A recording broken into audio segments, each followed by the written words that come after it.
Your IQ balance is insufficient. Please recharge promptly. High school student Chun Zhao unexpectedly acquires a system capable of enhancing his intelligence, transporting him to a parallel world akin to Earth. By completing system tasks, he can recharge his IQ and become the smartest person in the world. Thus, he becomes extraordinary. With a mere glance at the exam questions, he calculates the answers mentally. As a gaming streamer, his keen judgment makes it seem as though he possesses superhuman abilities. He composes poetry in the style of Li and Du in mere steps, and can effortlessly sing popular songs. He writes a novel that becomes a bestseller and tosses a manuscript into contention for the Nobel Prize. This is a tale of a dazzling genius rising to prominence. Updates are consistent. Welcome to the journey. Chapter 1. The IQ Recharge System. Refresh. Refresh. Refresh. Chun Zhao clicked the mouse repeatedly, fixated on the computer screen, straining his eyes to the point of near-crossed vision. The results of the midterm exams were about to be released online, with only a minute remaining until the query time. His heart raced as he pondered whether this time he could rise from mediocrity. Reflecting on the week he had spent cramming for the comprehensive exam, he hoped for at least some improvement. Finally, after yet another refresh, the score query page was no longer blank. It displayed a long string of data. Name: Chun Zhao. Chinese: 79150 fail. Mathematics: 46150 fail. English: 51150 fail. Comprehensive science: 91,300 fail. Total score: 267750. Chun Zhao scanned the scores, his heart sinking. The miracle he hoped for did not occur. His grades remained dismal across the board. This time, instead of turning his fortunes around, he had firmly entrenched himself in failure. Looking further down the page, two more lines of data pierced his heart. Class rank: 6262.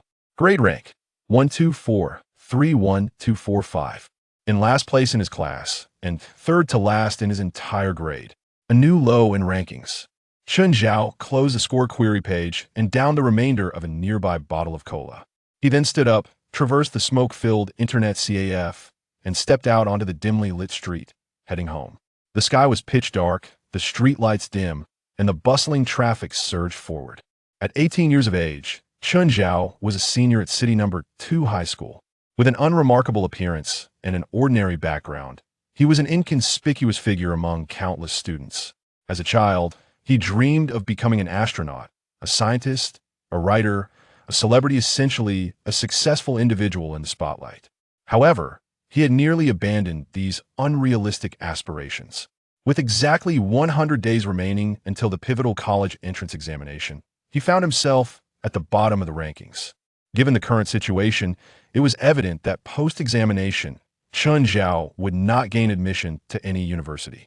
Even if a university accepted him, it would surely be a sham institution.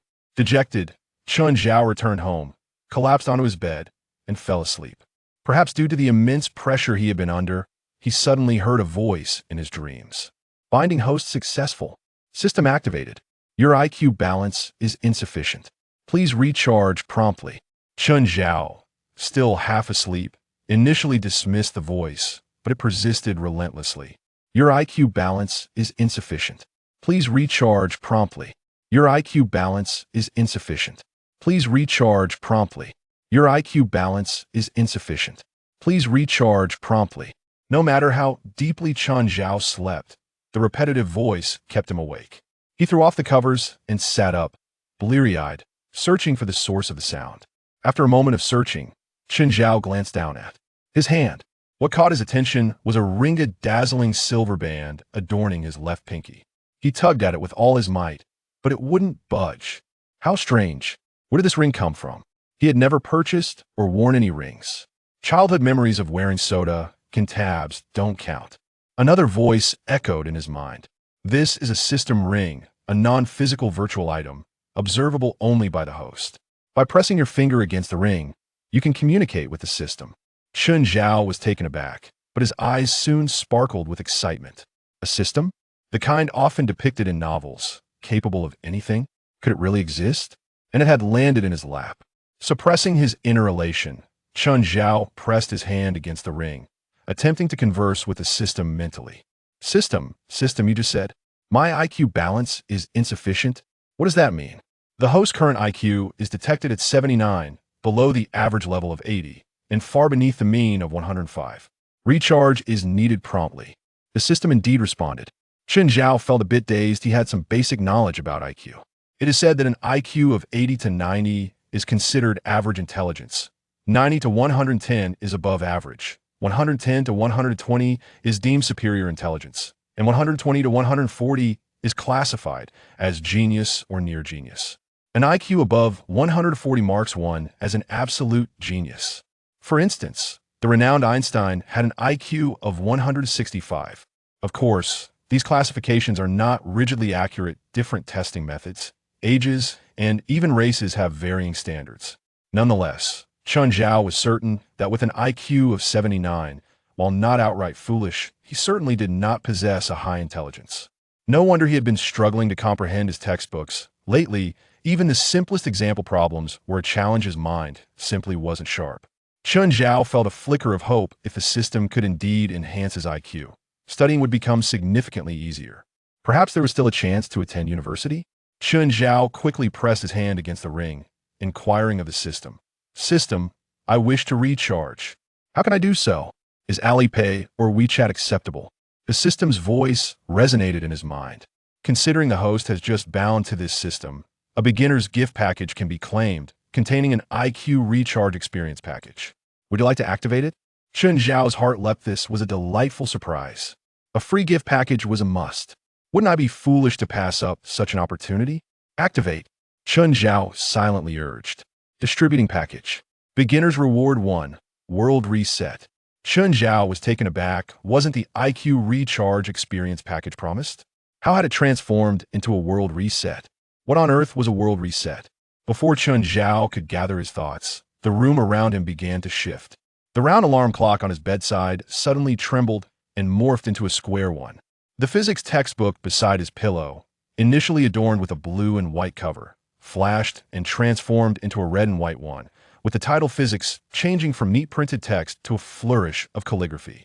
Chen Zhao was utterly dumbfounded, his mouth agape, as if it could accommodate a fist. Nearly everything in his room was changing. He grabbed his phone to check, only to find that even the logo of the brand had altered to resemble a target, and the entire screen had expanded slightly from 6.4 inches to 6.5 inches. However, Chen Zhao felt a sense of relief as he noted that the photos, songs, and other data stored on his phone remained intact. The installed apps had not changed names, though a few icons had been updated. Upon logging into QQ and WeChat, his contact list still contained the same individuals, albeit with many having changed their profile pictures and usernames. Thankfully, the notes remained unchanged. The message history was also unaffected. It appeared that while many things had transformed, numerous crucial elements remained constant. Suddenly struck by a thought, Chen Zhao hurried to the window, drawing back the curtains to gaze outside. To his astonishment, the streets of the neighborhood were transforming. The branches of the sycamore trees appeared grotesque, their leaves rapidly diminishing, and within the span of 2 breaths, they morphed into privet trees. Many cars parked below underwent a swift alteration in color, their emblems shifting to unfamiliar brands. In the distance, he even perceived slight variations in the heights of certain buildings. In essence, everything visible was in flux. A voice echoed in Chen Zhao's mind. The world has been reset, achieving a state of equilibrium. Novice Reward 2, a 20-day high intelligence experience period, with an IQ level of 400. Countdown to alter host's IQ. 3, 2, 1. At that moment, Chen Zhao felt a jolt of electric energy surge through his head, plunging him into darkness as he instantly lost consciousness, collapsing heavily to the ground, utterly unresponsive. Chapter 2. Answer in a second. Upon waking the next morning, Chen Zhao found himself lying on the cold floor. Bewildered, he wondered how he had ended up sleeping there all night. Turning his head to glance at the clock, a wave of panic washed over him as he realized it was already 7 o'clock. Only 15 minutes remained until his first class. Chen Zhao's face paled. He had overslept. This was disastrous, as the first class of the day was taught by the homeroom teacher. If he didn't arrive on time, he would undoubtedly face a lecture, a punishment, and a call to his parents. Without a moment's thought, Chen Zhao grabbed his backpack and dashed out the door, racing downstairs in a mere 10 seconds, then sprinting towards the school like a madman.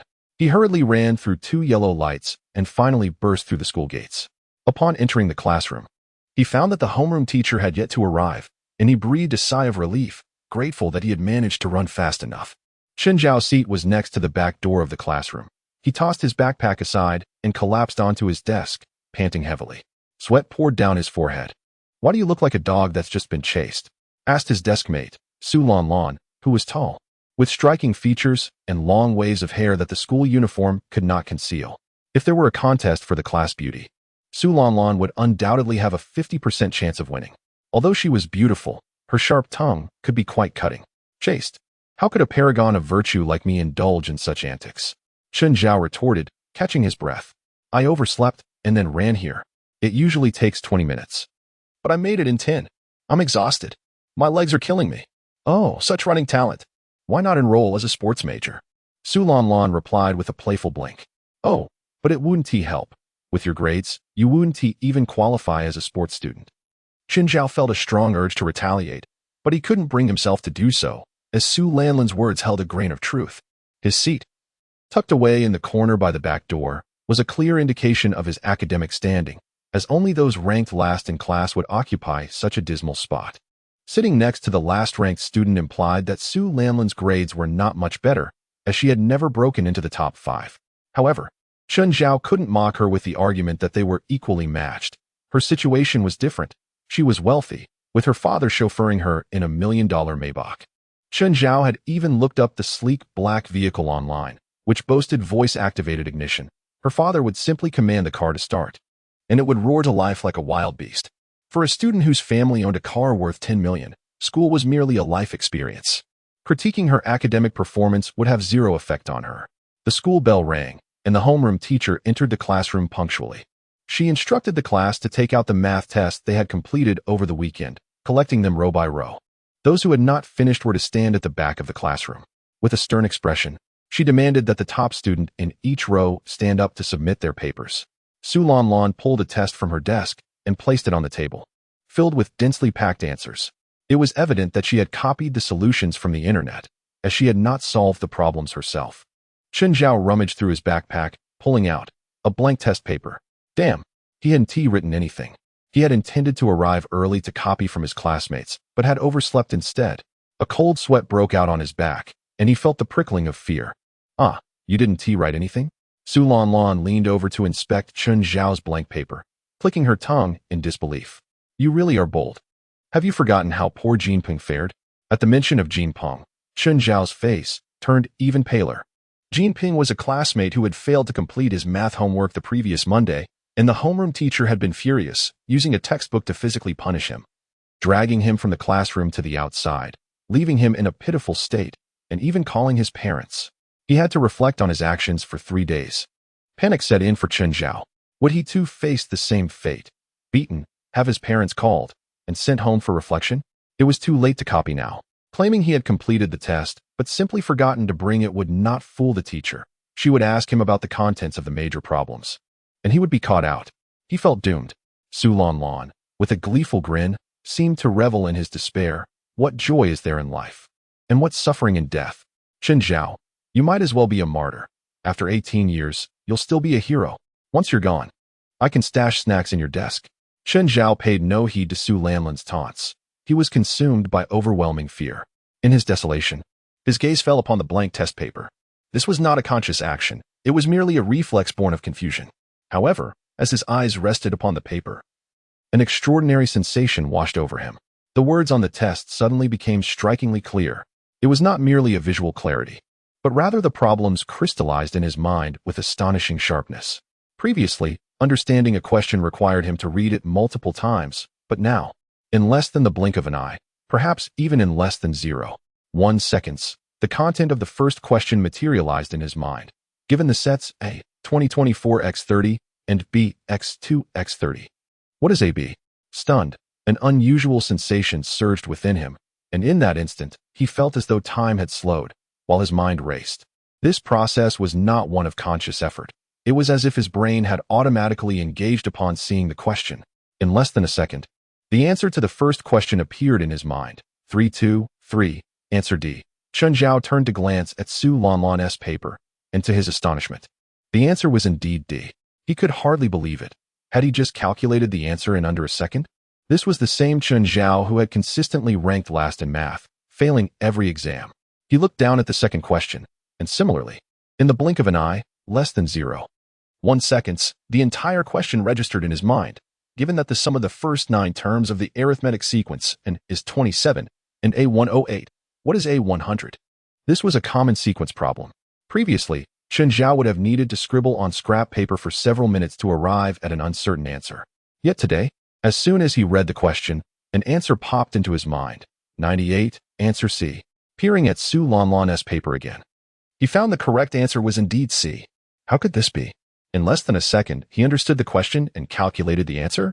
This was simply unbelievable.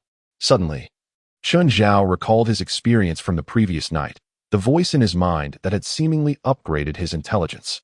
He raised his left hand to inspect his pinky finger, where he noticed a ring resembling an iron band. His system ring. On the way to school, he had initially thought of the system as a dream, but now he realized it was all very real. His rapid improvement in problem-solving was due to an intelligence boost to 400. His IQ had soared from 79 to 400 overnight. Thus, he could now tackle these simple problems with effortless ease. Chapter 3. Show your mathematical proficiency. Su Lanlan was still chuckling at Chen Zhao's apparent fear, but then, suddenly, he picked up his pen and began to write on the test paper. The pen danced across the page with remarkable speed. Su Lanlan was taken aback, bewildered by this unexpected turn of events. In mere seconds, Chen Zhao completed all 12 multiple-choice questions. Each answer was written confidently, as if he had merely glanced at the questions before swiftly jotting down the answers. Initially, Su Lanlan thought Chen Zhao was guessing, but when she glanced down at her own paper, confusion washed over her. Chen Zhao's seemingly random answers matched perfectly with the correct answers she had obtained from a homework assistance app. If he had merely guessed one answer correctly, that could be attributed to luck, but 12 consecutive correct answers? What on earth was happening? Su Lanlan had not yet fully grasped the situation when Chen Zhao had already completed 4 fill-in-the-blank questions with remarkable speed. As before, he had scored perfectly. While multiple-choice questions offered fixed options that could be guessed, fill-in-the-blank questions were another matter entirely. How could one possibly guess those? For seconds for 4 fill-in-the-blanks? Perfect scores. Su Lanlan's jaw nearly dropped in disbelief as she stared at the rapidly writing Chen Zhao, as if he were an extraterrestrial with green skin. Could he be the legendary genius? What on earth was happening?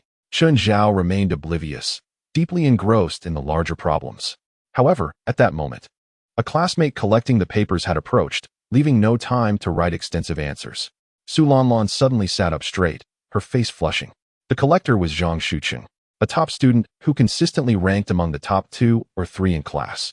More importantly, he was the heartthrob of the class, standing at an impressive 6 feet tall, with a fair, handsome face that could easily land him a lead role in a Korean drama if he swapped his school uniform. Stop writing, Chen Zhao. You want to finish all those large questions in time, Zhang Shuqing remarked impatiently, his tone laced with a hint of disdain as if to say, what have you been doing all this time? As an academic overachiever, he looked down on students like Chen Zhao, who showed no ambition, consistently ranking at the bottom of the class and sleeping through lessons, devoid of any youthful vigor. However, to everyone's astonishment, Chen Zhao remained silent, completely ignoring Zhang Shuqing. He swiftly scanned the questions on the back of the exam paper with his eyes and began to write. He only noted the final answers. In a flurry, he completed all the answers to the large questions in just 5 seconds. This is the only way. Chen Zhao sighed as he handed over the exam paper to Zhang Shuqing. Stunned, Zhang Shuqing accepted the paper, glancing at it to find it filled with hastily scribbled answers. It appeared that Chen Zhao had somehow completed the entire exam in mere seconds. How utterly absurd. What was going on? The other students had already submitted their papers and handed them to the teacher.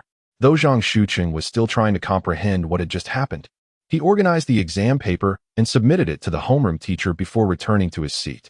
Seated, he continued to whisper to his classmates, and several turned to steal glances at Chen Zhao, clearly discussing how Chen Zhao had finished an entire math exam in mere seconds.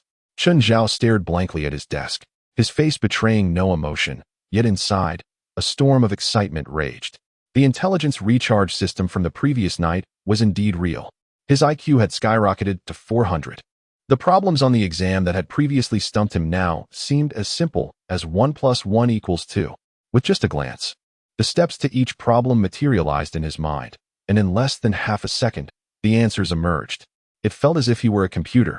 This sensation was exhilarating. His mind felt invincible. Was this what high intelligence truly felt like?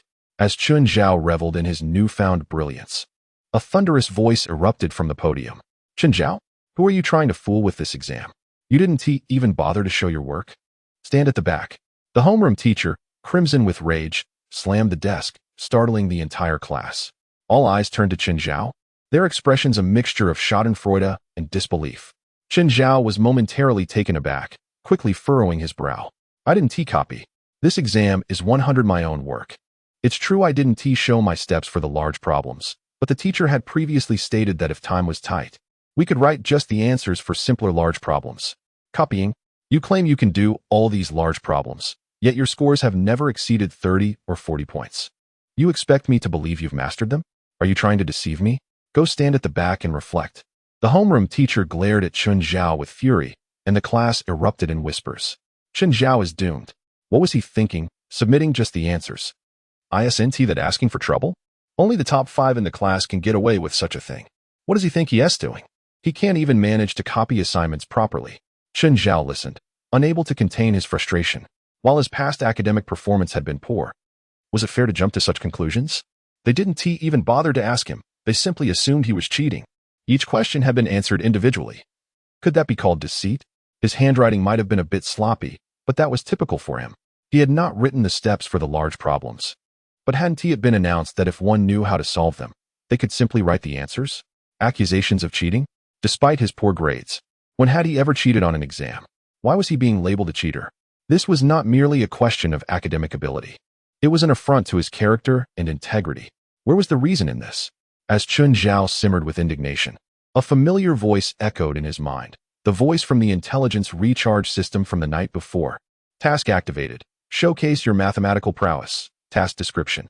The homeroom teacher and the entire class regard you as a mathematical simpleton, and this cannot stand. You must prove yourself today. Let everyone know that you are the reincarnation of Zhu Chongji, the embodiment of Qin Jiuxiao. Hua Luogang would applaud you, and Gauss would commend your brilliance. You are the finest mathematician in the room. Task steps. Declare, I can solve all high school math problems. If you don't believe me, test me, and I will solve them on the spot. When the homeroom teacher calls you to the board, write down the correct answers to demonstrate your prowess. Task reward. Extension of high IQ experience period by 1 day. Chun Zhao was taken aback. This was the legendary system task? Such a bold task? To challenge the homeroom teacher directly? Was the system trying to set him up for failure? Yet, as he glanced at the furious homeroom teacher and the faces of his classmates who were eagerly anticipating his downfall, an unquenchable fire ignited within him. Was it merely a few math problems? They were all waiting to see him fail. Did they think he was feigning ignorance and cheating? Who did they think they were looking down upon? Standing tall, Chun Zhao proclaimed loudly, his voice resonating throughout the classroom. Teacher, I can solve any high school math problem. If you don't believe me, feel free to challenge me right now, and I will solve them live. Chapter 4. The principal's personal assessment. Upon hearing this, the entire class was stunned into silence. Then, an eruption of laughter filled the room. Despite being in the classroom in front of the teacher, the students could hardly contain their mirth. Claiming to know all high school math problems? To challenge them to ask questions on the spot. Such audacity was beyond belief. Even Chun Miaoran, the top student in the class, would hesitate to make such a boast. While high school math textbooks were limited, the variations of problems derived from those texts were countless and ever-changing. To claim he could solve them all. This was not just arrogance, it was downright ludicrous. Qin Zhao, who consistently ranked at the bottom of the class, had failed math exams repeatedly. What madness was this? The laughter subsided as they glanced at the homeroom teacher, who was glaring at Qin Zhao with barely contained rage. The students, fearful of the teacher's wrath, stifled their laughter and fell silent. I'm giving you one last chance. Stand at the back for the entire morning and forget what you just said. I can pretend I didn't hear a thing. The teacher's temples throbbed with anger. Everyone thought that since the teacher had provided an opportunity for Chun Zhao to back down, he should take the hint and comply. Standing at the back for the morning would suffice. After all, he had done so many times over the past 3 years, it was hardly an unfamiliar situation for him. However, to everyone's astonishment, Chun Zhao remained impassive and reiterated, I have mastered all the mathematics problems from high school. If the teacher does not believe me, I am ready for an examination right now. The laughter in the classroom faded, replaced by sighs and murmurs of discontent. Chun Zhao is simply deranged, intent on provoking the homeroom teacher. If the teacher gets angry, we will have more homework tonight. It was foolish to ignore the opportunity to back down. With his meager grades, it was hard to believe he could even solve basic textbook examples. Had he possibly indulged in too much of that local liquor? At that moment, the classroom door suddenly swung open, and in walked a bespectacled middle-aged man, exuding a commanding presence, authoritative yet composed. The students promptly fell silent, their astonishment palpable. It was none other than the grade director. Chun Zhao's face turned pale as realization dawned upon him. The pressure of the third-year review was immense, causing many students to doze off during class. After noticing this, the school administration initiated surprise inspections, with the director occasionally checking on various classes. Students found sleeping or violating classroom discipline faced a week's reflection at home. Today, it just so happened to be this class's turn, and coincidentally, Chun Zhao was clashing with the homeroom teacher. The loud exchanges between the teacher and Chun Zhao had clearly reached the director's ears while he was in the hallway. Upon entering, he approached the homeroom teacher to converse in hushed tones. The teacher showed the director Chun Zhao's examination paper, and the director's face darkened ominously, clearly infuriated. Chun Zhao swayed slightly, on the verge of collapse. He had heard many tales about the director's stern demeanor, especially towards students who disrespected teachers or resorted to cheating. In this instance, it seemed he was guilty on both counts. The director turned his piercing gaze towards Chun Zhao. Defiance towards your teacher, cheating, and disrupting classroom order. All habitual offenses. You are to reflect at home for a week. Do you have any objections? The classroom erupted in gasps. Many students were taken aback. With the college entrance examinations just months away, every class session was crucial. A week's reflection meant losing significant progress, jeopardizing Chun Zhao's chances for the upcoming exams. Such a harsh punishment.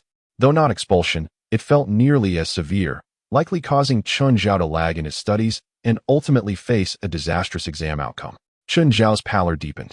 He had not anticipated such a severe reprimand from the director. He realized he was seen as a poor student, disrupting the learning of those striving for higher education.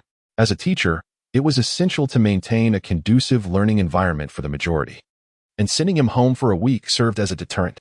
Yet this was an injustice. He could not accept it. He had to fight for himself.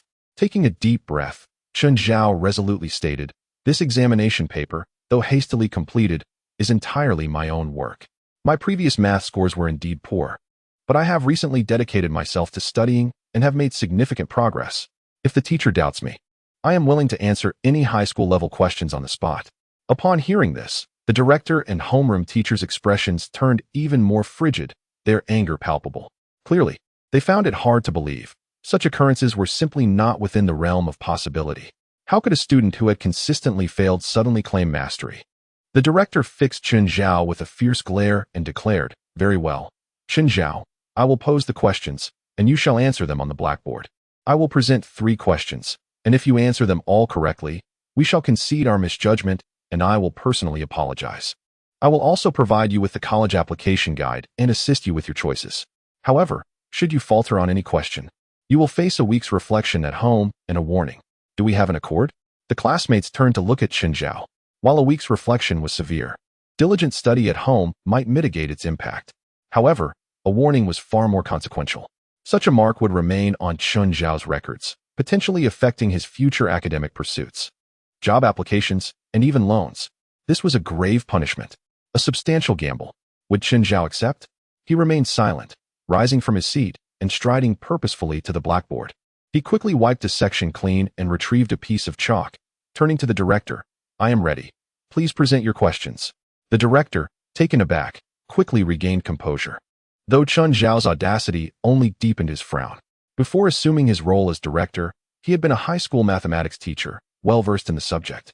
Thus, without consulting any materials, he stated, I will dictate the question, you will write it on the board. This is the last question from a multiple-choice mathematics exam from 10 years ago.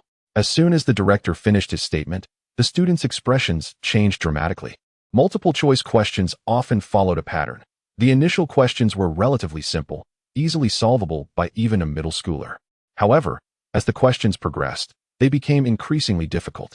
The final question, in particular, was one that even the top students often struggled with.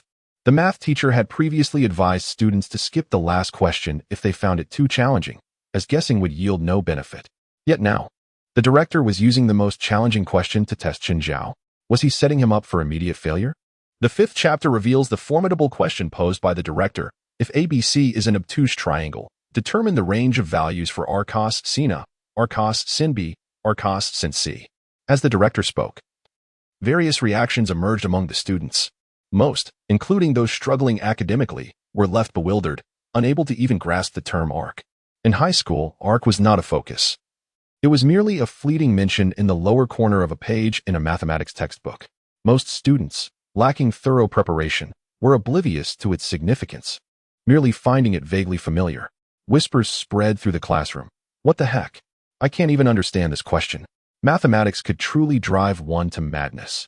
At this moment, Chen Zhao's mind was likely racing with a torrent of thoughts. How could he answer a question he didn't even comprehend?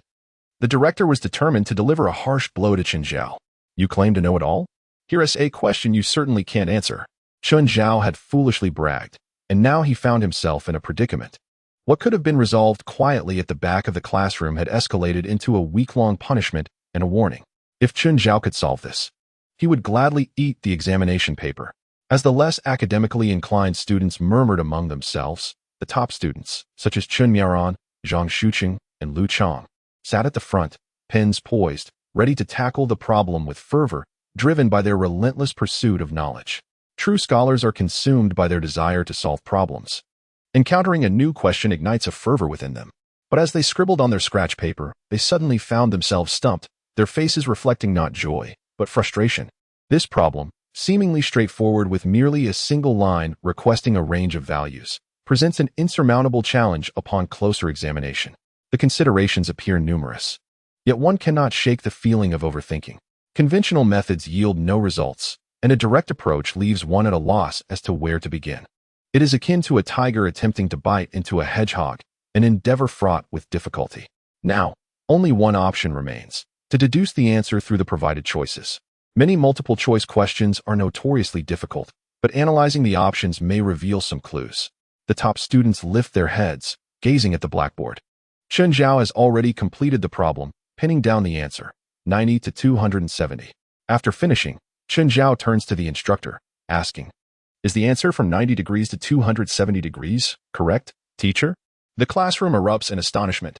Just as the problem was copied down, the answer has emerged. The students are dumbfounded. Is this speed even conceivable? Even using apps like Xiaoyuan to search for answers requires time to capture and upload a picture. Yet here is Chen Zhao, providing an answer directly. Those in the front rows, the academic elites, are even more alarmed. Outsiders relish the spectacle, while insiders discern the intricacies.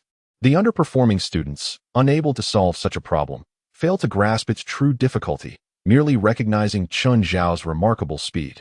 The top students, however, understand the problem's complexity, which heightens their astonishment.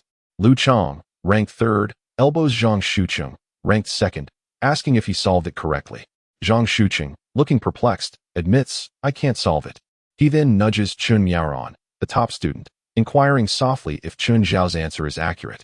To his surprise, Chen Miaoran appears equally baffled, stating, "I haven't figured it out yet. I have no ideas." The surrounding students overhear the conversation among the top students and are left speechless. The top three in the class cannot solve it? How difficult must this problem be? Yet Chen Zhao, having just copied it down, produces an answer? Unbelievable. Some classmates suspect that perhaps Chen Zhao is merely guessing. The notion grows stronger. Such a challenging problem could not possibly be solved by him. Furthermore, this is a question from a decade ago, long outdated, and certainly not something Chen Zhao could have memorized from any supplementary materials. Thus, the only explanation is that Chen Zhao is randomly guessing. However, the instructor's expression shifts dramatically. "Yes, that is indeed the answer," nods the principal. Instantly, the classroom falls into silence. The entire room is eerily quiet. Is it truly correct? All the students are bewildered. What is happening? Did the instructor conspire with Chen Zhao in advance? Impossible. Or did someone prompt Chen Zhao from below? That cannot be either. As the top three students could not solve it, who could possibly guide him? Ignoring the classroom's reaction, Chen Zhao simply turns to the instructor, requesting. Then please present the second question. The instructor nods, his expression becoming increasingly complex, likely astonished that Chun Zhao could mentally compute the answers so rapidly, without even needing to jot down calculations. It is as if the most difficult multiple-choice question from a decade-old math exam is reduced to the simplicity of 1 plus 1 equaling 2 in his mind. After a moment of contemplation, the instructor announces, the next question is the final fill-in-the-blank from a joint examination of 100 schools across 4 provinces 5 years ago. Please listen carefully. The students' pupils dilate simultaneously. This is the joint examination of 4 provinces. Just a month prior, they had all participated in this challenging assessment, which involved students from 100 schools taking the same exam. This test was crafted by elite educators and seasoned professors from the 4 provinces, featuring extreme difficulty, innovative question types, and a high volume of items. In summary, it is a devilishly difficult paper. How challenging are the questions from this joint examination? To put it in perspective, some students can score 500 in their school's midterm and final exams, yet their scores in the joint examination barely reach 400. Now, the instructor is about to present the most challenging fill-in-the-blank question from this examination. This is a deliberate attempt to stump Chun Zhao. The instructor suddenly grabs chalk and a ruler from the side of the podium, beginning to illustrate on the blackboard. Clearly, this is a problem requiring a graphical solution. Amid the rapid scratching of chalk, an astonishingly dizzying geometric figure emerges. It consists of 3 cylinders, 2 lying atop one another, with a slanted cut from the upper left to the lower right exposing an irregular cross-section. The task is to find the function of these 2 lines. The instructor emphasizes 2 lines on the graph. The students are bewildered. A godly question. Chapter 6. The teacher apologizes. The image on the blackboard is enough to make one dizzy. Typically, geometry problems consist of simple configurations, perhaps a few squares or a sphere, and occasionally an oblong shape, which is considered exceptionally challenging. But now, what on earth are these stacked cylinders? What is this slanted cut? What on earth is the function equation of the line? The students in the back, who struggle academically, gape in shock, their mouths agape. The top students in the front row, although prepared with scratch paper and pens, hesitate to begin writing as they fail to comprehend the diagram. How can they calculate without understanding? At the podium, Chun Zhao gazes at the figure, motionless and silent, resembling a statue. Observing Chun Zhao's frozen state, the classmates begin to whisper, "All right, Chun Zhao is stumped. Ha ha ha, Chun Zhao has truly become a fool." Indeed, Chun Zhao cannot solve it. However, one must wonder, who among us could possibly solve such a divine question? The instructor, demonstrating his age and experience, presents another question when the first proves insufficient, determined to tackle all forms of defiance. Now, this will lead to a week of self-reflection at home and a disciplinary note. Alas, why did Chun Zhao boast so grandly? Is he not merely digging his own grave? If Chun Zhao can solve this question, I shall consume mathematics level 1 on the spot. In the front row, the 3 top students exchange glances, each perceiving the unspoken words, "I cannot solve this." This question is even more challenging than the previous one. At least the last one was comprehensible, but this one is incomprehensible. The instructor says, "You have 5 minutes." As soon as the instructor finishes speaking, Chun Zhao unexpectedly waves his hand, indicating no need for the time. The class watches in astonishment, wondering if he intends to forfeit. Yet the next moment, Chun Zhao's actions leave everyone agape. He seizes the chalk and begins to write furiously on the blackboard, equations bursting forth. Frac, x2, 4 frac, y2, 31, 1. Presenting an answer directly. The students are astounded, realizing that during the previous 2 minutes of Chun Zhao's silence, he was not at a loss, but rather performing mental calculations. Now the result is presented. Am I correct, teacher? Chun Zhao turns to the grade supervisor, reiterating the answer. The square of x divided by 4 plus the square of y divided by 31 equals 1. The instructor's expression becomes complex, filled with shock, doubt, and disbelief. After a long pause, the instructor hesitantly nods. That is indeed the answer. The entire class is left dumbfounded. The homeroom teacher is astounded. The head instructor following behind is equally baffled. Such a high-difficulty question solved in under 2 minutes without even requiring scratch work? Is his mind a computer?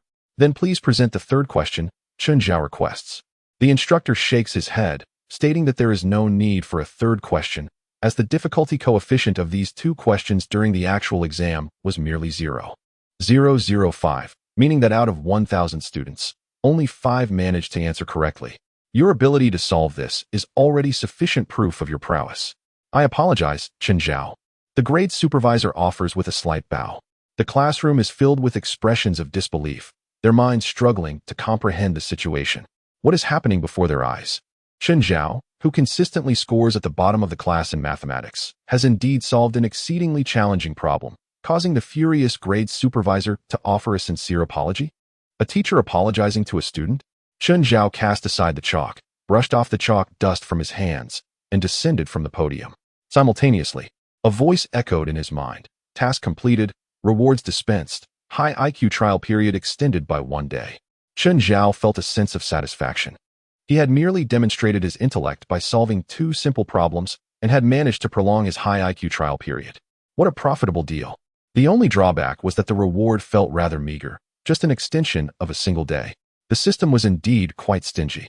Not that he expected an extension of 10 days or half a month, but even 3 or 4 days, or a week, would have sufficed. Before Chen Zhao could return to his seat, he was once again summoned by the grade director. Chen Zhao, I would like to ask you a question. Given your remarkable proficiency in mathematics, why is it that you have failed to pass the subject in recent examinations? The director inquired, a look of confusion on his face. This question left Chen Zhao at a loss, momentarily unsure of how to respond. The other students in the classroom turned their gazes toward him, eager to see how he would answer. Previously, they regarded Chen Zhao as a lackluster student. But now many had begun to perceive that the so-called classroom bottom dweller was far more complex than he appeared. Everyone in the class awaited an answer. The homeroom teacher sought clarification, and the grade director also anticipated a response. Taking a deep breath, Chen Zhao contemplated several explanations before ultimately deciding to take a bold leap. In truth, my mathematical abilities have always been commendable. However, since the onset of high school, I have chosen to conceal my true capabilities. During each examination, I scribble my genuine answers on scrap paper and then proceed to haphazardly fill in the test. The classroom fell silent, stunned by his revelation. The notion of hiding one's prowess during exams had always been a humorous jest among students. Whenever someone performed poorly, they would jokingly claim to be concealing their abilities. Yet, here was Chen Zhao, seemingly serious about such a preposterous strategy. Had he indeed deliberately aimed for low scores for 3 entire years? What could possibly motivate someone to start hiding their talents from the very beginning of high school? Scribbling nonsense on their papers? The homeroom teacher could not resist asking, what was your intention behind such actions? What benefit does hiding your abilities provide? Chen Zhao internally sighed, wondering why the inquiry had to be so persistent. Did they not grasp that he was fabricating excuses? Surely, they would not believe him if he divulged the truth about the system. Who would accept the existence of a system that could enhance intelligence without question? However, he had no choice but to respond to the homeroom teacher's probing. Thinking quickly, he said, during my time in middle school, I recognized that I tend to become overly proud and complacent after achieving good grades. Consequently, I decided that in high school, I would intentionally aim for poor results to motivate myself and remain vigilant. The homeroom teacher and grade director exchanged glances, each seeing in the other's eyes a realization of the student's unexpected depth.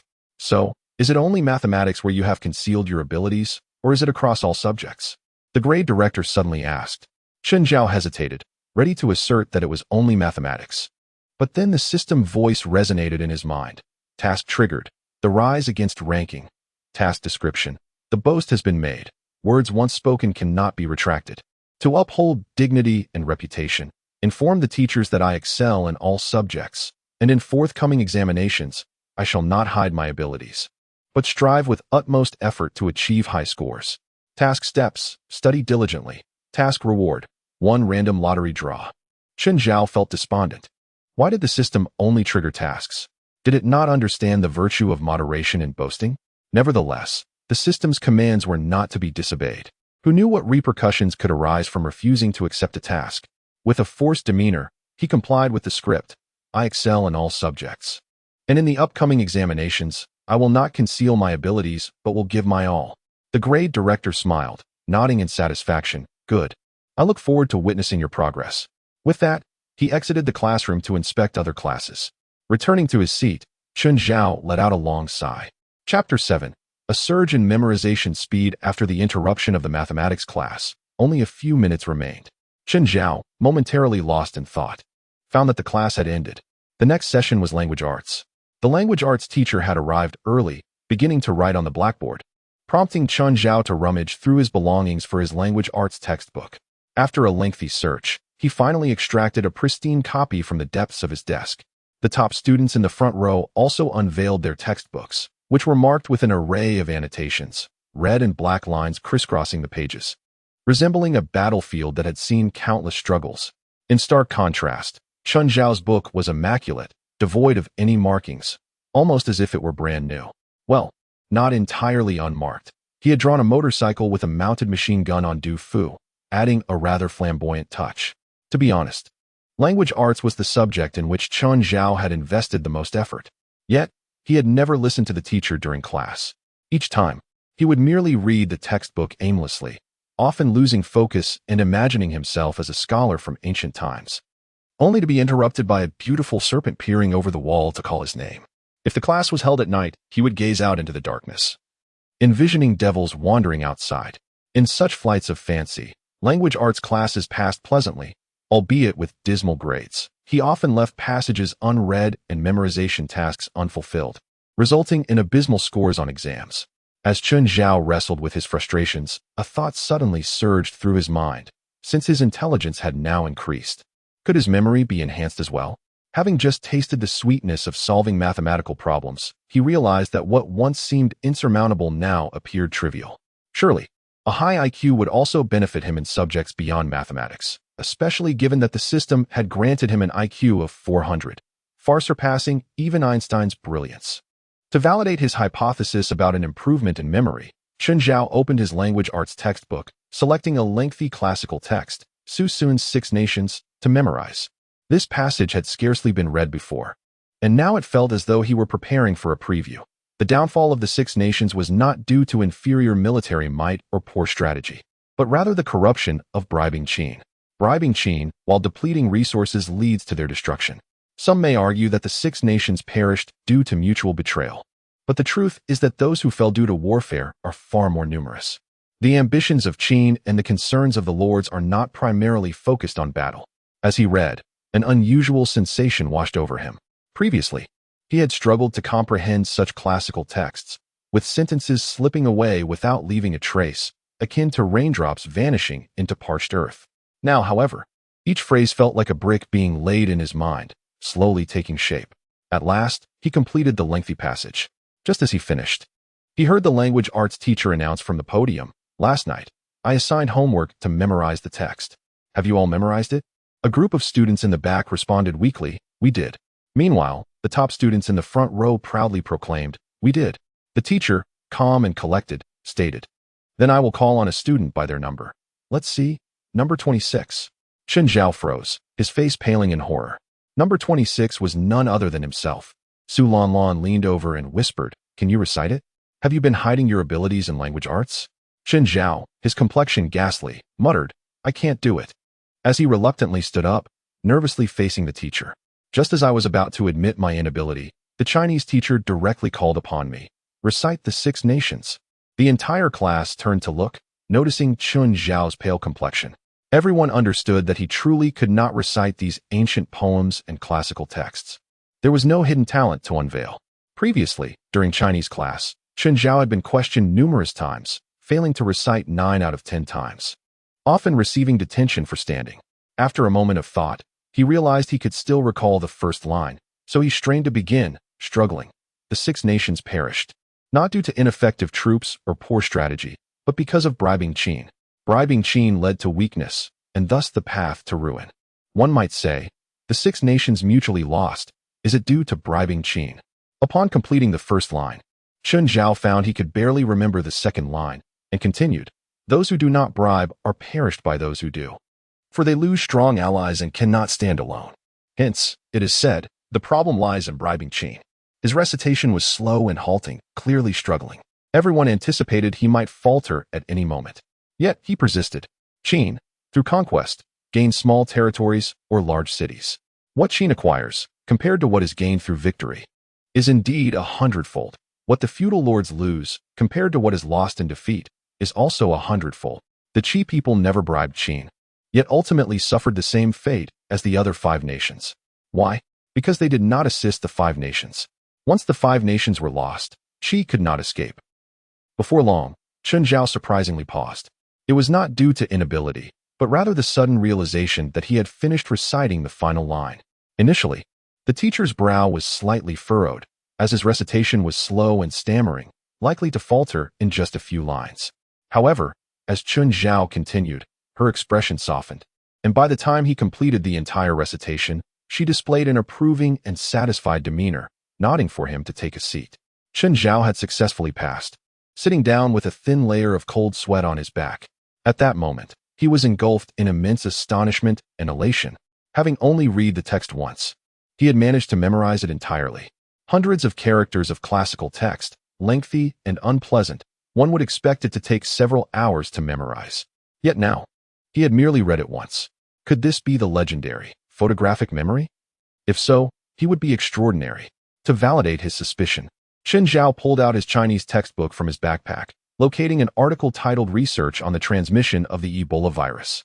This piece, serving as an example of expository writing, was authored by Richard Preston. The content and theme were irrelevant. He chose this article for its considerable length. The longest article in the textbook spanned 5 pages, totaling over 2,000 characters, akin to a chapter in an online novel. Chen Zhao decided to silently read the article once, then see if he could memorize it. If he could, what would be the accuracy? As the teacher began discussing the test papers, Chen Zhao lowered his head, ignoring her, focusing intently on the article. 1 line, 1 paragraph, 1 page, 5 pages. Finally, he finished reading it. Placing the textbook on Su Lianlan's desk, he asked, "Could you do me a favor?" Su Lianlan blinked, puzzled. "What favor?" "I will recite the article Research on the Transmission of the Ebola Virus, and you check how many mistakes I make or if I miss anything," Chen Zhao replied. Su Lianlan was initially taken aback, clearly not comprehending Chen Zhao's intentions. However, as she was not studying either, and it posed no inconvenience, she agreed and picked up the textbook to face Chen Zhao. "Let us begin."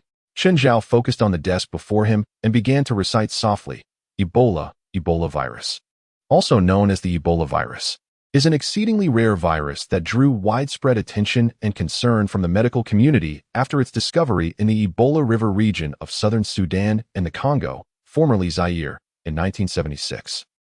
Initially, Chen Zhao's pace was relatively slow, but after reciting 2 pages, his speed increased, ultimately resembling the rapid-fire cadence of a machine gun, eliminating even the pauses for punctuation.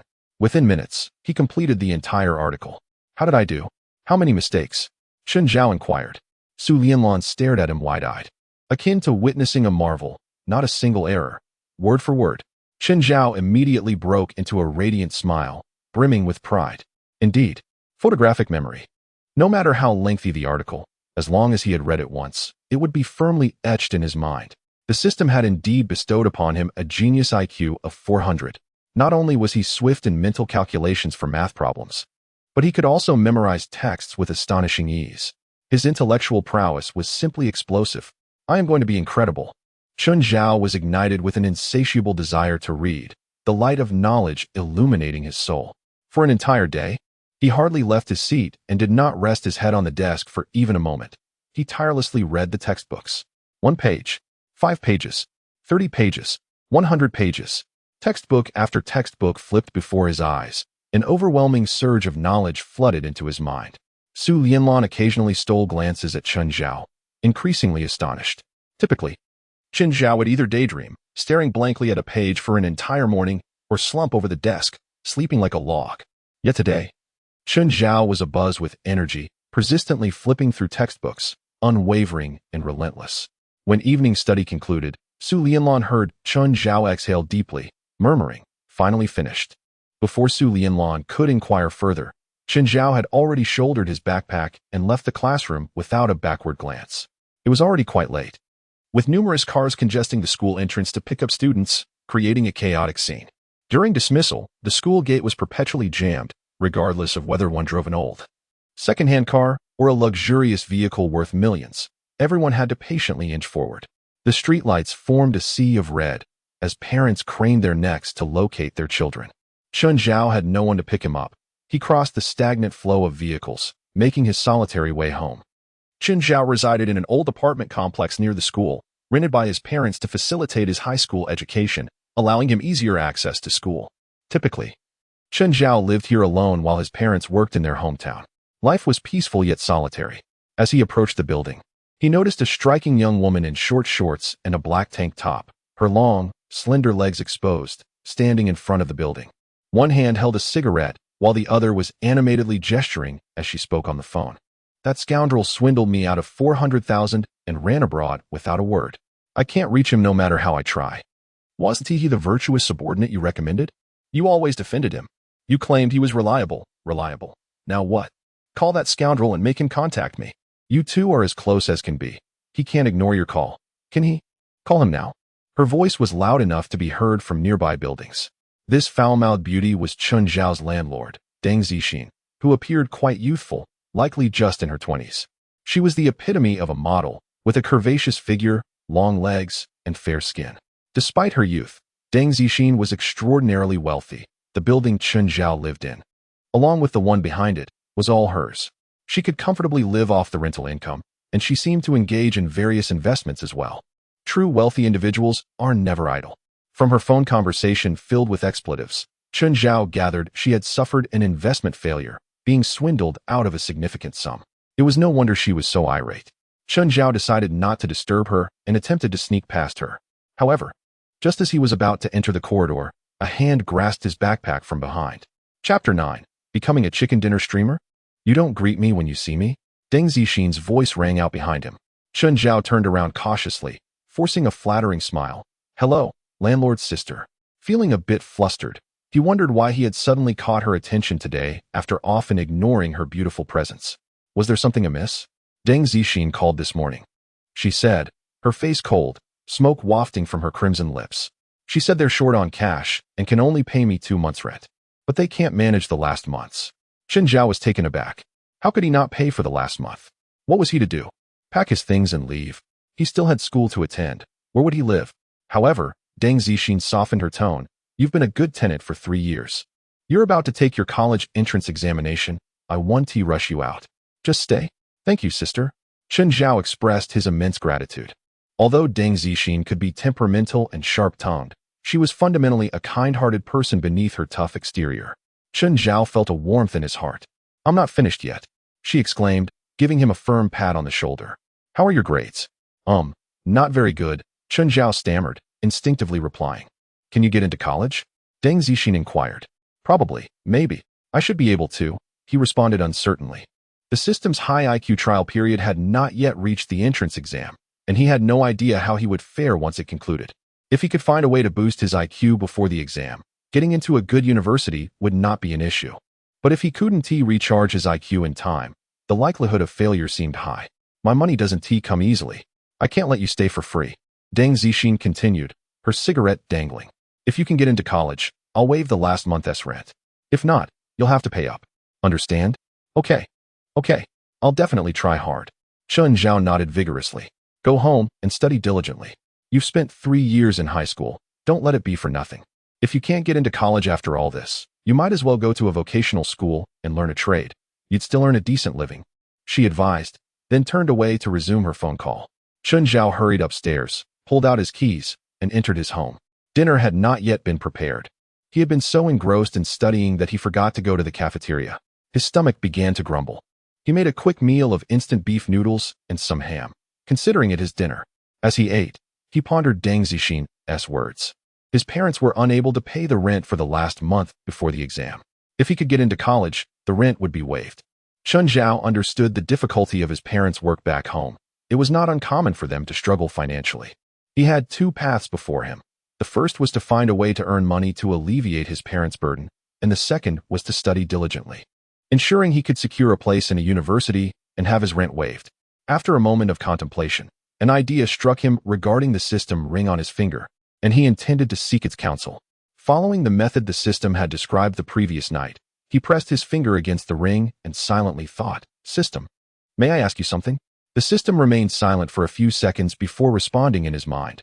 Please proceed, host. Chen Zhao felt a surge of excitement. It seemed the system could indeed communicate. Once the high IQ trial period ends, how can I recharge my IQ? What would the cost be? The host is still in the trial period. The method for recharging IQ will be revealed after the trial concludes, the system replied, leaving Chun Zhao feeling frustrated. Why was there a need for secrecy about such matters? With no way to ensure his IQ would remain high during the college entrance exam, he realized he needed to utilize his intelligence while he still could. Besides studying hard, he also needed to find ways to earn some money. But as a minor student without a degree, how could he make money? Should he work as a laborer? While labor could be lucrative, his small frame would struggle with the work, and he would have no time for studying. It wasn't he worth sacrificing his education for a quick buck. Should he consider less conventional work? However, the market was saturated, and he lacked competitive edge. As he pondered, his gaze fell upon the computer in the room. It had been in the rental unit when he moved in, and he had spent countless hours gaming on it over the past 3 years. With the internet booming, could he perhaps find an online job? He powered on the computer and began searching for part-time online work. Just as the system activated, a voice echoed in his mind, triggering special task, become a popular gaming streamer. Task description: the host has a strong desire to earn money but lacks specific skills. Why not leverage the high IQ for quick reflexes and strategic thinking to become a formidable gaming streamer, generating income for rent, living expenses, and college tuition? Task steps: register a gaming account and start streaming. Task reward: increase attractiveness by 10. Chen Zhao was taken aback by the task. This was quite an opportunity. The thought of becoming a popular gaming streamer thrilled him. But what was this reward about? An increase in attractiveness? Would that make him more handsome? Regardless, what mattered was earning money. Looks were secondary. With newfound purpose, he eagerly began searching for information on gaming streamers online. After about an hour of research, he felt he had a grasp on the gaming streaming landscape. The industry was far more developed than in his previous life, with many well-known streamers earning millions annually. However, the competition was fierce, with countless struggling streamers earning little to nothing. From Chun Zhao's perspective, to succeed as a gaming streamer, one would need 3 key qualities or routes to fame. The first route was the looks-based approach. Attractive streamers could draw in viewers even with mediocre skills. The second was the technical expertise route, where exceptional gaming skills could earn a streamer countless fans. The third was the humorous charisma route, where a streamer might not be the best-looking or most skilled, but their comedic commentary could entertain viewers and earn them support. Chapter 10. Attempting to stream these routes were merely Chun Zhao's thoughts on potential paths to success. In reality, achieving fame was far more complex than it seemed. He contemplated which route he should pursue as a streamer. The looks-based route was certainly not an option for him. He had little confidence in his appearance, having remained single throughout his life. If he were even slightly more attractive, he wondered, would he not have a girlfriend? Having been single for many years, one must ponder the reasons behind it. Surely, there must be some self-awareness. Relying solely on one's appearance is undoubtedly unreliable. What about the route of humor and flirtation? Unfortunately, that path too proves unfruitful. In essence, Chun Zhao possesses a relatively introverted disposition. It may seem effortless to exchange witty banter, yet in reality, it is far from a simple endeavor. The art of humor is difficult to cultivate, with much of it being innate. Forcing humor often results in awkward conversations and a repertoire of corny jokes. Thus, the only recourse left is to adopt a technical approach as a streamer. With remarkable skills, one can repeatedly vanquish opponents, achieving great success in games like Chicken Dinner. Over time, this would naturally attract an audience appreciative of skillful gameplay. Chun Zhao was already quite confident in his abilities, having dedicated at least 200 hours over the past 3 years to honing his skills in the game. He often played a couple of matches during his free time, earning himself the status of a seasoned player. Moreover, with a noticeable increase in his intelligence, he recognized that reflexes and strategic awareness are integral components of IQ. It is conceivable that his gaming skills might also improve alongside his cognitive abilities. With a sense of determination, he resolved to test his newfound skills by streaming live gameplay. After exploring the internet, he discovered that the world of streaming had evolved considerably since his last encounter, with the most popular platform being Douxiong Mao Live. Many gaming experts were active there.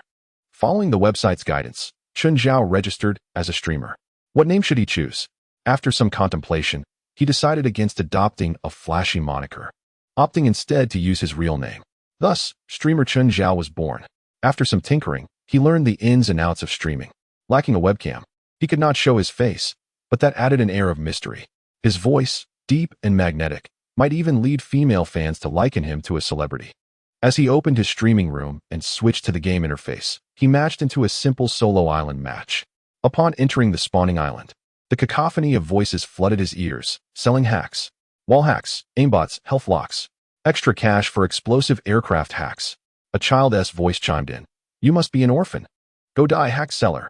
An older man added, order the full set of hacks and get a bonus for landing 99 kills. Chen Zhao shook his head in disbelief. The audacity of these cheat sellers was astounding. Before long, a group surrounded the child, engaging in a physical altercation. Chen Zhao felt resigned. The spawning island was always a chaotic scene, filled with a myriad of voices. Occasionally, he would encounter genuine cheat sellers, while others were merely engaging in pranks to prompt players to quit. Meanwhile, in a popular streamer's room on Do Xiong Mao Live, a streamer named Wolf Brother lamented. The number of hacks is increasing, but no worries, as long as it's not a health lock hack, I'll show you how to eliminate them with style. If it is a health lock hack, I'll simply report it and shamefully log off. Unbeknownst to Chen Zhao, he was matched in the same game as the renowned streamer Wolf Brother. As the countdown concluded, all players boarded the dark plane, heading towards the island map. Chen Zhao glanced at his streaming room, realizing he had no viewers. A sigh escaped him. Indeed, an unknown novice streamer would hardly attract attention. However, tonight was merely a test of his enhanced skills, regardless of viewership. Switching back to the game, he opened the mini-map to check the flight path, which was rather unfavorable. The path traversed from P port to N port, skirting the edge of the military base. A frown creased his brow. This was the last flight path he wished to see, as he preferred to find secluded areas to develop his strategy. After some thought, he decided against jumping into a small area and opted to leap directly into the military base, hoping for an aggressive start. As the distance shrank, 1600, 1500, 1400, he leaped. Chen Zhao concentrated intently on the game, unaware that 3 viewers had gradually entered his stream. Upon their arrival, they witnessed him flying towards the military base and began to comment. Military base? Is he planning to engage in combat? This streamer is quite inexperienced. Isn't such a reckless new player. Haha, he'll be a quick elimination. The viewers were skeptical of Chen Zhao's choice. Before long, he had landed. Finding himself on the rooftop of the central C-shaped building in the military base, panic surged through him as he realized he was not alone. 2 others had also landed on adjacent rooftops, mere meters away. A swift glance around revealed only a single weapon, a black M24 sniper rifle. Chen Zhao had always been disdainful of single-shot snipers. In the early days of PUBG, they were formidable, but subsequent nerfs had diminished their effectiveness. Now, a single shot would only deplete an opponent's health by 3/4, requiring 2 body shots or 1 to the head for a kill. At close range, the M24 was nearly useless against opponents wielding submachine guns or assault rifles. Yet, with no other options, he reluctantly picked up the M24, which had no scope, only iron sights. Turning to observe his foes on the neighboring rooftops, he was struck with disbelief. Within mere seconds, one was equipped with a level 3 helmet and a UMP-9, while the other brandished a Scar assault rifle with a 3x scope. Why do you both have such superior gear? He lamented. To make matters worse, the 2 opponents simultaneously aimed their weapons at him. In the blink of an eye, they opened fire, and in a moment of instinct, Chen Zhao leaped off the roof, seeking shelter from the barrage of bullets. As he jumped, he instinctively fired a shot at the enemy with the level 3 helmet. It was a shot taken without aiming, merely a reflexive action, and he had no expectation of hitting. However, before he even touched the ground, a kill notification appeared. You have killed player Yingyingwei using M24. Upon landing, he rolled and climbed through a window into the building. With less than a fifth of his health remaining, he fortuitously found 10 bandages in the room. Crouching in a corner, he frantically bandaged his wounds, still in shock. Had he truly just taken down an opponent with a single shot? If he had struck the torso, it was possible the enemy, having just landed without armor, could have been eliminated in one hit. Yet he had merely fired instinctively, without even properly aiming. After a few moments of contemplation, he concluded it must have been sheer luck. While he had practiced quickscoping before, he had never mastered it. This time, it seemed a blind cat had stumbled upon a dead mouse. In the streaming room, the 3 viewers were equally astonished. He killed someone with 1 shot? He shot while falling? Is he really that skilled? Is it luck or skill? Let us watch a bit longer. This is intriguing. Having finished bandaging, he rose to search the nearby rooms. The resources in this C-shaped building were plentiful. Otherwise, so many players wouldn't have chosen to drop here. After thoroughly searching the first floor, Chun Zhao had equipped himself with a level 2 helmet, level 2 armor, and a bulging level 3 backpack. However, he had yet to find a new weapon. Ascending to the second floor, he continued his search. Meanwhile, at End Port, Wolf Brother had landed and secured an M416. Ah, what luck. Time to dominate, Wolf Brother casually declared in the live stream. At that moment, several players had just landed nearby. Without hesitation, he raised his weapon and fired. You have eliminated player Gosher with the M416. You have eliminated player Patrick Star with the M416. With a magazine emptied, Wolf Brother swiftly ducked behind a container, reloaded, and peeked out again. Two foes in the distance were hopping around, firing at each other with shotguns. With a steady hand, Wolf Brother executed precise shots, taking them down. End Port was instantly quiet. All the enemies who had jumped nearby were eliminated. In Wolf Brother's livestream, viewers began to flood the chat with 666. As he was renowned as the most skilled chicken dinner streamer on the Douyu platform, never disappointing his audience with a 4-kill landing that cleared End Port. He briefly looted the boxes, then retreated to a container to sip a drink, thanking the generous viewers showering him with gifts. Thank you to the handsome guy from the capital for the helicopter X6. Thank you to Captain Facian for the unicorn. Thank you to the adorable rabbit girl for the heart wave gun X20. This was Wolf Brother's consistent style. After executing a flashy maneuver, he would retreat to a safe corner to express gratitude to his big-spending viewers before continuing his journey, leisurely finishing up in End Port just as the circle closed. Wolf Brother opened the mini-map, marking a point at the laboratory and announcing to his audience, "All right, let's head to the laboratory and wait for some unsuspecting foes."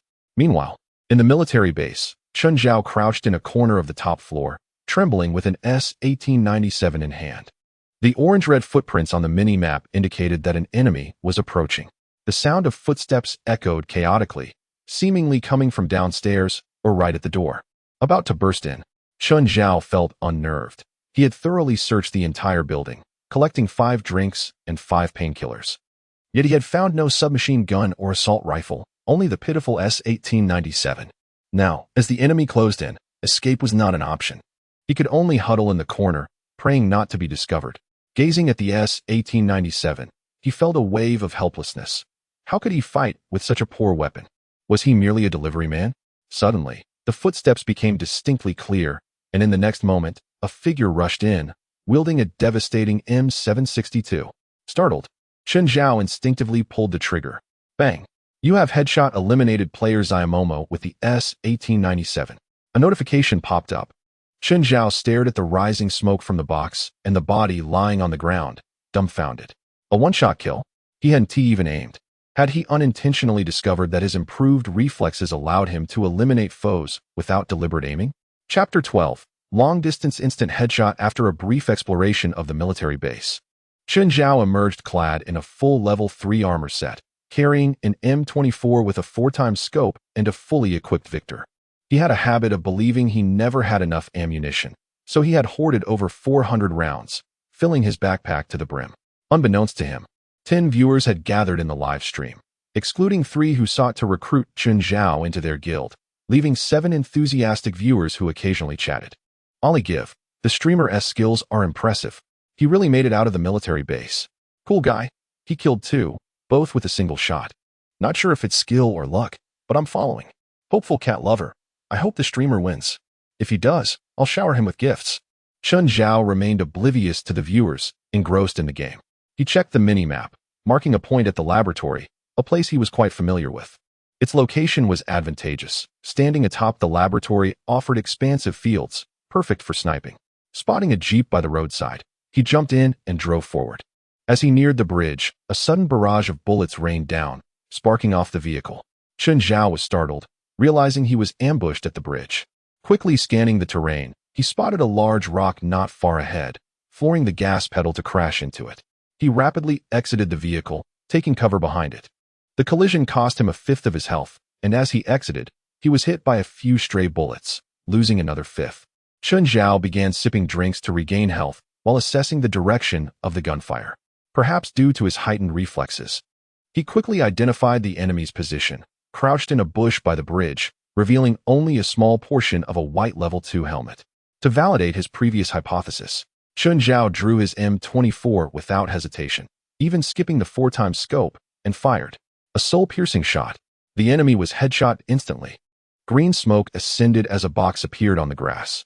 Seeing the notification, "You have headshot eliminated Zyology with the M24, Chun Zhao was overwhelmed with joy.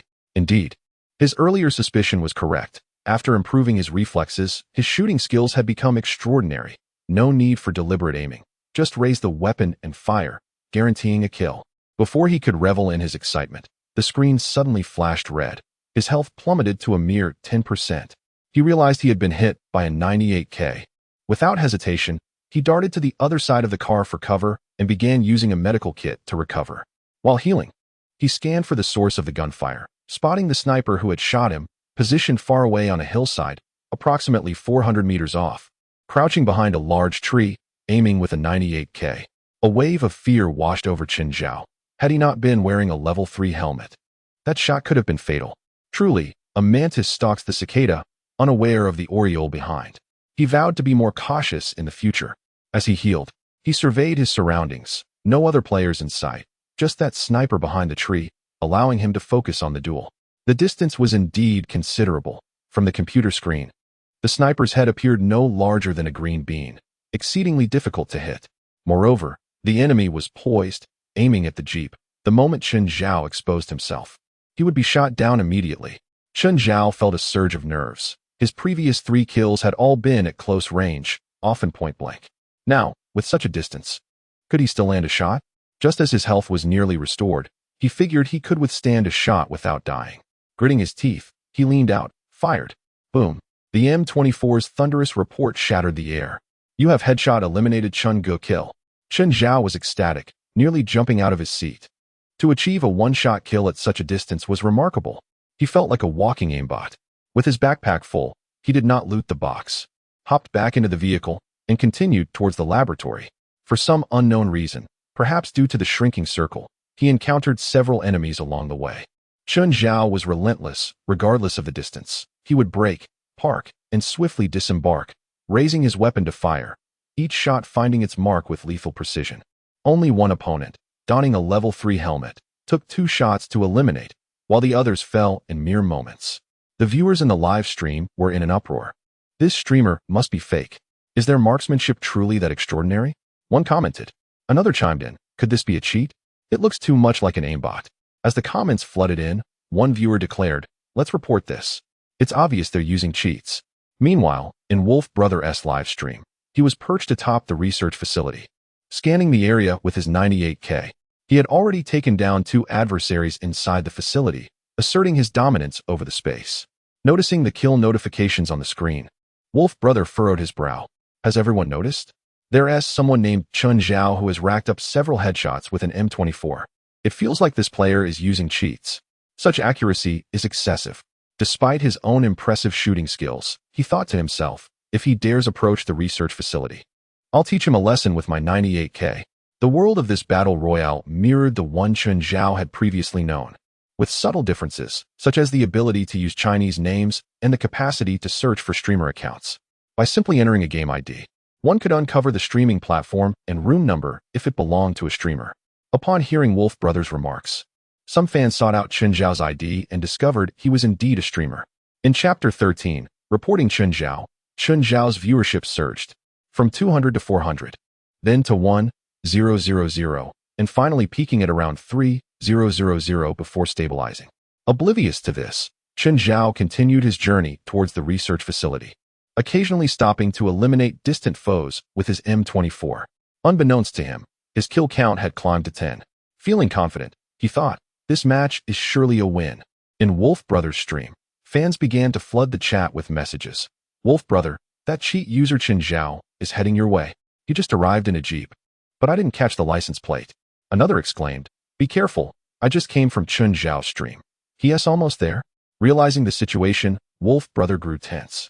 He inquired about Chun Zhao's position and learned he was on the hill in front of the research facility. Loading his 98K with urgency, he scanned the mountain peaks. Suddenly, a green jeep sped into view, rapidly approaching the research facility. Wolf Brother's expression hardened as he aimed and fired. Blood erupted from Chun Zhao's vehicle. Cursing under his breath, Wolf Brother lamented, "I aimed for the head, but the distance was too great, and the vehicle moved too swiftly." Chun Zhao, startled by the sudden hit that depleted more than half his health, quickly realized there was a sniper in the research facility. Slamming on the brakes and diving behind the vehicle for cover, administering first aid. While treating his wounds, Chun Zhao spotted an enemy crouched atop the building, only their head exposed, aiming at his jeep with a 98K. A frown crossed Chun Zhao's face. It was evident that this opponent was highly skilled, cleverly concealed. Had it not been for his heightened awareness, he might never have noticed them. The sniper's marksmanship rivaled that of professional players, a formidable adversary indeed. Meanwhile, Wolf Brother remained tense, not daring to blink. He knew he faced a cheat user. With his helmet's durability waning, a single headshot from an M24 could spell disaster. His heart raced. As a professional player, he had faced cheats before, even successfully taking down a flying cheat on the desert map and a teleporting cheat in the rainforest. Now, he confronted an aimbot user. Aimbots were not invincible. If he could shoot before the enemy had time to react, he could emerge victorious. However, the task was daunting. Nearly impossible. The live stream audience erupted with excitement. Wolf Brother, take down the cheat. Show them the power of your 98K. Then, unexpectedly, Chun Zhao emerged from behind the jeep and fired. It was sudden and unforeseen. Wolf Brother was startled, clicking his mouse, but the gun did not fire. His character fell to a headshot, leaving only a smoldering crate behind. It was a mere fraction of a second too late. No matter how quick his reflexes were, they could not outpace an aimbot. With a sigh, Wolf Brother initiated the reporting process while chatting with his viewers. "I apologize. Tonight has been exhausting. I hesitated for just a moment, and the opponent took their shot without delay. My reaction was too slow. The attempt to take down the cheat has failed. I'm certain you all noticed how instantaneous their reveal and shot were, with no pause whatsoever." He continued, "I know most professional players in the country, having played friendly matches and shared meals with them. To my knowledge, only Sakura God and Cat God possess such rapid sniping skills. And even they cannot guarantee every shot will hit. Sakura God is currently competing in Munich, and Cat God has a strict sleep schedule. Thus, he concluded, I'm confident this is a cheat, possibly even a lock-on cheat. I will report this now, and by tomorrow, we should have results when I stream again. Good night, everyone." With that, Wolf Brother finished reporting Chun Zhao and ended the stream. Many of his fans, enraged, rushed to report Chun Zhao in defense of their beloved streamer. Meanwhile, Chun Zhao remained blissfully unaware of the reports against him, leisurely driving to the research facility, ascending to the rooftop, and savoring Wolf Brother's loot. "Delicious," Chun Zhao exclaimed, exhilarated by the adrenaline rush. In Chapter 14, attracting 9,000 followers, Chun Zhao found himself in the final circle, with only 4 players remaining, himself included. Cunningly, he concealed himself in a restroom at the center of the circle, quietly observing the unfolding chaos outside. This was a strategy Chun Zhao had honed over time. Survival was key, and the restroom was a sanctuary. The small, unassuming space provided perfect cover, allowing him to await the inevitable reduction of opponents without drawing attention. Gunfire suddenly erupted from the southeast. After a brief exchange of shots, the number of remaining players dwindled to 3. In an instant, the unmistakable crack of an AWM rang out, reducing the count to 2. Before long, only one adversary remained on the battlefield. Chun Zhao was taken aback. He never anticipated encountering an AWM in the final circle. This legendary sniper rifle, exclusive to airdrops, was notoriously formidable, regardless of armor or helmets. A single hit would likely incapacitate the target. A level 3 helmet was nearly as ineffective as cardboard against the AWM, with only a level 3 vest having a slim chance of providing some defense. Unfortunately, both Chun Zhao's level 3 helmet and vest were half damaged, meaning a single shot would spell his doom. Caution was paramount. For the moment, he could only ascertain the enemy's position in the southeast, as the recent AWM shot had echoed from that direction. However, the exact location remained elusive. The southeastern terrain was dotted with undulating hills, several large trees, and a couple of boulders. With the AWM in play, the enemy might also be clad in a ghillie suit. Chun Zhao felt a surge of anxiety. His chances of victory hinged on who would outlast the other, or who would spot the opponent first. After a brief pause, the safe zone shrank once more. Chun Zhao felt a wave of relief wash over him as he found himself positioned at the edge of the new circle. The toxicity of the final zone was intense, and the healing items he consumed barely kept up with the encroaching blue. If the enemy were outside the circle, they would inevitably rush in, presenting an opportunity for Chun Zhao to strike. He could evade and deliver a fatal shot. Sure enough, mere seconds later, the enemy could no longer contain themselves and began deploying a series of smoke grenades. A thick cloud of white smoke billowed outward as Chun Zhao crouched down. Stepping out from behind the restroom door, he scanned the smoke-laden front with bated breath, his M24 eager for action. The moment was ripe to see whose aim would prevail. Whoever hesitated would meet their end. Chun Zhao acutely sensed a shift in his mental state. It was as if his intellect had sharpened, coupled with heightened tension. At that moment, his vision and hearing were finely attuned, capturing every detail on the screen. Every blade of grass in sharp relief.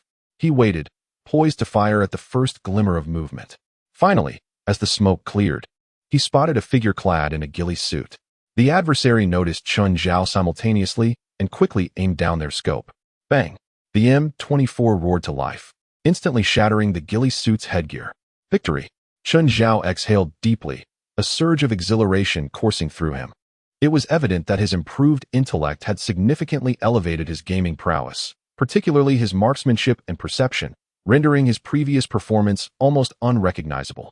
In the past, securing a chicken dinner would take numerous attempts, and on bad days, he might go an entire day without tasting victory. Yet now, with a newfound clarity, he triumphed in his very first match. Time was fleeting, and sleep beckoned. Suddenly, Chun Zhao recalled that he was live-streaming. He exited the game and switched to the streaming interface, initially expecting that a few viewers might have tuned in to witness his victory. However, upon entering the live-stream room, he was astounded. The viewership had skyrocketed to over 10,000. The barrage of comments was overwhelming, nearly impossible to decipher. His first instinct was joy, indeed. A skilled streamer would swiftly garner attention. But as he read the comments, his expression shifted to one of disbelief. Don't eat rabbit meat. Cheating streamer. I want to choose Han Xin, reported, enjoy your ban. Deep in enemy territory, the hacks nowadays are truly enlightening. Wolf Brother. I want to have your children. How dare you cheat and eliminate Wolf Brother? It disgusts me. Wolf Brother. I love you. After all the effort Wolf Brother put in for an extra half hour tonight, you ruined it. After some time, Chun Zhao finally grasped the situation. He had eliminated a well-known chicken dinner streamer, and his fans were incensed, flooding in to accuse him of cheating.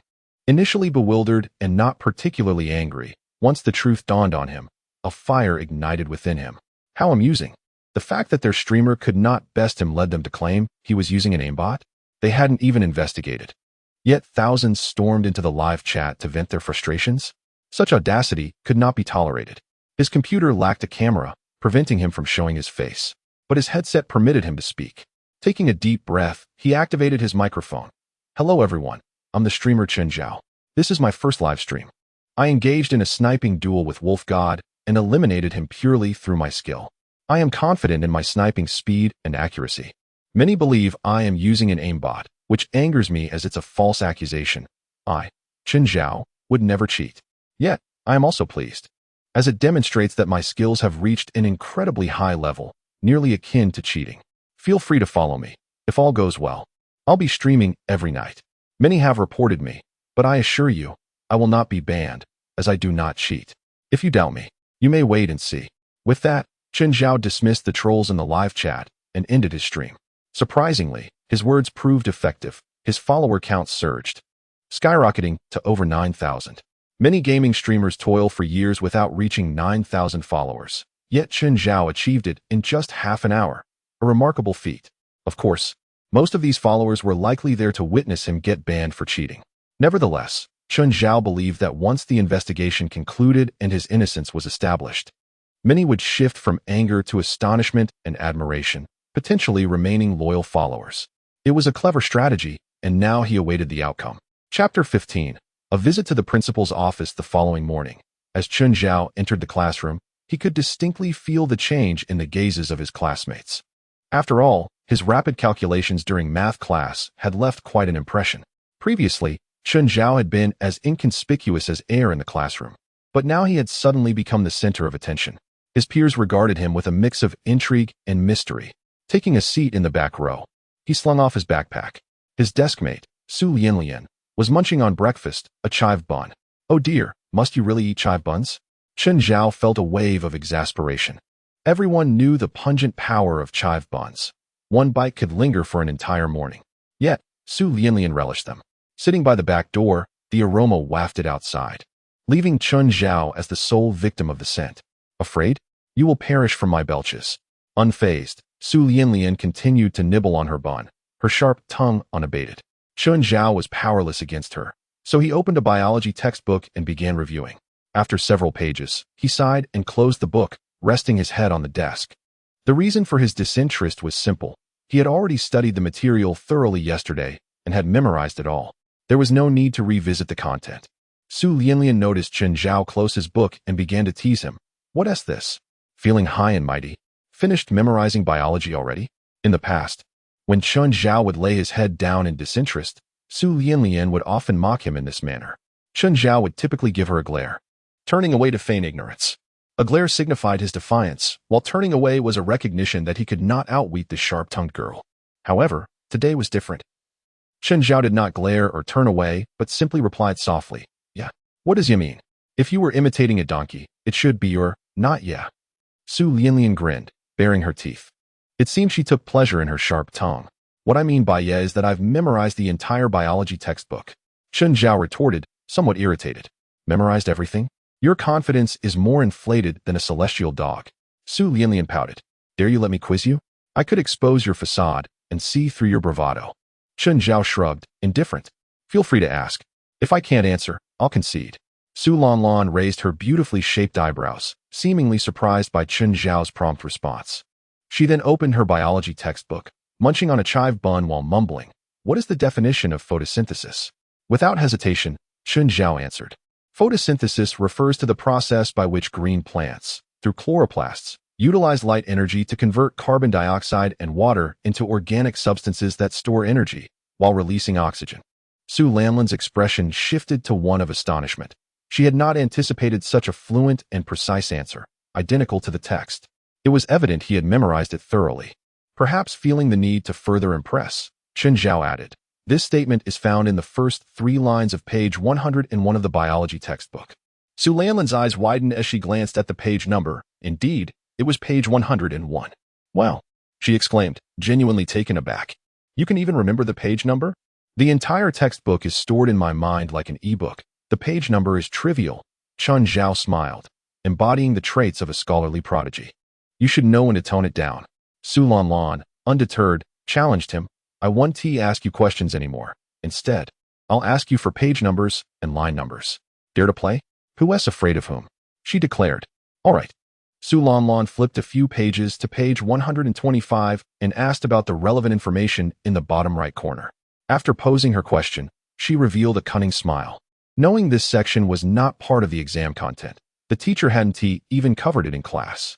She was convinced Chen Zhao wouldn't be able to answer.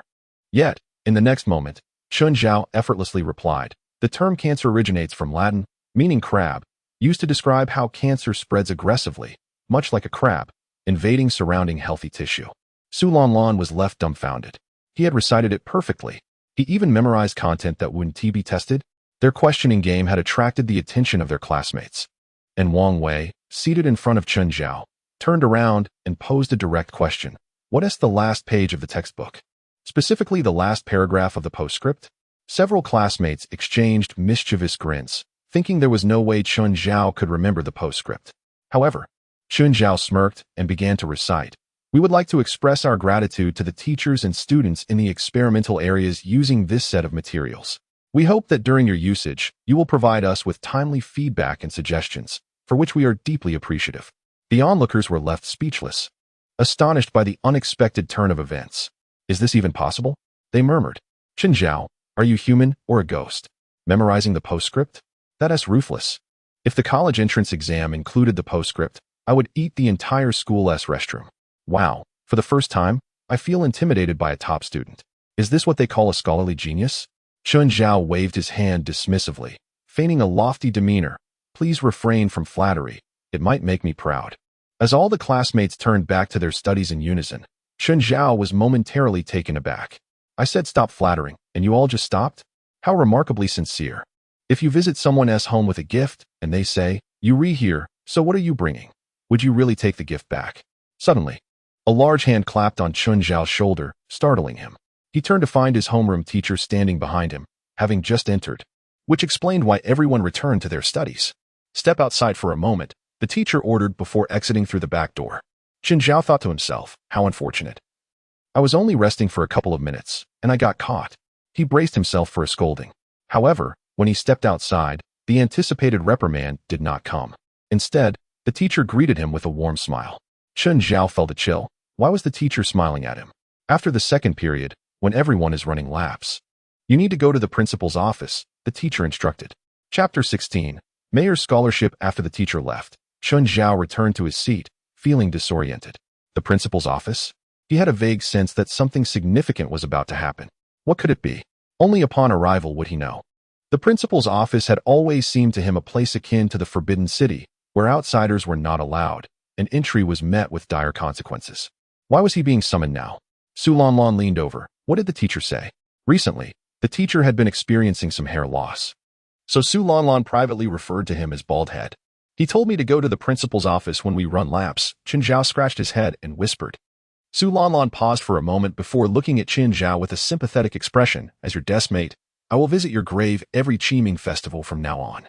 What color flowers would you like on your tombstone? Why on earth would you visit my grave? Chun Zhao retorted. The principal isn't a man-eating monster. You are undoubtedly doomed. Su Lanlan asserted confidently. Think about what you did yesterday. How could such a rebellious Chun Zhao, who embarrassed the teacher in front of so many people, possibly escape unscathed? You've read fantasy novels, right? You offend the small, and the big ones come after you. You offend the big, and the elders show up. Who knows? They might plant a landmine at the office door, or you might walk in to find the principal smiling at you from behind a heavy machine gun. Chun Zhao shuddered, realizing Su Lanlan had a point. For Qingming, I want yellow chrysanthemums, he declared in despair. Feeling anxious, he attended 2 more classes before it was time for laps. As his classmates hurried to the playground, Chun Zhao made his solitary way to the principal's office. The door was slightly ajar, and voices could be heard inside.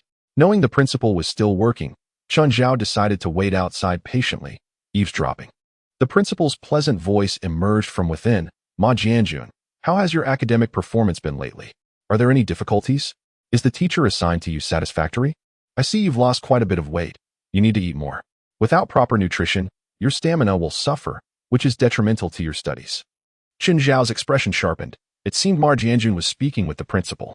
Ma Jianjun was well known throughout the school, often ranking first in exams, standing at 188 meters with a fair, striking countenance, an excellent basketball player, resembling Rukawa Kid from Slam Dunk. He was someone Chun Zhao could only look up to. Zhao Xiaobai. I've noticed you've not scored full marks in math on your recent mock exams. Are you facing a bottleneck? Do you need a different math teacher? No need. But if there's anything you require, feel free to mention it, the principal continued.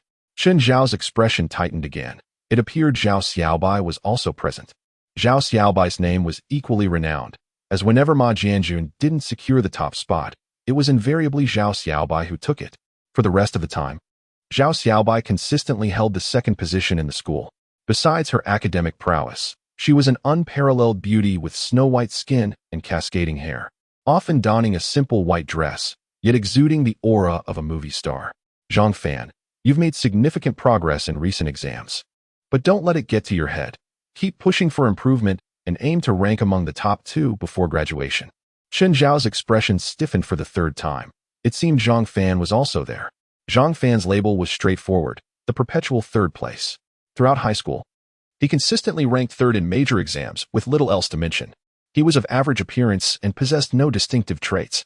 Ma Jianjun, Zhao Xiaobai, Lin Fan, the top 3 students in the school were in the principal's office. It appeared to be a gathering of elite students. The principal seemed to be encouraging them, offering support, as they were all likely candidates for prestigious universities like Tsinghua and Peking. Suddenly, Chun Zhao heard his own name mentioned. The principal's voice was filled with confusion. It's time for laps. Why hasn't Chun Zhao arrived? Following that was the homeroom teacher's voice. I told him long ago, he should be here soon. Principal, how has Chun Zhao performed over the past 3 years? From what I see of his exam results, they seem rather unsatisfactory. Homeroom teacher, not just unsatisfactory. They are utterly dismal. Chun Zhao has attended my classes for 3 years, diligently listening and completing assignments. yet he has failed every single exam. Over the years, I have truly witnessed the meaning of a rotten wood that cannot be carved and mud that cannot be supported. Just yesterday, I discovered he has been hiding his capabilities.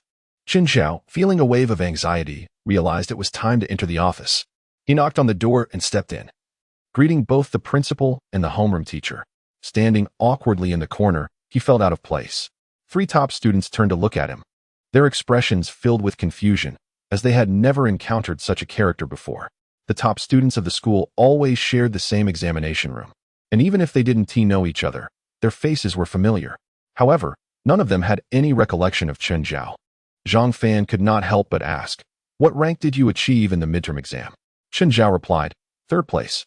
Lin Fan frowned, realizing he himself was the true 3rd in the school rankings. Chen Zhao wished he could sink into the ground, clarifying, "You are the 3rd from the top. I am the 3rd from the bottom." The 3 top students were taken aback. Why would a student who ranked 3rd from the bottom be summoned? Although Chen Zhao had never ranked among the top, he had indeed been concealing his true potential. The principal, smiling, addressed them. "The next exam may yield unexpected results, and the top 3 positions are still uncertain. That is why I have called you all here to discuss a matter." The 3 top students were utterly perplexed. Concealing one's potential? What could that even mean? A student who ranks 3rd from the bottom. Where could such hidden potential possibly lie? This year brings a wonderful opportunity, the mayor's scholarship. The principal continued, "Next month, we will hold a provincial joint examination. All senior students from various high schools will participate. The top 100 in the joint examination will be eligible for the mayor's scholarship. The 1st place will receive a prize of 100,000 yuan. The 2nd to 10th places will earn 10,000 each, and the 11th to the 100th places will receive 1,000 each. I hope the 4 of you will strive to secure the mayor's scholarship." The principal's gaze swept over the 4 students. The 3 top students nodded in agreement, while Chen Zhao felt somewhat disoriented. Was the principal actually encouraging him to pursue the mayor's scholarship? After all, he was ranked 3rd from the bottom in the entire grade. Did the principal truly believe that because he solved 2 math problems yesterday, he could win the mayor's scholarship? There must be at least 300,000 science students in the city. To rise to the top 100 among them was an immense challenge. It felt like carving a bloody path through a sea of soldiers. After a brief moment of astonishment, Chen Zhao resolved to prove himself worthy of the principal's trust. After all, what was an examination? He possessed a system. His intelligence was extraordinarily high. What score could elude him? Chapter 17. The eavesdropped evaluation. The principal's faith ignited a sense of excitement within Chen Zhao. Upon returning to the classroom, he immediately began to study the textbooks. Having reviewed them yesterday, he still felt a twinge of insecurity and decided to go over them once more. His recall of previously studied material had significantly improved. Thus, within just one morning, he managed to revisit all the textbooks. Without a hint of modesty, Chen Zhao felt he had stored every word from his high school textbooks in his mind. He could even visualize the pages of the textbooks with his eyes closed. However, mere rote memorization was far from sufficient. Anyone who has attended school understands that there exists a peculiar correlation regarding the difficulty of exam questions. The difficulty of textbook examples. 1. The difficulty of routine homework. 10. 24. 0. 462. 2095. 10. 4. The difficulty of exam papers. 12. 88. 86. 5. 2. 66. 880. 15. Thus, the next step required an intensive practice regimen, relentlessly working through a mountain of exercises, identifying and solving every problem he could not tackle. At noon, after school, Chen Zhao didn't return home, but instead purchased a hand-grabbed pancake, along with 2 grilled sausages and a skewer of grilled squid, devouring them hungrily before heading straight to the Xinhua bookstore by the school gate. The Xinhua bookstore was a magical place that never interfered with customers browsing freely.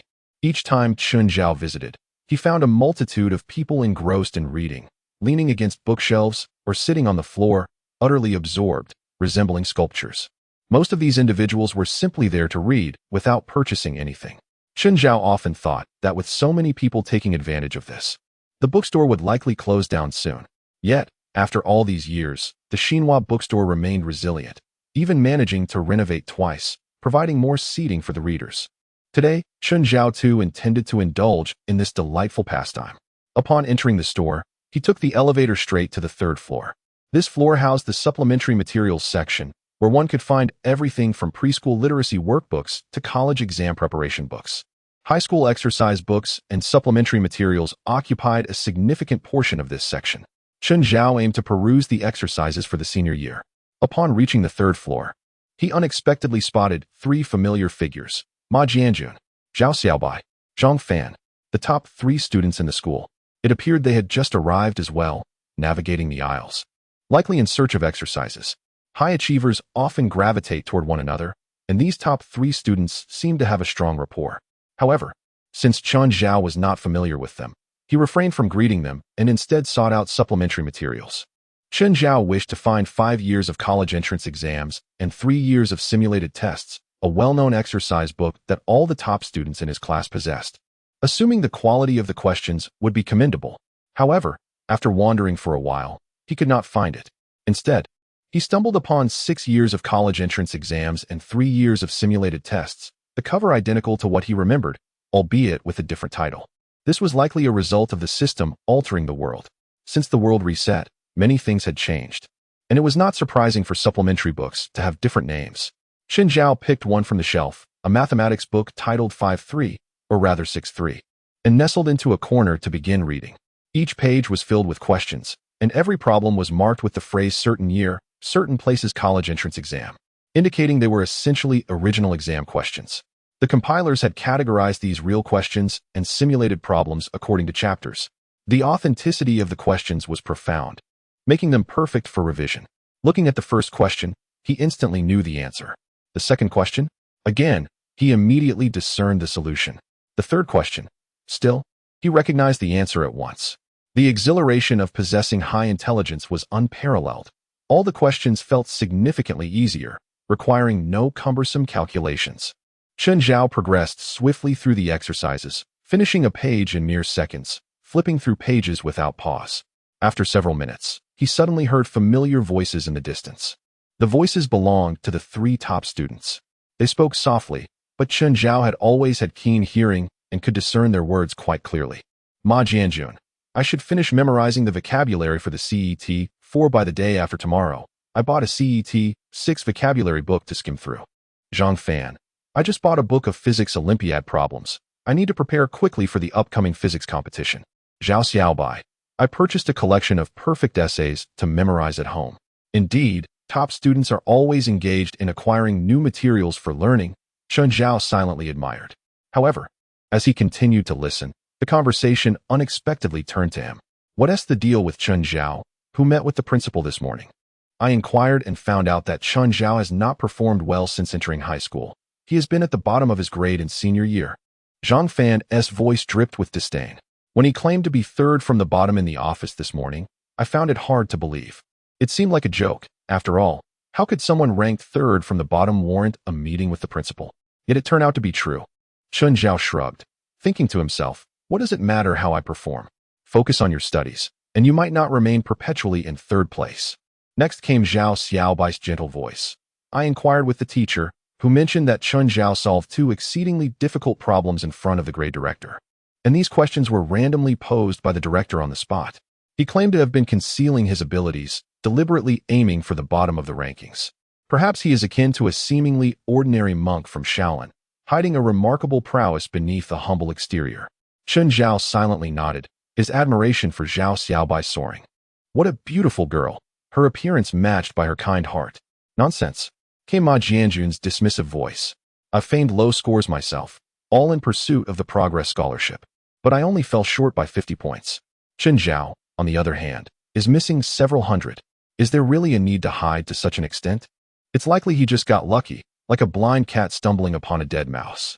Zhao Xiaobai countered, not necessarily, right? Zhang Fan interjected. There's nothing uncertain about it. Ma is absolutely right. That kid definitely just got lucky. Chen Zhao frowned in irritation as he listened. Is it really appropriate to gossip about someone behind their back? Did I provoke you? Whether I am concealing my abilities or simply lucky is none of your business. Seated in a corner, obscured by towering bookshelves, the 3 academic elites failed to notice him as they continued their conversation and then departed in the elevator. For a fleeting moment, Chen Zhao felt a surge of desire to confront Ma Jianjun and Zhang Fan. However, he remained seated, realizing that engaging in such disputes was futile. especially since he wouldn't stand a chance against the two boys if things escalated. In the face of skepticism, the most effective response is to let one's accomplishments speak for themselves. The weekly assessment is only 2 days away, an opportune moment for demonstration. If I can propel my scores above Ma Jianjun and Zhang Fan, that will resolve all doubts. Chun Zhao felt invigorated, lowering his head to diligently study the 6th grade mathematics material. Before the upcoming assessment, it was imperative to review all subjects thoroughly to ensure surpassing Ma Jianjun and Zhang Fan. Chapter 18. Brother Wolf's generous tips. Unbeknownst to him, he had spent the entire afternoon engrossed in his studies, completing the entire 6th grade mathematics textbook. He encountered about 7 or 8 problems that stumped him, but upon glancing at the answers, he grasped them instantly. The rest appeared manageable as well. After placing the book back on the shelf, he dusted off his pants and headed to school, planning to borrow 2 more 6th grade textbooks from his classmates in the afternoon. What? Buying one from the bookstore? Absolutely not. Poverty. No money. Freebies are the ultimate joy. Chun Zhao was fairly well liked in class, so borrowing a workbook was no challenge. He quickly acquired a physics textbook and began studying at his desk. His deskmate, Su Lianlian, noticed Chun Zhao's diligent efforts and was somewhat astonished. Zhao, why have you been studying like a man possessed these past 2 days? Have you gone mad? Why not take the path of least resistance when the sea of knowledge is so vast? Hearing Su Lianlian's sarcastic remarks, Chun Zhao sighed softly. How can a sparrow comprehend the ambitions of a swan? The joy of learning is beyond the grasp of someone like you. He had a new ambition. I aim to surpass Ma Jianjun in the upcoming weekly assessment and claim the title of the top student in the school. Su Lianlian burst into laughter. You, with your lack of looks and character, have such grand aspirations.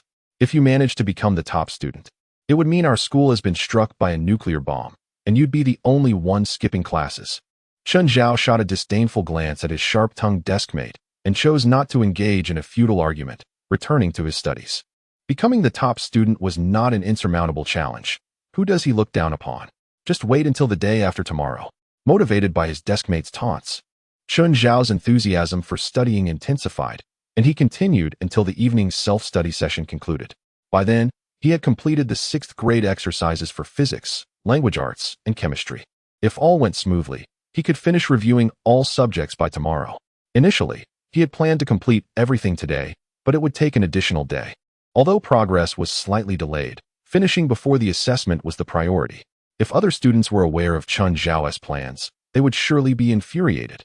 The 6th grade workbook was thick, spanning dozens of pages. The average student would require several weeks to finish. Yet he could complete it in 2 days and still feel it was slow. Upon returning home, Chun Zhao was nearly famished.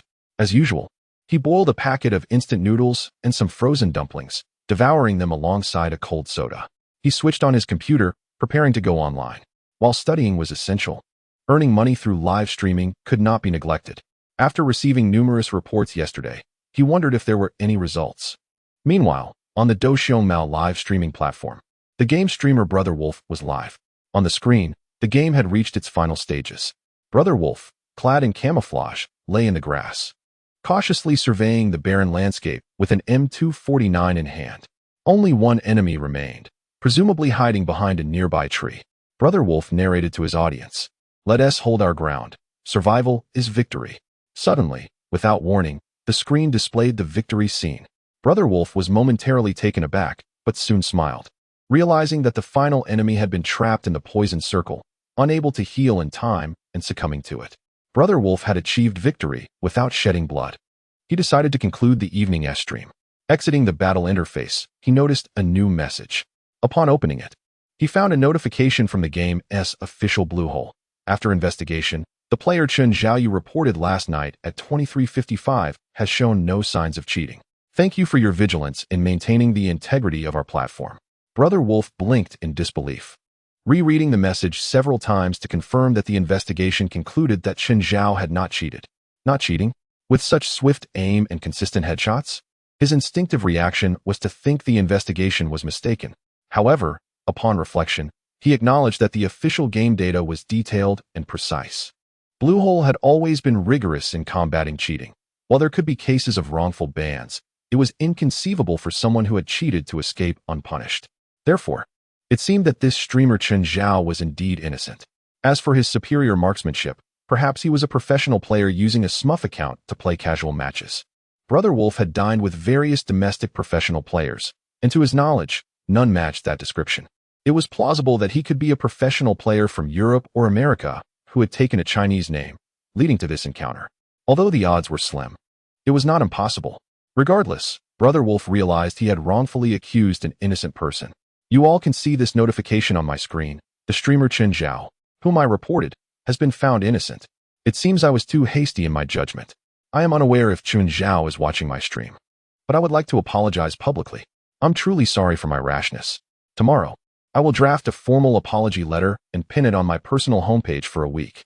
Afterward, Brother Wolf searched for Chen Zhao's streaming room online, confirming that it was indeed the same Chen Zhao he had encountered the previous night. He entered the room and opened the tipping interface, generously tipping 5 hearts of the universe. On the gift price list of the Doushengmao live streaming platform, the Heart of the Universe stood at the top as the most expensive gift, valued at 18,888 Panda coins, equivalent to 1,888 yuan. Brother Wolf tipped 5 of these, totaling a staggering 9,440 yuan. Despite not knowing Chen Zhao personally, the Heart of the Universe symbolized his heartfelt apology. Today's stream ends here. I'm off to bed. Good night, everyone. Brother Wolf concluded, shutting down the stream. My apologies. I was delayed by some matters and posted a bit late. Chapter 19. A bountiful reward. Chen Zhao logged into his streamer account. Messages flooded in, overwhelming him with surprise. First came a torrent of tipping notifications, over 100 gifts in total. Chen Zhao was utterly astonished. He hadn't streamed today, so how had he received so many gifts? Is the streaming industry truly this booming? Even when the streamer is absent, viewers still tip. The messages in the live broadcast room were overwhelming. Coco sweetheart, that's me. Turns out the host isn't cheating after all. Followed.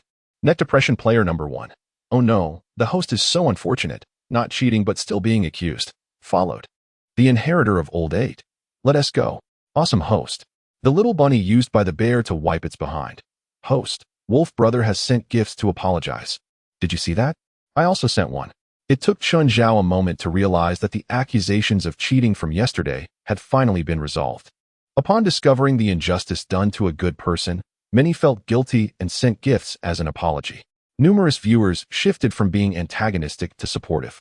Thus, the atmosphere in the live room became lively. Finally, the truth was revealed. Checking his profile, he was astonished to see that his follower count had surged to 17,620, approaching 20,000 followers. On the second day of broadcasting, nearly reaching 20,000 followers was an unprecedented feat. Many gaming streamers toil for years just to reach 10,000 followers, while Chen Zhao's achievement would surely leave many struggling streamers in the dust. Gazing at the gift interface, Chen Zhao was nearly overwhelmed. His withdrawal account already displayed 10,800 yuan. According to the platform's rules, ordinary new streamers like Chen Zhao receive a 50-50 split of gifts and platform earnings after tax. This meant that after deducting taxes, the gifts amounted to 21,600 yuan, and after the platform's cut, he had earned 10,800 yuan. This was astonishingly swift. Chen Zhao rubbed his eyes several times to ensure he wasn't misreading the numbers. Indeed, it was 10,800 yuan. Could he withdraw it now? His immediate instinct was to cash out the money. After all, only cash and bank balance could truly be considered his own. Money in the streamer account, no matter how much, remained intangible and unusable. Given his current financial situation, withdrawing was imperative. Chen Zhao reviewed the withdrawal guidelines in the back end, followed the instructions step by step, linked his bank card, underwent SMS and identity verification, and after considerable effort, clicked to withdraw. After a brief wait of 3 seconds, his phone suddenly buzzed. Picking it up, he saw a bank transfer notification. The 10,800 yuan had arrived. It truly had been transferred to his bank card. Chen Zhao felt a surge of joy and shock, his mouth agape in disbelief. This was incredible. Thanks to his supporters, he had enough for rent, food, and even the tuition for his first semester at university. Without further ado, to express gratitude to both new and old patrons, he immediately prepared to go live. Chen Zhao donned his headset, opened the game, and began streaming. If he had felt somewhat lackadaisical the previous day, today he was brimming with energy and enthusiasm. The reason was simple. He could genuinely earn money. The number of viewers in the live room surged instantly. as many users who followed Chun Zhao received notifications of his broadcast and rushed to tune in. Within a minute, over 4,000 viewers joined, and the count continued to rise. Thank you all for watching me play PUBG, and thank you for the generous gifts. I've been quite busy lately, so I can only stream 1 or 2 games in the evenings. I will add more streams over the weekend, Chun Zhao announced. For the first game tonight, let us try a solo squad. Solo squad is the most challenging mode. I'll take it on as a thank you for the gifts. As for the solo squad, anyone familiar with PUBG would know.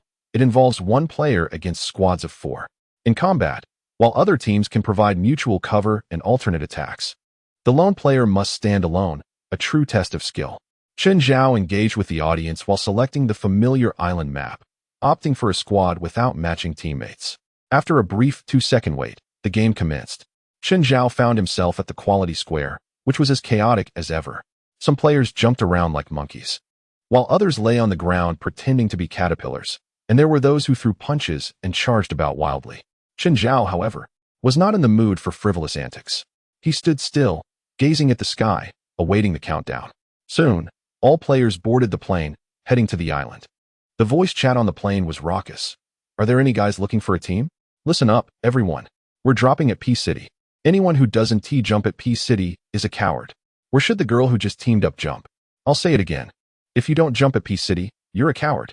The noise on the plane was unbearable, causing Chun Zhao's ears to ache. He opened the mini-map, glanced at a small building area outside P City, and jumped. Upon landing, he quickly scanned his surroundings and the sky. No one had dropped nearby. In high spirits, Chun Zhao entered a house through the window and began searching for supplies, bandages, a scar, a level 2 backpack, and a level 2 helmet. After looting several small houses, he was fully equipped with a level 2 set, carrying an AKM and an S686, with around 100 rounds of 7.62mm ammo and 20 shells for the shotgun. While this wasn't in abundance, it would suffice for brief skirmishes. He found a jeep by the roadside, hopped in, and sped off in search of enemies. Yes, he was indeed looking for foes to eliminate. With Chun Zhao's current shooting accuracy, he felt invincible. Playing in this casual match was as easy as cutting grass. Not long after driving, he heard fierce gunfire coming from the center of P City. Without hesitation, he parked the jeep at the outskirts of P City, disembarked, drew his AKM, and stealthily approached the source of the gunfire. The sounds were intense, suggesting 2 complete squads were engaged in a firefight. The chat in the live room became animated. In a solo squad, shouldn't the host find a place to hide? Why engage in a fight, going against 2 squads? Is he asking for trouble? This is a suicide mission. It's over. The host is done for. The audience believed Chun Zhao was doomed. Facing a multitude alone, it was only natural he would meet his end. Chun Zhao, however, was oblivious to the commotion in the chat, his focus razor-sharp as he scanned the area ahead. Suddenly, an enemy appeared behind a fake garage, crouching behind a wall and healing. Likely wounded from the ongoing skirmish, they had sought refuge to regain health. The enemy hadn't noticed Chun Zhao, but he had spotted them. Raising his AKM without hesitation, he pulled the trigger. Headshot. You knock down whoever hits me as a coward with an AKM headshot. Chun Zhao was initially delighted. A wounded enemy was indeed easy to take down. But then anger surged within him. What a ridiculous idea. Whoever hits me is a coward. He couldn't let this slide. He had to obliterate this foe, not just kill him simply. Since the enemy was behind the wall, he couldn't see them after knocking them down. He had to predict their position on the ground. After being shot down, they would likely attempt to crawl away. Therefore, predicting their position was no small feat. However, for Chun Zhao, it was merely a trivial matter. He swiftly threw 2 grenades, targeting different positions behind the wall. After a brief wait, the explosions erupted, and the screen displayed the notification. You killed whoever hits me is a coward with a fragmentation grenade. The gunfire ceased momentarily. Perhaps 1 squad had fled or been wiped out. There were certainly still enemies remaining. Chun Zhao switched to his S686 and entered a 2-story building. He opted for the S686 because this double-barreled shotgun could take down enemies indoors faster than any other weapon. It was truly deserving of its reputation. Regardless of the enemy's armor or health, 2 shots would bring anyone to their knees. Chun Zhao ascended the stairs, checked each room thoroughly, but found no enemies. He then switched back to his AKM and stealthily approached the balcony for a better view. From the balcony, he spotted the road cutting through P City. Just a few meters ahead, a car was engulfed in flames, having been destroyed. Next to the burning car, There were 4 loot boxes neatly arranged, alongside some discarded weapons and ammo. Clearly, someone had already looted these, likely switching weapons in the process. Chun Zhao deduced that the looter had not wandered far, and thus he swiftly tossed a smoke grenade into the street. The grenade erupted in the center of the road, emitting clouds of smoke. Holding his breath and focusing intently, Chun Zhao anticipated that if any enemies were nearby, they might be drawn to investigate the inexplicable smoke. At that moment, he could take them down with a well-aimed shot. Suddenly, a grenade shot out from a window of a building on the street, crashing into the smoke and exploding with a deafening roar. Clearly, someone had been hiding within that building and, upon witnessing the strange smoke, had decided to toss a grenade to test the waters. Chun Zhao felt a surge of excitement. Indeed, there were still lingering enemies.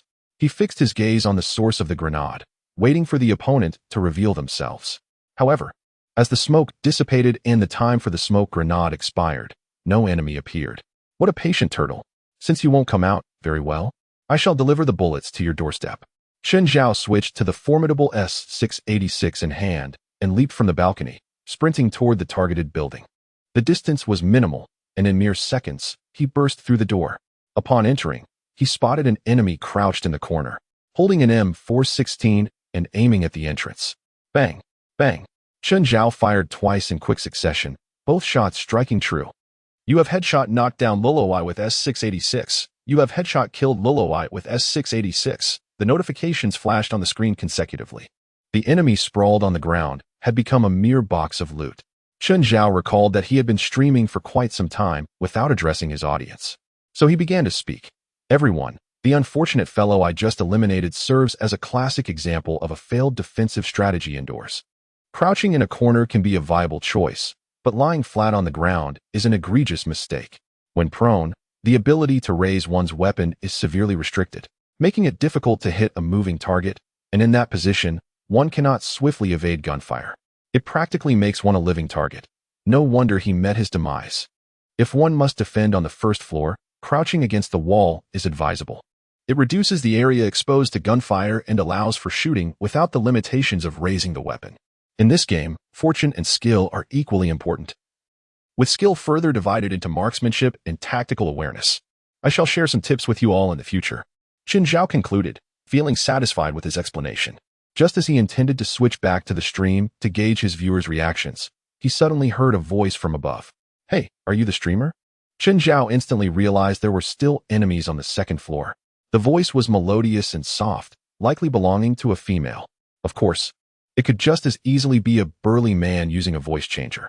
In today's world, one could never tell if a long-haired maiden might own a razor. I am indeed the streamer, and I pride myself on my technical prowess, Chun Zhao replied, looking up at the second floor. Anyone who has crossed paths with me has become a box of loot. So do not struggle, come down quietly, and I shall grant you a dignified demise. Please don't kill me. We are colleagues. The girl on the second floor exclaimed urgently. Colleagues. Chun Zhao was taken aback. You are also a streamer? Did you not recognize my voice after all that I said? The other party's tone was tinged with a hint of grievance and irritation. No, Chun Zhao replied curtly. Little bamboo shoot, would you like to come down and meet your end gracefully? If you do not descend, I shall storm your fortress. As Chun Zhao confronted the little bamboo shoot, the audience in the live stream erupted in excitement. What a coincidence. Is that really little bamboo shoot? Who is little bamboo shoot? Is she really popular? No way. You don't know little bamboo shoot? She's that stunning girl with a generous figure. Clearly, she's the one with the long, beautiful legs. The little bamboo shoot with 8 million followers. Though her gaming skills are lacking, her beauty is undeniable. What? As a gaming streamer, she lacks skills and relies solely on her looks to gain fans? What is this world coming to? Let me search. Oh my, little bamboo shoot is indeed beautiful. I must follow her. Just as Chun Zhao hesitated about whether to storm the building, he suddenly heard footsteps, and an enemy burst through the door. With lightning reflexes, Chun Zhao spun around and fired, S-686 blasting 2 shots to the face. Bang! Bang! You have headshot knocked down wife cake has a wife. You have headshot killed wife cake has a wife. The intruder barely managed to fire a shot before being taken down in a flash. What just happened? Eliminated instantly? Was he up against a spraying god? Chun Zhao leisurely approached the loot box. There was little to collect. Just a few healing items and a smoke grenade. In the final circle, smoke grenades can be invaluable. After looting, Chun Zhao heard the lament of little bamboo shoot from above. Why is this happening? Why? Chun Zhao quickly responded, this wife cake has a wife. Doesn't she? Your teammate, right? You were stalling for time, waiting for him to ambush me, weren't you? Little bamboo shoot. Yes, Chun Zhao, if I am not mistaken, this is your last teammate, correct? Little bamboo shoot. Wah, yes, little bamboo shoot, streamer. Can you spare me? Give me a reason not to kill you. As Chun Zhao engaged in this back and forth with the girl above, he searched for an opportunity to storm the building while internally critiquing her gaming skills, which must be abysmal, bordering on bot level. Otherwise, she wouldn't be so cowardly. Most would have charged down to fight or leapt from the window to escape instead of remaining upstairs, crying and pleading for mercy. Let us form a team. You don't shoot me, and I want to shoot you. We'll enter the final circle together, little bamboo shoot proposed. Chun Zhao pondered for a moment, then asked his audience, do you think this little bamboo shoot is trustworthy? Should I team up with her? If you say yes, I shall. If you say no, I will eliminate her. The viewers responded with a flurry of excitement, voicing their opinions. Team up. Isn't it better to carry a girl to chicken dinner? Streamer, are you out of your mind? You stumbled upon such a beautiful girl, and you want to kill her. If you're a man, don't fall for her sweet words. Just take her out. Don't trust the enemy's sweet talk. Throw a grenade and finish her. This little bamboo shoot is terrible. Practically a noob. You could take her down with a frying pan. Do you not have a heart? Little bamboo shoot is so pretty. Can you really bring yourself to kill her? Initially, Chun Zhao intended to let his fans decide, but seeing the varied opinions, he realized he had to make the choice himself. After a moment of contemplation, he called out to the girl upstairs, let us conduct a surrender ceremony. Little bamboo shoot's confused voice replied, surrender ceremony? You will remove all your equipment and place it at the stairwell. Then, you shall dance beside it while I ascend. Should I find you not dancing or your gear still on, I will immediately fire 2 rounds from my S686 at your head, Chun Zhao stated. Little bamboo shoot. Wah. How humiliating. All right, I'll strip down and call you when I'm ready. There was a flurry of rustling sounds from above, indicating she was removing her gear. Moments later, she announced, I'm about to dance, you can come up now. Chun Zhao cautiously raised his S686 and charged upward, fully prepared for an ambush at the staircase. However, upon reaching the top, he was taken aback to find the opponent dancing in the corner, surrounded by a veritable trove of items. Bullets, beverages, medical kits, guns, helmets, armor, and backpacks. It appeared they had genuinely surrendered. Chun Zhao was astonished. This petite streamer was so cowardly that she chose to dance instead of fight upon encountering an enemy. Who could possibly be her fan? Claiming to be famous must surely be an exaggeration, unless she possessed extraordinary beauty. But would one even pursue a career as a gaming streamer if they were exceptionally attractive? She must be a lowly-voiced enchantress, reminiscent of that certain popular figure. Given her overt display of surrender, Chun Zhao felt it inappropriate to renege on their unspoken agreement. After a moment's contemplation, he proposed 3 stipulations. Let's team up. But I have 3 conditions. First, you may carry only 1 firearm. Second, you must walk in front of me. You will go where I direct you. Third, well, there seems to be nothing else, so just adhere to the first 2. The petite streamer, humiliated, nodded in agreement and timidly asked, how long must I dance? Stop dancing. It's dreadful to behold, Chun Zhao quipped. But this dance was designed by the game, not me. She protested, feeling utterly wronged. Upon inspecting the equipment she had discarded, Chun Zhao discovered a level 3 helmet and armor, which he donned without hesitation. He also found an SLR sniper rifle and a UMP submachine gun, both of which he was adept at using, and he promptly equipped them. You are quite the fortunate one. A model courier, perhaps, burdened with excellent gear. Merely waiting for a worthy recipient, Chun Zhao exclaimed with delight. Please, stop criticizing me. The circle is closing. We must move. The petite streamer implored, visibly distressed. Noticing the circle had indeed shrunk to a mere 700 meters, Chun Zhao instructed her to equip herself and lead the way. They descended the stairs, emerged onto the road, and soon found a vehicle. As Chun Zhao drove, the petite streamer sat in the back, and they sped through the buildings of P City, racing toward the lush, verdant mountains in the distance. Chapter 22. Using the female streamer as bait. Surprisingly, they encountered no enemies along the way. After looting several buildings, they drove straight into the final circle. Observing the remaining player count, only 9 remained. Excluding himself and the petite streamer, that left 7 foes. Advance 10 meters, and then hop from side to side, Chun Zhao directed. The more exaggerated the movements, the better. You must attract attention. The The petite streamer was horrified. If I jump around, I'll be shot by a sniper. Let me lie down instead. Disregarding her pleas, Chen Zhao coldly raised his SLR. If you don't jump in front, I'll shoot you myself. Move. Reluctantly, the petite streamer shuffled forward, beginning to hop awkwardly. It was evident she had not mastered the skill of dodging bullets, a clear indication of her lack of experience. Chen Zhao crouched behind a tree, intently scanning the surrounding woods and buildings. The reason he was willing to bring the petite streamer to the final circle was simple. He intended for her to serve as bait, a living target to draw enemy fire while he remained hidden, ready to capitalize on the chaos. Should the petite streamer fall to gunfire, he could identify the shooters. The viewers in the live stream quickly discerned Chen Zhao's intentions, and the chat erupted. Watermelon eaters, is this a new tactic? Incredible. I'm the king of gunfights. The host is wicked, but I love it. Chen Zhao, how could you treat a girl this way? Using her as bait is too cruel. Platinum Bunny, poor petite streamer. Other hosts protect her, but this one shows no mercy. Oreo with spicy sauce. Haha.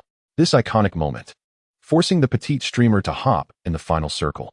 She must be utterly frustrated. After a wait, Chen Zhao grew anxious when no one fired at the petite streamer. How could such an obvious target escape unscathed? Just as he pondered this, a sudden flurry of gunfire erupted from the southeast, the unmistakable sound of an M416. Bullets zipped past and struck the petite streamer, eliciting terrified screams as she began to run. But how could she outrun the bullets? Her health plummeted alarmingly. It's over. I'm going to die, she cried in distress. In a moment of clarity, Chen Zhao leapt up, aiming without a scope, and fired 2 shots. The 7.62mm round sliced through the air, accurately hitting an enemy concealed in the grass 300 meters away. 2 consecutive headshots felled the foe before they could react. Suddenly, the petite streamer realized the bullets chasing her had ceased. She hurriedly took cover behind a tree, applying a medical kit to restore her health. In Chen Zhao's livestream, excitement surged among his followers. Oreo with spicy sauce. Wow, what precision. Headshots without a scope? I must donate. Rainy Alley Girl, the host, is incredible.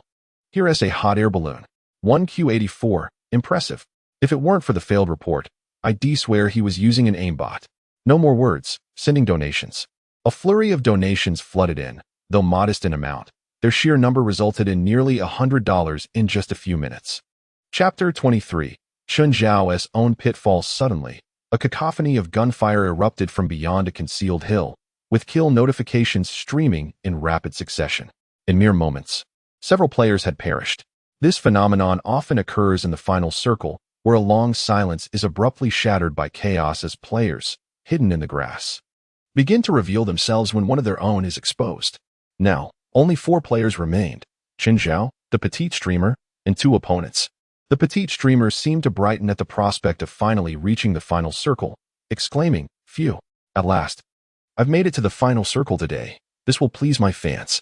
Chen Zhao, exasperated, replied, "Didn't you claim to be a chicken dinner streamer? Shouldn't you reach the final circle in every match? What do you mean by at last?" The petite streamer retorted, "My skills are excellent. It's just that luck hasn't been on my side." Chen Zhao shrugged, choosing not to argue further, and continued to scan the forest ahead. He scrutinized the edges of the hill and the underbrush around the trees, knowing these were prime hiding spots. However, despite his careful observation, he saw no signs of life. The remaining 2 opponents were likely seasoned players, skilled at concealing their positions. The next circle was not far away, a mere 10 meters ahead. Yet, it was completely exposed, lacking any cover, making it an easy target. With no other option, he resolved to use his bait once more. "Petite streamer, advance into the circle and hop from side to side," he instructed. "No way. I'll be shot in such a small circle," she protested vehemently. "Do not fear. If anyone shoots you, I will immediately retaliate," Chen Zhao assured her. "Are you reliable?" she asked hesitantly. "Whether I am or not, you must advance. Otherwise, I'll take your head," Chen Zhao threatened sternly. Little Bamboo Shoot wailed softly, having taken 2 painkillers, perhaps hoping that a continuous flow of health could save her life.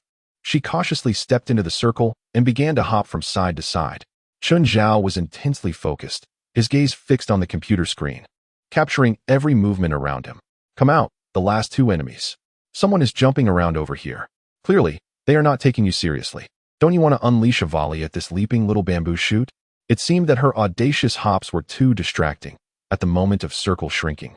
Two figures appeared simultaneously from either side of the opposite hillside, opening fire at Little Bamboo Shoot. The instant they emerged, they were already locked onto by Chen Zhao. Without using the scope on his SLR, he fired directly. Little Bamboo Shoot screamed as the gunfire from three parties erupted simultaneously. Bullets of various calibers whizzed through the grass, creating a sharp sound. You have headshot killed earphone with SLR sniper rifle. You have headshot killed Quirt with SLR sniper rifle. The two notifications rang out in succession. The last two enemies were eliminated. Chen Zhao got up and rushed to the safe zone. Little Bamboo Shoot felt somewhat at a loss, pondering what to do next. It was just the two of them left. After a moment of contemplation, Chen Zhao suddenly pulled out a grenade and removed the pin. Little Bamboo Shoot stood still, letting out a small sigh, knowing she was about to be blown up. But it was okay. Reaching second place was already a rare achievement. Sometimes, one could play dozens of games without attaining second place. Essentially, she had lucked into a second place. What was there to be dissatisfied about? However, with a thunderous boom, Little Bamboo Shoot was astonished to see the victory screen pop up on her computer.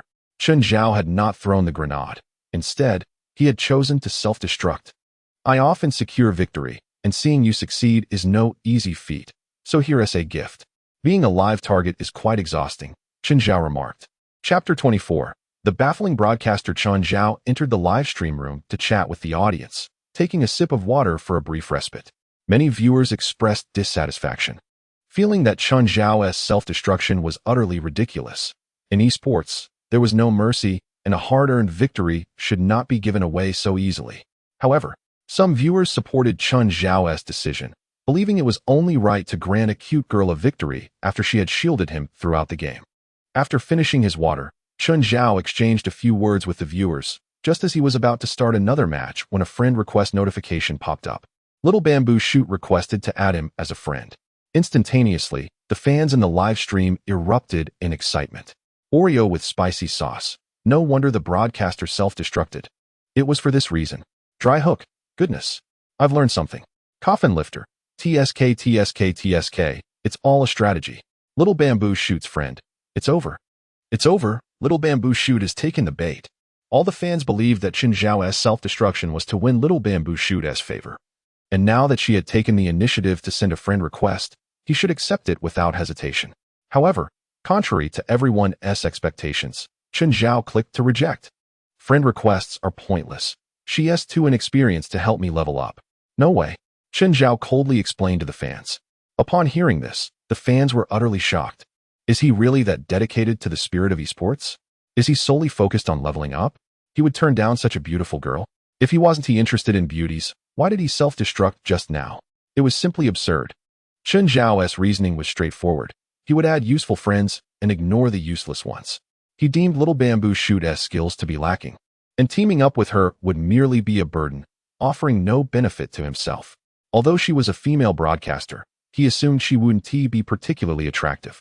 Her lowly voice reminded him of a certain streamer, which sent shivers down his spine. Truly beautiful female streamers were found in dance and singing sections, weren't they? Game streamers kept erratic hours, spending late nights at their screens, hardly maintaining any allure. Considering Little Bamboo Shoot's poor skills and timid demeanor, she probably didn't have many followers. Thus, there was absolutely no need to add her as a friend. Suddenly feeling the urge to urinate, Chen Zhao announced to the fans that he was going to the restroom and would be right back, standing up to leave. In the live stream, Oreo with spicy sauce. Same time, different restroom. Desert Lone Eagle, but still the same restroom. I'm so handsome. Chen Zhao. I'll perform a poop show for everyone. Duck Pressure Mountain. Oreo has done it. Brothers. Musi Li Ugh. Unaware that the fans were teasing him in the live stream. Chen Zhao entered the restroom for a long release, habitually pulling out his phone to play. Suddenly, he recalled Little Bamboo Shoot and wondered if he could find her online. He was curious about her appearance and how many followers she had. Perhaps if she had a few thousand followers, adding her as a friend wouldn't be so bad. He opened the browser and typed in Do Panda Live Little Bamboo Shoot. Search. The next second, Chen Zhao was taken aback, even halting mid-urination. Little Bamboo Shoot has 8 million followers. Not 800, but 8 million. This Little Bamboo Shoot, with such poor skills, astonishingly had 8 million fans. What was going on? Scrolling down, he found a photo of Little Bamboo Shoot. Upon seeing the image, Chen Zhao instantly understood why she had 8 million followers. The photo appeared to be a screenshot from one of her live streams. She wore a simple white t-shirt, sporting large white headphones, her skin as fair as shrimp flesh. With lively big eyes, luscious red lips, and voluminous golden waves of hair that could easily lead many to believe she was a movie star. Moreover, Little Bamboo Shoot was not small at all. In fact, she had a generous bust, quite the type that could rest on a table. Staring at his phone screen, Chun Zhao was stunned. Little Bamboo Shoot was nothing like the image he had conjured of a certain streamer, but a genuine beauty. With a youthful face and an alluring figure, she could be both charming and adorable. She was a top-tier, in-demand broadcaster, one who was immensely popular. Why did I reject her friend request earlier? At that moment, Chun Zhao wished he could slap himself multiple times to clear the water from his head. Such an exquisite beauty, an 8 million follower superstar, and while other broadcasters sought to curry favor with her, she had actively requested to be friends with him. And he had rejected her. Was that not insanity? With no time to waste, he hastily pulled up his pants and dashed back to his computer. Just as he settled down, another friend request notification popped up. It was another request from Little Bamboo Shoot. Perhaps she was still unwilling to accept his previous rejection and sent another friend invite. The viewers in the live stream saw the request and began to discuss. Our broadcaster is no ordinary person.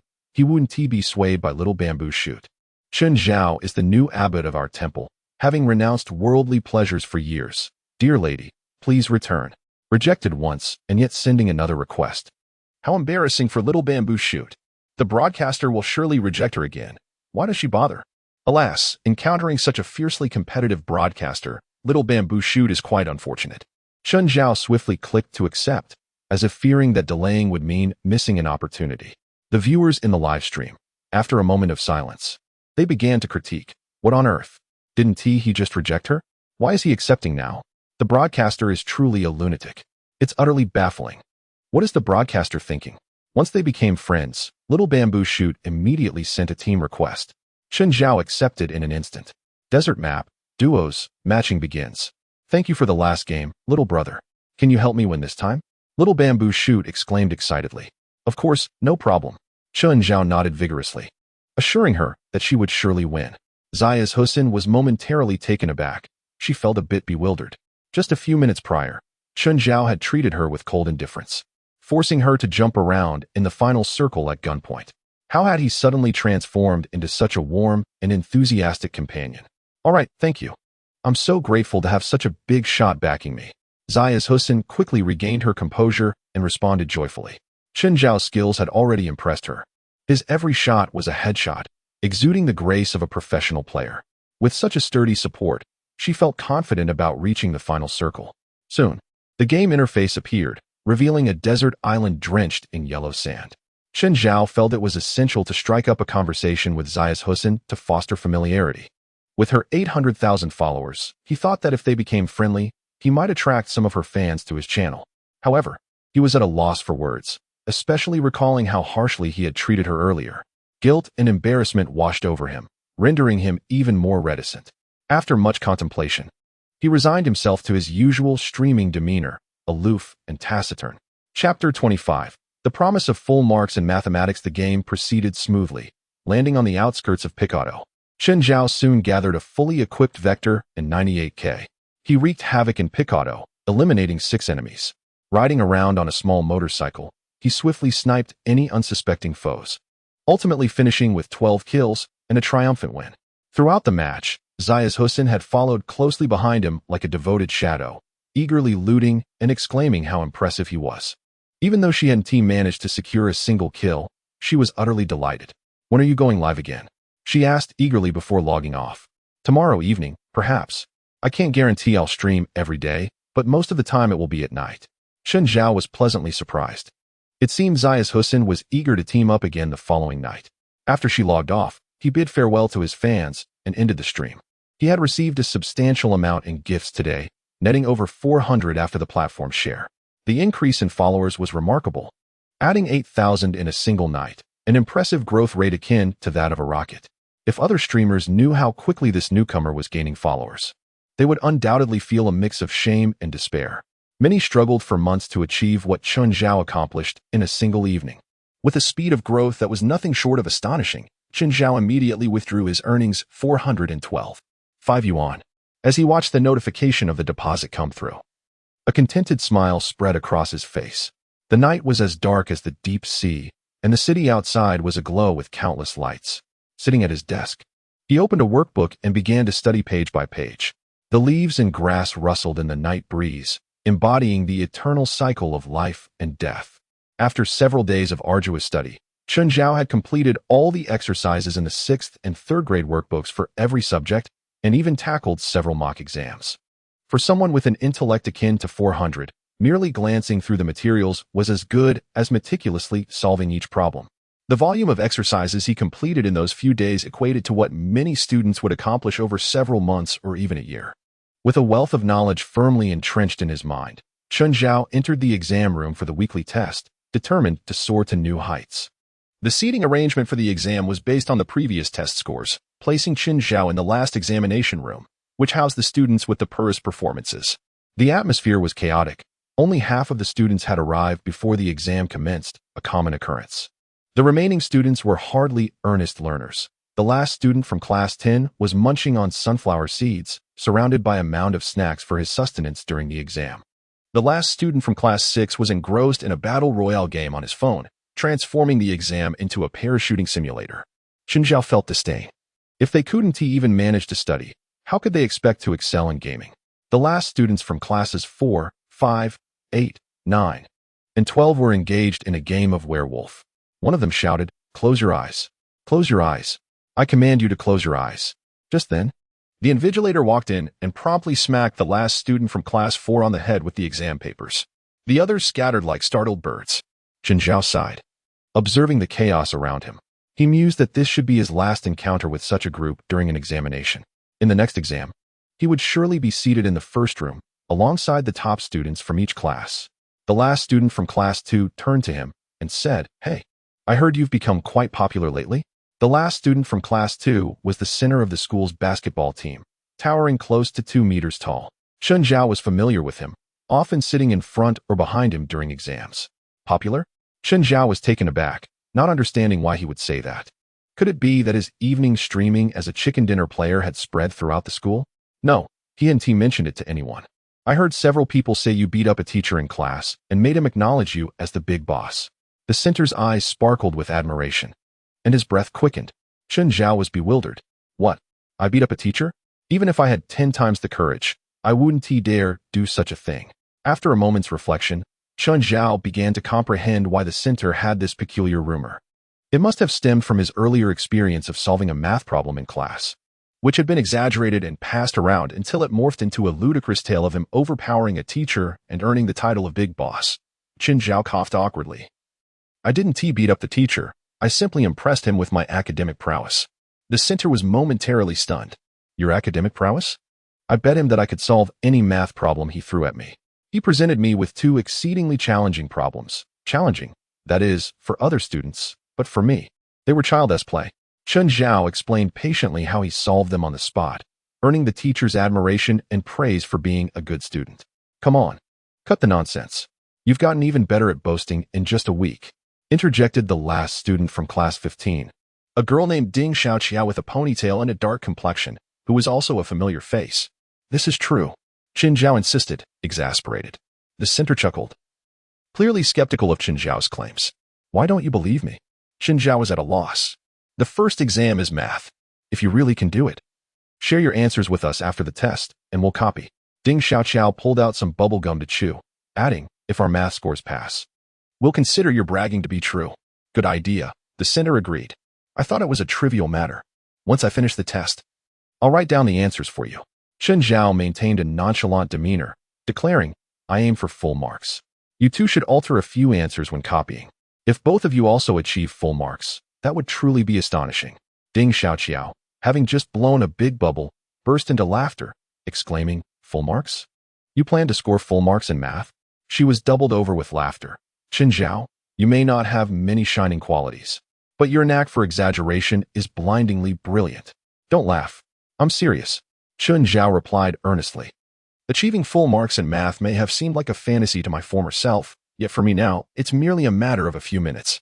He spoke with utmost seriousness, confident in his abilities. The center could no longer contain his laughter, joining in the mirth. A student seated in the last examination room claims he will score full marks in math? It's simply preposterous. Even the top students in the first room wouldn't dare guarantee a perfect score. And what does a student ranked third to last in the entire school have to back such a statement? Is this a comedy show? The invigilator rapped the podium, commanding everyone to return to their seats. In 1 minute, the papers will be distributed. Chapter 26. Completed in half an hour. Chun Zhao felt a wave of anxiety wash over him.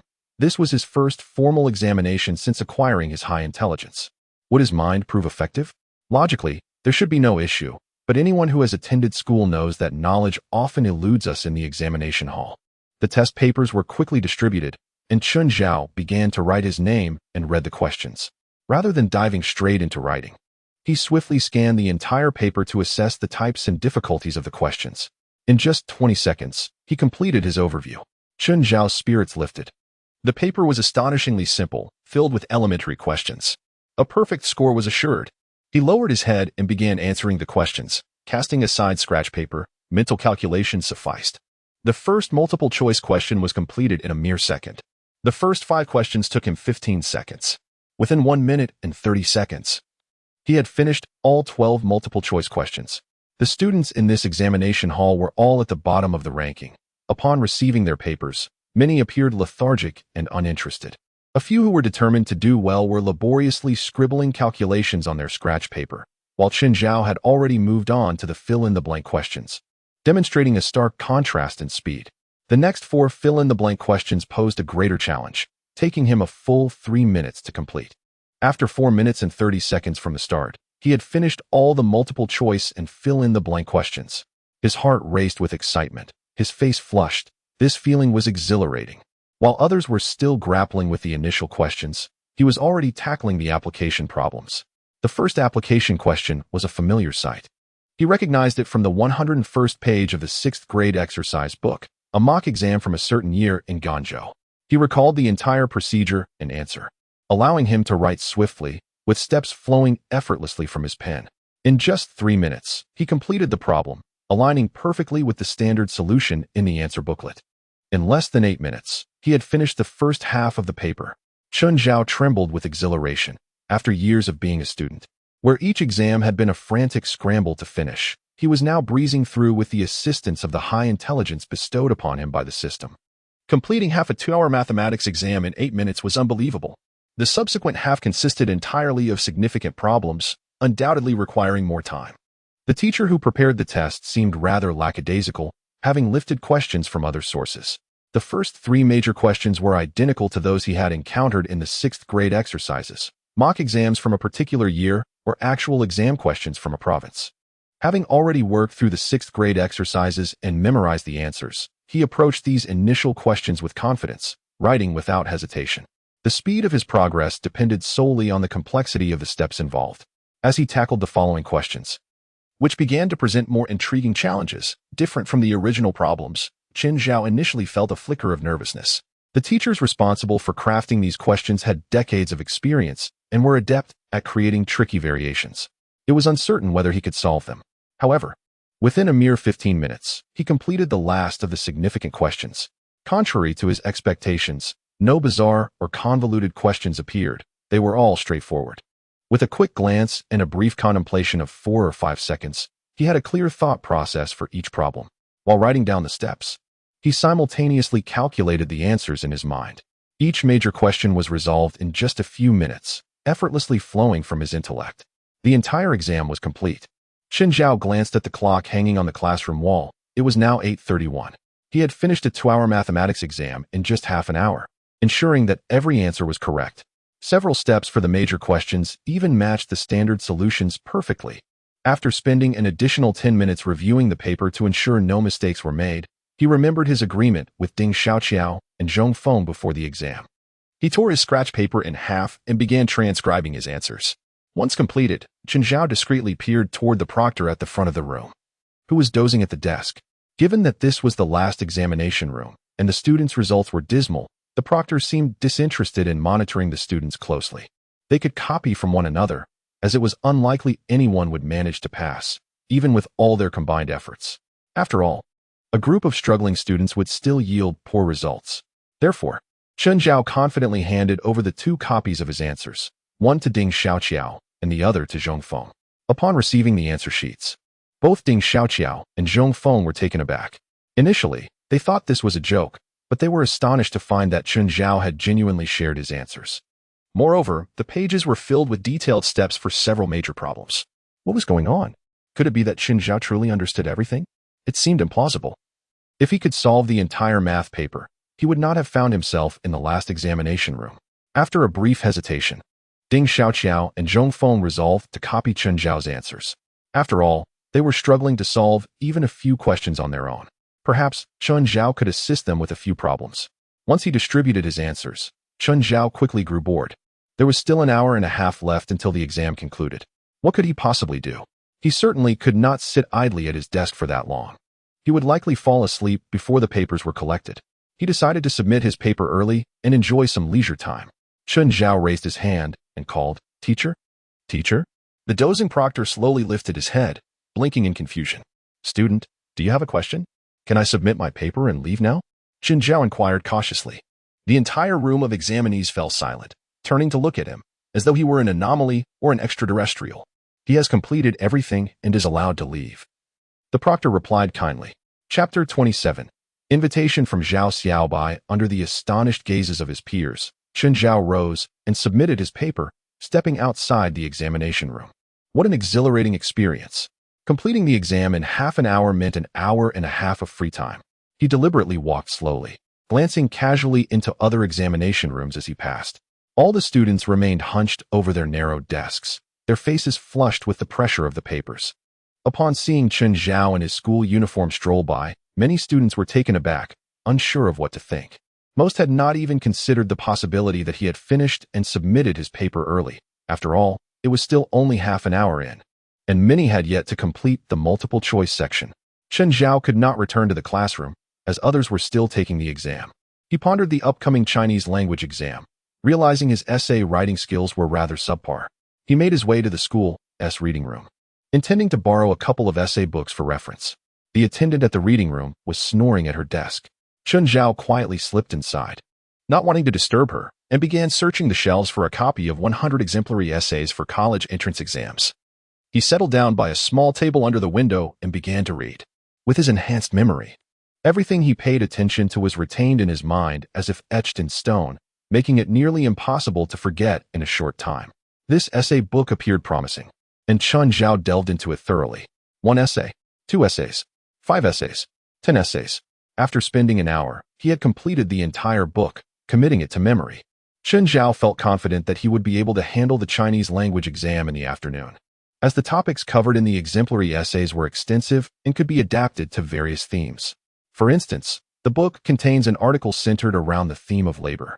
If the examination focuses on diligence, it can be slightly modified and utilized, even if the essay prompt in the afternoon examination is rather obscure.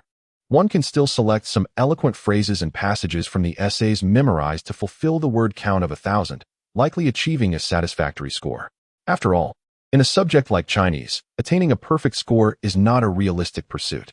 With a maximum of 150 points, Chen Zhao considers scoring around 130 to 140 points as barely acceptable.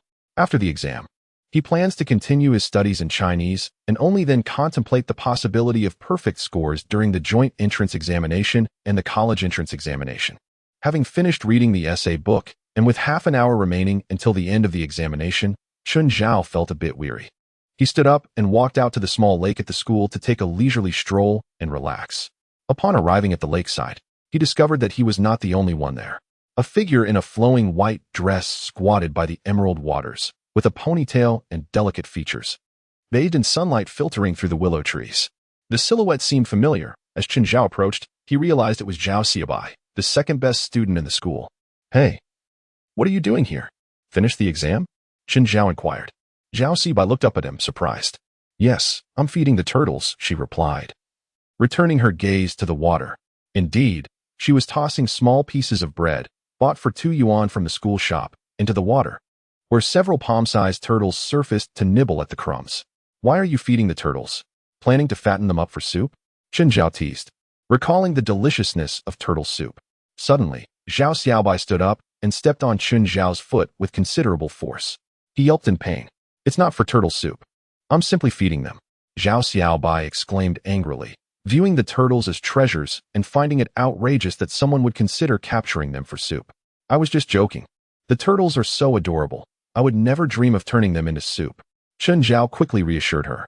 Zhao Xiaobai squatted down again, continuing to tear the bread and feed the turtles. Chun Zhao found feeding turtles rather uninteresting, although Zhao Xiaobai was beautiful and kind. They were not well acquainted and had little to discuss. He decided to leave. Before he could turn away, Zhao Xiaobai spoke again. "Chun Zhao, what did you get for the last question of the math exam?" Chun Zhao paused. Was this the legendary answer checking? He hadn't participated in such exchanges with classmates for a long time. Previously, when the top students vigorously debated whether the answer to a fill-in-the-blank question was 6 or 8, he had realized he had written down 1030, completely off the mark. Understanding how far he had missed the mark, he had chosen to avoid the pain of facing the truth, pretending to be dead on his desk with his hands over his ears and eyes tightly closed whenever his classmates compared answers. However, now, having suddenly found himself among the top students, the act of checking answers seemed like an exhilarating activity he could partake in. "I calculated it as 681. Chun Zhao replied. Zhao Xiaobai suddenly threw the entire piece of bread into the air, causing the turtles to scramble in a frenzy. "Oh no! I must have calculated it wrong," she lamented. "It's not necessarily your error," Chun Zhao consoled her. "My math skills are quite poor. I might have made a mistake." To his astonishment, Zhao Xiaobai shook her head and said something that left Chun Zhao utterly astounded. "I know your abilities surpass mine. It's likely that I was the one who made the mistake." Chun Zhao scratched his head, feeling flattered. He anticipated the second-best student would hold him in such high esteem. "Your class's math representative, who has been my classmate for 9 years in elementary and middle school, told me about the 2 problems the principal assigned to you. I tried them and spent 20 minutes and half an hour on each," Zhao Xiaobai explained, seemingly noticing Chun Zhao's surprise. "But you solved them immediately. Your math skills are undoubtedly stronger, and by a significant margin." Chun Zhao immediately understood. Zhao Xiaobai had attempted the problems assigned to him by the principal, which made everything reasonable. "Why did you deliberately perform poorly for 3 years?" Zhao Xiaobai stood up. Her curiosity piqued as she looked at Chun Zhao. "You clearly possess great potential, yet you intentionally underperform in exams. What is the purpose of that?" Chun Zhao pondered for a moment and decided to put on an air of sophistication. "To cultivate my character," he stated earnestly. "Cultivate your character?" Zhao Xiaobai appeared bewildered. "Humility leads to progress, while arrogance leads to downfall. Failure is the mother of success. Adversity inspires one to strive harder." Chun Zhao recited a stream of motivational phrases. "I aspire to be someone who remains unflustered in victory and undeterred in defeat. Success is easy, but failure is rare for me.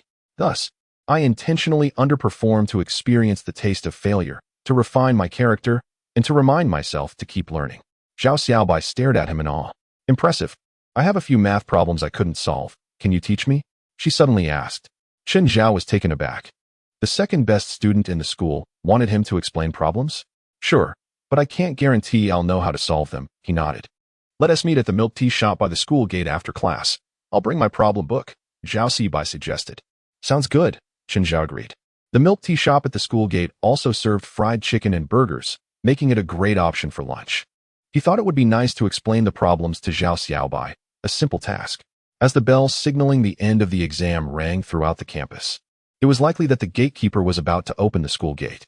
On exam days, students were allowed to leave early after finishing their tests. Zhao Xiaobai stood up, saying, "I'll go back to the classroom to get my problem book. Let us meet at the milk tea shop." Chun Zhao nodded. "I'll grab a seat." The milk tea shop at the school gate was quite spacious, with nearly 100 seats. It resembled a fast food restaurant more than a milk tea shop. When Chun Zhao entered, over half of the seats were already occupied, so he settled in a corner by the window to wait. The air was filled with the delightful aromas of fried chicken, milk tea, fruit tea, and snacks. Gradually, more students trickled in, ordering burgers and fruit tea, gathering in groups to chat and enjoy their meals. The food was reasonably good and not overly expensive, positioned between Wallace and KFC, making it a popular spot for wealthier students to have lunch or dinner. Chun Zhao had visited once before but had been too financially constrained to return. Recently, having made a considerable sum through live streaming, he finally felt able to indulge. At the table next to him sat 4 athletes. all ordering fruit tea and chicken wraps while chatting animatedly. Their conversations were easily overheard due to the proximity. Come on, let us eat chicken. The season is almost over. I need to rank up to diamond, one crew cut student said, pulling out his phone. I'm not eating anymore. My phone screen is shattered, another short-haired guy chuckled awkwardly, revealing his phone with a spiderweb-like crack. Wow, that's impressive. Did you use your phone as a brick in a fight? A guy with earrings asked in surprise. No. I saw Zhao Xiaobai on the way to school today. I wanted to sneak a photo, and when I pulled out my phone, she turned to look at me. And I got so startled I dropped it, the short-haired guy explained sheepishly. Did you manage to take a picture?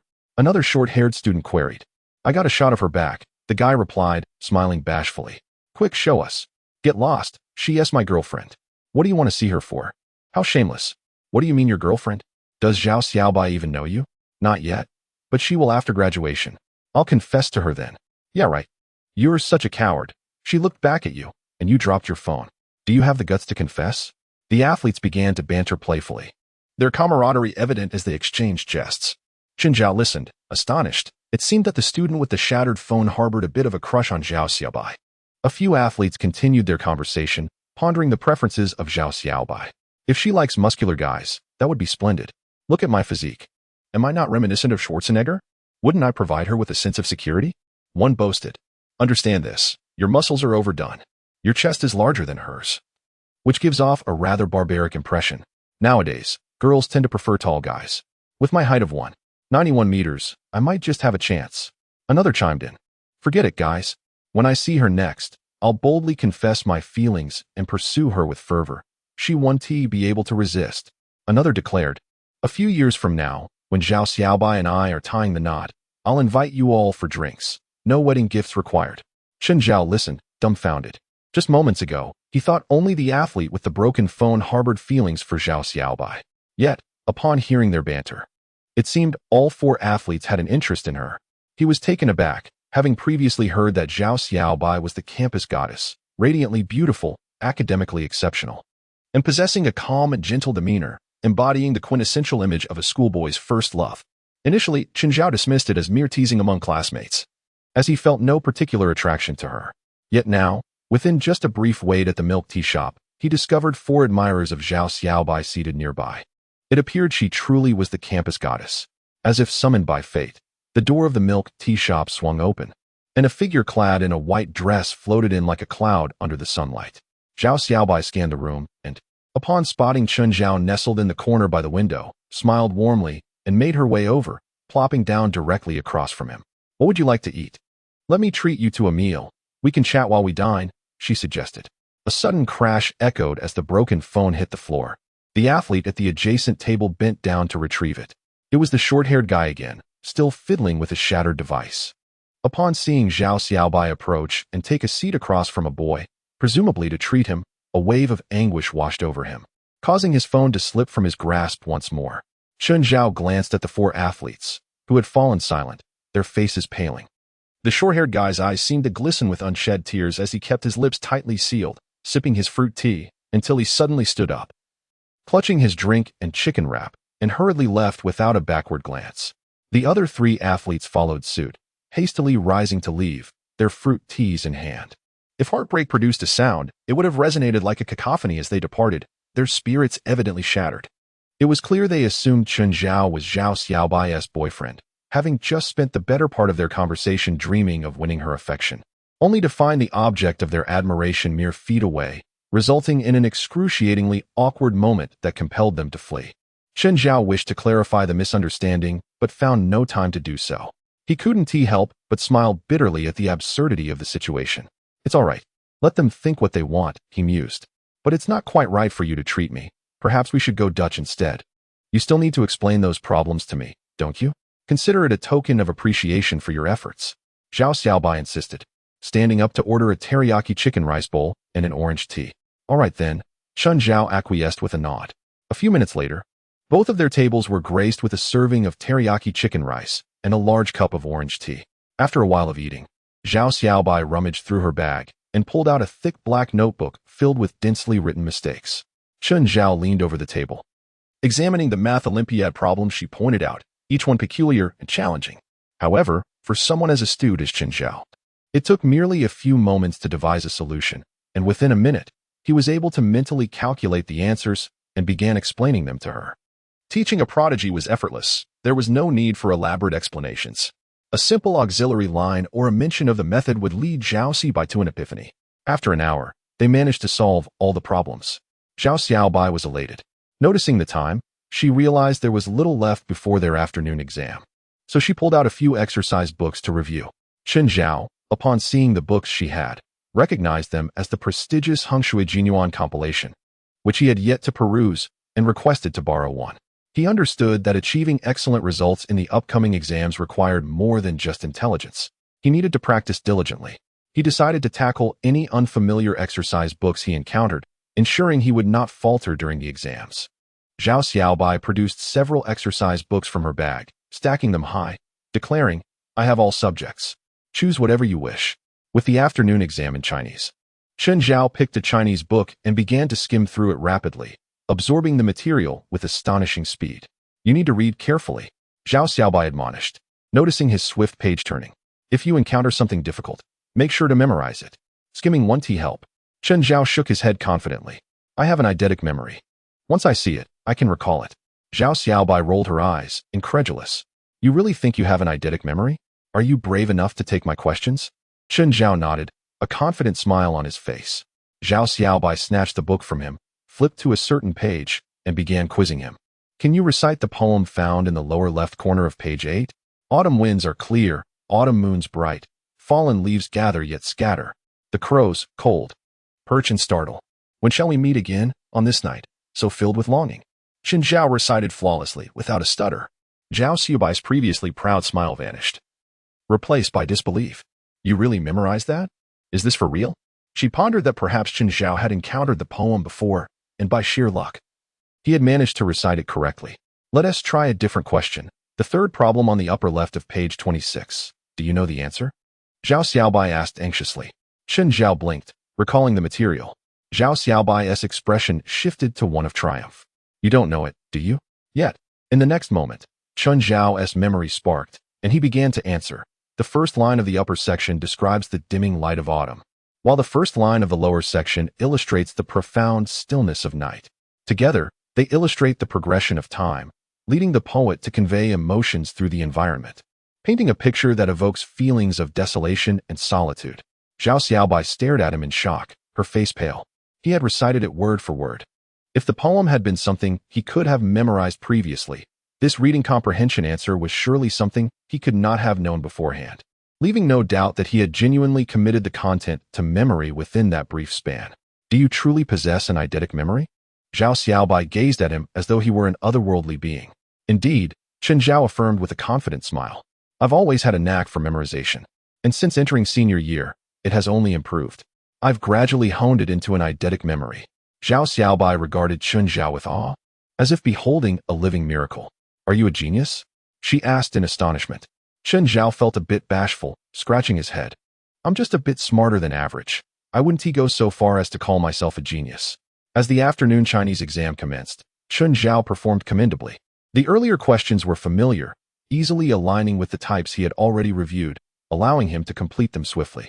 With his enhanced intelligence, his reading speed had accelerated dramatically. What once took him 10 minutes to digest now took but mere seconds. His efficiency in answering questions had greatly improved. After spending about 40 minutes on the initial questions, he arrived at the essay portion. The prompt left Chen Zhao feeling a bit overwhelmed. Li Hua is a newly admitted high school student, and the burdensome coursework has caused him to develop a severe aversion to studying.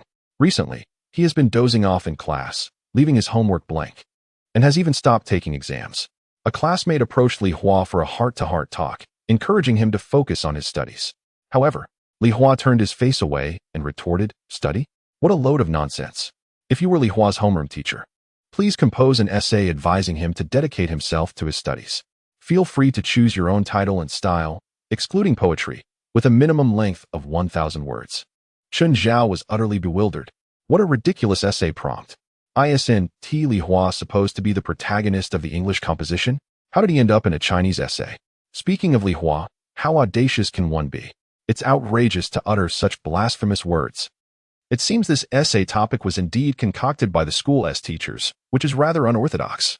Nevertheless, the theme is clear, likely focusing on elucidating the significance of education to compel Li Hua to amend his ways and reclaim his dignity. Writing it shouldn't be too challenging, after all. Which student cannot eloquently expound on the importance of learning for 1,000 words? However, crafting it well is no easy feat the more commonplace the topic. The harder it becomes to achieve a high score, as everyone can write decently, making it difficult for your essay to stand out amidst the crowd. With ample time at hand, Chen Zhao resolved to contemplate this essay thoroughly. 1 minute, 3 minutes, 5 minutes. Suddenly, an idea surged into his mind. More precisely, an excerpt from an ancient text abruptly appeared before him. This passage was originally a well-known recitation from his previous life as textbook, memorized by all students. It can be regarded as a classic among classics. Yet, since Chen Zhao acquired the system and the world was reset, this text had been excised from the Chinese curriculum and replaced with another unfamiliar piece. Chen Zhao had even searched for its author online, only to discover that this figure had vanished from this world, his legacy supplanted by another. Thus, this ancient text was something the people of this world had never encountered. Moreover, the essence of this text was precisely to encourage learning, aligning perfectly with the essay prompt. Chen Zhao felt it could be utilized. With pen in hand, he began inscribing upon the answer sheet. The gentleman says, learning must not cease. Indigo is derived from the blue, yet surpasses it. Ice is formed from water, yet is colder than water. Wood, when straightened by a line, is bent into a wheel, its curvature conforming to the standard. Though there may be exposure to sun and rain, it does not return to its original state, yet the bending process makes it so. Thus, wood becomes straight when guided by a line, and metal sharpens when honed. A gentleman, well-versed in knowledge and daily self-reflective, attains clarity and acts without error. One phrase after another of classical Chinese flowed from Chen Zhao's pen, cascading onto the paper. 50 words, 100 words, 300 words, 800 words, 1,000 words. The original text was quite lengthy, totaling 1987 characters, clearly too much for the answer sheet. Therefore, Chen Zhao made some deletions, discarding the less essential content while adding a touch of supplementary material. After some revisions and adjustments, he ultimately penned over 1,100 words, nearly filling the answer sheet. Finally, he inscribed the title at the top, On the Importance of Learning. Indeed, this ancient text was none other than the renowned On Learning by Xuanzi from the Preqin period. If one were to select the top 10 essays advocating for education throughout history, On Learning would undoubtedly make the list. Upon completion, Chen Zhao felt a wave of relief and casually blew on his pen, akin to a marksman savoring the aftermath of a successful shot. With this essay in hand, he was confident of securing a high score. Teacher, I'm done. May I submit my paper? Chen Zhao raised his hand. The entire classroom erupted in astonishment, turning to gaze at him as if witnessing a miracle. He finished the math section in half an hour, and now, within an hour and 10 minutes, he completed the Chinese essay. Are you the legendary quick-draw artist? This is astonishingly swift. However, the supervising teacher frowned, questioning, You're finished? I hope you didn't rush through your essay. The college entrance exams are approaching. Can you not take each mock exam seriously? The supervising teacher's expression darkened. She was a Chinese teacher herself, and while the students took the exam, she was simultaneously working on this set of questions at the podium. As a language teacher, her speed was remarkably swift, yet she had only just completed the non-essay portion of the exam half an hour ago. Thus, considering her pace, it was evident that a half hour was insufficient to finish the essay properly. Now, a student was claiming to submit his paper? It was evident he must have skimped on the essay, likely leaving large swathes of it blank. The supervising teacher glared at him. Exasperated by students who do not take exams seriously, such behavior was utterly hopeless. If Chen Zhao were one of her own pupils, she would have already struck him on the head with the textbook. Teacher, I genuinely completed it, Chen Zhao replied awkwardly, standing to address her. The essay was nearly filled, comprising around 1,100 words. It has only been an hour and 10 minutes since the exam started. Is it feasible to complete all the questions with care in that time? I am a language teacher. Do I not know how long an exam takes? The supervising teacher was incensed, raising her voice. You sit down and check your previous answers thoroughly. If you haven't written them well, make sure to do so. With the college entrance exams approaching, why are you so nonchalant? All eyes in the classroom turned to Chen Zhao, many stifling laughs at his predicament. You were in such a hurry to leave early. Look what's happened now. Chen Zhao felt helpless. His speed indeed was remarkable, and he could understand the teacher's disbelief. However, there was no use arguing at this point. He could only prove himself through action. Chen Zhao picked up his answer sheet and swiftly approached the podium to hand it to the teacher. Please review it before deciding if I can leave. If you find it unsatisfactory, I will return to work on it. The teacher furrowed her brow, glancing down at Chen Zhao's answer sheet while her fury simmered. Ready to erupt. What could possibly be produced in an hour and 10 minutes? Surely it was nothing but a haphazard collection of answers, each question barely touched upon. How could he even dare to present it to her? Yet, as she lowered her gaze, the supervising teacher was momentarily stunned. The scenario she had anticipated, where each question bore only a few hastily scribbled characters, did not materialize. The entire answer sheet submitted by Chen Zhao was filled to the brim. Every section was densely packed with writing. Even if it were full, what did it matter? The handwriting was atrocious, likely a chaotic mishmash of nonsense. Just glancing at a question would reveal that. The supervising teacher thought to herself, considering the earlier questions answered correctly did not guarantee the essay was well written. There were students in her class who excelled at regular questions but were utterly inept at essay writing, often rambling nonsensically or leaving the essay blank altogether, dragging their language scores down to failing levels. As the supervising teacher pondered this, she flipped to the back of Chen Zhao's answer sheet to inspect the essay. The next moment, a collective gasp echoed throughout the classroom. Many students looked up at the supervising teacher, who wore an expression of disbelief, peering down at the answer sheet as if she had witnessed something extraordinary. At this very moment, the invigilator's heart was tumultuous with astonishment. This essay was actually written in classical Chinese. How could it be? The invigilator was still lost in disbelief when Chen Zhao, waiting beside him, began to grow impatient. Teacher, I truly worked hard on this. I have something to attend to tonight. May I submit my paper and leave? The invigilator was taken aback, suddenly recalling that Chen Zhao was indeed waiting. He nodded hurriedly, granting permission. The students below, anticipating a spectacle, were taken aback. What is happening? Didn't he just say it was impossible to finish the paper in an hour and 10 minutes? Wasn't he just scolding Chen Zhao? Why the sudden change in attitude? Could it be that Chen Zhao's answer sheet was actually well done? But how could that be possible? It had only been an hour and 10 minutes. What sort of speed would it take to complete it all? Unaware of the perplexity of others in the examination room, Chen Zhao disregarded the invigilator's stunned gaze and left the classroom in a flurry, eager to return home for a live stream. He had promised his friend, Little Bamboo Shoot, to team up for a gaming session tonight. With an early dismissal on exam day, he could maximize his streaming time. Chen Zhao was filled with zeal for live streaming, as it meant gaining followers and receiving tips. What could be more delightful than earning money while playing games? Moreover, recalling the stunning photos of Little Bamboo Shoot he found online the previous night, he felt a surge of excitement. Having such a beautiful teammate made gaming all the more joyful. Meanwhile, the invigilator remained fixated on Chen Zhao's essay. The more he read, the more astonished he became. This classical Chinese essay was surprisingly coherent. Most students struggle even to translate classical Chinese. Memorizing the text in the curriculum is no easy feat, yet this student, Chen Zhao, had composed an entire essay in classical Chinese. Upon a cursory glance, it was indeed impeccable, devoid of errors or awkward phrases. Even more astonishingly, if translated into modern vernacular, it was a well-structured argumentative essay that perfectly aligned with the essay prompt. Suddenly, the classroom door swung open and the head teacher entered. The head teacher routinely inspected examination rooms during tests, and coincidentally, he was a Chinese language teacher. The invigilator hurried to greet him, presenting Chen Zhao's answer sheet. Sir, please take a look at this student's paper.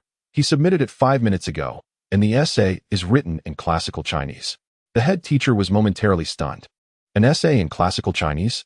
A senior high school student writing in classical Chinese. This is nonsense. Mastering the intricacies of classical Chinese is a challenge in itself, let alone using it to compose an essay. Several students seated at the front perked up, astonished. What did he just say? The essay is written in classical Chinese? Did the student who just submitted his paper truly accomplish such a feat? The invigilator handed the answer sheet to the head teacher and continued in a low voice. I just skimmed through it and found no major issues. However, my specialty is not ancient literature. I focus on Western literature, so I'm not fully equipped to assess its quality. You are an expert in classical literature. Please take a look. Initially frowning, the head teacher was skeptical, wanting to dismiss it as nonsense. How could a senior high school student write anything substantial in classical Chinese? However, out of respect among colleagues, he refrained from voicing his doubts. As he held the answer sheet, he read the first few lines and was taken aback. The opening was quite intriguing. As he continued, his expression grew serious. Halfway through, he couldn't help but read aloud. A dull horse with 10 carts achieves its purpose through perseverance. If one gives up, rotting wood cannot be bent.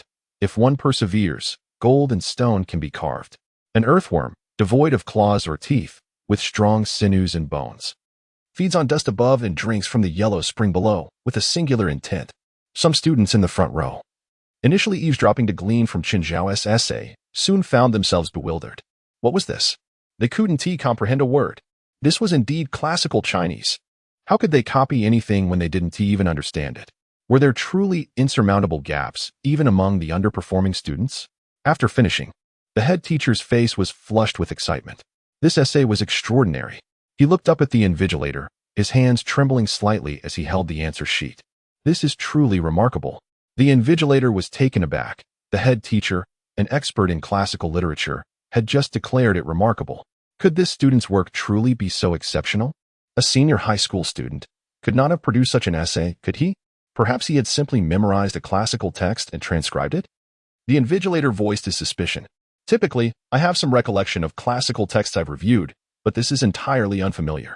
The head teacher's excitement momentarily subsided. Yet he acknowledged the validity of the concern. If this essay were polished by a university professor and published, it might be credible. However, a senior high school student seems unlikely. A quick search online should clarify. Thus, the head teacher took out his phone, photographed Chun Zhao's answer sheet, and scanned it to extract the text. He copied and pasted it into a search engine. Soon, a few results appeared, but they were irrelevant, yielding a medley of nonsensical answers. The head teacher switched to several other search engines, but the results remained equally disorganized and unrelated, failing to yield the original text.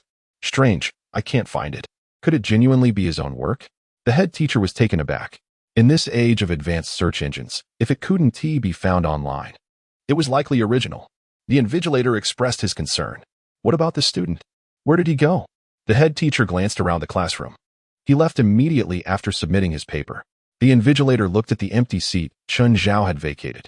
The head teacher remained silent for a moment, holding Chun Zhao's answer sheet and turning to exit. With such an incident occurring, he had lost interest in inspecting the other examination rooms. He descended the stairs, heading straight for the Chinese language office of the senior high school, where the finest Chinese teachers in the entire school gathered, all exceptionally knowledgeable. Aside from a few supervising teachers, most were still in the office, sipping tea, grading assignments, and chatting. Upon entering, the head teacher was greeted by several teachers. I have a student who just wrote an essay. Could a teacher proficient in classical Chinese help review it? The teachers were momentarily taken aback. Why would a student's essay require an expert in classical Chinese? All the Chinese teachers gathered around, and upon seeing the answer sheet, they were astounded. An essay in classical Chinese? And so lengthy? When did a student capable of writing classical Chinese essays emerge in this grade? Mr. Gao, is this one of your students? Not mine. This student is in class 1, under Mr. Li's instruction. The class teacher of Chun Zhao glanced at the name and was taken aback. This student had consistently struggled with writing and had barely passed in Chinese language assessments. How could they produce such an exceptional piece of writing? The director of education interrupted the chatter among the teachers and stated, "Let us not concern ourselves with the identity of the student for now. I have just reviewed this composition, and its quality is remarkably high. It would not be an exaggeration to say it exhibits the grace of a master. We need to establish two things. First, whether this article is original or derived from some obscure classical text, and second, if it is indeed original, whether there are any hidden errors within." The Chinese teachers nodded in agreement. The immediate priority was to ascertain the originality of the article and, if it was original, to identify any mistakes. Many of the teachers began to read the composition meticulously, only to be left in a state of shock and confusion. They were astonished by the sheer quality of the writing, which indeed reflected the hallmarks of a literary giant. Their confusion stemmed from the fact that such an impressive piece should have left some impression during their university studies, yet none of them could recall it. Numerous teachers began to scour the internet, sifting through thousands of search results in vain, failing to locate the article. They even resorted to calling their former professors to inquire if this piece was derived from any classical literature. But the only response they received was that they had never heard of it. After several hours of diligent investigation, all the Chinese teachers came to a halt. There were no indications of plagiarism. It appeared that this article was not an ancient text, but rather an original creation by a student. One teacher, struggling to articulate her thoughts, expressed her astonishment and embarrassment. They were all aware of Chun Zhao's exam performance. He had completed all the questions in just 1 hour and 10 minutes. The speed at which he worked was already extraordinary, and yet he had managed to compose such a remarkable classical essay. What was more, the quality of this essay was superb, with a clear structure and profound themes. As they reviewed the article, the teachers couldn't help but wonder, if I were to write, could I produce something of this caliber? Many teachers reflected and realized that they could not. This indicated that the students' proficiency in classical Chinese was superior to that of the teachers, and by a significant margin. The director nodded and asked the teachers to identify any possible errors in the article and make revisions. I have a friend who is an editor. Once we refine this piece to eliminate any mistakes, I will consult him about the possibility of publication. This would provide the student with a chance to earn some remuneration. And such a promising talent should not be squandered. Besides, having a student from our school capable of producing such quality writing serves as excellent promotion for us. The group of Chinese teachers readily agreed, as it is natural to nurture talent.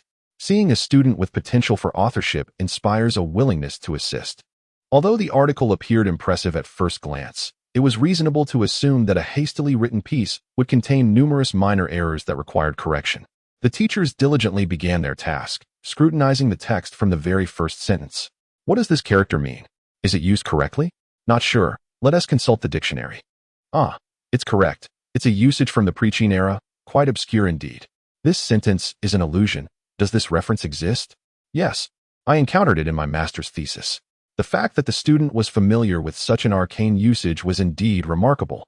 Mr. Wang, could you take a look at this sentence? I feel something is off. After an hour of thorough examination, the teachers realized that it was time for dinner. The director entered with a large basket, announcing, "Thank you for your hard work. Please enjoy some lamb soup with bread." The teachers cheered in delight at the unexpected treat.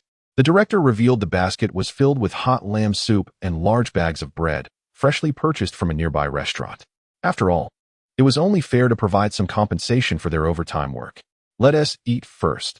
We can continue afterward, the director cheerfully urged, distributing 1 portion of soup and 3 pieces of bread to each teacher. They all took their servings back to their desks and began to enjoy their meal. We have completed the first round of checks, one teacher remarked. How did we fare? Were there many errors? Were they easy to amend? The director inquired. Well, we didn't find any mistakes, another teacher replied awkwardly. The director was taken aback. No errors? All the teachers nodded in agreement. We went through the text line by line, even word by word, but we truly found nothing amiss, one teacher explained. We are not satisfied yet. We plan to review it once more. The director took Chun Zhao's answer sheet and furrowed his brow as he examined it twice. There is no need for further checks. We are all professionals. If we are unable to detect any errors, it is likely that this composition is flawless, he declared. It made sense. An author capable of producing such an impressive piece in such a short time would hardly make basic mistakes. Thank you for your efforts. I will now grade this paper and submit it to my editor friend after recording the scores, the director said. A nearby teacher handed him a red pen along with a copy of the answer key. The director found a chair, sat down, and began to grade. First question, correct. Second question, correct. Third question, correct. As he continued, the director's expression shifted. Halfway through the grading, he realized that every answer was correct. There were no mistakes whatsoever. Achieving such a level of accuracy on a language exam is no simple feat. Even the best students often lose 1 or 2 points on comprehension questions. Yet here, every answer on the paper was impeccably crafted. Although the responses did not match the standard answers exactly, they hit all the scoring points, making it impossible to deduct points. As he progressed further, the director's astonishment grew. Finally, he completed the grading of the earlier questions. Perfect scores. He flipped the paper over and pondered how to score the essay. After much deliberation, he awarded it a full score. Generally, even the best essays struggle to achieve a perfect score, often losing 5, 6, or 7 points. However, this composition genuinely qualified for full marks. All done. Please enjoy your meal while I reach out to my editor friend, the director announced as he stood up. returning the borrowed pen and answer key to the adjacent teacher. Full marks, no errors. With that, he departed the Chinese language office. Silence enveloped the room. The teachers exchanged bewildered glances, each questioning their own hearing. Did the director just say full marks? Could it be? It seems so. A perfect score on the language exam. Is it true? It must be.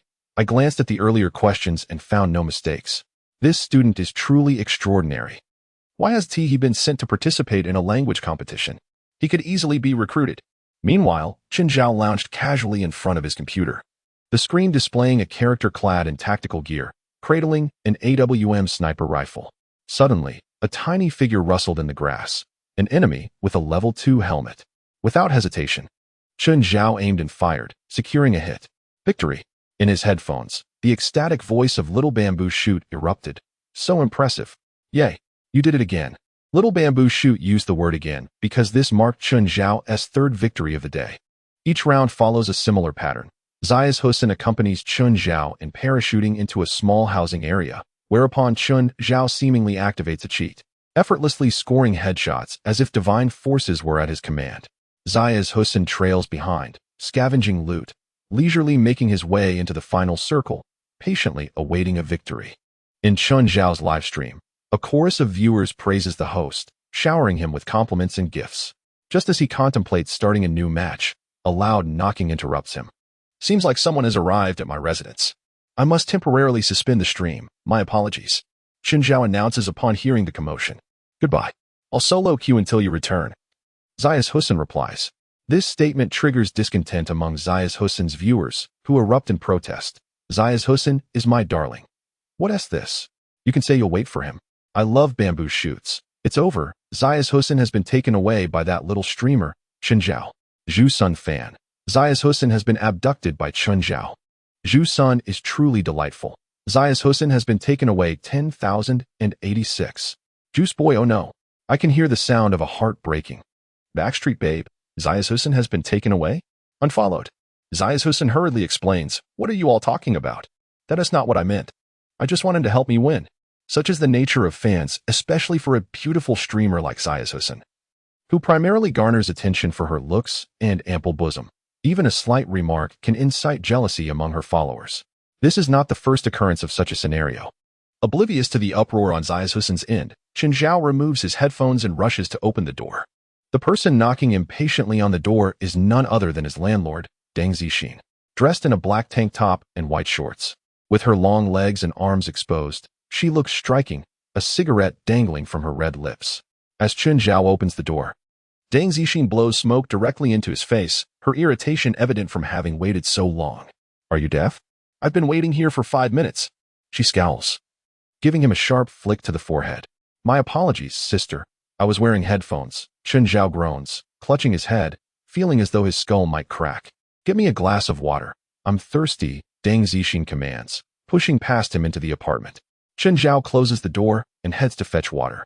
Deng Zixin plops down on the sofa, crossing her legs in a manner that accentuates their length, exuding an air of authority that suggests she is the one in charge within the building. Warm water or cold? Chen Zhao inquires. Ice water, she replies. Chen Zhao hesitates. I don't have any ice. This isn't a milk tea shop. What do you need ice for?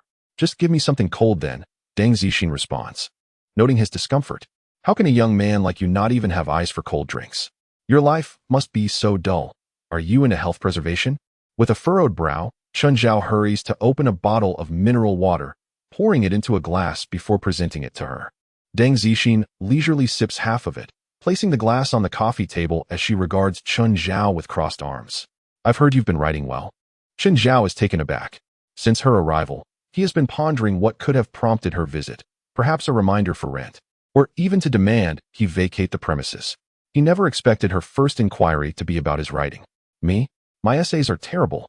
My language teacher often berates me, calling me a destroyer of modern Chinese prose, the founder of a writing technique that disregards all kinship.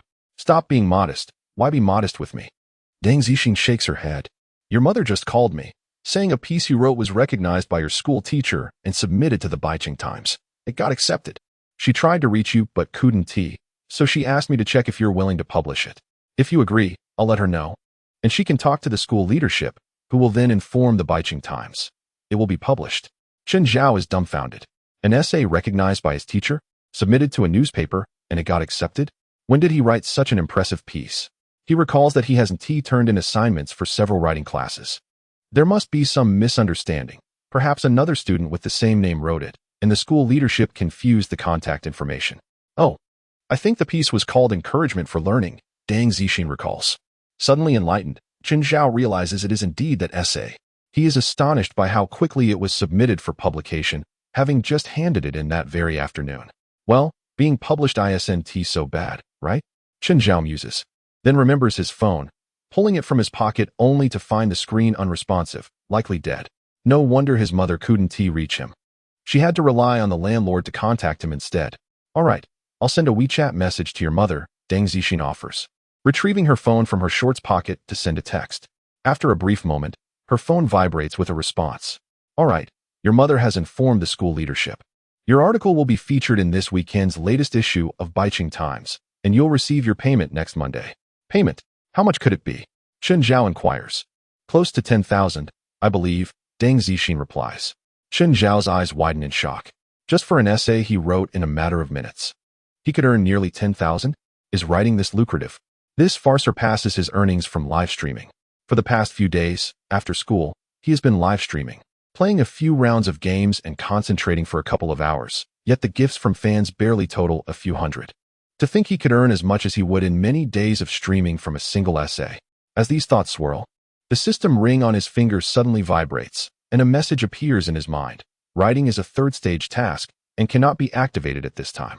The host's current mission is to become a popular streamer. Chen Zhao lets out a quiet sigh. The system's guidance is paramount, especially since he relies on it for his intellectual prowess. For the time being, he will set aside writing. Oh, by the way, sister, let me settle the last month's rent with you. Chen Zhao suddenly remembers. Previously, he had been unable to pay his final rent, which Deng Zixin had graciously waived, but he felt uncomfortable living for free. Now that he has started earning from live streaming, he believes it's best to repay her. After all, a man should not take advantage of a woman.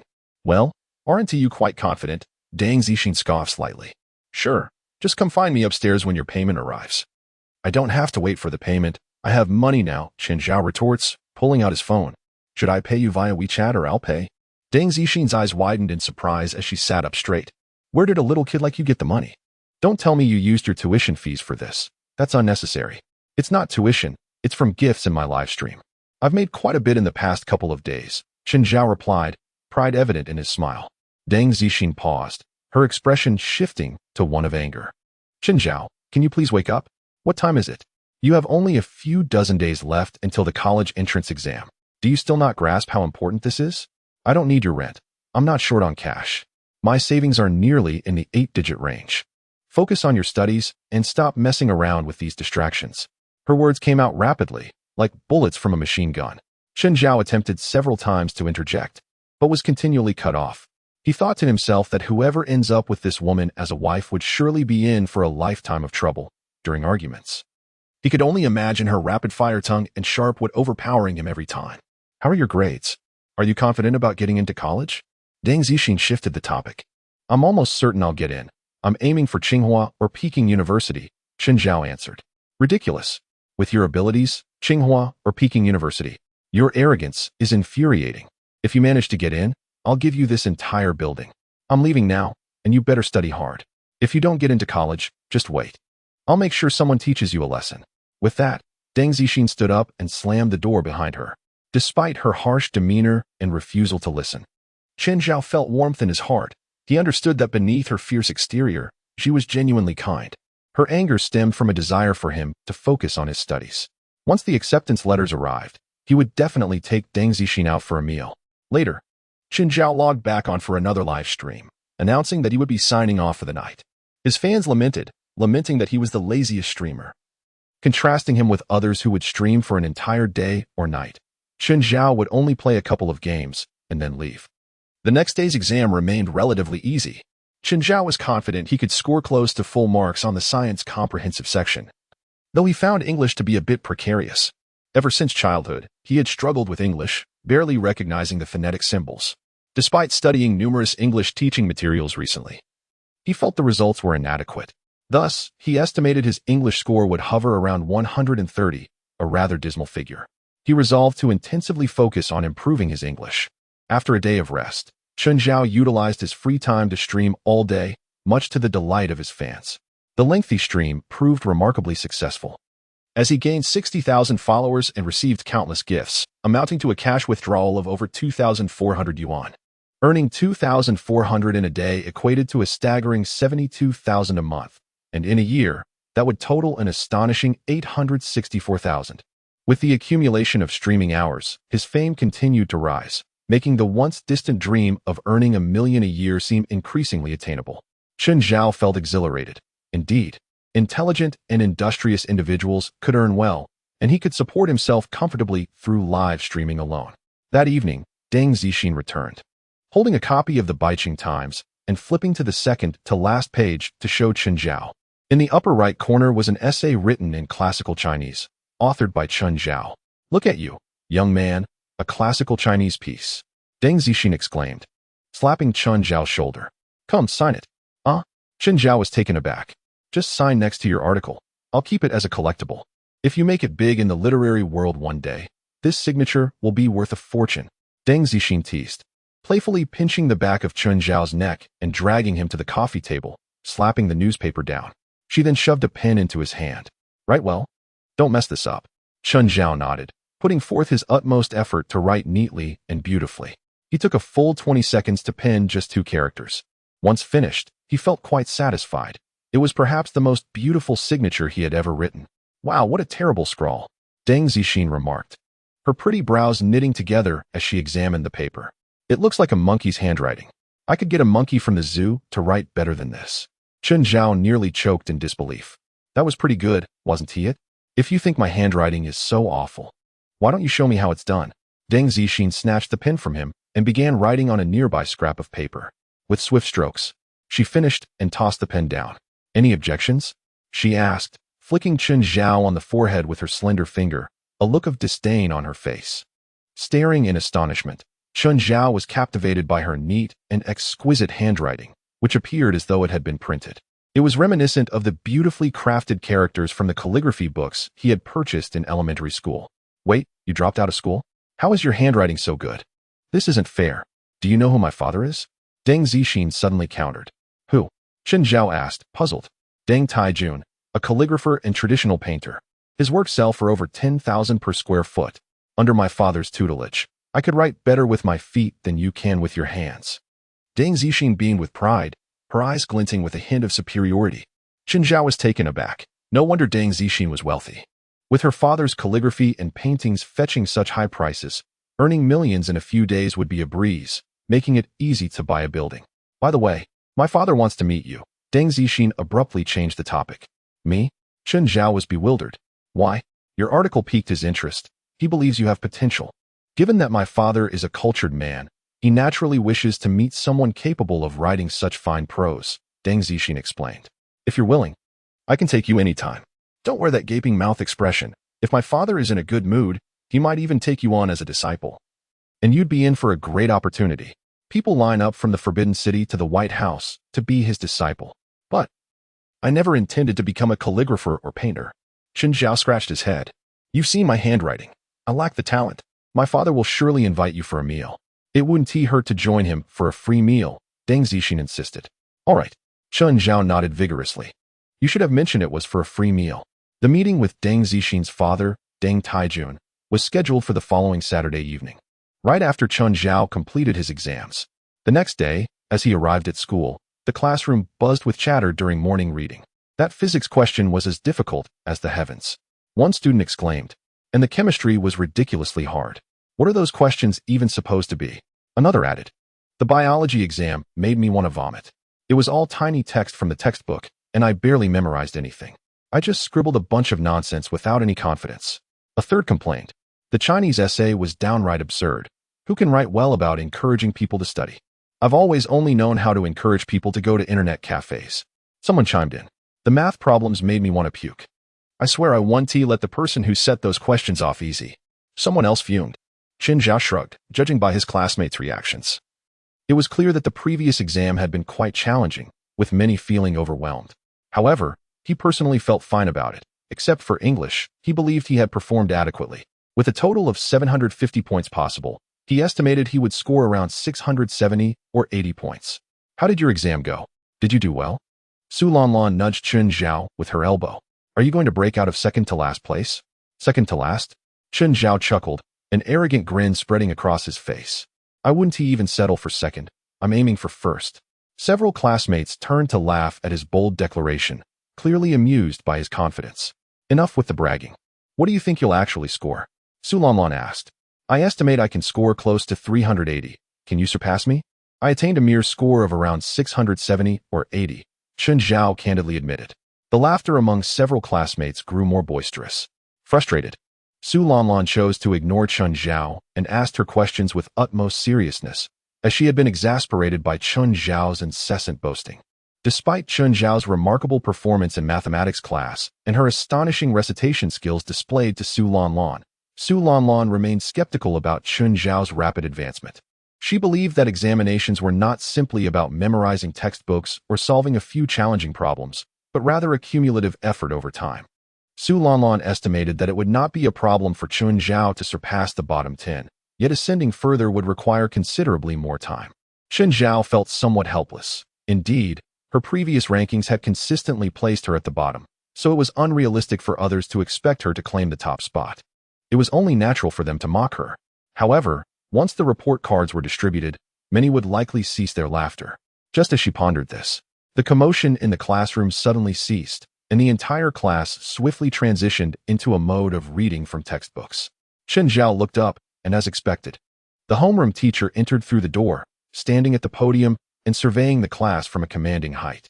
With an authoritative presence, she exuded an air of strength. Chen Zhao pretended to study, knowing that despite her excellent performance, she still needed to maintain humility as a student. The homeroom teacher suddenly spoke. Let us quiet down and read the grades. An instant hush fell over the classroom as everyone turned their gaze to the teacher. Our class's results this time showed considerable fluctuations. Many students who had been steadily improving suddenly plummeted. Some who had maintained stable rankings are now uncertain. I cannot ascertain the reasons behind your academic declines. You must figure it out yourselves. The college entrance examination is approaching. If you still remain complacent and unstudied, you'd better leave. The homeroom teacher's voice echoed throughout the room, and most students kept their heads bowed, feigning the appearance of reformed individuals. They all understood the reality of their performance. Of course, while some fell, others rose. The teacher shifted her tone. For instance, in our class, we finally have a student ranked first in the grade. A smile appeared on the homeroom teacher's face. Instantly, the top tier of students in the front row buzzed with excitement, their expressions shifting dramatically. Achieving the top rank in the grade is no small feat. It is a supreme honor, a ticket to prestigious schools like Peking University or Tsinghua University. Since the first exam in freshman year, no one had managed to break into the top 3 of the grade. Now, an unexpected contender emerged. Who could be so formidable? Lu Chang, ranked 3rd in class, glanced at Zhang Shuqing, ranked 2nd. Zhang Shuchun shook his head. My math fell apart. It can't be me. Zhang Shuqing then looked towards Chen Miaoran. Chen Miaoran, mouth agape, was at a loss, her eyes reflecting both shock and extreme anticipation. She felt she had performed decently this time, even if a few questions were uncertain. Overall, she believed she had done well. Could it be that she, by some twist of fate, had claimed the first rank in the grade? Previously, her best score had been 10th in the grade. She had been exhilarated for an entire sleepless night. If she were to secure the first rank now, it would surely result in another night of excitement. Chen Miaoran rapidly recalled the exam from a couple of days ago, and the more she thought, the more likely it seemed. Overall, she had performed quite well, and considering who else in the class could possibly claim the first rank, it had to be her. Chen Miaoran's fingers began to tremble with excitement. She looked up at the homeroom teacher, hoping to see a look of approval and pride in the teacher's eyes. However, the teacher did not glance down at her. Rather, she gazed towards the back corner of the classroom. The student who ranked first in the grade, and also our class's top student, is Chen Zhao. The homeroom teacher enunciated clearly, her voice filled with excitement. She scored a total of 703 points. The class erupted into enthusiastic applause, congratulating Chen Zhao. After 3 years of diligent study, she had finally proven her capabilities. As the teacher concluded, she led the applause. and the entire class followed suit, the sound echoing like a surging river. Yet, amid the applause, nearly everyone wore a bewildered expression. Chen Zhao? First in class? First in the grade. What was happening? 703 points? The class's previously bottom-ranked student, Chen Zhao, scored 703 points? Chen Miaoran was stunned. Zhang Shucheng was stunned. Lu Chong was stunned. The top students in the front row were all in disbelief. The students who had mocked Chen Zhao just moments ago, thinking she was merely boasting, now realized she had been stating the truth. Su Lanlan turned to glare at Chen Zhao, her eyes wide with astonishment, her mouth agape enough to fit an orange. She knew her classmate well, having seen her neglect homework and sleep in class. Just last week, she began to study diligently for a few days. A modest increase of 10 or so points could be understood. A 30-point rise might be acceptable, but a leap of several hundred points was simply incomprehensible. Chen Zhao's face flushed with excitement. She too was somewhat surprised by her score. She had expected to be satisfied with a score in the range of 670 to 80, and now she had unexpectedly surpassed 700, achieving 703 points. Let us take a look at Chen Zhao's subject scores. Everyone, pay attention and learn well. The homeroom teacher instructed. Chinese, full score, 150. A chorus of astonished exclamations erupted from below. This was indeed a shocking revelation. While achieving full marks in other subjects might be plausible, attaining a full score in Chinese was particularly astonishing, indicating that Chen Zhao had written an exceptional essay. Mathematics, 148 points. The top students in the class murmured in disbelief. They were well aware of the difficulty of the mathematics exam, and scoring 120 points was already a significant achievement. How could Chen Zhao manage to score 148 points? Everyone was in awe, except for Chen Zhao, who frowned. She had believed her math score should be perfect. How could she have lost 2 points? Was there a grading error? After the papers were returned, Chen Zhao discovered that while she had solved all the problems correctly, she had failed to label the solutions for 2 major questions, resulting in a deduction of 1 point each. It was a classic case of misfortune. English, 110 points. The homeroom teacher paused before continuing. This English score is somewhat low. If you can dedicate yourself to improving, an increase of 20 points should be quite attainable. Chen Zhao nodded. She was indeed dissatisfied with this score, having lost a total of 40 points in English alone.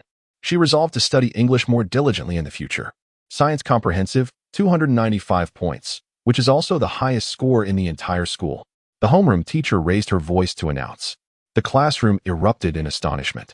Most students struggled to surpass 200 points in science, yet Chen Zhao had achieved an impressive 295 points, just 5 points shy of a perfect score. Such extraordinary prowess could only be described as inhuman. Chen Zhao was quite pleased with her science score. There were a few minor questions she was uncertain about, having relied on intuition for answers. She had originally thought she would score around 270 or 280 points, but now she had reached 295, surpassing her expectations. Meanwhile, upstairs, in the elite class, this elite class had been newly established a few months prior, selecting the top 50 students from various classes and assigning them the best teachers, with the aim of nurturing these exceptional students to strive for admission to Tsinghua University or Peking University, bringing glory to the school. The homeroom teacher entered, took out the report card, and began to read aloud. The elite students sat up straight, especially the 3 at the front, Ma Jianjun, Zhao Xiaobai, and Zhang Fan, all wearing expressions of tension and anticipation. They had consistently held the top 3 positions in the school. Surely, there would be no changes, right? The homeroom teacher began.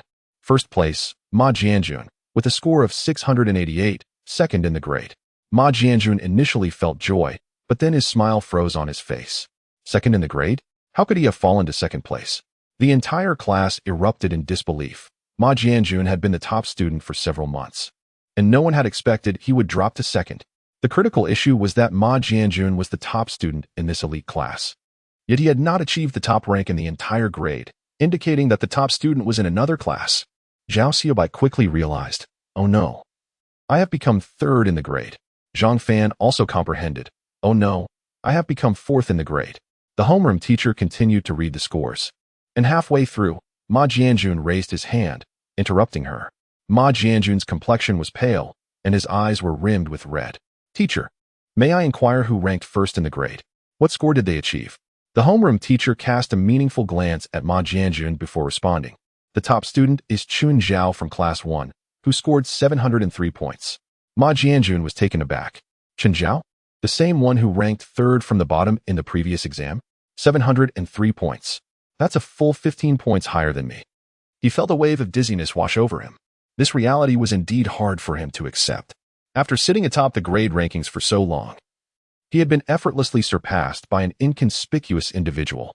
Chen Zhao, however, was unaware of the commotion his achievement had created in the elite class. He was preoccupied with contemplating his academic performance. The situation was clear now. While he was doing well in most subjects, his English was abysmal. He needed to focus on improving his English. But how could he do that? Chen Zhao felt a bit lost. His English had always been poor, and he didn't even know how to study it effectively. How could he possibly improve his score in English? He poked his deskmate, Su Lianlan. What did you score in English? Su Lianlan thought for a moment. I got 50 points. Well, that was a waste of a question, he thought. Realizing he had forgotten that he was seated in a study group of underachievers, with none of his classmates having passed English. Asking them for help was clearly misguided. After some contemplation, Chen Zhao decided that he must first enhance his vocabulary. The foundation of any language lies in its vocabulary. But how could he expand his vocabulary? He had already memorized the word lists at the back of his English textbook, yet he had only managed to score 110 points on the recent exam. It was evident that merely memorizing textbook word lists would not suffice. Then it struck him. He could memorize a dictionary. Chen Zhao nudged Su Lianlan. Did you bring your English-Chinese dictionary? Can I borrow it for a moment? Su Lianlan nodded and pulled out an enormous book thicker than a brick, its blue cover emblazoned with the words English-Chinese dictionary. She handed it to Chen Zhao. What are you going to do? Look up words? Su Lianlan inquired. No, Chen Zhao replied with a slight smile. I'm going to memorize this dictionary. Su Lianlan's expression reflected disbelief. Is this what the academic prodigies have come to? Chen Zhao opened the first page of the dictionary and gasped. The text was as tiny as millet. Squinting, he felt as though a swarm of ants was crawling across the page. The content on a single page of this dictionary equated to 3 or 4 pages of a regular book. Flipping to the last page, he checked the page number, and his face turned pale. There were a staggering 769 pages. This was an overwhelming amount. The depth of the English language was indeed profound. However, there was no alternative. If he wished to improve his English scores, he had to increase his vocabulary. The most straightforward and effective method for doing so was to memorize the dictionary. With a heavy heart, Chen Zhao began reading from the first line of the first page. He lost himself in this endeavor for the entire morning. As various teachers entered the classroom, Chen Zhao remained focused, dedicating himself entirely to memorizing the dictionary. After all, he was already near perfect in all his other subjects, so whether he paid attention in class was of little consequence. The teachers were well aware of Chen Zhao's capabilities and thus refrained from interrupting him. At noon, as classes dismissed, Chen Zhao glanced at the number of pages he had covered in the dictionary. It was exactly 100. He calculated that if he could memorize 100 pages in the morning, another 100 in the afternoon, and 50 pages in the evening, he could cover 250 pages a day. In 2 days, that would amount to 500 pages. 4 days would yield 1,000 pages, and in just over a week, he could finish the entire dictionary. This pace was quite reasonable. Even with other commitments, he could complete it in no more than 2 weeks, just in time for the joint examination. Thus began Chen Zhao's fervent quest to memorize the English dictionary. During classes, he memorized the dictionary. During breaks, he memorized the dictionary. During meal times, he memorized the dictionary. Sleep time, well, that was not conducive to memorizing the dictionary. At first, only Su Lianlan observed Chen Zhao's determination. Gradually, others began to take notice. Eventually, the entire class gathered around to watch. Before long, even students from other classes had heard of the remarkable student from Class 1 who had achieved the highest score in the grade and was now tirelessly memorizing the English-Chinese dictionary through the night. Despite the throng of onlookers, Chen Zhao remained undistracted, wholly immersed in his task of memorizing words and their meanings. Even more astonishingly, photos and videos of Chen Zhao's dictionary memorization were shared online, unexpectedly gaining a bit of attention. Most netizens scoffed at his endeavor. Oh, how amusing. Memorizing a dictionary? Does he think he's Superman? A high school senior acting so foolishly. Perhaps he should just repeat the year. They speculated that he was struggling with poor grades and had become obsessed, unable to cope with the psychological pressure and losing his mind. A dictionary with over 1,000 pages? Once he finishes, he won't need to do anything else in life. Just a fool, even with 10 years. He couldn't memorize it all. However, swiftly, someone posted Chen Zhao's previous exam results online, revealing his astonishing score of 703 points. Aside from the relatively low score of 110 in English, he had achieved perfect or near-perfect scores in all other subjects. Those who had previously ridiculed Chen Zhao were left astonished. Wow, while he may not be Superman, he is indeed a prodigy. Incredible. He's a potential candidate for Tsinghua or Peking University. Just as they had declared him a lost cause, the report card had come to smite them. Yet, they still struggled to comprehend the act of memorizing a dictionary. Perhaps the genius simply operated on a different level. Unbeknownst to Chen Zhao, the online buzz surrounding his dictionary memorization had faded. On a Monday afternoon, he received a notification of a deposit of 848 yuan into his bank account. A payment for his article from the Baicheng Times, a delightful sum indeed. This bolstered his resolve to pursue writing as a means of income. In his past life, Chen Zhao had memorized numerous classical poems and essays, which no longer existed in this world, rendering them treasures known only to him. Although these pieces were not his original work, he felt no qualms about profiting from them. Moreover, considering the loss to the literary world if those exquisite poems were to vanish, he saw his efforts to recreate them in this world as a contribution to cultural preservation. However, he could not commence writing just yet, as the system had tasked him with becoming a popular live streamer first. What defined popular or how much attention was required remained unclear. All he knew was that he needed to stream. Each night, Chen Zhao returned home to stream 1 to 3 games, often teaming up with Xiaozhu, who had firmly attached herself to him, eagerly awaiting his online presence to issue a team invitation. After a week of streaming, his follower count soared past 100,000. His daily streaming income exceeded 1,000 yuan. Although this amount could spike significantly if a wealthy viewer decided to be generous. Now, Chen Zhao was free from financial concerns. He sent 10,000 yuan home, claiming it was payment for his articles published in the newspaper. He also paid the rent to Deng Zixin, who reminded him to study diligently. Chen Zhao nodded in agreement. The weekend arrived, bringing another round of exams. This time, Chen Zhao entered the examination hall as the top student, seated at the front of the classroom. As his fellow test-takers filed in, they cast glances at his face. Curiosity piqued by the sudden emergence of a previously unknown top student who was now reputed for memorizing the English-Chinese dictionary. Zhao Xiaobai, spotting Chen Zhao at the front, smiled brightly and extended her fair hand. Chen Zhao hesitated momentarily before shaking her hand. Congratulations on becoming number 1. Zhao Xiaobai beamed. Thank you. Chen Zhao smiled back, thinking to himself that Zhao Xiaobai was rather charming. The surrounding academic elites were taken aback, puzzled by the familiarity between Zhao Xiaobai and Chen Zhao, who had previously been a stranger to them all. Many have attempted to strike up a conversation with Zhao Xiaobai, only to meet with failure. Yet he seems to share an easy rapport with Chen Zhao. Few would guess that the two have even dined together. The first mathematics exam was, as always, rather simple. Chen Zhao completed it in a mere hour, checking his answers twice to ensure a perfect score before submitting his paper. The other top students in the examination room were once again astonished, as they had only just begun the second major question. Truly, as the top student in the grade, his speed was nothing short of overwhelming. In the second exam, Chinese literature, the paper was evidently more challenging than the previous one. Perhaps the appearance of a perfect score last time had embarrassed the teachers in charge of crafting the exam, prompting them to significantly increase the difficulty. Chen Zhao found himself stumbling as he worked through it. The essay was a discussion on the issue of head-down individuals, and there were no ancient texts to reference. As mobile phones were hardly prevalent in antiquity, leaving no writings on such a modern dilemma. Reluctantly, Chen Zhao pressed on, drawing from the exemplary essays he had previously encountered, but soon felt himself veering off course. Upon completing the essay and reading it through, he let out a deep sigh. He feared he had written poorly this time. After the exams, he resolved to write several essays to hone his skills. Today was the day he had arranged to meet with Deng Taijun.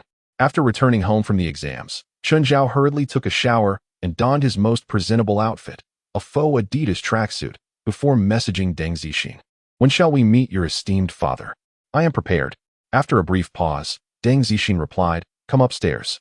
With a flutter of nerves, Chen Zhao ascended to her apartment and knocked on the door. The other security doors in the building were old-fashioned, but Deng Zixin's residence boasted a brand-new fingerprint lock and mahogany door, exuding an air of luxury. Indeed, The landlord's domain was distinctly opulent. Chen Zhao knocked politely 3 times. With a click, the door swung open, leaving him momentarily speechless. Deng Zixin had just emerged from the shower, wrapped in a white bathrobe, her damp hair dripping. Her face, flushed from the hot water, was as fair as a swan's neck, and beads of water lingered on her exquisitely beautiful cheeks. A fragrant aroma enveloped him. No wonder the perfume industry generates billions yearly. The scent of a woman can be utterly enchanting. Please wait on the sofa. I will change my clothes, and we shall depart. My father has been waiting for quite some time, Deng Zixin said before turning to her bedroom and closing the door behind her. Chen Zhao entered, shutting the door behind him. Deng Zixin's home was a stark contrast to his own rented apartment, lavishly decorated with an expensive wooden floor. A remarkably large television adorned the wall, likely 100 inches in size. He settled onto the soft leather sofa, patiently waiting. A coffee table bore fresh lychees, mangoes, and pears, which tempted him. Yet he resisted the urge to indulge, feeling it beneath him to snack the moment he sat down. Before long, Deng Zixin emerged, dressed impeccably in a black leather outfit paired with black boots and a chic black leather jacket, accessorized with a red Gucci handbag. Descending the stairs, she opened the garage door to reveal a brand-new white Audi R8, gleaming in the light. Chen Zhao marveled silently. It appeared Deng Zixin had acquired yet another vehicle. Every few weeks or months, she seemed to change cars, each new one costing no less than $1 million. He suspected she might either moonlight as a car dealer or perhaps date one. Once inside the car and buckled up, she announced, "You are in for a treat. Tonight my father has invited you to dinner at Lin Mansion." With that, she donned her sunglasses and pressed the accelerator, propelling the car forward. Lin Mansion was an upscale riverside restaurant, its postmodern architecture of glass and gray concrete, surrounded by flourishing osmanthus trees. The parking lot was filled exclusively with luxury vehicles, as the average bill at this establishment exceeded $10,000, making it inaccessible to the average patron. In the eastern wing of the restaurant lay the Coral Room, an upscale private dining area named for the half-meter-tall coral tree that graced the table, airlifted from the Great Barrier Reef. Just that single coral tree was worth a small sports car. Deng Taijun, clad in a white Tai Chi suit and sporting a long beard, sat at the table with an air of serene authority. Beside him were 2 elderly gentlemen in modest attire, reminiscent of professors or scholarly types. "Old Deng, where is that author, Chen Zhao? Why hasn't he arrived yet?" one elder inquired. "Old Mu, do not fret. He should be here shortly. It is still early for dinner," Deng Taijun replied with a smile. Even so, should a young author keep a master in calligraphy like Deng Taijun waiting? What sort of manners are those? Another elder frowned. "Old Ma, do not be hasty. If blame is to be assigned, it should fall on my daughter's shoulders." As Chen Zhao is coming with her, Deng Taijun chuckled. "My daughter has never been known for her punctuality." The 2 elders, referred to as Old Mu and Old Ma, sighed in resignation, fully aware that Deng Zixin was like a daughter to them, having grown up under their watchful eyes. They could only endure the wait. Minutes later, the door burst open, and Deng Zixin strode in with Chen Zhao following closely. "Finally, you're here," Deng Taijun exclaimed, his face lighting up with the joy of a child. Chen Zhao felt slightly bewildered. He had expected to greet merely an elder and say hello, Uncle Deng, but now there were 3 to acknowledge. Fortunately, Deng Zixin promptly introduced him. "This is my father, Deng Taijun, the calligrapher, as you know." Chen Zhao quickly responded, "Hello, Uncle Deng. This is my father's friend, Meat-Eating, an expert in ancient artifacts, renowned for his studies on various antiques. He has held positions at Peking University and the Palace Museum. Now retired and running an antique appraisal business," Deng Zixin pointed out. Chen Zhao thought the name sounded like something from a fantasy novel, hastening to greet, "Hello, Uncle Mu. And this is my father's friend, Ma Qingtian, a historian and literary scholar, formerly a professor at Wuhan University and Fudan University, now also retired," Deng Zixin concluded. "Hello, Uncle Ma," Chen Zhao chimed in. Meat-Eating and Ma Qingtian nodded, smiling warmly. "Greetings, young man." Deng Taijun glanced toward the entrance, then at his daughter. "Has Chen Zhao not arrived yet? Is this charming young man Chen Zhao's son?" Meat-Eating and Ma Qingtian inquired with curiosity. "Indeed, where is Chen Zhao?" Deng Zixin hesitated, nudging Chen Zhao. "Isn't this him?" The 3 elderly gentlemen were momentarily taken aback, exchanging glances between Chen Zhao and Deng Zixin, seemingly perplexed. All 3 were well versed in traditional culture, having read the essay on learning in classical Chinese. They assumed it was authored by a distinguished scholar and, upon learning that Deng Zixin was acquainted with the author, expressed a desire to dine together, hoping to befriend a formidable intellect for future academic discussions. However, they instinctively believed that someone capable of writing on learning must be a middle-aged or elderly scholar, and upon encountering a high school lad, they subconsciously presumed he to be Chun Zhao's son tagging along for a meal. Deng Zixin rubbed her temples, clearly exasperated with their sluggishness. I told you, this handsome young man is Chun Zhao. The article you read in the Beijing Times was penned by him. He is Chun Zhao, do you understand? The three elderly men were taken aback, their faces reflecting disbelief. This young lad is indeed the author of On Learning? How could that be possible at such a tender age? Such a notion is utterly ludicrous, preposterous. How could a mere child compose an article of such caliber as On Learning? Mu Tianke was the first to express his indignation. Zxian, do not jest with us old bones. Has Mr. Chen not yet arrived? Ma Qingtian inquired. My dear daughter, you were to bring Mr. Chen here. You must ensure he comes. Is he perhaps tied up in the restroom or parking? Wait for him. If he has to find his way back alone, wouldn't that be a lack of hospitality? Deng Taijun also furrowed his brow. Deng Zixin, feeling helpless, pulled a chair for Chun Zhao, gesturing for him to sit. She then casually took a seat beside him, snapping her fingers, prompting the waiter to approach immediately. Now that everyone is here, let us begin the meal, she stated. The waiter promptly went to summon the dishes. Chun Zhao noticed the three elderly gentlemen regarding him with skeptical eyes, aware that they remained unconvinced. He forced a smile and explained, esteemed elders, the essay on learning is indeed the work of a junior like myself, though it was not completed in a single breath. It took considerable time for revisions and refinement. I have a penchant for classical prose, and fortuitously, this piece aligned with the examination topic, leading my teacher to submit it for publication. Chun Zhao fabricated this explanation, understanding that a timeless classic like On Learning could not realistically be penned in one go, hence the pretense of extensive revisions.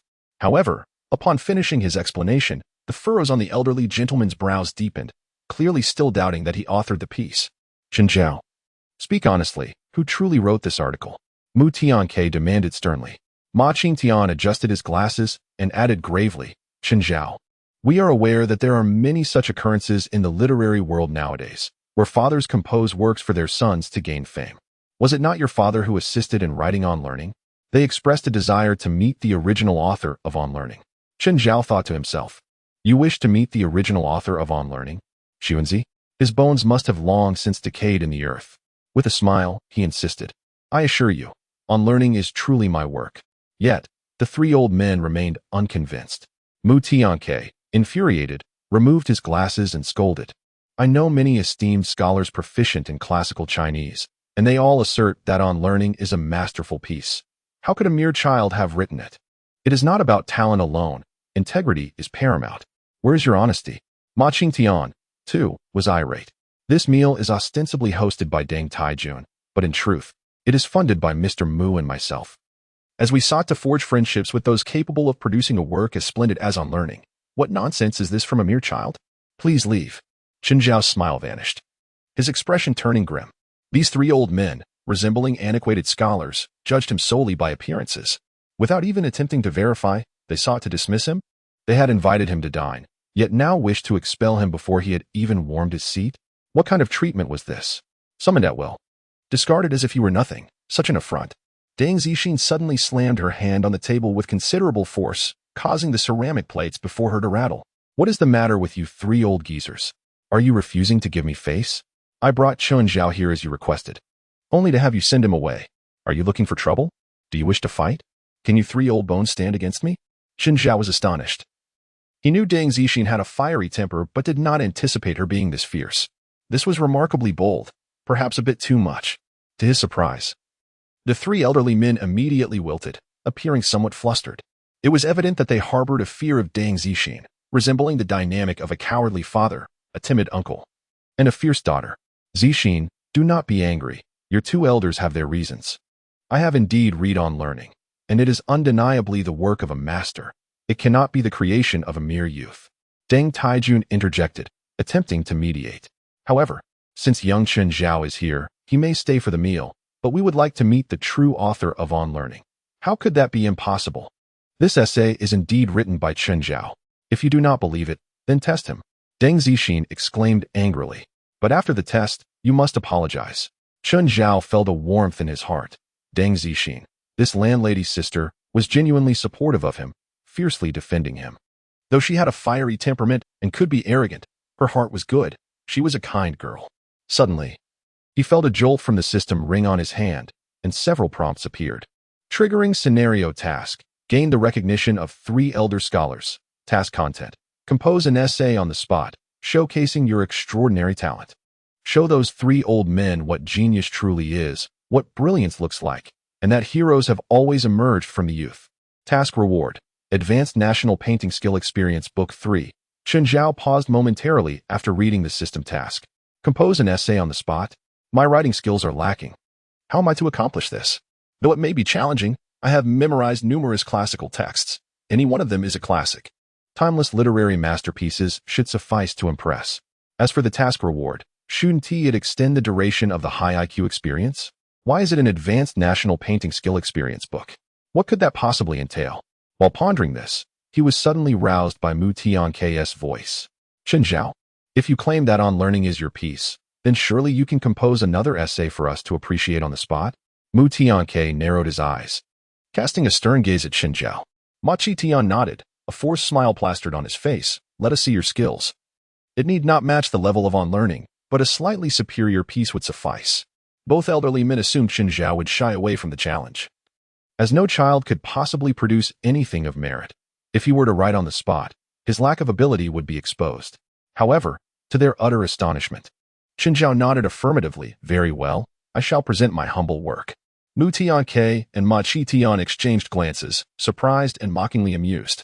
What commendable courage this young man possesses. Since he is unafraid of public embarrassment, we shall see this through to the end. Let us witness whether he can produce a competent piece or if he will merely write something atrocious. Leaving him to explain himself. Waiter, please bring me paper and pen. Mu Tianke commanded. A fountain pen and ordinary paper will suffice. The waiter waiting at the entrance promptly departed to fetch the requested items. Deng Zixin cast a worried glance at Chen Zhao, seemingly inquiring with her eyes, Can you manage this? Chen Zhao smiled faintly, responding with his gaze. My literary talent will surely astonish them. Soon, the waiter returned with paper and pen, laying them before Chen Zhao. Shall the 3 elders give me a topic, or may I write freely? Chen Zhao inquired. The 3 elderly men exchanged looks before turning back. Write freely. Any topic will do, Deng Taijun declared. Given Chen Zhao's youth, imposing a topic would seem overly harsh. Allowing him to write freely would still reveal his literary prowess. Chen Zhao nodded, removing the cap from the fountain pen. Since I have the freedom to choose, it becomes much simpler. I shall draw upon the many splendid works I have encountered in my past life. I recently visited the Yayang Tower, and inspired by the scenery, I shall compose an essay reflecting on that experience. With that, Chen Zhao disregarded the reactions of the 3 elderly men and began to write. Observe the magnificent landscape of Bailing, situated on Dongting Lake. It embraces distant mountains and swallows the Yangtze River. Its vastness boundless, morning light and evening shadows create myriad atmospheres. This is the grand vista of Yayang Tower, as previously described by those who came before. However, to the north lies the enchanting Wuxia, and to the south, the picturesque Xiaoxiang. Many exiled scholars and poets converge here, their sentiments towards the scenery undoubtedly diverse. Chen Zhao's writing speed is astonishing, almost as if the words flow effortlessly from his quill without a moment's hesitation. When the relentless rain pours and the winds howl, churning the muddy waves, and yet, when spring arrives in all its glory, the waters lie still, reflecting the azure sky in every direction. In no time, the entire article is completed. Chen Zhao casually blows on the tip of his pen, akin to a marksman nonchalantly cleaning his firearm after a shot. Chapter 40. The 3 Great Confucians bow in apology indeed. What Chen Zhao has produced is none other than the renowned masterpiece Yayang Tower. Yayang Tower is a celebrated prose piece penned by the Northern Song Dynasty writer Fan Zhongyan. Composed at the behest of his friend, Teng Zijing, the governor of Bailing, during the reconstruction of the Yayang Tower on September 15, 1046. The text intertwines vivid descriptions, emotional expression, and thoughtful commentary, creating a harmonious blend of movement and stillness, light and shadow, all conveyed with a simplicity of language and a lyrical cadence that has immortalized it throughout the ages. Beyond the overwhelming grandeur of its imagery, The work is replete with timeless aphorisms, such as do not rejoice in external circumstances, nor grieve for oneself. And those who dwell in the heights of power should worry for their people, while those in distant waters should be concerned for their rulers. Additionally, there is the profound sentiment of worry for the world before others do, and rejoice only after the world has found joy. Chen Zhao's intent is unmistakable. In order to persuade the three elderly gentlemen before him, he must strike decisively and unveil his formidable prowess. He aims to leave them utterly awestruck. If he is to engage, he shall do so with grandeur. Does the esteemed literary figure Fan Zhongyan fear him? Do they doubt that a youthful writer can produce remarkable prose? Without further ado, let Fan Zhongyan's words speak for themselves. Chen Zhao lifts the paper from the table and presents it to the three elderly men. I humbly offer my work. He smiles gently. Deng Taijun takes the paper. Initially silent as he begins to read, Mu Tian and Ma Chi Tian casually sip from their teacups, their faces displaying indifference. Just a child. What could he possibly write? They think. Even if he memorized a polished piece, it would hardly be noteworthy. Literature requires both talent and experience. Without them, one might struggle in vain to produce anything of merit. As Mu Tian and Ma Chi Tian prepare their criticisms, Deng Taijun's demeanor shifts dramatically after reading just the first line. Observe the splendid scenery of Bailing, amidst the vast expanse of Dongting Lake. The distant mountains are embraced, and the Yangtze River is swallowed whole, rushing forth with magnificent vigor. The morning sun and evening shadows paint an ever-changing vista. What a powerful opening! What audacious imagery! Though a strong beginning does not guarantee a commendable continuation. Deng Taijun steadies his focus and continues reading. Yet with each line, his astonishment grows, and by the time he reaches the conclusion, his excitement radiates as he exclaims, "Excellent! A remarkable piece! A piece of extraordinary literature." Mu Tianke and Ma Qingtian, caught off guard by Deng Taijun's reaction, exchange bewildered glances. Though a connoisseur of calligraphy and painting, Deng Taijun is also well-versed in classical literature, having studied countless ancient texts. He possesses a discerning eye, and average compositions appear as mere trifles to him. Yet now, even this exacting critic is vocally praising Chen Zhao's work? Mu Tianke and Ma Qingtian sense something is amiss. How could a child's writing merit such a claim? Surely, it cannot be that exceptional. They hastily snatch the paper from Deng Taijun to scrutinize it themselves. Upon first glance, both elders furrow their brows at the poor handwriting, declaring it akin to scribbles or the scrawl of a tortoise. It is indeed atrocious, requiring considerable effort to decipher. Even the work of a proficient elementary student would far surpass this scribble. However, as they read further, their expressions shift dramatically. As experts in classical literature, their appreciation for the craft is keen, and they soon recognize the profound power of the prose before them. In a moment of excitement, they cannot help but recite aloud. When spring is harmonious and the scenery bright, the waters lie still, reflecting the azure sky in every direction. To ascend this tower is to feel one's heart uplifted, forgetting both honor and disgrace, savoring wine in the breeze. The banks are adorned with fragrant orchids, lush and verdant. Yet there may be moments when mist envelopes the expanse, the bright moon illuminating the distance, shimmering reflections dancing upon the water, while fishermen's songs echo in delightful harmony. Having reached the end, both elders can no longer contain their exhilaration, exclaiming in unison, "Remarkable! Grand and sweeping, with a commanding presence." The wordplay is exquisite, and the imagery profound. An exceptional piece of literature. Faced with the enthusiastic praise of the three elderly gentlemen, Chen Zhao merely smiles faintly, sipping his tea nonchalantly. Deng Zixing glances at Chen Zhao with admiration. To maintain such composure amidst the accolades from esteemed experts reveals a remarkable maturity in the young man. In truth, Chen Zhao's focus on his tea is driven by a simple desire to take full advantage of this high-end restaurant experience. The tea leaves dance elegantly within the cup, surely of no ordinary quality. Perhaps they are a rare delicacy, and thus, he intends to savor every drop. As the three elders look upon Chen Zhao again, their expressions have transformed entirely. Previously, their gazes bore the condescension reserved for a child, but now, their eyes reflect a mix of remorse, astonishment, admiration, and curiosity. How could one so young possess such remarkable talent? Finally, Deng Taijun rises solemnly. "Mr. Chen," he addresses with newfound respect, "I must apologize for my earlier lack of discernment regarding your literary prowess. I deeply regret my previous skepticism and bow in apology." With that, he bows deeply. Chen Zhao hastily stands and returns the bow. "You are too kind." My youth warrants some skepticism. Beside them, Mu Tianke and Ma Qitian also rise, bowing deeply. Chen Zhao reciprocates, feeling somewhat overwhelmed by such grand gestures of respect. If anyone from the literary community were present, they would surely be astounded by the sight before them. Deng Taijun, Mu Tianke, and Ma Qingtian are all highly esteemed scholars, with Deng Taijun, the youngest, having surpassed 50 years, while Mu Tianke and Ma Qingtian are both in their 60s and 70s. To witness these venerable figures bowing in reverence to the words of a mere child is a spectacle unfathomable. Chapter 41. I have a niece. Quickly, bring the dishes. We mustn't keep our young friend Chen waiting. Deng Taijun calls out to the waiter, having shifted his address to one of camaraderie.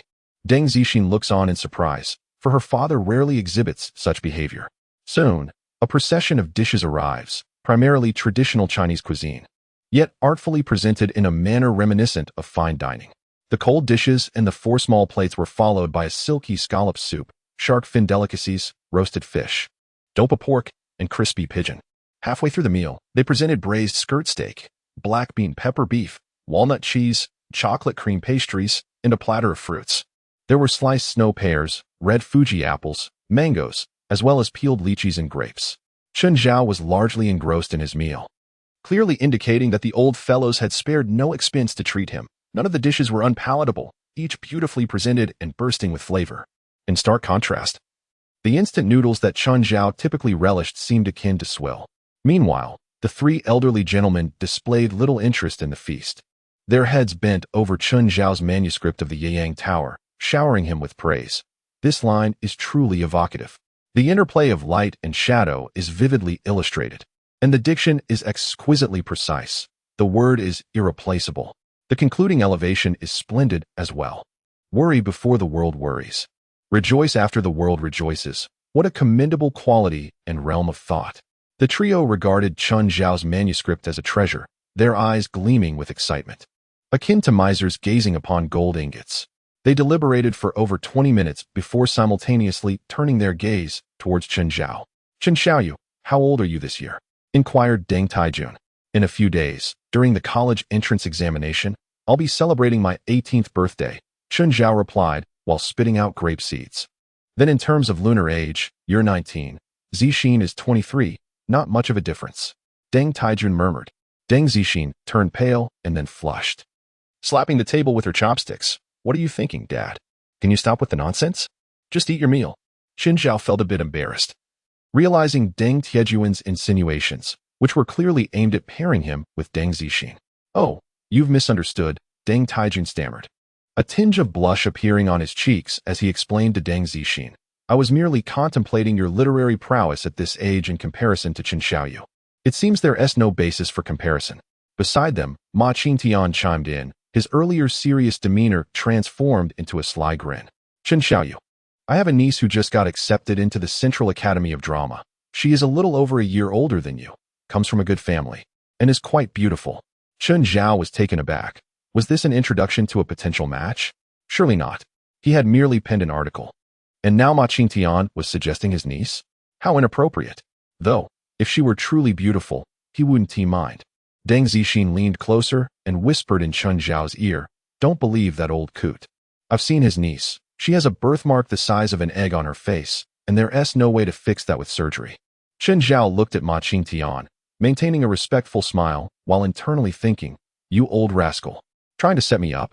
Mu Tianke shot a disapproving glance at Ma Qingtian and sternly remarked, Old Ma, is this appropriate? We're here to connect through literature, not to engage in such trivial matchmaking. After this, Mu Tianke turned back to Chen Zhao with a smile. I have a niece who is a year younger than you. Chen Zhao felt a wave of frustration. What was this nonsense? He quickly expressed that he was too young to consider marriage. Deng Taijun cast a worried glance at Deng Zixin, seemingly thinking, though you're still young, my daughter is not. Deng Zixin was utterly confused, unable to comprehend her father's strange behavior, nearly flipping the table in exasperation. The conversation shifted to casual banter, with the 3 elderly gentlemen expressing great curiosity about Chen Zhao's situation, akin to a census. Upon learning that Chen Zhao had recently ranked first in his year, they all gasped in admiration, marveling at his talent in both literature and other subjects. Eventually, the gathering concluded on a high note. and Chen Zhao exchanged WeChat IDs with the three gentlemen before they each departed for home. As for the handwritten manuscript of the Yayang Tower, it was gifted to Deng Taijun. The other two gentlemen glared at him with envy, their eyes ablaze, clearly desiring a copy of the manuscript, as a first draft of a fine piece is indeed of great collectible value. However, since Deng Zixin was Chen Zhao's landlord, he decided to present it to Deng Taijun, who agreed to assist Chen Zhao in submitting it to a magazine. At the end of the banquet, Chen Zhao sipped a few cups of wine. He felt nothing at the time, but as he sat in the passenger seat of Deng Zixin's sports car, the effects of the alcohol began to hit, leaving him slightly tipsy. The leather seats felt delightfully soft against his face, and when he leaned slightly, he caught a glimpse of Deng Zixin's fair thighs beneath her leather skirt. Raising his gaze, he saw the soft glow of city lights reflected on her pale face, her eyes sparkling with myriad lights. In that fleeting moment, he thought how wonderful it would be to marry someone like Deng Zixin, beautiful and cool, with a building to rent out, and a painter father-in-law whose works fetched 10,000 per square foot. However, he quickly shook off the thought, realizing how unrealistic it was. It was late by the time they arrived home, so Chen Zhao skipped his live stream, leaving a notice in the chat, and collapsed into bed. His fans, who had been waiting for his marksmanship display, were instead met with a cold, indifferent leave of absence note, inciting their ire. Little Bamboo Shoot lamented the dire situation. Without the great Chen Zhao to guide her, she found herself in a tragic state, getting knocked out repeatedly and sobbing in humiliation as she ended her stream. The following day, during the exam, Chen Zhao struggled to concentrate. Having gone to bed late and consumed alcohol, he felt unwell and was tempted to sleep during the test. Thus, he hurriedly completed the exam in less than half the allotted time before resting his head on the desk and dozing off. He snored softly, much to the astonishment of his fellow scholars. They were both shocked and irate, while they were all laboring intensely to gain that extra point or two. Chen Zhao was sleeping at his desk. This was outright disregard for his fellow candidates. Such audacity. After the exam, many scholars gathered to whisper among themselves, not about the answers, but lamenting Chen Zhao's egregious behavior of sleeping and snoring during the test. Chen Zhao certainly possesses some talent, but he has become arrogant after doing well. He is bound to lose points this time. Indeed, we may not match him, but all the top students are double-checking their papers. Surely we can't perform worse than him. When the scores are released, he'll realize he should have been reviewing instead of sleeping. Pride comes before a fall. Let us see how far he slips. I predict he'll drop beyond the top 10. 2 days later, the results were announced, and Chen Zhao achieved a score of 694, once again securing the top position in the school. Chapter 42, Roborov University. Chen Zhao's reputation at school had spread like wildfire, having ranked first twice in succession, reciting the comprehensive English-Chinese dictionary from dawn till dusk, and prompting the principal to apologize to him. Various rumors only added to his aura of mystery. Almost every student, during their breaks or mealtime, would gather to discuss Chen Zhao. One day, while dining in the cafeteria, he overheard a few students at the next table. Is that Chen Zhao eating over there? I think so. Shoo, keep it down, don't let him hear. He is incredible, going from the bottom of the ranks to first place. He must have been feigning it for 3 years. Chen Zhao was indeed a master of disguise. Can he get into Peking University or Tsinghua University? He probably wouldn't even be satisfied with those. Top-tier institutions like Harvard or Roborov University are the true goals for an elite like him. As Chen Zhao listened, he felt something was amiss. He was aware of Harvard, often ranking first globally in various university listings, with comprehensive strength likely within the top 10 worldwide. But what on earth was Roborov University? Is there truly a university located in the Lopner region? Was he at the site of atomic bomb testing? How could a university possibly be established there? Since acquiring the system that altered the world, numerous aspects of life have transformed, including educational institutions. For instance, on his way to school, Chen Zhao used to pass by a kindergarten, but after the world was modified, that kindergarten vanished, replaced by a cake training academy where numerous pastry chefs donned in white attire skillfully crafted cakes, filling the streets with a delightful aroma. Thus, it stands to reason that Lopner University is a product of this altered reality. If it were merely an ordinary university, it would be inconsequential. However, based on the discussions among several students, it appears that Lopner University is vastly superior to Tsinghua and Peking University, even on par with Harvard. Chen Zhao was increasingly intrigued by this revelation, especially since he needed to decide where to pursue his studies after the college entrance examination. Given his scores, he aimed to secure admission to the best university possible. Unfortunately, his school prohibited the use of mobile phones, hindering his ability to gather information. Once he returned home in the evening, he eagerly searched online for details about this so-called Lop-Ner University. To his astonishment, he discovered that it was an exceptionally prestigious institution. In Chun Zhao's previous life, if one were to stop a child on the street and inquire about the best university in the country, roughly half would respond with Peking University and the other half with Tsinghua University. The status of these universities is akin to that of Pepsi and Coca-Cola or BMW and Mercedes, equally esteemed and comparable. However, in this modified world, if one were to ask a child today, the answer would be unequivocal: Lop-Ner University. This institution is far more renowned and formidable than Tsinghua and Peking University. It is a private university situated in the heart of Lop-Ner, attracting distinguished scientists and professors from around the globe as lecturers. The annual budget for teaching and research amounts to a staggering 50 billion, surpassing the combined expenses of Tsinghua and Peking University, which is truly impressive. Furthermore, since its inception, Lop-Ner University has nurtured numerous successful individuals, including 16 Nobel laureates, 4 in literature, 6 in physiology or medicine, 2 in chemistry, 3 in physics, and 1 in peace.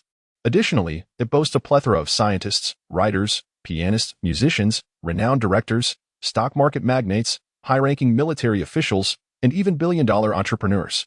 In summary, Lop-Ner University resembles a gateway where those who leap beyond its threshold can transform into true dragons of success.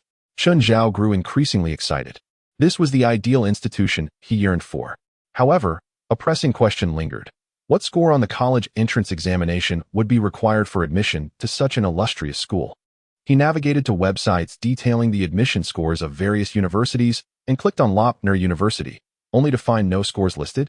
The historical admission score section displayed no data for Lop-Ner University. Perplexed, Chun Zhao mused that typically, all universities would have a scoring threshold. After each year's admission, schools announced 3 key figures: the highest score, the lowest score, and the average score. The highest score reflects the top candidate's admission score, while the lowest represents the minimum required to gain entry, with the average being the weighted result. Following the conclusion of the subsequent year's examination, candidates can estimate their chances of acceptance based on the previous year's score lines. For instance, if Tsinghua University's lowest score was 699 and one scored 102, the admissions office would promptly direct them elsewhere. Conversely, if Peking University's lowest score was 688 and one achieved 700, the faculty would warmly welcome them with tea, be it Longjing or Tiguanyin, of their choosing. Every university must disclose its admission scores to facilitate a smooth recruitment process for the following year. So why particularly did Lop-Ner University lack a score line? After a meticulous inquiry, Chun Zhao finally discerned the reason. The university does not admit students based on examination scores, but rather on specific criteria. As long as one meets Lop-Ner University's admission conditions, they can be accepted even if they did not take the entrance exam or scored 0. Conversely, if one does not meet the admission criteria, even if they are the top scorer nationally, they would still be turned away, relegated to settle for a place at Peking University or Tsinghua University. To gain entry to Lop-Ner University and become a distinguished student, there are 2 pathways. First, if one's parents are willing to donate over 1 billion yuan to Lop-Ner University, they may become a proud student, essentially a monetary transaction for admission. A significant portion of the university's funding stems from such donations, as many wealthy merchants aspire for their children to achieve greatness. 10 billion is merely a trivial amount in their eyes. Second, one must exhibit outstanding contributions or achievements in certain fields. In other words, if one excels in a particular area, they may gain admission. Such are the criteria for enrollment. Meeting either of the 2 stipulations qualifies one for acceptance into Lop-Ner University. However, even after acceptance, a comprehensive health examination is required. Those with severe psychological disorders or an IQ below 100 would be dismissed. Upon reviewing the admission requirements, Chun Zhao felt somewhat disheartened. The first criterion was certainly unattainable. If his family possessed 10 billion yuan, Chun Zhao would undoubtedly opt for a different path entirely. As for the second criterion, demonstrating outstanding contributions or achievements is quite subjective. If the faculty at Lop-Ner University deems one exceptional, then they are. If not, then they are not. It is somewhat convoluted, lacking clear evaluative standards. No one could ascertain their chances of acceptance. Reflecting on the matter, Chen Zhao pondered whether he possessed any notable contributions or distinctions.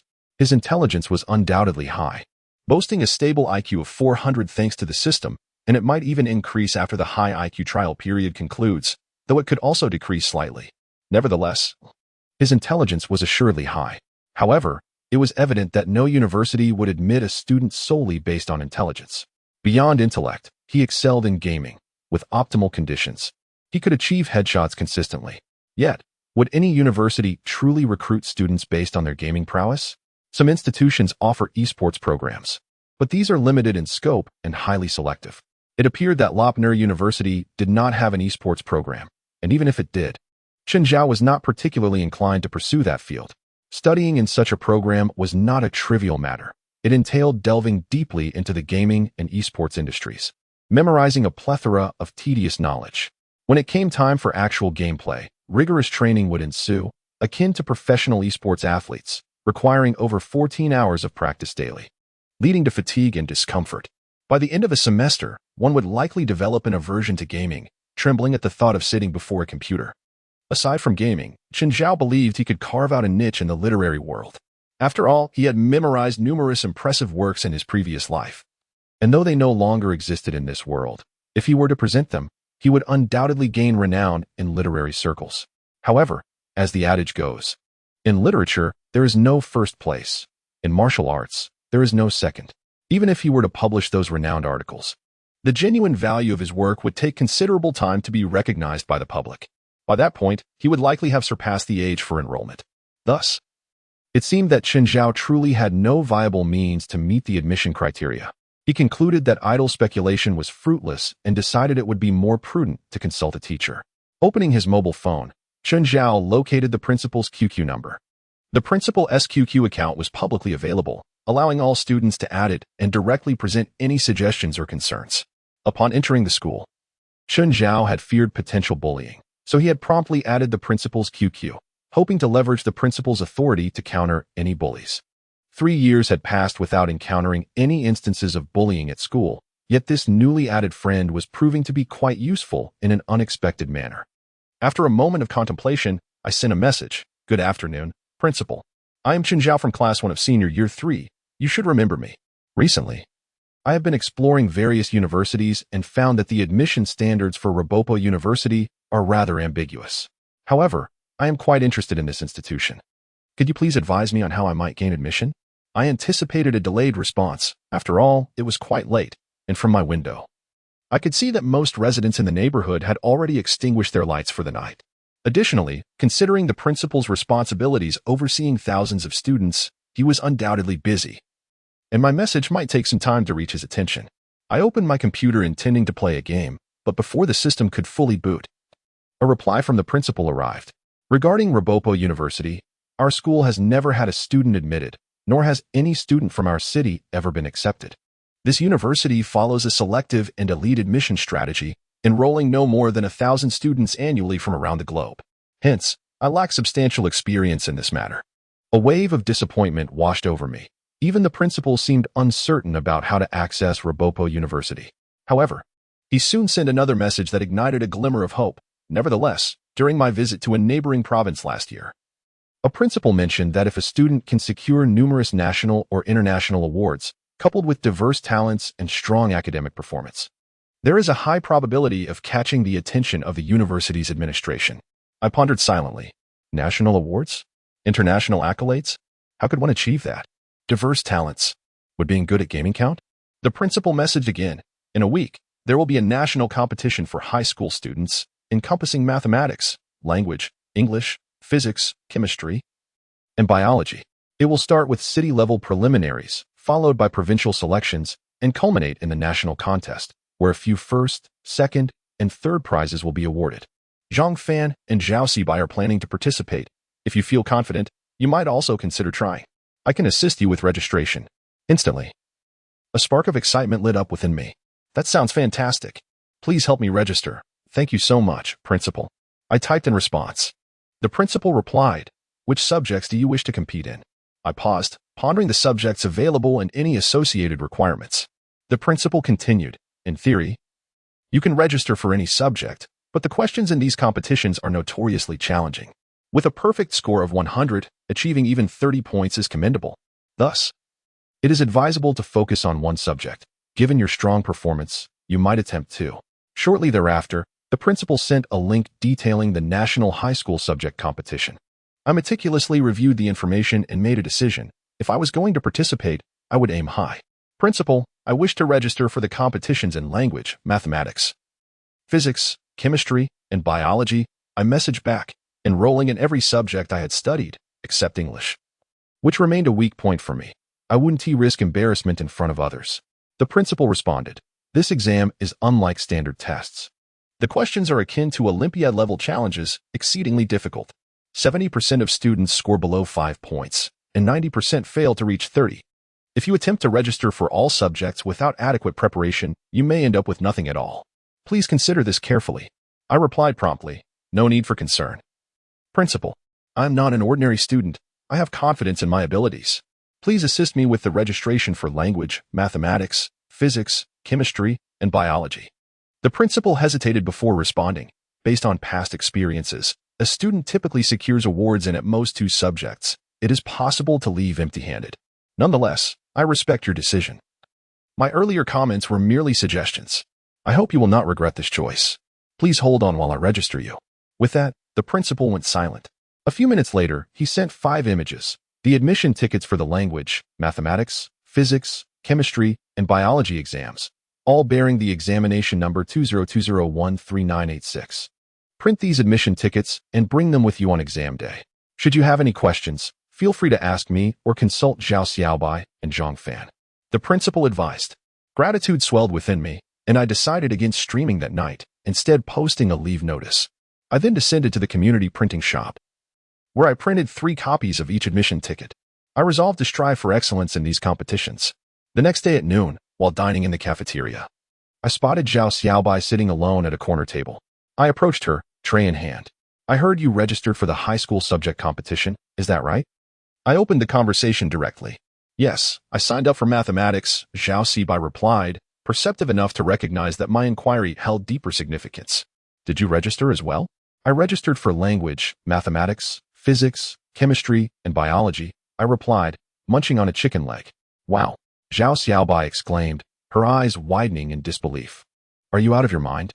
What's going on? Is that a problem?" I was taken aback by her intense reaction. "This is a competition, not a regular exam." Zhao Xiaobai explained, "In regular exams, you might achieve nearly full marks, but in this competition, scoring 50 is a monumental task. Many struggle to even reach 10 points. How do you expect to prepare adequately for so many subjects?" I shrugged nonchalantly. "It's fine. I'm clever. If I attempt more subjects, surely I'll excel in at least 1 or 2. Zhao Xiaobai looked at me as if I were foolish. "Have you been studying effectively? You just signed up. And the exam is next week. How will you prepare?" I scratched my head. "Maybe I'll buy a couple of exercise books to review." "Do you have any recommendations for good practice materials?" Zhao Xiaobai was taken aback. "You haven't even done specialized exercises yet?" I shook my head, surprised that there were specific exercises for this. With a sigh, she said, "Finish your meal, and then follow me. I have some specialized materials you can borrow." After lunch, I followed Zhao Xiaobai to her classroom. Along the way, many gazes fell upon us, and some even discreetly took pictures. Zhao Xiaobai was a campus goddess, and countless boys harbored secret affections for her. It was nearly impossible to throw a stick without hitting a swarm of her admirers. Meanwhile, I had also become somewhat of a notable figure, known to many. The sight of 2 prominent students together was bound to attract attention. However, neither Zhao Xiaobai nor I paid any heed to the stares as we made our way to the classroom. She produced several thick volumes of exercises and handed them to me. "Collection of past national high school competition questions," she said, presenting 5 comprehensive books covering all subjects. I was elated and expressed my gratitude to Zhao Xiaobai before diving into the exercises. Initially, I assumed that despite the increased difficulty, the questions would merely involve altered data and a few more convoluted setups. With careful attention and boldness, achieving a high score seemed manageable. However, upon opening the first page and encountering the first question, I was struck with astonishment. The question alone spanned 11 lines, accompanied by 4 diagrams. An 11-line question with 4 visuals as the very first item on the test was simply overwhelming. It was unlike anything I had ever encountered. I took a deep breath, focused my mind, and began to read the question, attempting to discern whether I could solve it.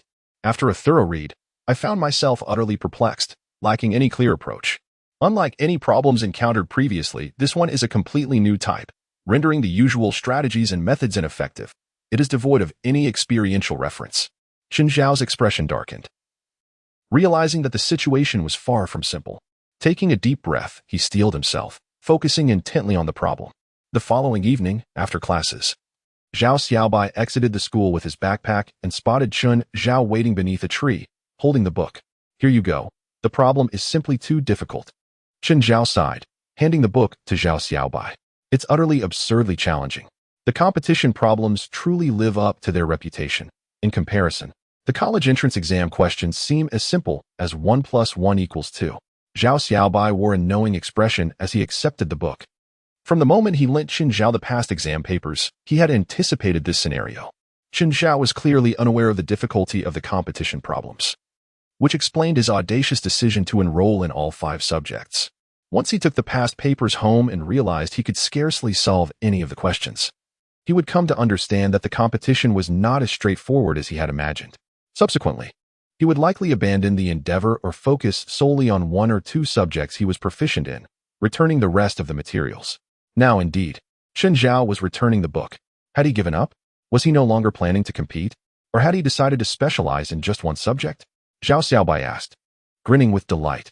Why would I give up? There's no reason to, Chen Zhao replied, momentarily taken aback. The exam is next week. I still have several days to go over these problems. Haven't I just returned the physics book after finishing it? Zhao Xiaobai was stunned. What? You've completed the physics already? In just a day and a half, with such a thick and challenging workbook? How did you manage that? He murmured. I simply went through the questions, attempted to solve them, and checked the answers at the back, Chen Zhao explained. The problems are indeed difficult. I used to rely less on written calculations, but now I've had to write everything down, using up 2 notebooks worth of scratch paper. Zhao Xiaobai was left speechless. You did them all? Is this for real? Are you joking with me? All right, I won't keep you. I have things to do at home. Goodbye. Chen Zhao tucked his hands into his pockets and turned to leave, leaving Zhao Xiaobai holding the physics past paper, bewildered in the evening breeze. Upon returning home, Chen Zhao opened his computer and began a live stream. Having been busy for several days and unable to broadcast, he had left multiple absence notices in the streaming room, resulting in a loss of over 500 fans. He needed to stream a few sessions to regain momentum. Although the academic workload was heavy, the task assigned by the system was even more paramount: to become a popular gaming streamer, which was Chen Zhao's current aspiration. As soon as he began streaming, Xiao Zhuzuan sent a team invitation, indicating that she had been waiting for quite some time. Why haven't you streamed the past couple of days? I've been brutally defeated, hardly surviving more than 10 minutes in each match. Take me to victory tonight. Xiao Zhuzuan's plaintive voice echoed. Simultaneously, both Chen Zhao's and Xiao Zhuzuan's live streams exploded with fan comments. In Chen Zhao's stream, the streamer is incredible. He has Xiao Zhuzuan completely under control. Is this what it's like to have a girl asking for help? So envious. Why can't I have someone like that asking me? Is my one-handed Ferrari driving pose not cool enough? In Xiao Zhuzuan's stream, oh no, I can hear the sound of shattered hearts. Xiao Zhuzuan is utterly captivated by Chen Zhao. Goddess, how can you say such things? Do you no longer love your fans? Have you turned your affections to a small streamer? Why this infatuation? Is it just because he can take you to the final circle? I can do that too. Xiao Zhuzuan grew flustered and exclaimed, why are you all talking nonsense? It's not what you think. I just want a pro to help me reach the final circle. I can't make it there on my own. Some fans in the streaming room began to mock Xiao Zhuzuan's gaming skills, prompting her to retort. I'm actually pretty good. It's just bad luck. While Xiao Zhuzuan was engaged in a playful exchange with her fans, Chen Zhao took charge as the team leader, clicked on the snow map, and began the match. Xiao Zhuzuan was somewhat surprised that they were starting on a snow map, as Chen Zhao typically favored the island map, occasionally venturing to the desert map. It's time for a change. Trying something new keeps things fresh, Chen Zhao remarked. Oh, okay.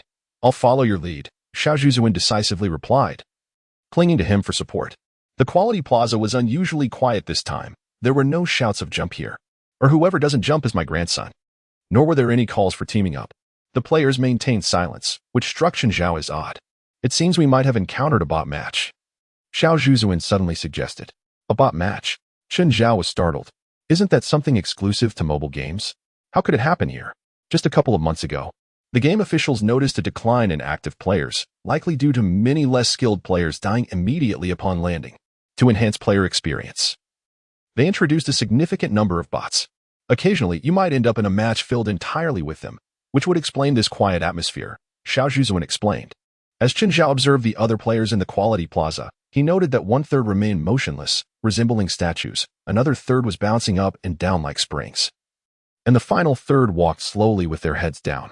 Clearly, these synchronized movements indicated programmed bot behavior, while real players would exhibit more erratic actions. If it is indeed a bot match, I'll try to minimize my involvement and let you take the kills, Chen Zhao said. Great. Awesome. Just watch my sharpshooting skills, Xiao Zhuzuan exclaimed, filled with excitement at the prospect of finally being able to shine on her own. Soon, the countdown ended, and they boarded the plane. Chen Zhao opted to follow Xiao Zhuzuan's lead in parachuting, planning to let her take the lead in securing kills while he coasted through the match. Xiao Zhuzuan hesitated, marking a spot on the castle, and leaped from the plane when they were 1,500 meters away. In an instant, they landed on the castle's rooftop and began searching for supplies. The loot in the castle was quite generous. Within just 2 minutes of searching, Chen Zhao had gathered a level 2 helmet, a level 2 vest, 5 drinks, 3 first aid kits, a fully equipped Vickr without a scope, and an SKS sniper rifle with a 4x scope.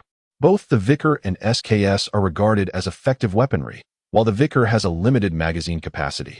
It can be upgraded with an extended magazine, bringing the total to 33 rounds, a decent amount. In close-quarter combat, the Vickr's damage output is explosive, and it is exceptionally stable. Although the SKS lacks the power of a single-shot sniper rifle, its rapid-fire capability allows it to deliver a flurry of shots, enough to take down even the most formidable opponents. After thoroughly searching the castle, Chen Zhao equipped his Vickr with a 3x scope and fully outfitted his SKS, his inventory brimming with supplies. Just then, Xiao Zhuzuan arrived, proudly spinning around in front of him, showcasing her haul: a level 3 helmet, a level 3 vest, a level 3 backpack, a ghillie suit, a frying pan, an AWM sniper rifle, and a fully equipped M416. Chen Zhao was utterly astonished. What is this? Where did you acquire such an impressive loadout? The airdrop landed on the rooftop I could access, so I went to loot it. And look at me now. Xiao Zhuzuan beamed with pride. Isn't it amazing? Aren't I stylish? Chen Zhao nearly choked. An airdrop had fallen right into his lap, and he was completely oblivious. However, it matters not. Only the weak require superior equipment. A formidable player like Chen Zhao could triumph even while unarmed, wielding merely a small pistol. Perhaps that claim was somewhat exaggerated, but it encapsulates the essence. They ascended to the rooftop, knowing that should any real players spot the red smoke of an airdrop, they would surely rush to seize it. Chen Zhao remarked. The duo made their way to the pinnacle of the castle, scanning their surroundings. This location could be deemed one of the most picturesque spots on the snowy map, with the vast sky and wild landscapes adorned in shimmering white. The site dominated by snow-laden pines and glistening icy rivers. In the distance, a few quaint wooden cabins stood, ancient and desolate. Meanwhile, in North America, within a certain villa, a disheveled young white male, gone to the point of having sunken eyes, sat before his computer. His setup appeared extraordinarily lavish. The keyboard glowed with a spectrum of colors, and the monitor was wider than 3 ordinary screens combined. The CPU even boasted a water cooling system, the sound of rushing water audible within. Any sports enthusiast would immediately recognize this young man as Bob Lee Swag, the captain of last year's Global Championship team. During the previous global competition, he led his squad to victory, defeating teams from France, South Korea, and China in succession, showcasing remarkable skill and finesse. Due to his slight stature and delicate voice, Chinese fans affectionately dubbed him Little Lee. As this year's global competition approached, Little Lee dedicated himself to relentless practice in his villa, engaging in marathon sessions of up to 16 hours daily, only breaking for meals, sleep, and restroom visits. This was the life of a professional esports player, devoid of leisure, distractions, or indulgence, a solitary existence of rapid keystrokes, day after day. After completing a match against fellow professionals, and with the others having logged off for the night, Little Lee felt he still had energy to spare. He resolved to engage in a casual match, perhaps to relax by dispatching some unskilled players. Reflecting on last year's finals, which featured the Chinese team, he decided to switch to a Chinese server for some casual play. Solo duo, with a random map. As the match commenced, he found himself in a snowy landscape, yet the lobby was eerily quiet, devoid of real players, populated instead by bots. Little Lee was deeply disappointed. Had he really been matched with a bot lobby? Just as he contemplated exiting, the plane ascended. After a moment's consideration, he decided to parachute down and secure a meal before resting. Chapter 46. The sniper strikes Little Lee landing in a small residential area. Little Lee was fortunate to find a level 2 helmet, a level 2 vest, and a level 1 backpack. Most importantly, he acquired a 6x scope for his M24. While he typically favored submachine guns, he was also adept with sniper rifles. With a fully equipped Uzi or Victor in hand, alongside a sniper, Little Lee felt invincible. The roar of an aircraft echoed overhead. An airdrop was imminent, and judging by the sound, it was quite close. Little Lee dashed outside, gazing upward as a plane flew past. Scanning the area, he saw no sign of an airdrop, indicating that the plane had yet to release its cargo. He fixed his gaze on the aircraft, silently urging it, "Drop it. Hurry up." Finally, a dark block fell from the sky, accompanied by a parachute. Little Lee zoomed in, discovering that the airdrop was headed towards the castle.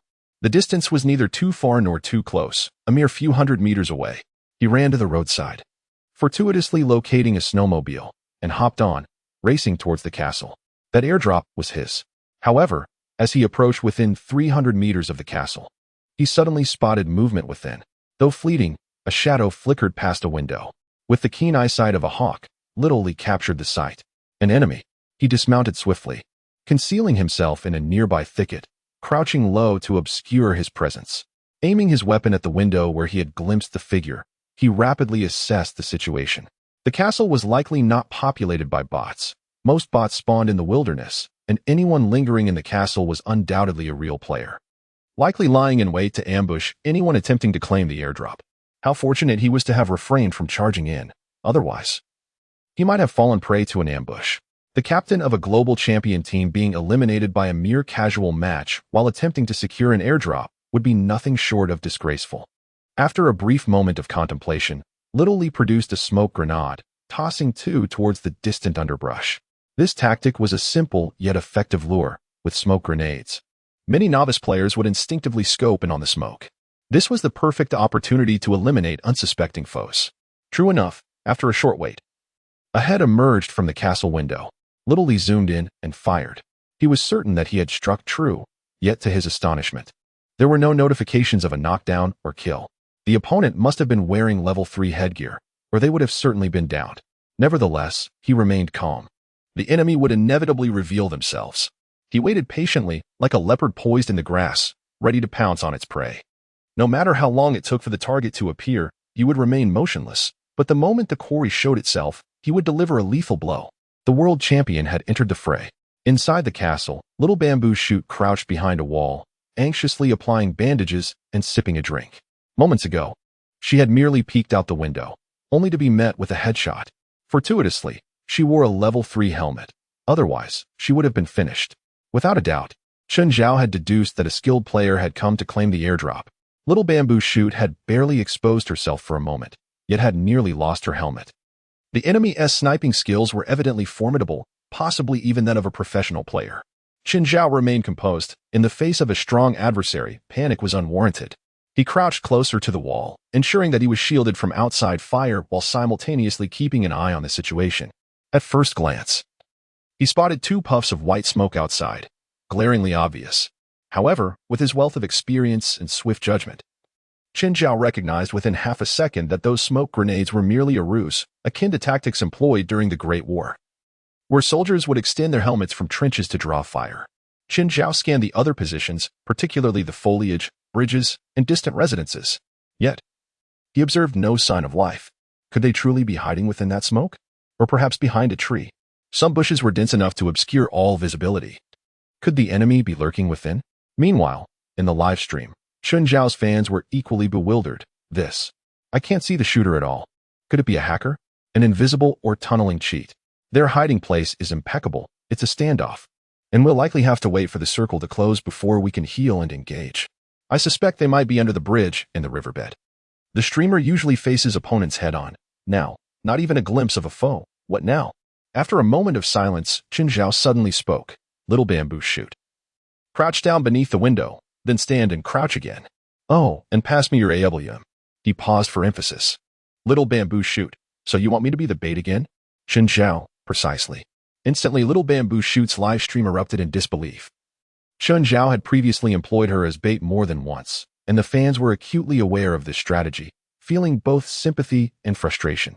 You can't be serious? Here we go again. I can't believe this, Chen Zhao. I'm done with you. How shameless. Always making a little girl attract fire. Is your conscience clear? Oreo and Lao Ganma. Little Bamboo Shoot. Do not give in to him. Stand your ground. Little Bamboo Shoot. Do not listen to him. Have some backbone. Let that scoundrel Chen Zhao draw the fire himself. Coffee with garlic. Can someone tell me Chen Zhao's address? I want to send him a big knife. However, to the utter disappointment of all fans, Little Bamboo Shoot unexpectedly threw the AWM to the ground, obediently crouched down, and, at Chen Zhao's command, moved to the bottom of the window. Little Bamboo Shoot, feeling wronged, said, "This is the last time." Chen Zhao, showing no mercy, picked up the AWM, loaded it, and commanded, "Enough talk. Let us hurry. I'll count to 3, and you quickly stand and crouch. 3, 2, 1. Little Bamboo Shoot sprang up. But before he could crouch down, a bullet flew in from outside the window, striking his level 3 helmet with precision and bringing him to his knees. Simultaneously, Chen Zhao noticed a movement in the bushes, quickly stood up, raised his gun, and fired. The magnum bullet skimmed across the pristine snow, achieving a headshot. You achieved a headshot kill on Bobley with the AWM sniper rifle. Chen Zhao, calm and composed, put away his gun and went to assist Little Bamboo Shoot, who was struggling on the ground. Chapter 47. Refusing the world's best. Little Lee stared at the gray screen, dumbfounded. How did he die? Was he actually killed by a headshot? What was happening? Hadn't he just hit that person in the window? Why was it him who died instead of the enemy? Frowning, Little Lee seriously suspected that the opponent was cheating and opened the replay. In the replay, Little Lee confirmed that he had indeed knocked down the player with the level 3 helmet, but almost simultaneously, another shooter appeared at the adjacent window, firing within an instant and hitting him with a single shot. It seemed that the person he hit was merely a decoy, and the real firepower came from another source. Little Lee sighed and left the computer desk, flopping onto his bed and closing his eyes to sleep, lamenting his unfortunate fate of being taken down by a passerby in a casual match. Luckily, he was using a smurf account. Otherwise, he would be the subject of ridicule. After lying in bed for a few seconds, Little Lee suddenly opened his eyes again. Something was off. Why was the opponent shooting so fast? He hadn't even reacted before being taken down with one shot. The speed was astonishing. Little Lee quickly got up and returned to the computer, which was still on the previous game screen. He repeatedly watched the death replay, and with each viewing, his disbelief grew stronger. The opponent was a skilled Chinese player. Not just an ordinary passerby. Absolutely a professional level player, and not just any professional, but a versatile one with exceptional skills and keen awareness. A god capable of single-handedly carrying a team. Little Lee suddenly felt invigorated. The new round of the Global Chicken Dinner Tournament was approaching, and he was to lead last year's championship team into battle. It was almost certain that he would encounter a Chinese esports team. Facing such a formidable opponent now would be a great opportunity to sharpen his skills. Thus, Little Lee sent a friend request to the ID Chen Zhao. Soon, the result arrived. The request was denied. Little Lee felt a pang in his chest. He was the captain of last year's champion team in this game. The king of chicken dinner.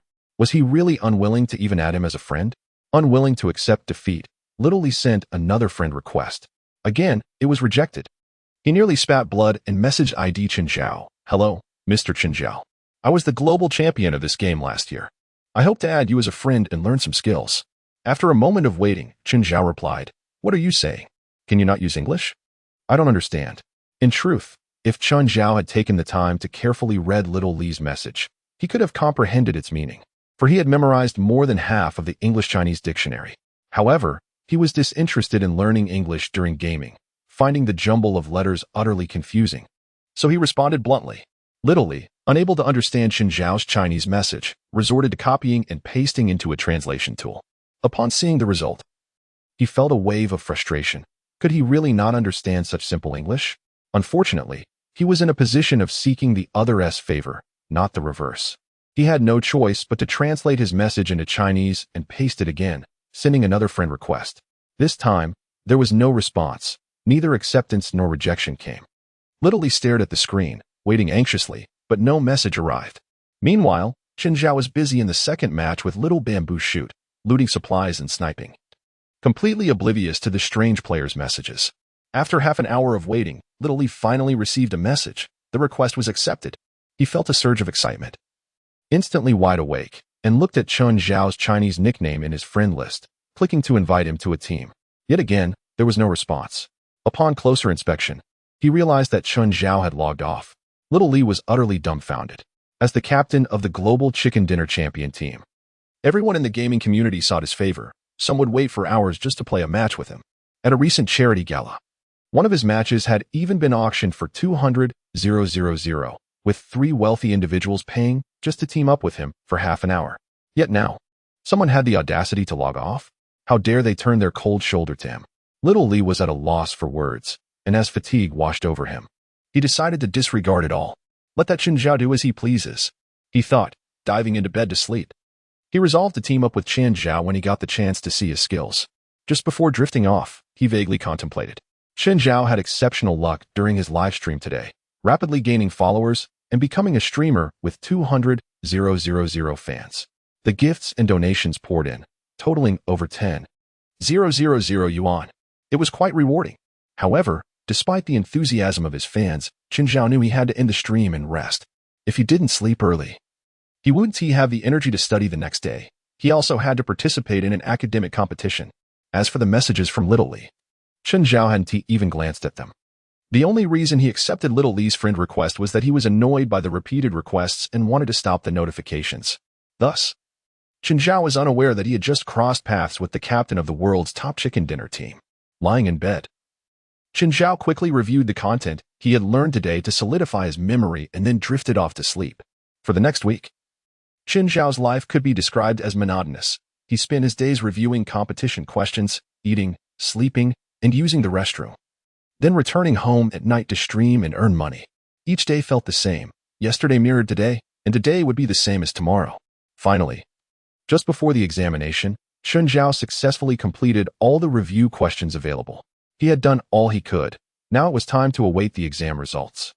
The examination venue was at the experimental middle school, where the school had arranged a special vehicle to transport Chen Zhao and Zhao Sibai to the exam. On the way, Chen Zhao gazed out at the scenery as if on a sightseeing tour, while Zhao Sibai focused intently on the review questions. Aren't you going to review? Zhao Sibai nudged Chen Zhao with his elbow. Chapter 48. The sole candidate for the examination. What use is revision? Chen Zhao shrugged, declaring that he was fully prepared and had little desire to engage in a final review. Once inside the examination hall, he thought anything could happen. Zhao Xiaobai pouted, conceding. All right, you're impressive. Soon, they arrived at the examination venue, but the doors to the classrooms remained locked, as the entrance time had not yet arrived. Chen Zhao and Zhao Sibai waited at the entrance. Zhao Sibai busily reviewed questions, while Chen Zhao peered around, seeking out attractive girls nearby. After surveying the vicinity, he realized the presence of beauty was disappointingly scarce. Most of the girls engrossed in their studies had not taken the time to adorn themselves. Within his line of sight, Zhao Xiaobai's look stood out remarkably. Nearly all students were engrossed in their books, reciting aloud, creating an atmosphere of intense scholarly focus throughout the corridor. Chen Zhao, caught in the midst, felt rather out of place, akin to a mere bystander. Before long, the teacher arrived with sealed examination papers. The candidates began to enter one by one, presenting their identification and admission tickets as the invigilators scanned them with metal detectors. The standards for this secondary school academic competition were exceedingly high, strictly adhering to college entrance examination protocols.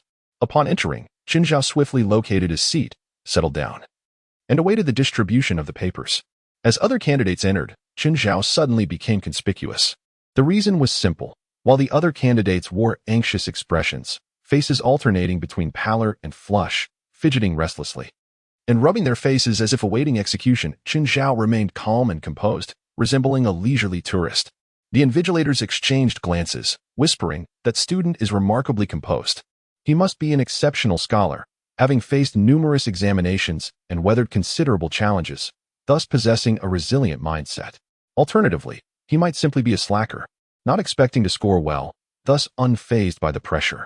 The announcement began, warning against cheating and outlining the severe penalties for such actions, before proceeding to distribute the papers. This round was mathematics.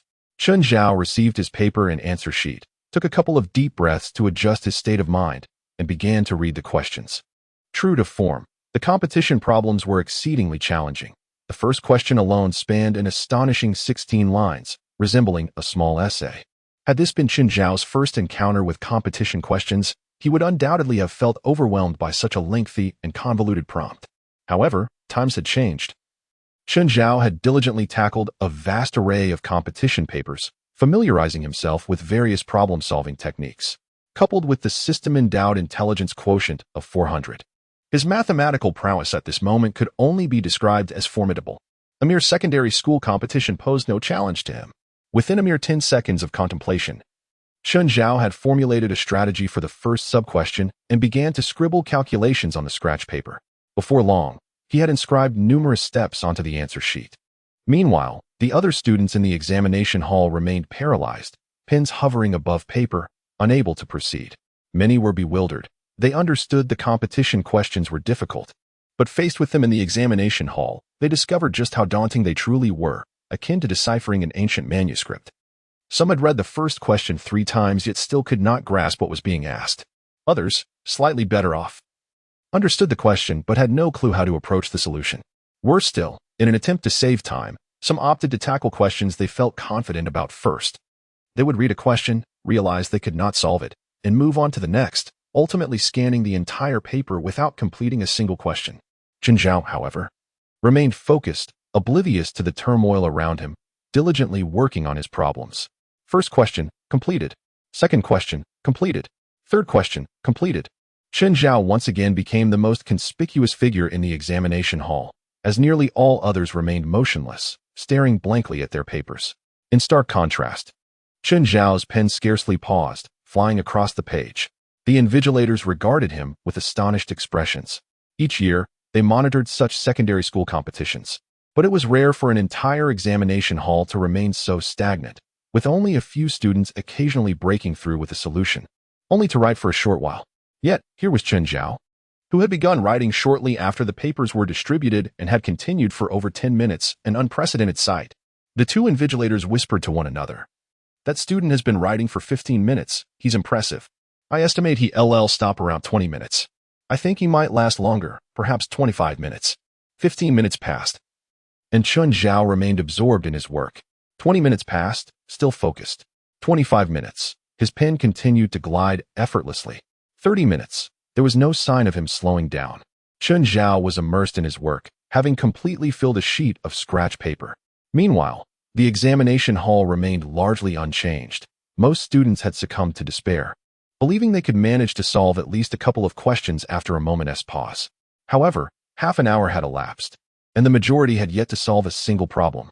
Only a handful of students hesitated to write, managing a few minutes before halting again. Their gazes fixated on the questions in frustration. The majority of the invigilators' attention was now fixated on Chen Zhao. There was no avoiding it.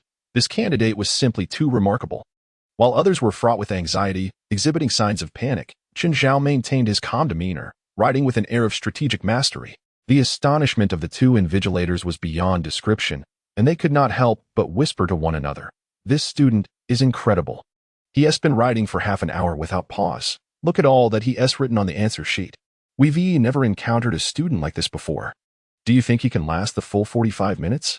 It should be no problem. He might even go for an hour. Sigh. Why haven't we produced such an outstanding student? Not even our own children compare. Unaware that the teachers were discussing him, Chen Zhao remained focused on his work. Yet, he felt a pang of urgency. The volume of questions on the paper was overwhelming. At this pace, he feared he might not finish. He could only write as quickly as possible, completing what he could. He had heard that scoring around 20 to 30 points in the preliminary round would suffice for advancement. Chen Zhao estimated he had already approached 30 points with the problems he had solved, so a few more should ensure his progression. Nevertheless, achieving a higher score would be preferable. Chapter 49. 2 questions left unsolved. 45 minutes passed. Chen Zhao did not pause. An hour had elapsed. Chen Zhao continued to write. When the examination reached 1.5 hours, the invigilators were rendered speechless. Encountering a student capable of sustaining such speed for an hour and a half on mathematics competition problems was not merely unprecedented, but virtually unheard of. In the past, tales circulated of a student who had written intermittently for over an hour during a mathematics competition becoming a legend among invigilators. This year, however, they had encountered an even more formidable contender. Is he merely scribbling? One teacher suddenly wondered aloud, whispering to a colleague. Are you suggesting he isn't genuinely solving the problems, but rather listing all the formulas he knows on the paper, hoping to earn some points for them? Another teacher queried. The two exchanged knowing glances, unable to suppress their curiosity. After all, it was exceedingly rare to encounter a student capable of such prolonged concentration, rarer than a giant panda. Suddenly, inspiration struck one of the teachers. Chen Zhao's scratch paper appeared almost exhausted. According to regulations, teachers were required to provide ample scratch paper. If one were to discreetly pass a piece of scratch paper to catch a glimpse of Chen Zhao's answer sheet, it would soon become apparent whether he was genuinely solving the problems or merely regurgitating formulas without comprehension. Acting on impulse, an invigilator descended from the podium, carrying a blank piece of draft paper, and approached Chen Zhao's desk, placing the scratch paper beside his examination paper. Chen Zhao glanced up at the invigilator, not giving it much thought, and mused to himself about the commendable service in the examination hall. Thank you, teacher, he said. Then seized the fresh scratch paper and continued to diligently work through the problems. The invigilator quickly stole a glance at Chen Zhao's answer sheet, returning to the podium with an expression of sheer horror. Chen Zhao was indeed engaged in solving the problems, laying out each step with remarkable detail. The teacher who had observed Chen Zhao's paper whispered to another instructor, and both watched him with admiration. Although they were educators, they were acutely aware that if they attempted the same exam, they would not perform as well as the student. The student had indeed surpassed the master, and in ancient times, he would have been deemed ready to embark on his journey as a scholar. As the examination progressed to 1 hour and 40 minutes, Chen Zhao continued to write tirelessly. Meanwhile, several candidates had completely given up, realizing that a score of 0 was inevitable. Instead of fixating on the questions in frustration, they chose to relax, glancing around the room until their eyes fell upon the industrious Chen Zhao. The despondent candidates stared at him in disbelief, collectively struck with awe. What kind of genius is this? How can he write so swiftly? Is it truly possible for someone to tackle such a challenging paper with such fervor? Surely, he must have seen the questions beforehand. It's downright terrifying. Many candidates questioned themselves, wondering why someone of their age could engage so vigorously with the problems while they felt like utter failures, unable to solve even a single question. Finally, after what felt like an eternity, the bell signaling the end of the examination rang. Papers down. No further writing. Continuing to write will be considered cheating. The invigilator called out. This was the rule of the examination hall. Once the bell tolled, not a single word could be pinned. Violating this rule could result in severe penalties for academic dishonesty. Chen Zhao set down his pen with a sigh, realizing he had left 2 substantial questions unfinished. Feeling somewhat disheartened, he chastised himself for being too slow. He knew there were simpler methods for several questions, but he had been so engrossed in writing that he neglected to consider them, ultimately running out of time. Those 2 unanswered questions were worth a total of 14 points. And with the paper totaling 100 points, even if he had answered all earlier questions correctly, his highest possible score would only be 86. As the invigilator collected the papers, all the candidates filed out. The teacher locked the classroom door to prevent anyone from sneaking in to install cheating devices or write notes. In the corridor, a throng of students gathered, packing their bags and complaining loudly. This math problem was ridiculously difficult. I can't believe I didn't manage to solve a single question. I actually solved quite a few. Quite a few. Just how many is that?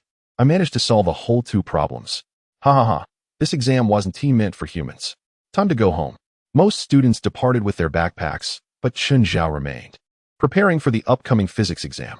Zhao Xiaobai approached Chen Zhao, inquiring about the math exam. Not great, Chen Zhao replied, shaking his head in disappointment. I also performed poorly. I might not qualify. Zhao Xiaobai's expression fell, lamenting that the exam had featured entirely unfamiliar question types. I only managed to solve 4 questions.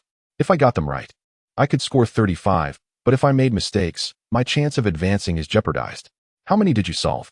2, Chen Zhao began, but was quickly interrupted by Zhao Xiaobai. I knew it. I told you this exam would be difficult. Being able to solve 2 questions is already impressive. Enrolling in so many subjects is just a waste of energy. Zhao Xiaobai beamed with pride, recalling her earlier warnings against taking on too many subjects due to the difficulty of the questions. Chen Zhao seemed to have disregarded her advice, but the harsh reality now resonated with him. Let me finish, Chen Zhao said, a hint of frustration in his voice. I only left 2 questions unanswered. I completed all the others. Zhao Xiaobai paused briefly, then burst into laughter. You must be joking.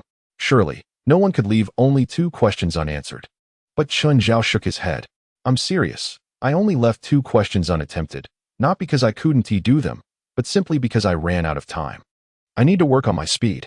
Zhao Xiaobai's laughter faded as she realized Chun Zhao was not jesting. He was indeed serious. Could it be that he is this strong? Zhao Xiaobai had always taken pride in her exceptional mathematics skills, often achieving perfect scores. Yet now she felt overshadowed by Chun Zhao's prowess. However, she reassured herself that exams were not merely about quantity but accuracy, even if Chun Zhao had written extensively. If his answers were incorrect, his score would still be low. Let us wait and see the results, she thought, bidding farewell to Chun Zhao. I'm off. Good luck with the next exam. Goodbye, Chun Zhao replied, waving. Once again, a multitude of candidates surged into the corridor, chattering excitedly while clutching their papers and books. Chun Zhao stood in the corner beside the examination hall, ignoring his books and observing the bustling crowd with the calm demeanor of a statue. Chapter 50. Fists and Fate. The second examination, Physics, commenced. The same 2 invigilators from the previous session were present, and upon seeing Chun Zhao still in the classroom, they were astonished that this student had registered for 2 subjects. However, upon reflection, they realized that mathematics and physics share commonalities, and given Chun Zhao's exceptional aptitude in mathematics, it was reasonable to assume he could excel in physics as well. The process unfolded as expected. Papers were distributed, answer sheets were issued, and the examination began. Without a doubt, Chun Zhao commenced his display of brilliance as soon as the bell rang. He began to write promptly, not pausing for a moment. The physics problems were even more challenging than the mathematics ones, and many candidates found themselves unable to continue after just 30 minutes. Their mental defenses crumbling as they surrendered completely. Turning to see Chun Zhao writing furiously, they paled at the sight, questioning their own abilities and purpose. Who am I? Why is this exam incomprehensible to me? How can he write so quickly? It's as if he is solving elementary school problems. They pondered how, despite being human, one person's mind was filled with knowledge while theirs remained a blank slate. That afternoon, the subject of the exam was English. As Chun Zhao had not registered for the English exam, he opted not to attend and instead took the school bus home, foregoing any review in favor of streaming online. With a growing fanbase, as soon as he went live, many fans received notifications of his stream and flocked to watch. Zhao Gu is amazing. Well, he actually started streaming in the afternoon. Is the sun rising in the west? Ah, the great streamer is live. But our little bamboo shoot hasn't gone live yet. I'm so sorry for the personal situation. Well, streaming this early? I'll definitely send gifts. The great streamer has gone live ahead of time. I shall reward him generously. The number of viewers in the live stream room quickly surpassed 20,000 and continued to rise. Just as he entered the game, a friend with the username Bobbly sent him a team invitation. Noticing that the icon of the user named Little Bamboo Shoot was grayed out, indicating they were offline, Chun Zhao accepted Bobbly's request without hesitation. Bobbly? Bobbly? Chun Zhao pondered the name for a few moments, unable to recall when he had added this friend. Perhaps it was an old acquaintance with a new name. It didn't matter, as he was confident he could shine regardless of his teammate's skills. After all, in a mere game, a competent teammate could not surpass his own prowess, and a less skilled teammate would not hinder his chances of victory. Meanwhile, in North America, a villa along the coast awaited. Little Lee's spirits surged with excitement. After waiting for several hours, he had finally succeeded in teaming up with Chun Zhao, who had just logged on. Fearing that Chun Zhao might vanish again, Little Lee hastily selected the duo mode on the island map and the game commenced. As the spawn island appeared on his computer screen, he glanced at Chun Zhao's character and sighed in relief. He had finally partnered with this player. Little Lee resolved to follow Chun Zhao in this match, keen to observe his positioning, shooting skills, and various habits in the game. By analyzing these aspects, Little Lee hoped to gauge Chun Zhao's true level of expertise. Soon, all players boarded the plane, en route to the island map. Little Lee chose to follow Chun Zhao as they parachuted down. Opening the mini-map, he noticed that Chun Zhao had marked a point at the ruins atop a mountain. Just as expected, when the plane was about 1,500 meters from the ruins, Chun Zhao leaped from the aircraft, Little Lee closely behind. As he adjusted his view, he was taken aback to see 2 squads of 4 players also parachuting towards the same ruins, flying almost parallel to him. The match was about to get exhilarating, with 4 opponents landing nearby. Simultaneously, the viewers in Chun Zhao's live stream erupted with excitement. This is great. For enemies right upon landing. Let us see if the streamer can eliminate them all. Isn't this a bit risky? What if he lands, and they get guns while he doesn't? Now it's all about who gets a weapon first. Exactly, the one who secures a gun will survive. Little Lee focused intently on the screen. They landed. He sprinted towards the nearest house, racing frantically. The 4 enemies also touched down simultaneously, dashing forward like madmen, creating a scene reminiscent of a 100-meter dash. However, the next moment, a notification popped up on Little Lee's screen. Chen Zhao knocked down by Angbiang noodles with a punch. Chen Zhao had knocked someone down with his fists? Just as Little Lee reached the door of the house, another message appeared. Chen Zhao knocked down the one who loves to eat dandelions. He had taken down another opponent? Little Lee was bewildered. How was this possible? 2 opponents felled in less than 5 seconds with bare fists? Was he a boxing champion? In that brief moment of hesitation, one enemy had already rushed into the house ahead of him. Little Lee's heart sank, thinking it was over. The enemy had secured a weapon. Upon entering, he indeed saw the enemy picking up an S686 shotgun. Instinctively, Little Lee leaped to the side, realizing he had no helmet or vest. One shot would take him down. However, the anticipated scene of the enemy firing the S686 did not occur. Instead, a figure leaped in, moving with lightning speed, raising his fist to strike at the enemy's head. The opponent had no time to react before the first punch landed, followed by a second. 2 punches, and the enemy was down. Chen Zhao had dispatched that foe with his fists. Little Lee stood in stunned silence. He hadn't even grabbed a weapon. Yet Chen Zhao had already taken out 3 of the 4 enemies. What was going on? The last remaining enemy quickly panicked after witnessing Chen Zhao's prowess. Who wouldn't be terrified? As the adage goes, those who recognize the situation are wise, and thus, the last enemy turned to flee. If he could escape, perhaps he could gear up and re-enter the fray later. If not, he would surely meet the same fate as his comrades. However, Chen Zhao had already picked up the S686, aiming at the fleeing enemy's back. The retreating foe wove left and right, attempting to dodge the bullets. But such maneuvers appeared utterly foolish before a sharpshooter like Chen Zhao. 2 shots rang out. The final enemy was eliminated, and Chen Zhao had achieved a remarkable 4 kills upon landing. Little Lee was astounded. He had always practiced his shooting skills diligently. Yet he had never trained in hand-to-hand combat.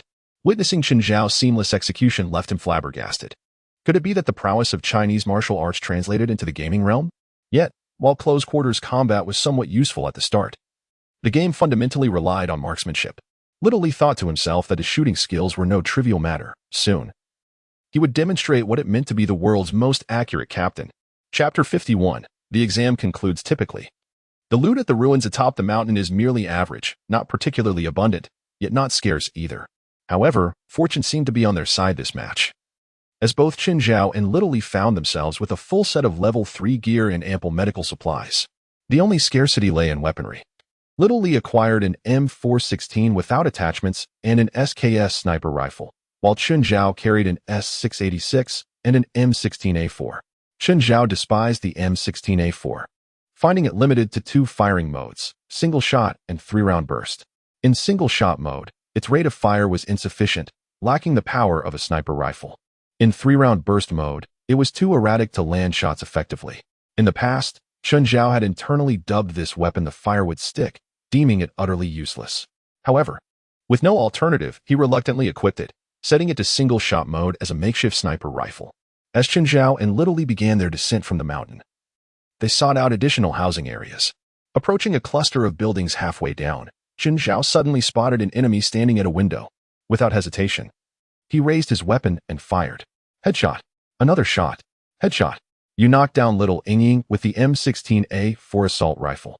Little Lee was dumbfounded. He hadn't even seen the enemy, yet Chen Zhao had effortlessly taken him down with 2 precise shots.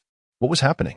Chen Zhao drew his S686 and stormed into the small house, and with 2 rapid shots, he eliminated another foe, causing the recently downed enemy to be dispatched as well. His kill count rose by 6 kills total. Chen Zhao had just wiped out 3 squads in a single breath. The viewers in the live stream were ecstatic, while Little Lee felt disheartened. Chen Zhao's prowess appeared to surpass his expectations. Yet, Little Lee had no inkling that the disheartening revelations were far from over. Chen Zhao soon acquired a Kar 98K and transitioned into sniper mode. As they traversed the wilderness, Chen Zhao would suddenly lift his rifle, firing with precision to take down an enemy with a single shot. If one shot was sufficient, he would swiftly chamber another round, securing another kill with remarkable efficiency. Meanwhile, Little Lee often failed to notice the targets in time. As the game progressed, Chen Zhao's kill count soared to 11, while Little Lee remained at 0, only managing an assist. Approaching the final circle, chaos erupted as players clashed. With most enemies already wounded, Chen Zhao dispatched them with ease. Little Lee, armed with a fully equipped M416, managed to claim a few kills amidst the frenzy. In the end, Chen Zhao finished with 15 kills, while Little Lee had only 3. Yet they succeeded in achieving victory. Little Lee felt dejected. His kill count was merely 1/5 of Chen Zhao's. The troubling realization was that whenever they encountered scattered enemies, it was always Chen Zhao who claimed the kills, leaving Little Lee with no opportunity to fire. It was only in the final circle, where the sheer number of players overwhelmed Chen Zhao, that Little Lee managed to secure a few eliminations. Although he was reluctant to accept it, Little Lee understood that the current match had revealed a significant truth. Chen Zhao's skills in the game likely surpassed his own. However, this conclusion was not absolute. Little Lee was acutely aware that his current state was far from optimal. With the time difference between China and America, it was currently 2 p.m. for Chen Zhao, while it was nearing 2 a.m. for Little Lee, exactly the time when fatigue set in and his reflexes dulled, inevitably leading to a decline in performance. Moreover, even the most adept players could falter and perform poorly. After all, even a tiger may doze off. Consequently, Little Lee recognized that in order to accurately assess the gap between his skills and Chen Zhao's true level, he would need to play a few more matches to better understand the situation. However, just as Xiao Lizi was about to commence the next game, Chen Zhao abruptly logged off. Zayas had come online, and Chen Zhao sought to team up with her. Unaware of the reason for Chen Zhao's departure, Xiao Lizi opened his friend list and gazed at the ongoing game, suddenly engulfed by a sense of despair. What does this mean? Why has he chosen not to team up? Could it be that he finds my skills inadequate? Hey, I merely struggled to adjust my state in the last match. One cannot underestimate the world's number 1. I am indeed the world's number 1. Yet, regardless of how Xiao Lizi raged within, Chen Zhao could not hear him, as he was already racing towards victory with Zayas. Sigh, perhaps tomorrow will bring better fortune. Xiao Lizi sighed, closed his computer, and retired to bed. Nonetheless, today's wait proved worthwhile, for he had teamed up with Chen Zhao and discovered his exceptional prowess. As for the extent of his skills, that remained a mystery to be unraveled in time. Should the synergy be right and the price agreeable, perhaps he could recruit Chen Zhao into his team? Xiao Lizi mused. The following day, Chen Zhao returned to the examination hall to tackle the questions. It was the same venue, with the same 2 invigilators as before. Upon seeing Chen Zhao, the invigilators exchanged bewildered glances and whispered, "Why is that student back? This is the 3rd subject. Did he enroll in 3 competitions? 2 subjects are already a lot. 3 is excessive. This one is biology, which has no connection to physics or mathematics. He can't possibly be proficient in everything, can he?" To the astonishment of the 2 teachers. As the bell for open book examination rang, Chen Zhao replicated yesterday's performance, swiftly writing from the start bell to the end bell without pause. The students in the same examination room watched in disbelief as Chen Zhao worked ceaselessly, succumbing once more to profound self-doubt. The saying goes, comparison brings despair. And they wondered why, despite being the same age, he could engage so passionately with the questions while their answer sheets remained starkly blank. In the next session, for the Chinese examination, Chen Zhao appeared once again, exuding an air of calm indifference as if it were merely a minor quiz. The invigilators were utterly astounded. This child had signed up for 4 subjects? In the final chemistry exam, Chen Zhao was still present. The invigilators were flabbergasted. It seemed this student had registered for every subject except English. The crucial point was that he wrote diligently from beginning to end in each subject, filling his answer sheets to the brim, consistently the standout student in the examination hall. Excelling in one subject would have been impressive enough, but this child excelled in every single one. While the invigilators regarded Chen Zhao as a remarkably talented and commendable student, he himself felt dissatisfied with his performance in this examination. He had initially believed he could achieve near-perfect scores, yet in reality, he had left several questions unanswered, not due to lack of knowledge, but rather from time constraints. All that remained was to await the results. With numerous examiners, the results would be released swiftly, within 5 days. Whether he would advance to the provincial level would be revealed in 5 days. Chapter 52. Signing with the station deity through relentless effort. Chen Zhao's fanbase finally surpassed 500,000. On Tuesday evening, the live streaming platform sent Chen Zhao an internal message, inviting him to sign a contract as a station deity streamer.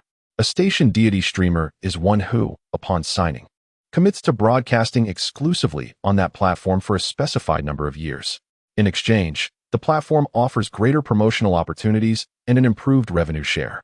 For instance, while regular streamers typically split gifts 50-50 with the platform, a station deity streamer may receive a 60-40 or even a 70-30 split. Thus, such contracts serve as a means for live streaming platforms to retain their stars. Generally, any streamer demonstrating exceptional performance is extended this offer. Naturally, Chen Zhao accepted.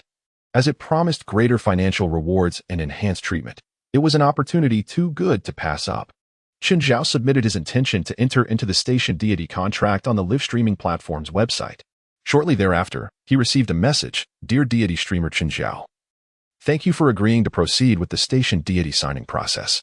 Please add the agent's QQ to discuss the contract details." Below was a string of numbers.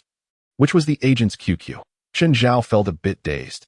He had always thought that agents were reserved for major stars, like singers holding concerts or movie stars, and never imagined he would have an agent himself. Searching for the provided QQ number on his phone, he found a profile with the nickname Qin Lu. Likely her real name. Her avatar featured a stunning woman in a baseball cap, clearly a stock photo. Chen Zhao sent a friend request and began to wait. After a couple of minutes, the friend request was accepted.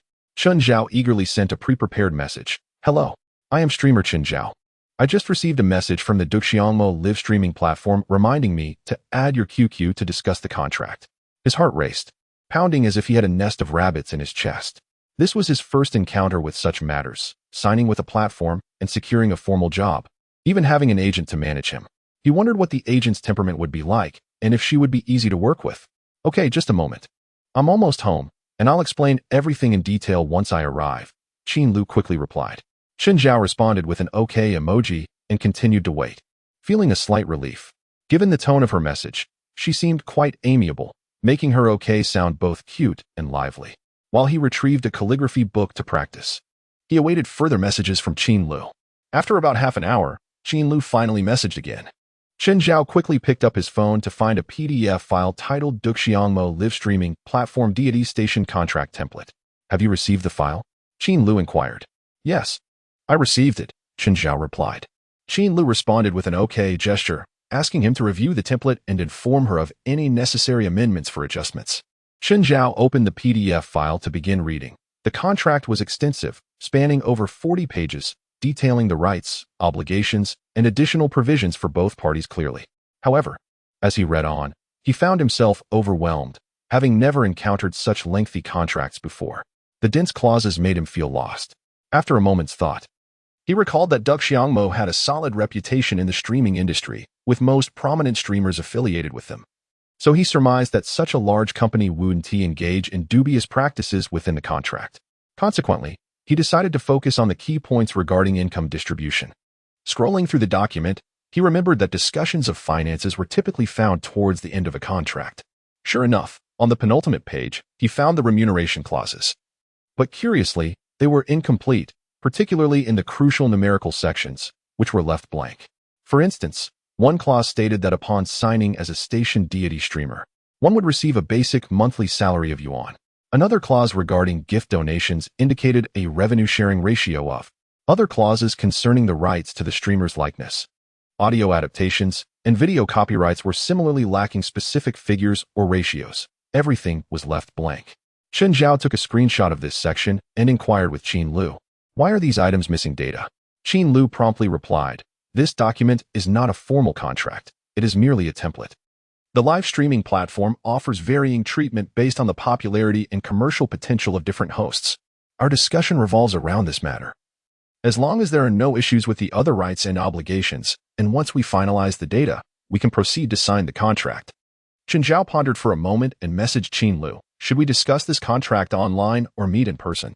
Qin Lu replied, "Of course, we should meet in person. After all, we need to sign the contract. Please provide me with a time and place, and I will bring the contract template to meet you. The sooner, the better." Chen Zhao considered this and shared his school and class details, stating, "I finish classes at 11:50 a.m., 5:50 p.m., and 9:50 p.m. after evening study. You can choose a time to meet. Ordinarily, it would be my responsibility to come to you, but I genuinely cannot make it." Qin Lu expressed surprise. "You are a live streamer while also being a high school teacher? If you are a teacher, the contract would require significant amendments." as teachers are not permitted to engage in side jobs as internet celebrities. Chen Zhao clarified, "No, I am not a teacher. I am a student currently in my senior year." There was a prolonged silence from Qin Lu's side. Chen Zhao could sense her astonishment through the screen. A social media influencer with 500,000 followers and the qualification for a major streaming contract was merely a high school senior? While it is often said that heroes emerge in youth, this was quite unprecedented. After a long pause, Qin Lu responded, "Is this for real?" Chen Zhao sent a photo of his desk, cluttered with assignments and papers, clearly indicative of a senior student. Chapter 53, Deng Zixin's soul-piercing strike. Qin Lu sent a shocked emoji. "You have genuinely astonished me, to have amassed 500,000 followers while still in senior year. Perhaps this is what genius looks like. Well then, I should be able to come by in a day or two, and we can discuss the price in detail. Please review the other terms, and let me know if anything seems inappropriate." Chen Zhao replied politely, "Thank you so much, Sister Qin." Qin Lu responded amicably, "No need for thanks. From now on, I will be your manager, and you will be my boss." It was already quite late, and Chen Zhao began his live stream, teaming up with Zayas Hussein for a sniper battle. After 15 minutes, they triumphed effortlessly, and he ended the stream. The chatroom was filled with fans cursing, claiming Chen Zhao was slacking off and that he was becoming increasingly egregious, streaming for merely 15 minutes as if it were sufficient. Ignoring the fans' uproar, Chen Zhao sat in the quiet of his room and contemplated before messaging his landlord, "Deng Zixin, I need to sign a contract.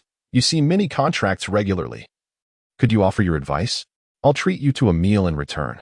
Since their last meeting with Deng Taijun, Chen Zhao and Deng Zixin's relationship had evolved into that of good friends.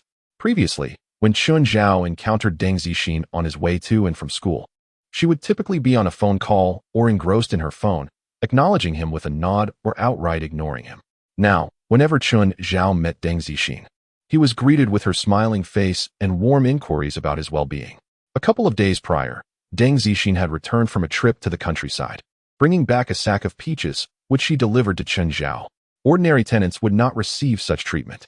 Therefore, when Chen Zhao sought Deng Zixin's assistance in reviewing the contract, it was because she was affluent, involved in various investments, and had a stack of contracts taller than a person.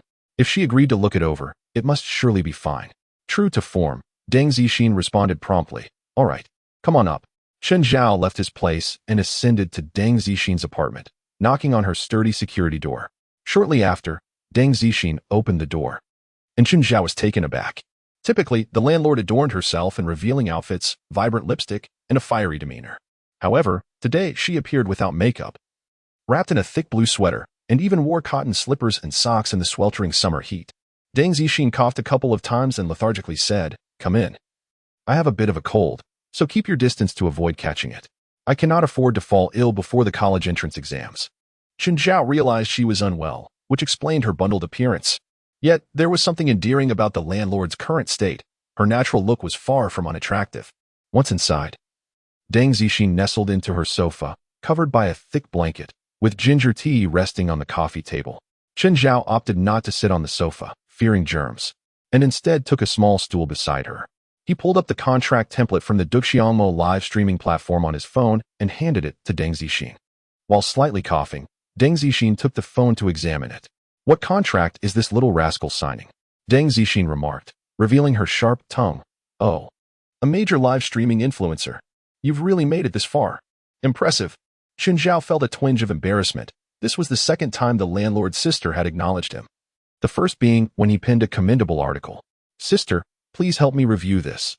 I am not well versed in such matters," he flattered. "You have seen more contracts than I have read books. I trust you to provide guidance." Enough with the flattery. Go to the kitchen and heat that pot of ginger tea for me. Replace the cooled one with a fresh cup while I review this. Once I've finished, I'll let you know if there are any issues, Deng Zixin instructed, lowering her gaze to focus on the contract template. Chen Zhao poured the ginger tea into a bowl. It was still warm, but considering Deng Zixin's apparent fever, it would be best for her to consume it hot. In the kitchen, Chen Zhao was astonished. Deng Zixin's kitchen was nothing like his own, exquisitely decorated with a complete set of gleaming knives, fine-boned china, and a massive dishwasher. The stove was state-of-the-art, capable of setting temperature, time, and mode. A small pot sat on the stove, containing water with floating slices of ginger and scallions. Chen Zhao pressed the stove settings to boil water, igniting the flame. Minutes later, the water began to bubble vigorously. After extinguishing the flame, he ladled the ginger water into a bowl, added some brown sugar, and took it to Deng Zixin. Deng Zixin remained motionless, nestled in her blanket on the sofa, her eyes closed in slumber. Chen Zhao paused, placing the ginger tea on the coffee table. It was evident that Deng Zixin was genuinely unwell and needed rest. Perhaps he should let her review the contract another day. It seemed inconsiderate to have someone unwell struggle through numerous pages of contract terms. Chen Zhao tiptoed closer to the sleeping Deng Zixin, intending to retrieve his phone from her grasp. As he leaned down, he caught a glimpse of her long lashes framing her delicate face, and a sudden impulse surged within him to plant a gentle kiss. However, it remained merely a fleeting thought. With such a stunning beauty lying quietly, deeply asleep, any man would entertain similar notions. Yet, Chen Zhao lacked the courage to act on it. Suddenly, Deng Zixin's eyes snapped open, and upon seeing Chen Zhao's face mere inches from hers, she instinctively delivered a resounding slap. The force was substantial, creating a crisp sound as Chen Zhao's right cheek swelled. Chen Zhao winced in pain. "Sister, why did you hit me? I merely wanted to take my phone. My teeth feel like they might fall out. Did you train in some martial art?" Deng Zixin rubbed her hand, which stung from the forceful strike, and nonchalantly nodded. "Oh, I thought you were up to no good. Just wait a moment. Although I feel rather sleepy, since I agreed to help you, I will review the contract." Rubbing his aching cheek, Chen Zhao took a seat beside her as Deng Zixin sipped the ginger tea and continued examining the contract. Time passed, and Chen Zhao found himself yawning repeatedly as he awaited her review. Finally, Deng Zixin returned the phone to Chen Zhao. "There are no significant issues. This contract is quite standard, clearly one that has undergone numerous revisions to become a polished template. However, there is one clause you might consider revising, on page 8. Article 13, it stipulates that you must stream for a minimum of 50 hours each month, translating to just over an hour daily. You are still a student. Do you have time for a live broadcast? This can be omitted or shortened." Deng Zixin nodded, and there were no other issues. "All right, I'll speak to the agent. You should rest now. You've worked hard." Chen Zhao stood up, covering her swollen face, preparing to leave. "Wait a moment," Deng Zixin said. "Come here." Chen Zhao moved a little closer as Deng Zixin reached out to touch her slapped face. "It's fine. It won't ruin your looks. It will heal in a couple of days." "I'm sorry," Chen Zhao replied. "Just go." Chapter 54, Failed to Qualify. In the second period of the morning, the English teacher droned on at the podium while Chen Zhao rested her chin on her hand, listening to the lesson. She supported her chin this way because Deng Zixin's slap the night before had been too forceful. Although there had been no visible effects yesterday, today her face was already beginning to swell. Chen Zhao worried about being questioned by her classmates, so she concealed her face with her hand. Su Lanlan, on the other hand, was not paying attention in class. She propped her textbook up to shield her face and was engrossed in her phone. As the college entrance exam approached, Su Lanlan seemed to study even less, spending her days either engrossed in novels or glued to her phone. It appeared she had completely given up on the exam. Despite knowing Su Lanlan's decision, Chen Zhao, sitting beside her, could not bear to watch her friend descend into complacency and urged, "Su Lanlan, why aren't you studying? Isn't the textbook appealing? If you don't want to listen to the teacher, at least practice some questions." Su Lanlan barely glanced up, tapping away on her screen, and replied nonchalantly, "I don't plan to take the exam seriously. There are only a few weeks left, and I don't know anything. It's pointless to review." Chen Zhao grew anxious. "But there are still a few weeks. What was it that someone said? The outcome is still uncertain. We could both be dark horses. If you put in some effort in these weeks, you might just get into a decent school." Su Lanlan yawned. "My dad found me a school in Canada. I'll go there." Chen Zhao was taken aback. "Oh, you want to study abroad?" Su Lanlan wore a look of nonchalance. "I can't make it here. My grades are too poor, so I have to go abroad and spend money to get a degree, even though my grades are bad here. As long as I master English, my scores will be unbeatable. Those silly Canadian kids are still learning conversions in their senior year. Do you know what that is? Like how many square centimeters are in a square meter?" Chen Zhao was speechless. Indeed, the children of the wealthy were different. When they couldn't do well in school, they simply went overseas to shine. Since Su Lanlan's father had already paved her way, Chen Zhao felt there was little more to say and returned to her own studies. She wasn't merely practicing questions. Chen Zhao was reviewing a book of exemplary essays. She had just purchased 500 exemplary essays for the college entrance exam from the bookstore yesterday, determined to study it carefully to avoid being caught off guard during the exam. While most students might take several months to read such a book, Chen Zhao, with her exceptional intellect, absorbed the content at an astonishing speed.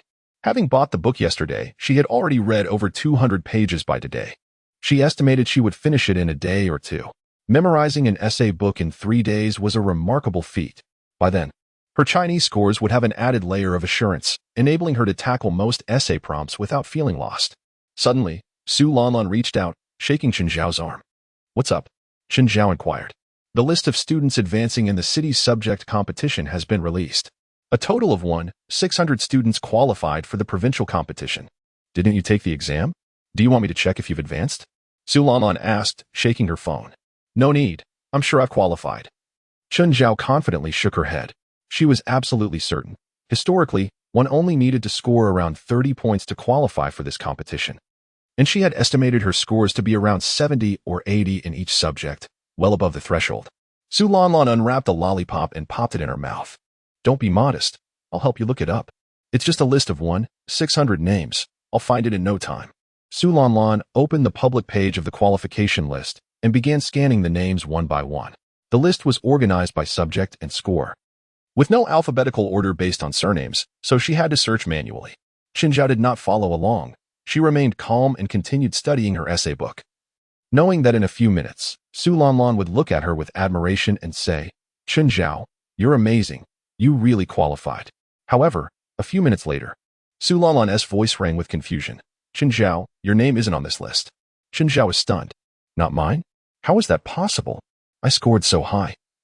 There is no way I didn't qualify. You must have missed it." Chen Zhao instinctively asked. "I've looked through it twice from start to finish. Your name is definitely not there. There is someone named Chen Zhao, but that's not you. And that Chen Zhao qualified for the English competition, which you didn't take." Su Lanlan handed her the phone. "If you don't believe me, take a look yourself." With a scoff, Chen Zhao took Su Lanlan's phone, scrolling to the top of the list and starting her search from the first name. She first scanned the first column for the surname Chun and then checked the given names. After her intelligence had increased, Chen Zhao's ability to locate names in text had become unusually strong. In under a minute, she had sifted through the list of over 600 names. There was no Chen Zhao. Chen Zhao felt dazed. Was it really true that her name was absent? What was going on? This couldn't be right. It was impossible. Su Lanlan, watching Chen Zhao's pale face, chuckled. "This competition is quite difficult. It's not just about passing. You may have improved recently, but compared to the real top students, you still have a long way to go." Su Lanlan patted Chen Zhao's shoulder. "Study hard, my friend. The sea of learning is boundless. Hard work is the vessel." Chen Zhao ignored Su Lanlan's sardonic remarks, staring blankly as she combed through the lengthy list twice more. She had not overlooked it. Her name was truly absent. She was bewildered, utterly perplexed. How could this happen? Why was her name missing from the list of students advancing to the provincial examination? Although she hadn't completed every question during the exam, she had managed to answer most of them. Her estimated scores in each subject were around 70 or 80, far exceeding the 30-point requirement for qualification. Could her answer sheet have been mixed up? Or was there an error in recording her scores into the computer? Or had some other unforeseen circumstance occurred? As Chen Zhao's mind raced with these thoughts, the bell rang, signaling the end of class.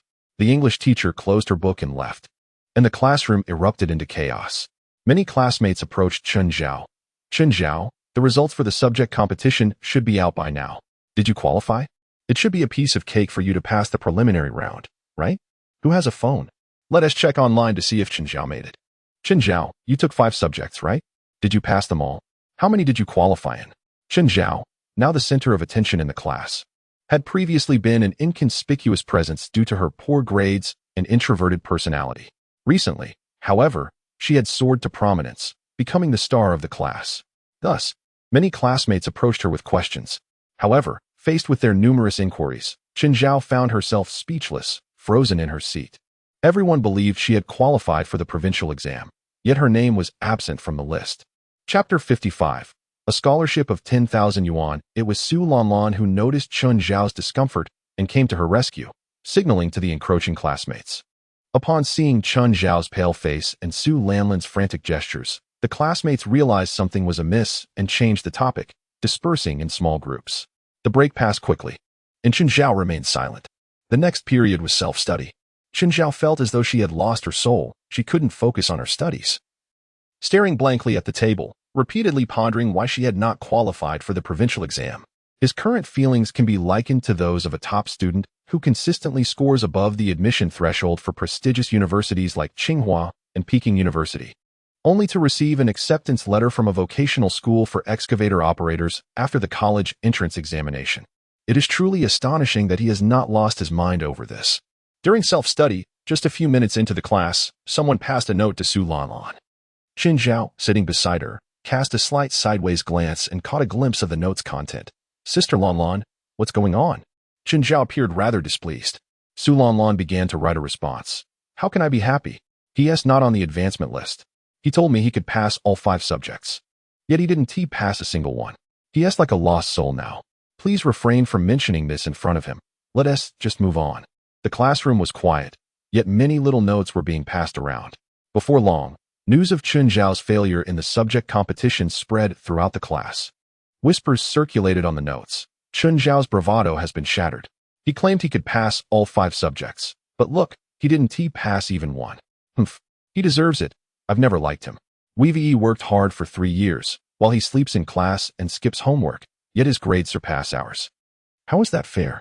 I suspect he must have cheated during our school's weekly tests to achieve such high scores.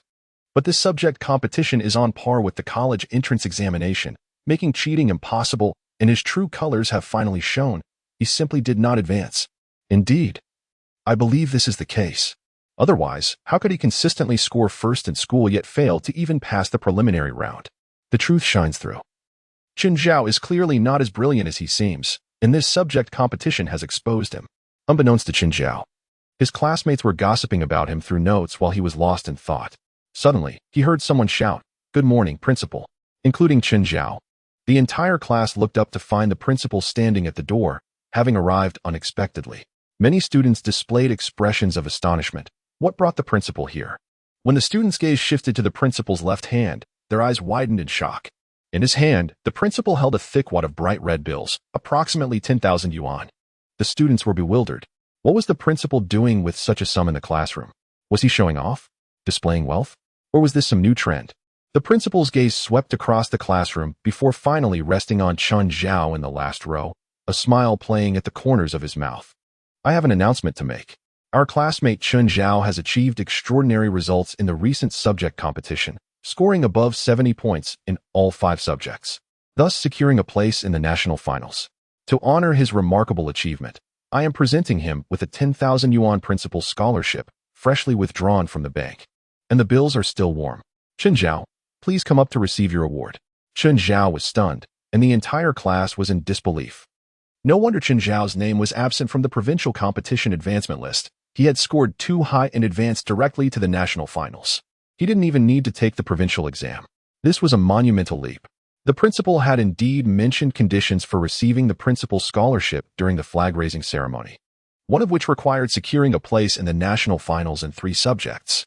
Now, with 5 subjects qualifying, Qin Zhao had not only met but exceeded the scholarship criteria, 10,000 yuan. For students of this age, this was undoubtedly a fortune. Many students hesitated to spend 3 yuan on a bottle of soda, and 10,000 yuan could buy 3,333 bottles. If he drank one a day, that could last him nearly 10 years. Although Qin Zhao was somewhat indifferent to the sum, having received thousands in rewards during live streams, he still felt a bit dazed, having initially thought something had gone wrong with his exam results. Instead, the truth was that his scores were so high he had bypassed the provincial exam and advanced directly to the finals. It was Su Lanlan who gave him a nudge, prompting him to stand up and realize he needed to go collect his award. The class, understanding the moment, erupted into applause, filling the room with sound. Dazed, Qin Zhao left his seat, walked across the classroom, and accepted the money from the principal, expressing his gratitude. The applause grew louder, with many students whispering amidst the clapping, "Wow, 10,000 yuan. The saying that knowledge is wealth is no joke. The ancients did not deceive me. 10,000 yuan is enough for 100 meals of fried chicken." Qin Zhao is truly impressive. We were mistaken to suspect any dishonesty in his achievements. His skills are genuine. In an instant, Qin Zhao transformed into a wealthy individual. Buying a new phone would be no problem. You might think that academic achievers are preoccupied with gaming, but Qin Zhao would likely invest this money into books or similar pursuits. Remarkable. Incredible. No words can express my admiration. The principal continued with a few customary remarks, encouraging students not to lose heart and to channel their envy into motivation for their studies. He assured them that if they performed well in their college entrance exams, they too could earn substantial scholarships from the principal. The students responded with half-hearted affirmations, and the principal departed contentedly. Returning to his seat with the hefty sum in hand, Chun Zhao exhaled deeply, a relieved smile spreading across his face. Now, all he needed to do was prepare for the national finals. He could afford to take the preliminary rounds lightly, knowing his capabilities would ensure his advancement. However, the finals demanded his utmost seriousness.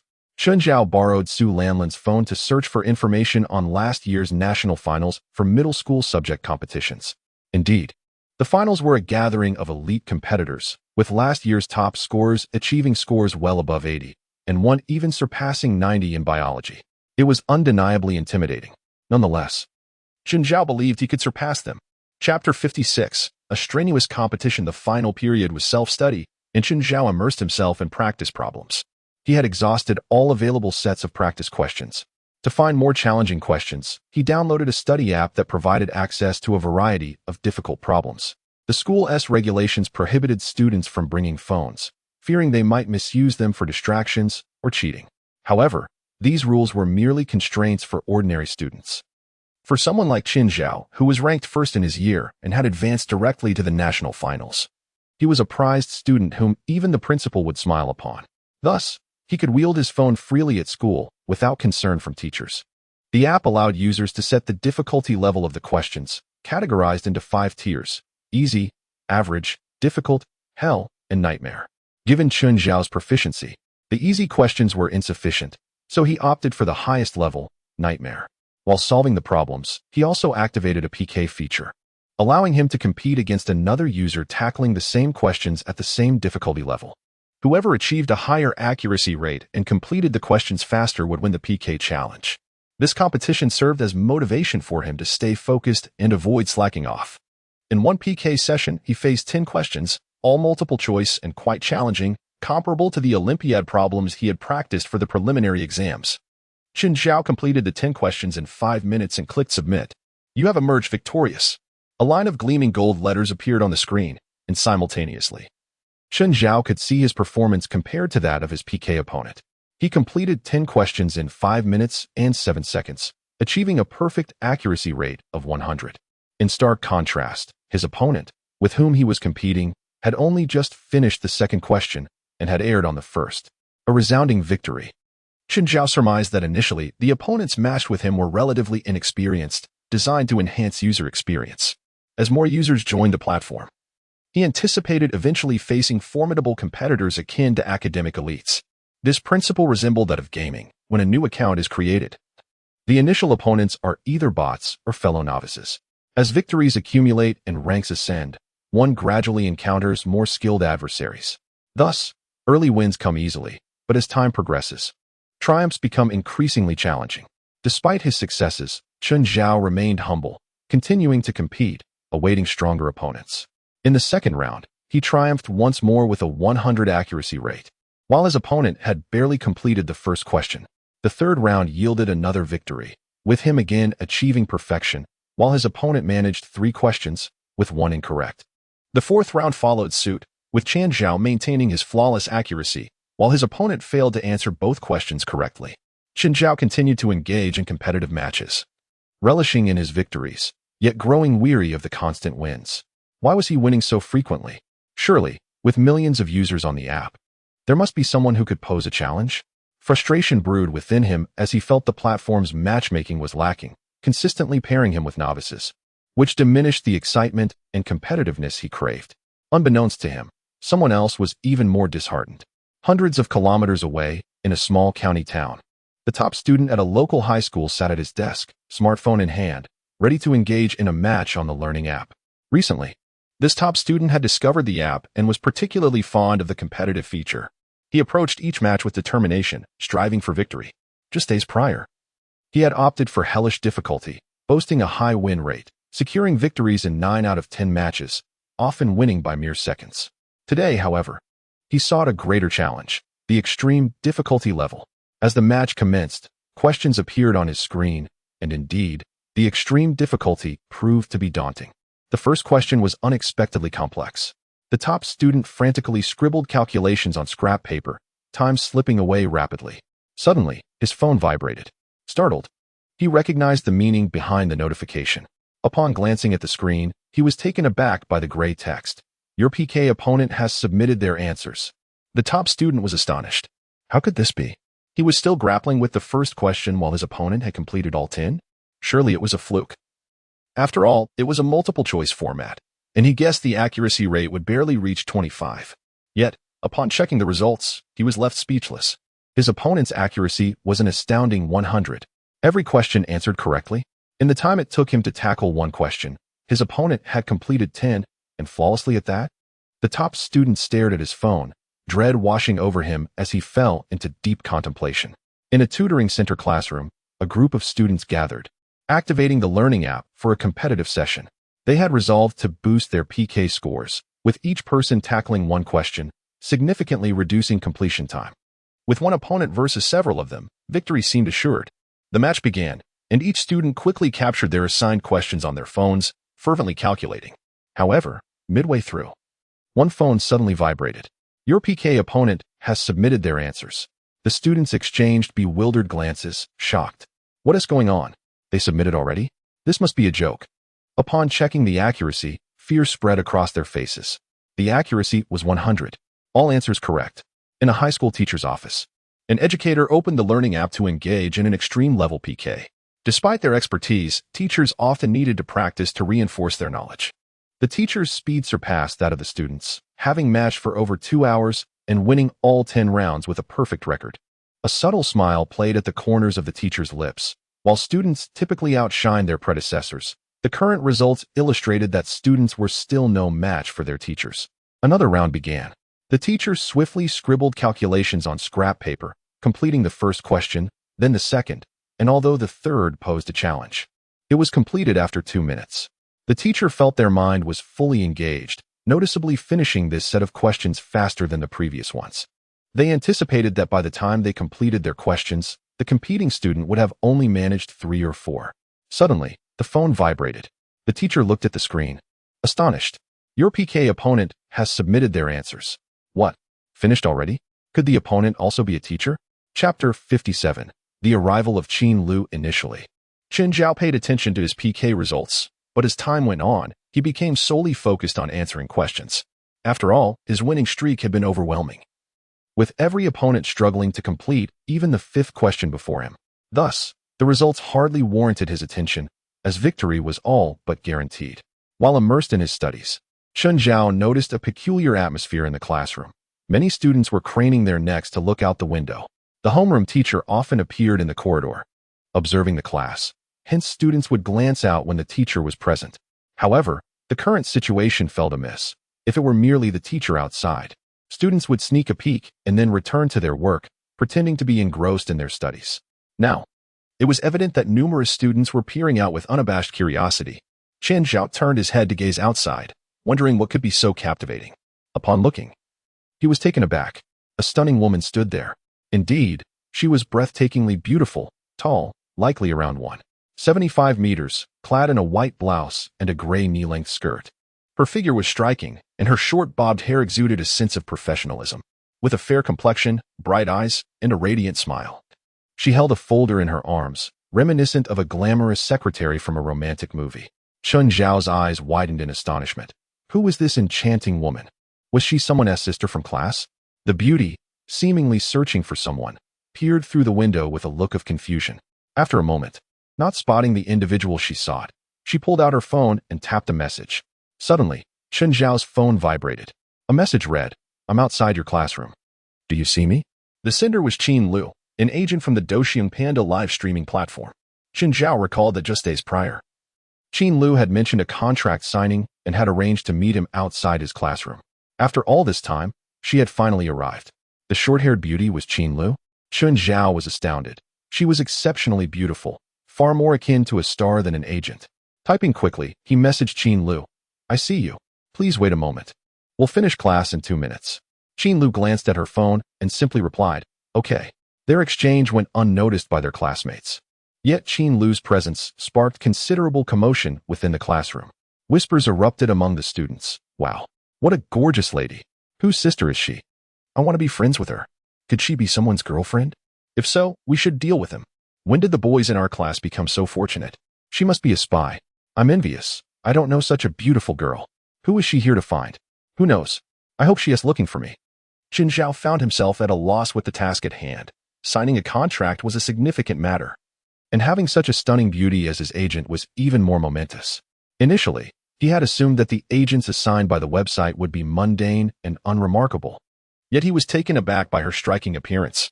Qin Zhao even harbored suspicions that the website had assigned him such an attractive agent in order to exploit him financially in the contract negotiations. Qin Lu lowered her head and tapped on her phone. Qin Zhao received a message. Where are you? Could you wave at me? It dawned on him that, despite having chatted online with Qin Lu over the past few days, they had yet to exchange photos, leaving them oblivious to each other's appearances.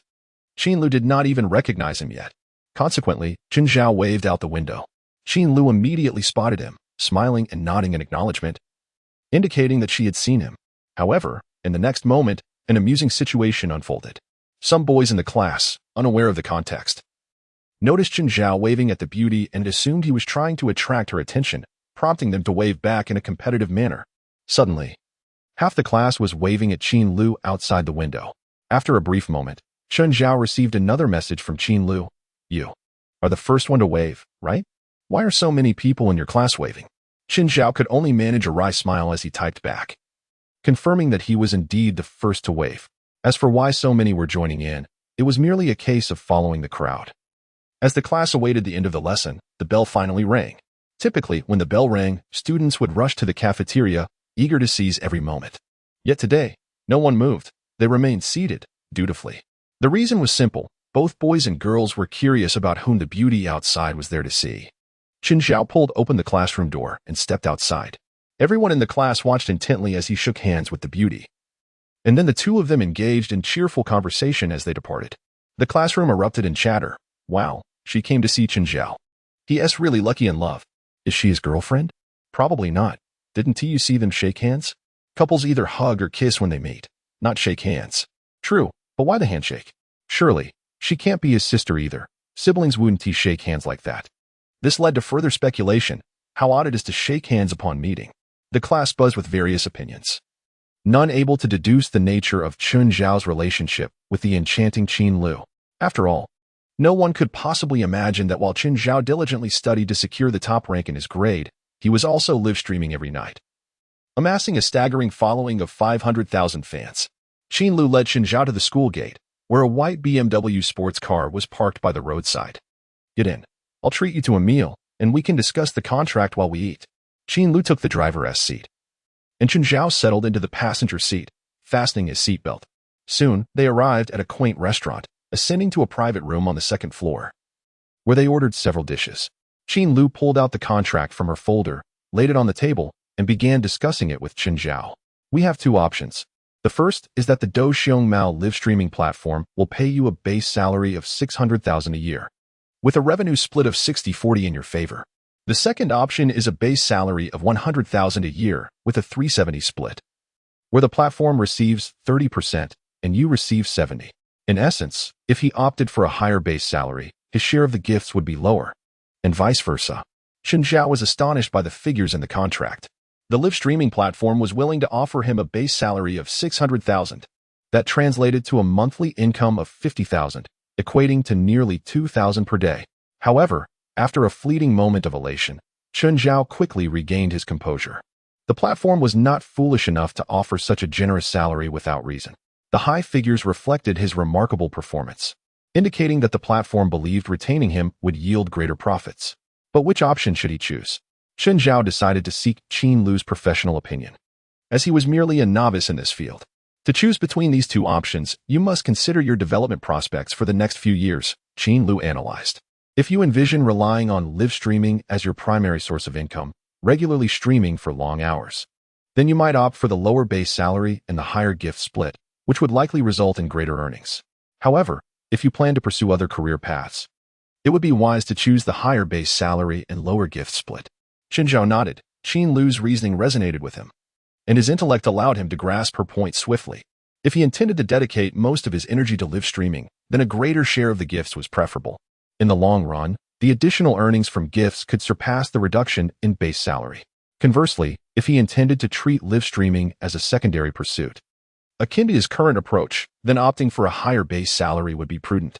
This left him contemplating how much effort he wished to invest in live streaming in the future. Chen Zhao sat in contemplation, statuesque and serious, recognizing the weight of his decision. Qin Lu refrained from interrupting, patiently awaiting his conclusion. After a long pause, Chen Zhao finally looked up, smiled at Qin Lu, and articulated his decision. In the coming years, I will continue live streaming, but it will only be a side endeavor. I want to invest too much energy into it. Therefore, I will choose the option with the higher base salary and lower gift split. Qin Lu nodded, taking the contract back to inscribe the agreed figures before sliding it toward Chen Zhao for his signature. As an agent, she hoped he would thrive in the live streaming industry. After all, it is said that when one ascends, those around them also benefit. If Chen Zhao were to achieve great success, she, as his agent, would also stand tall. However, she respected his decision to limit his live streaming pursuits, recognizing that individuals possess the right to choose their own paths. Qin Lu sensed that this young man was not as simple as he appeared, and his future prospects could be extraordinarily promising, far beyond what a mere live streaming star could offer. Though she could not pinpoint the source of this intuition, it was a strong premonition that Chen Zhao would become a figure of great significance. Chen Zhao confidently signed the contract, affixing his fingerprint. From that moment forth, the contract became effective. Chen Zhao officially emerged as a prominent live streamer. Since the year is already half over, your base salary will be reduced to 300,000. The new gift revenue split will commence at midnight tomorrow, and the 300,000 will be swiftly deposited into your account.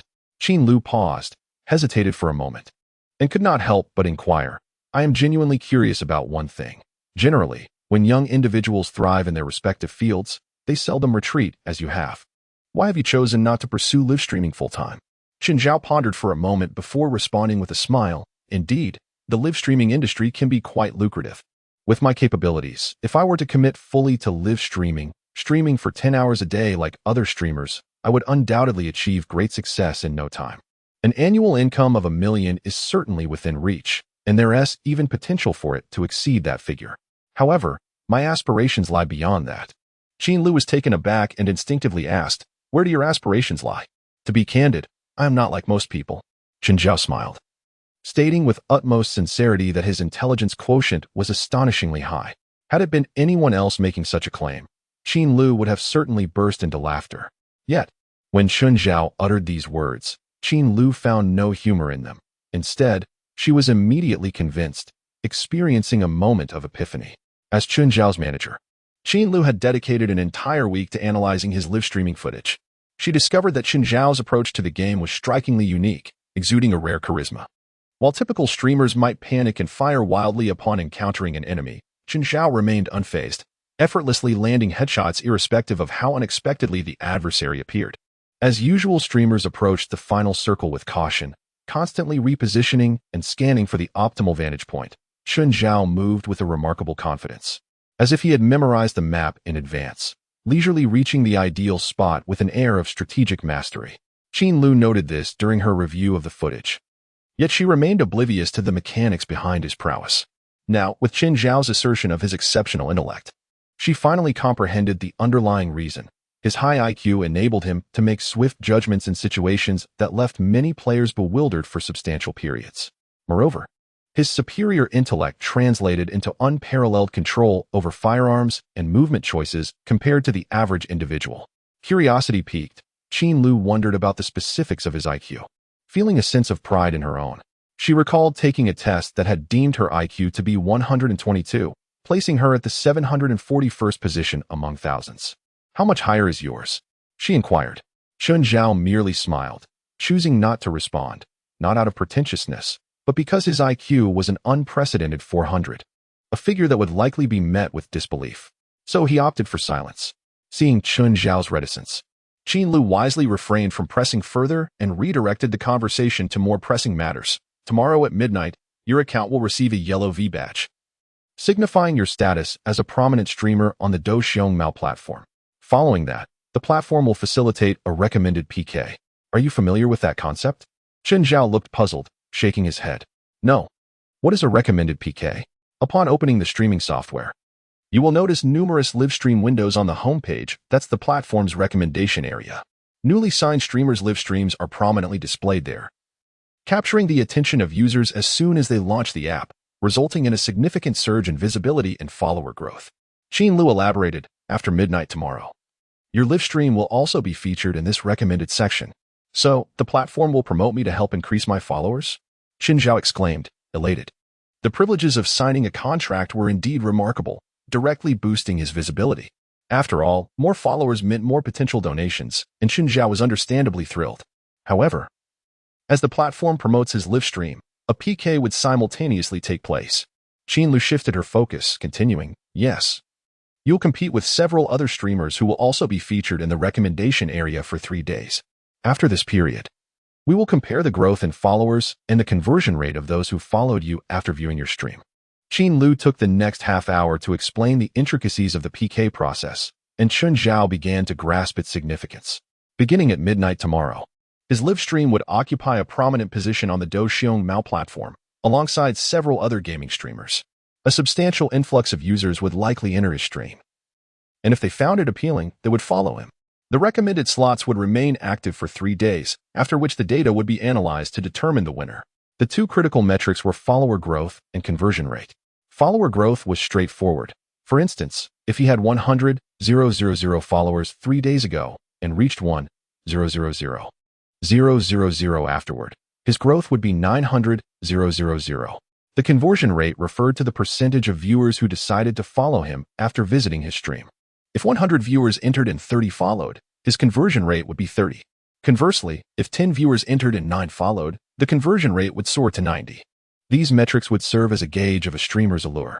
Post-PK, streamers with favorable metrics would receive robust support from the platform, while those with lackluster data would fade into obscurity, receiving minimal assistance in their follower growth. Thus, the PK was of paramount importance, influencing a streamer's future considerably. I suggest utilizing the upcoming weekend, which is free for you, to stream extensively. If possible, take a day off on Monday to maximize your exposure, thus enhancing your chances of winning the PK, Qin Lu advised. Chen Zhao nodded in agreement, recognizing the significance of the PK and the merit of her suggestion. Later that afternoon, during a school break, Chen Zhao approached the principal's office. The school policy dictated that for a one-day absence, one could simply consult their homeroom teacher. But for 3 days or more, the principal's approval was necessary, given that the recommended streaming period fell over a weekend, and high school seniors had no respite. As weekends were marked by examinations, Chen Zhao realized he needed to request a 3-day leave, necessitating a conversation with the principal. Feeling apprehensive about the impending discussion, especially as the college entrance examination loomed, Chen Zhao wondered if the principal would grant him permission to pursue streaming instead of studying. To bolster his case, he brought along the contract he had just signed as a prominent streamer, hoping that the principal would perceive his endeavor as legitimate rather than frivolous. After a moment of trepidation, he knocked on the door 3 times. Come in. The principal's voice called from within. Upon entering, Chen Zhao found the principal engrossed in paperwork, so he quietly closed the door and stood patiently opposite the desk. After a brief moment, the principal looked up, surprised to see Chen Zhao. What brings you here? The principal removed his glasses, pushing aside the document he had been working on. Please, have a seat. Chen Zhao sat down, getting straight to the point. Principal, I would like to request a 3-day leave from this weekend to next Monday. The principal nodded, wearing a smile reserved for diligent students. 3 days isn't a significant request, but you must tell me what you plan to do during this time. Chen Zhao presented the contract he held. The principal took it with curiosity, reading a few lines before his expression shifted to one of disbelief. You signed with a streaming platform? The principal was genuinely astonished. He recognized Chen Zhao as an exemplary student, typically the type to remain focused solely on academics, immersed in textbooks and exercises. Yet now, a contract indicating his status as a prominent streamer lay before him. The principal was momentarily taken aback. He had never encountered such a remarkable student, one who excelled academically while also achieving prominence in the streaming world. Truly a prodigy. I have signed with the Douxiong Mao streaming platform and will be participating in a PK this weekend, alongside several other streamers who will also be featured prominently. Chen Zhao paused momentarily, striving to succinctly explain to the principal the significance of this PK event, as it would determine whether the platform would support him in the future. Thus, he requested a 3-day leave to prepare for the competition. Upon finishing his request, he felt a surge of anxiety in the adult world. Engaging in live streaming was often considered an unworthy pursuit. Would the principal grant his request? After a prolonged silence, the principal opened his drawer and extracted a leave approval form, swiftly signing his name. I am not particularly knowledgeable about the live streaming industry, as it is predominantly a pastime for the youth. However, I understand that securing a contract with a prominent streamer is no small feat. Opportunities must not be squandered. Therefore, I am granting you this 3-day leave, the principal stated earnestly. Qin Zhao was overwhelmed with excitement, never expecting to receive approval so readily. He quickly expressed his gratitude, saying, "Thank you, principal." "Hold on, I have not finished speaking," the principal interjected. "Regardless of whether you pursue a career in live streaming, I hope you will concentrate your efforts on studying for the college entrance examination before then. Attending a good university will allow you to stream as well," he advised with heartfelt sincerity. Qin Zhao felt a warmth in his heart, recognizing the principal's genuine concern for his future. After promising to study diligently and expressing his gratitude once more, he left the principal's office, ready to dive into the live streaming PK. To excel in the PK, it was imperative to understand the competitors. Knowledge of oneself and one's adversaries is the key to victory. Thus, Qin Zhao reached out to Qin Lu and gathered pertinent information about the PK. As a gaming streamer, he realized he needed to compete against newly signed gaming streamers. 3 competitors would face him. The first was a beautiful streamer named Guochang, whose appeal mirrored that of Xiao Zhuzuan. She attracted fans with her stunning looks and occasionally showcased her singing talent while gaming. Her singing was quite impressive, although her skills in PUBG were average. Her beauty and charm garnered her an impressive 50,000 more fans than Qin Zhao, making her a formidable opponent. The second competitor was Lin Fan, a technically skilled streamer who was a few years older than Qin Zhao and had recently retired as a professional player. His gameplay was exceptional, and he had amassed over 500,000 followers within a week of joining the Do Xiongmao streaming platform, securing a contract. The third was a humorous streamer known as Air Pang, who, despite his name, was relatively slender. His constant banter during gameplay often left viewers in fits of laughter, and he had rapidly gained over 600,000 fans. Qin Zhao returned home that evening and meticulously reviewed video replays of these 3 streamers. The more he watched, the more he felt the pressure mounting. Guochang was indeed stunning, effortlessly captivating the audience with her every smile. Lin Yuhang's technical prowess was undeniable. He achieved victory in 4 out of 5 matches, with the lone loss due to an unfortunate encounter with the bombing zone. Yet, Qin Zhao remained confident. Despite Lin Yuhang's strength, he believed he could outsmart him. As for Air Pang, his wit was astonishing, and even the great Guodi gang would likely be charmed by him. Initially, Qin Zhao found himself laughing heartily at Air Pang's streams, but soon the realization dawned on him that such a humorous opponent would be challenging to contend with. Determined to approach the PK with utmost seriousness, Qin Zhao decided to utilize every resource at his disposal. First, he placed a notice in his streaming room announcing a 3-day consecutive broadcast, each lasting 10 hours, inviting everyone to join him. His fans were taken aback. What is going on? Is the sun rising in the west? Could it be true that the usually laid-back Qin Zhao will stream for 3 consecutive days? What major event has transpired? Some speculated about the possibility of Qin Zhao having signed with a prominent streamer, as such contracts often necessitate additional broadcasts for PKs. A prominent streamer? Signing one is no easy task. Typically, only a few are signed each month. Though Qin Zhao is talented, his experience is still limited. Indeed, it seemed that Qin Zhao had only recently begun streaming. Even if he were to sign with a prominent streamer, it would take months. However, in a few months, I believe Qin Zhao will undoubtedly secure a contract with a major streamer. As fans chatted excitedly, Qin Zhao furrowed his brow, realizing they were unaware that he had already signed with a prominent streamer. Checking his profile picture online, he noted the absence of the coveted V badge. This was unacceptable.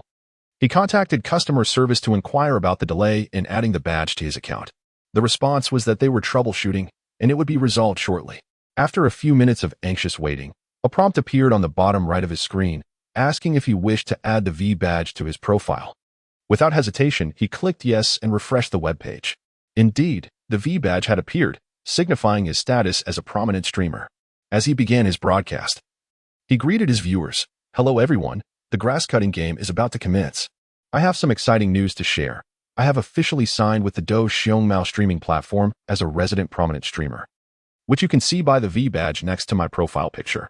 The room fell momentarily silent before erupting with excitement as messages flooded in. No way. Incredible! You really signed with a prominent streamer. So soon. I thought we would have to wait months. Chen Zhao, you are amazing. Congratulations. Gifts began pouring in from fans, celebrating Chen Zhao's new contract. In just a minute or two, thousands of gifts filled his streaming room, leaving him utterly astonished and overwhelmed with gratitude. The deluge of gifts continued for 4 to 5 minutes, and Chen Zhao estimated that he had earned at least $10,000 during that brief period. The speed of this income was astonishing. If every day of streaming brought in such revenue, he could become a billionaire in no time. However, he knew this was unlikely. The gifts were a celebration of his new contract, and such generosity would not be a regular occurrence. Xiao Zhuxuan sent a message to team up, and Chen Zhao quickly accepted. Did you sign with a prominent streamer? She asked, likely having noticed the V badge. Yes, I just signed, he replied. The PK starts this Saturday and Monday. I would appreciate your help. Absolutely, no problem, she responded. Chen Zhao contemplated asking how she would assist him but hesitated, choosing instead to focus on the game. He anticipated that Xiao Zhuxuan would likely join him in streaming over the weekend and Monday, helping him attract more fans, which was certainly welcome news. After all, the three streamers seemed to lack connections with major influencers. However, being able to associate with the popular streamer, Xiao Zhuxuan, was indeed an advantage, increasing their chances of success. This match took place on a rainforest map, where Xiao Zhuxuan followed Chen Zhao as they parachuted down. Chen Zhao landed in a small housing area near the center and, by fortune, found a QBZ-95 and a fully equipped Uzi, rendering him nearly invincible. When the QBZ-95 was first introduced, it was undeniably a divine weapon, boasting explosive damage, rapid fire rate, and remarkable stability. Acquiring it was akin to obtaining airdrop weaponry. However, due to numerous player complaints regarding its impact on game balance, the QBZ-95 underwent several nerfs and lost much of its former glory, particularly with a significant reduction in fire rate, making it one of the slower rifles in the .556 caliber category. Nevertheless, a lean camel is larger than a horse. The QBZ-95 remained a highly effective firearm. At least, Chen Zhao believed it was on par with a low-tier M416. Securing it was undoubtedly a gain. Chapter 61. The shock of Lin Yuhang. Xiao Zhuxuan also acquired a QBZ-95 and inquired how to utilize it. While the gun's fire rate was slightly slower, its other attributes were exceptional, especially the first 10 rounds, which were notably stable. Chen Zhao advised, just remember to fire in bursts of 10 rounds or fewer. Then adjust before firing again. This will yield better efficiency. Xiao Zhuxuan nodded, albeit with a hint of confusion, as they followed Chen Zhao across the grassy terrain. Meanwhile, hundreds of kilometers away, in another city, Lin Yuhang chose not to stream that night, leaving a notice in his streaming room. With a PK match approaching, he was engaged in a more critical task, researching his competition. Lin Yuhang scribbled a note listing his rivals, Guochang, Erpang, and Chen Zhao. He even marked Chen Zhao's name with a triangle, as Guochang relied on her beauty, while Erpang was known for his witty banter. Only Chen Zhao, like himself, was a technical expert among streamers. Naturally, he warranted closer scrutiny. First, he tuned into Guochang's stream. After 5 minutes, he turned it off, taking out his pen to mark 3 stars next to her name, indicating a moderate threat level. Next, he watched Erpang's stream, where the latter's incessant chatter resembled a one-man comedy show. Lin Yuhang, stone-faced and devoid of amusement, noted 4 stars beside Erpang's name, indicating a higher threat level than Guochang. Finally, Lin Yuhang opened Chen Zhao's streaming room. As soon as it loaded, his pupils contracted. He clearly saw that Chen Zhao's teammate was the renowned streamer Xiao Zhuxuan from the Duxiangmo platform, boasting 8 million followers. How could he possibly know Xiao Zhuxuan? This formidable external support filled Lin Yuhang with trepidation, prompting him to mark 4 stars next to Chen Zhao's name before continuing to watch. Chen Zhao and Xiao Zhuxuan traversed a stretch of grassland, the surroundings eerily silent, as if they were in a no-man's land. Suddenly, Chen Zhao raised his weapon and fired 3 precise shots. Before Lin Yuhang could react, the screen displayed a kill notification, headshot. It took him a moment to realize that from a considerable distance, behind a rock, wisps of smoke began to rise. This was nearly 400 meters away, where a target appeared no larger than a sesame seed on the screen. How could anyone achieve 3 headshots at such a distance? Lin Yuhang pondered whether Chen Zhao was far more formidable than he had anticipated and focused intently on the stream. Chen Zhao and Xiao Zhushun approached the loot box, when suddenly Chen Zhao leaped left, narrowly dodging a 98k bullet. He then raised his weapon and fired 3 more shots, another headshot. Lin Yuhang was left speechless. He hadn't even spotted the enemy. Yet, Chen Zhao not only evaded the sniper's attack but also executed a swift counterattack, all within 3 seconds. What kind of divine skill was this? Even with an aimbot, it could hardly be this rapid. Lin Yuhang added another star next to Chen Zhao's name, reaching the maximum rating of 5 stars. The intensity continued to build as Chen Zhao, though infrequently playing the rainforest map, showcased unparalleled prowess, eliminating foes as he and Xiao Zhushun advanced from the southern to the northern safe zone and back again, each magazine capable of taking down 4 or 5 enemies. He was a veritable walking aimbot, while Lin Yuhang could also achieve headshots on stationary targets. Chen Zhao's marksmanship had reached an astonishing level. In the distance, a small, fast-moving jeep sped by. Typically, hitting such a target would be a challenge for most players. But with a slight adjustment, Chen Zhao effortlessly landed bullets on the driver's head. Many enemies, humming tunes as they drove, suddenly found themselves felled by headshots. Left bewildered on the ground, unable to trace the source of their demise, Lin Yuhang felt beads of sweat forming on his forehead. This was terrifying. Could he, as a retired professional player, perform at such a level? Clearly, it was impossible. Yet, Chen Zhao executed these feats with ease, and the audience in his stream reacted with little surprise, as if such extraordinary marksmanship was a routine occurrence for him. Lin Yuhang was now on edge. Previously, he had dismissed his agent's claims about Chen Zhao's formidable skills, believing that a self-taught player could hardly surpass someone seasoned from the professional circuit. However, after watching for merely a few minutes, all of Lin Yuhang's pride evaporated. He realized that Chen Zhao's abilities were far beyond what he had imagined, simply divine.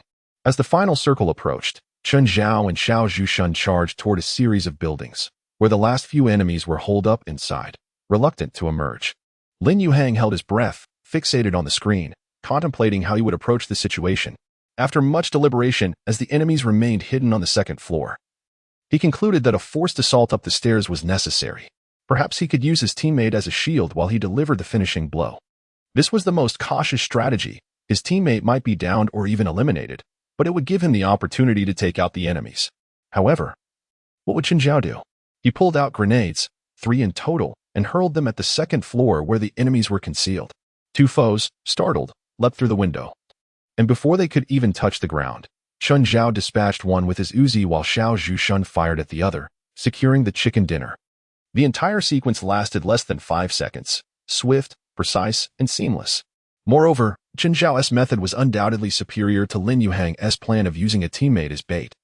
Attacking the building would leave one vulnerable, whereas forcing the enemies out with grenades put them at a disadvantage. Transforming the passive into the active was a masterful strategy. Lin Yuhang closed the stream, dazed for a moment. He erased the 5 stars next to Chen Zhao's name and replaced them with 3 question marks, indicating his complete uncertainty regarding the extent of Chen Zhao's threat and skill. In gaming, data marked as typically signified an extraordinarily challenging boss. Clearly, Chen Zhao's spectacular performance in that match had left Lin Yuhang in awe. Unbeknownst to Chen Zhao, someone had studied him for half an hour before linking up with Xiao Zhushun for 2 more matches, after which he logged off to sleep. He set his alarm for 6 in the morning, planning to stream continuously for an entire day. No, 3 days. Currently, Chen Zhao's follower count stood at 520,000, the lowest among his 3 competitors. However, this initial number was not particularly significant. What mattered was the growth in followers rather than the total count. The next 3 days of PK would determine how many more followers he would gain.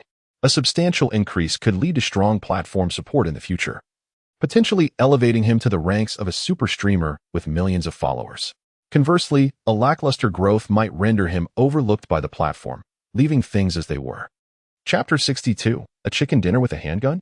On Saturday morning, Chen Zhao woke, hastily consumed a bowl of clear soup for breakfast, and took a throat lozenge before powering on his computer to stream. The battle for the next 3 days had begun. As he started streaming, Chen Zhao glanced at his follower count, which had pleasantly risen to 560,000. On a whim, Chen Zhao decided to check the follower counts of his 3 competitors, and his face turned pale. Guochang had 600,000 followers. Lin Yuhang had 610,000.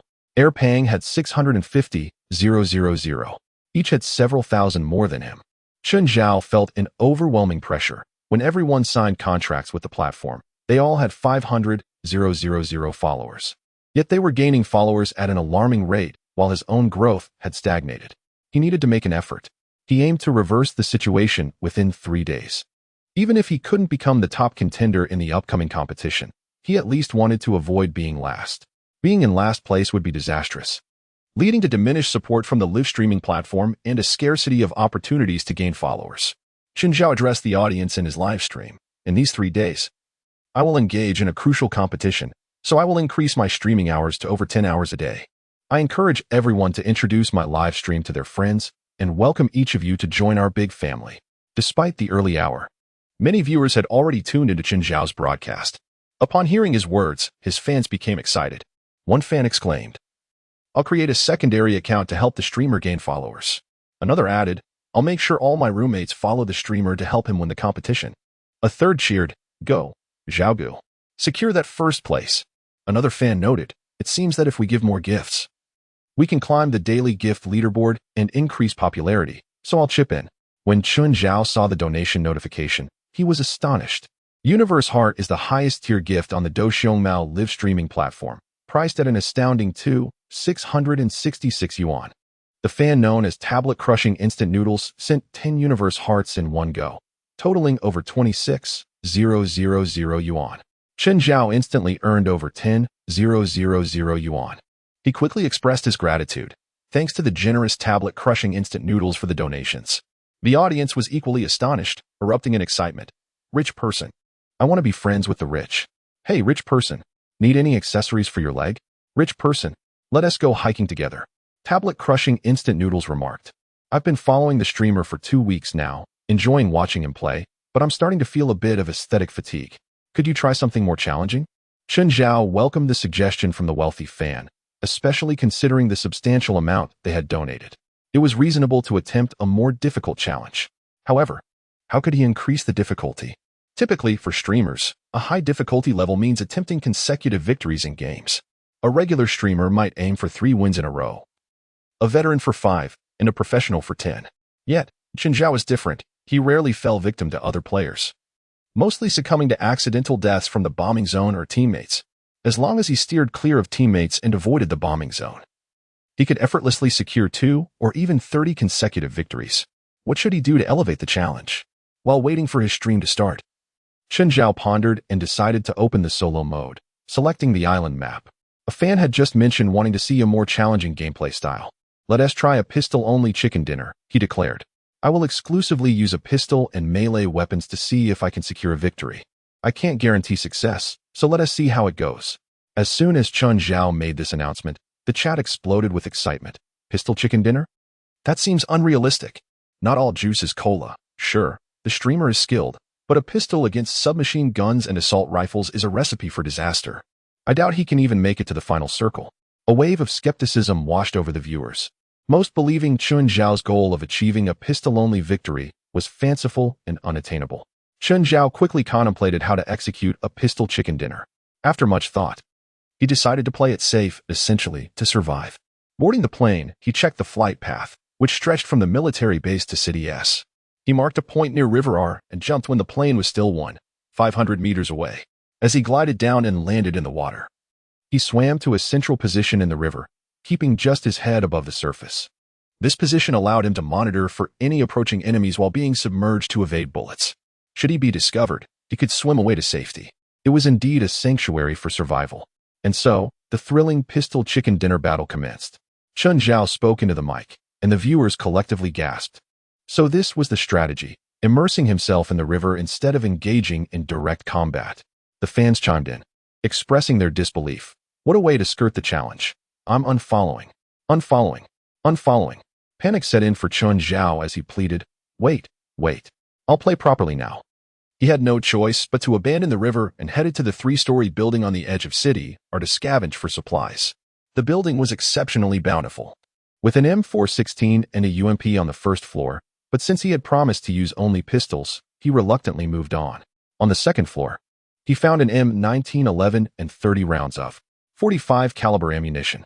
After searching several small rooms, he managed to assemble a level 2 helmet and vest, along with a frying pan, 3 medkits, and 5 drinks and painkillers. His medical supplies were ample. He rarely used many items since most enemies fell to his skill within seconds. As he continued to scour a city, he was fortunate to find a P-18C, a remarkably powerful pistol that fired 9mm rounds and could shoot in full auto mode. It was a definitive choice for a pistol. After discarding the M1911 in favor of the P-18C, he collected a total of 220 rounds of 9mm ammunition, which should suffice. Fortune smiled upon him as he also acquired a quick-draw magazine, a suppressor, and a red dot sight, effectively kitting out his P-18C. With his gear ready, what should he do next? Typically, after equipping himself, Chen Zhao would drive around seeking out enemies to eliminate. However, armed with only a pistol, driving aimlessly would be tantamount to courting death. Suddenly, he felt lost. Pondering aloud to his audience, "Is it all right if I take a few more minutes to relax in the river?" The fans erupted in protest. "No, being in the river is utterly uninteresting. If you wade in, we shall unfollow you." Armed with a weapon, they urged him to engage in combat instead. "Go, young lad. Fight. Anywhere but the river." Indeed, the river is off limits. Chen Zhao felt dejected. He longed to linger in the river, hiding until the circle shrank. Unfortunately, his fans were unwilling to entertain such an idea. Moments later, Chen Zhao dashed into a small restroom, and then he remained motionless. His reasoning was simple. If he could not hide in the river, he would hide in the restroom. After all, such secluded places typically saw little traffic. If he could just stay hidden, he would reach the final circle.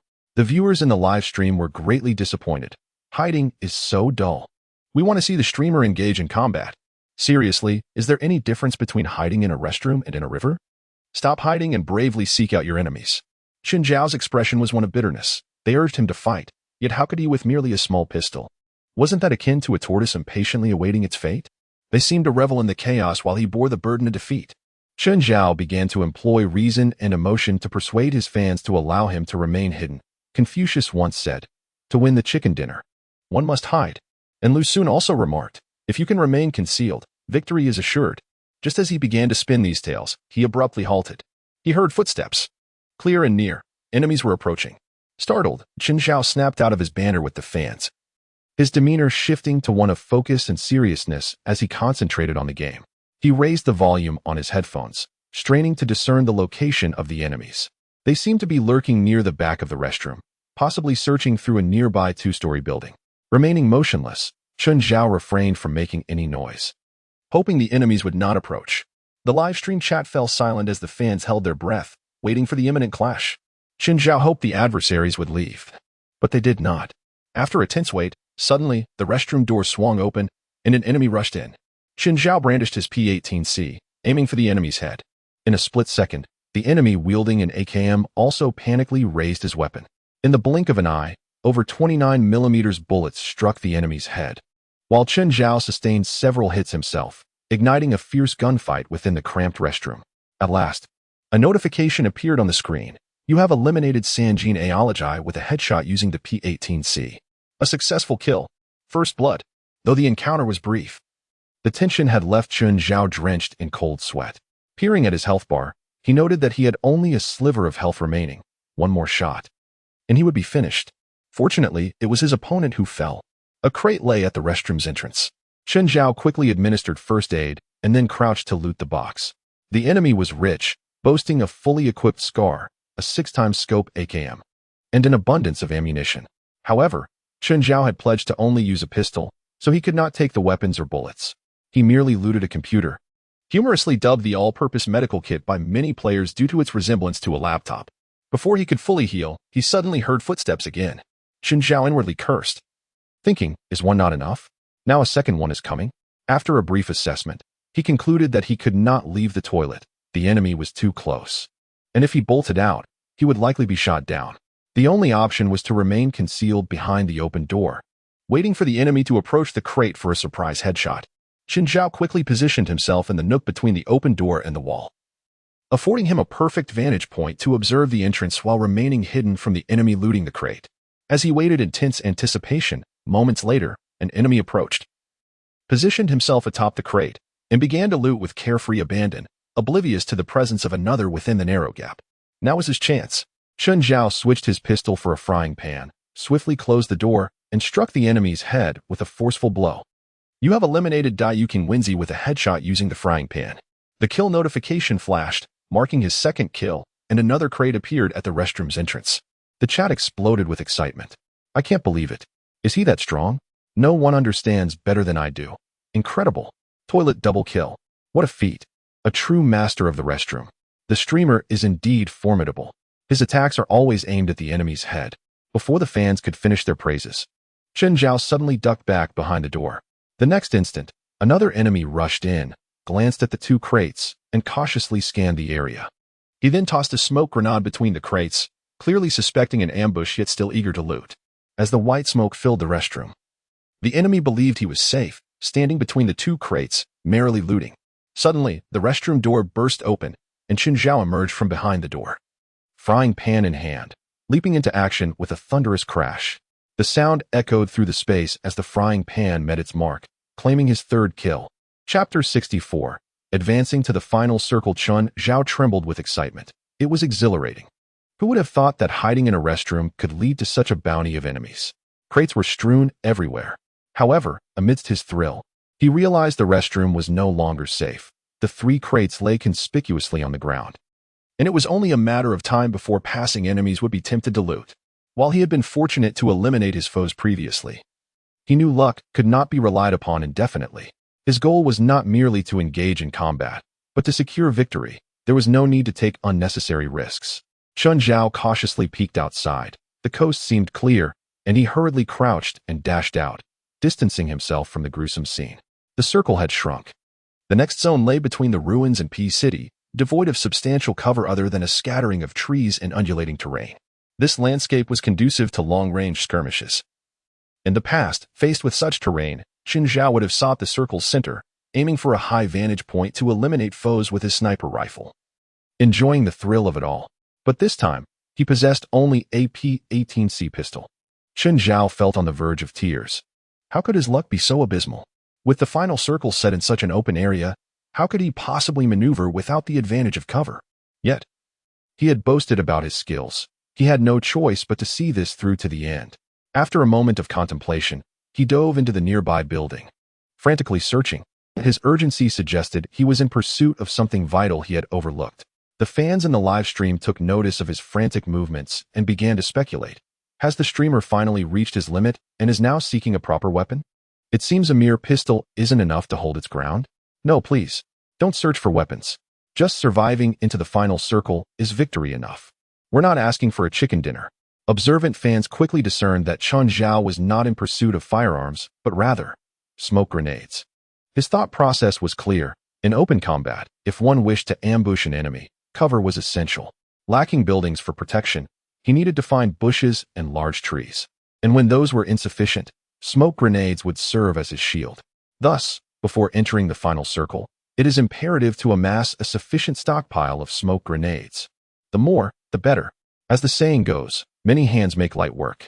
After scouring several buildings, Chen Zhao managed to gather 8 smoke grenades. The circle had already begun to shrink, and Chen Zhao, brandishing his P-18C pistol, leaped through the window and began his sprint towards the safe zone. Suddenly, a flurry of gunfire erupted in the distance, indicating that a fierce battle was underway 500 meters away. Under normal circumstances, Chen Zhao would have paused to set up his sniper rifle, waiting patiently to ambush the combatants. Akin to a man is stalking its prey while the unsuspecting fish are left to the fisherman. However, with only a small pistol at his disposal, he had no choice but to keep moving forward. Once inside the safe zone, Chen Zhao decisively dropped to the ground, adopting the role of a predator lying in wait. Remaining prone was crucial. If spotted, enemy bullets would come raining down, while his own meager firepower could not compete, leading to his inevitable demise. He crawled as stealthily as possible among the trees and rocks, ensuring that if detected, he could swiftly take cover. Being caught in the open would spell doom. The viewers in the live stream grew tense. Li Bai is so slick. There are only 11 left. And the streamer is truly making it to the final circle with just a pistol. It's surreal. I'm equipped with a full set of gear and a top-tier weapon, and I might not even make it to the final circle. Yet the streamer has managed to do so with a mere pistol. Perhaps this illustrates the disparity. If someone spots the streamer in the final circle wielding just a pistol, they'll be utterly bewildered. Where did this comedic genius come from? Chen Zhao had no time to pay heed to the chatter of his fans in the live stream. Every muscle in his body was taut, and he was enveloped in a heightened state of alertness. The circle had become quite small, and he was nearing its center. However, surveying his surroundings revealed no enemies, only the wild grass swaying in the breeze. His chance of victory hinged upon the final moments. Chen Zhao scanned the grassy expanse in haste, searching for any foes, but it was evident that as the end drew near, everyone had resorted to lying low, hidden among the foliage, rendering them invisible. The only opportunity would arise when the circle shrank, potentially revealing enemies who might stand and run. The countdown commenced. 20 seconds, 10 seconds, 5 seconds, 0. A new circle emerged, just 8 meters behind Chen Zhao. He retrieved his smoke grenades from his pocket. Lo threw 2 of them, one into the circle and the other towards the side. Typically, players would throw smoke grenades for personal cover, but Chen Zhao chose differently. In the final circle, smoke grenades attract attention. Throwing them nearby would surely lead to being targeted, resulting in exposure and imminent death. Instead, by tossing them further away, he could lure impatient enemies closer, thereby revealing their positions. As he crawled toward the next circle, he remained vigilant for any signs of movement. Suddenly, he spotted a figure rise and crouch again, making a dash toward the next circle, just as Chen Zhao prepared to aim. A sharp crack of a 98K echoed in the air. The running figure's helmet was instantly blown off, causing them to panic and leap forward in an attempt to evade the sniper's fire. Yet, in the confined space of the final circle, such frantic movements were futile. Another gunshot rang out, and the wounded enemy fell, collapsing into a box. But this was merely the beginning. To the east, a flurry of AKM and Thompson gunfire erupted, only to abruptly cease. Chen Zhao observed the kill notifications. Within seconds, 2 players had been eliminated. It was likely that the sniper wielding the 98K had revealed their position and was subsequently taken out by nearby players. In turn, the assailant of the 98K sniper met their own demise at the hands of another enemy. Chapter 65. Top of the donation list. Chen Zhao felt a cold sweat trickle down his back. The final circle was perilously intense. Remaining hidden was one strategy. But once his position was compromised, a barrage of bullets would come crashing down upon him. The live stream had fallen into a brief silence, with fans brimming with tension. Initially, many believed it impossible for a pistol to secure a win, yet now, witnessing Chen Zhao's advancement to the final circle, numerous viewers began to contemplate the possibility of achieving victory. Chen Zhao crawled into the final circle and threw 2 more smoke grenades into the distance. Billowing clouds of smoke erupted, accompanied by a hissing sound. Suddenly, a small dark object flew into the smoke, followed by a deafening explosion. Someone had tossed a grenade into the smoke. Like a chain reaction, several grenades began to erupt from the grass, creating a cacophony of explosions that reverberated throughout the final circle. Clearly, the grenade thrower had exposed their position, prompting other players concealed in the grass to retaliate with grenades, further revealing their locations and igniting a chaotic grenade battle. Chen Zhao watched as kill notifications flooded the screen, the number of remaining players dwindling rapidly. Ultimately, only 3 remained. Apart from Chen Zhao, there were merely 2 enemies left. His heart raced as he considered the possibility of achieving a remarkable victory with a pistol. This moment would determine everything. As the circle shrank again, it was a bit distant from Chen Zhao, requiring him to crawl forward immediately. Midway through, he paused for a moment and threw all remaining smoke grenades ahead. The area instantly became shrouded in thick smoke, with massive white clouds expanding across the grassy field. The scene transformed into a disorienting spectacle. Suddenly, an enemy stood at the edge of the smoke and dashed into the haze. Shortly thereafter, another enemy followed suit. Chen Zhao heard the sounds of intense gunfire, originating from Uzi and shotgun fire. The 2 enemies were engaging in a fierce battle within the smoke. Chen Zhao felt a surge of excitement. This was the perfect scenario. Let them fight fiercely until one was left wounded. At that moment, he would simply need to rush in and finish off the injured one, thereby reaping the rewards and securing victory. After a brief wait, the gunfire ceased, and a kill notification appeared. The player with the Uzi had been eliminated. Now was the time. Chen Zhao sprang to his feet and charged forward. A figure emerged at the smoke's edge, facing away from him. This final enemy had evidently been severely wounded and was attempting to heal. Chen Zhao raised his P-18C pistol and fired with precision. A flurry of 9mm bullets struck the enemy's head, and in a shower of blood, the screen displayed the victory message. He had successfully claimed victory. Chen Zhao was ecstatic.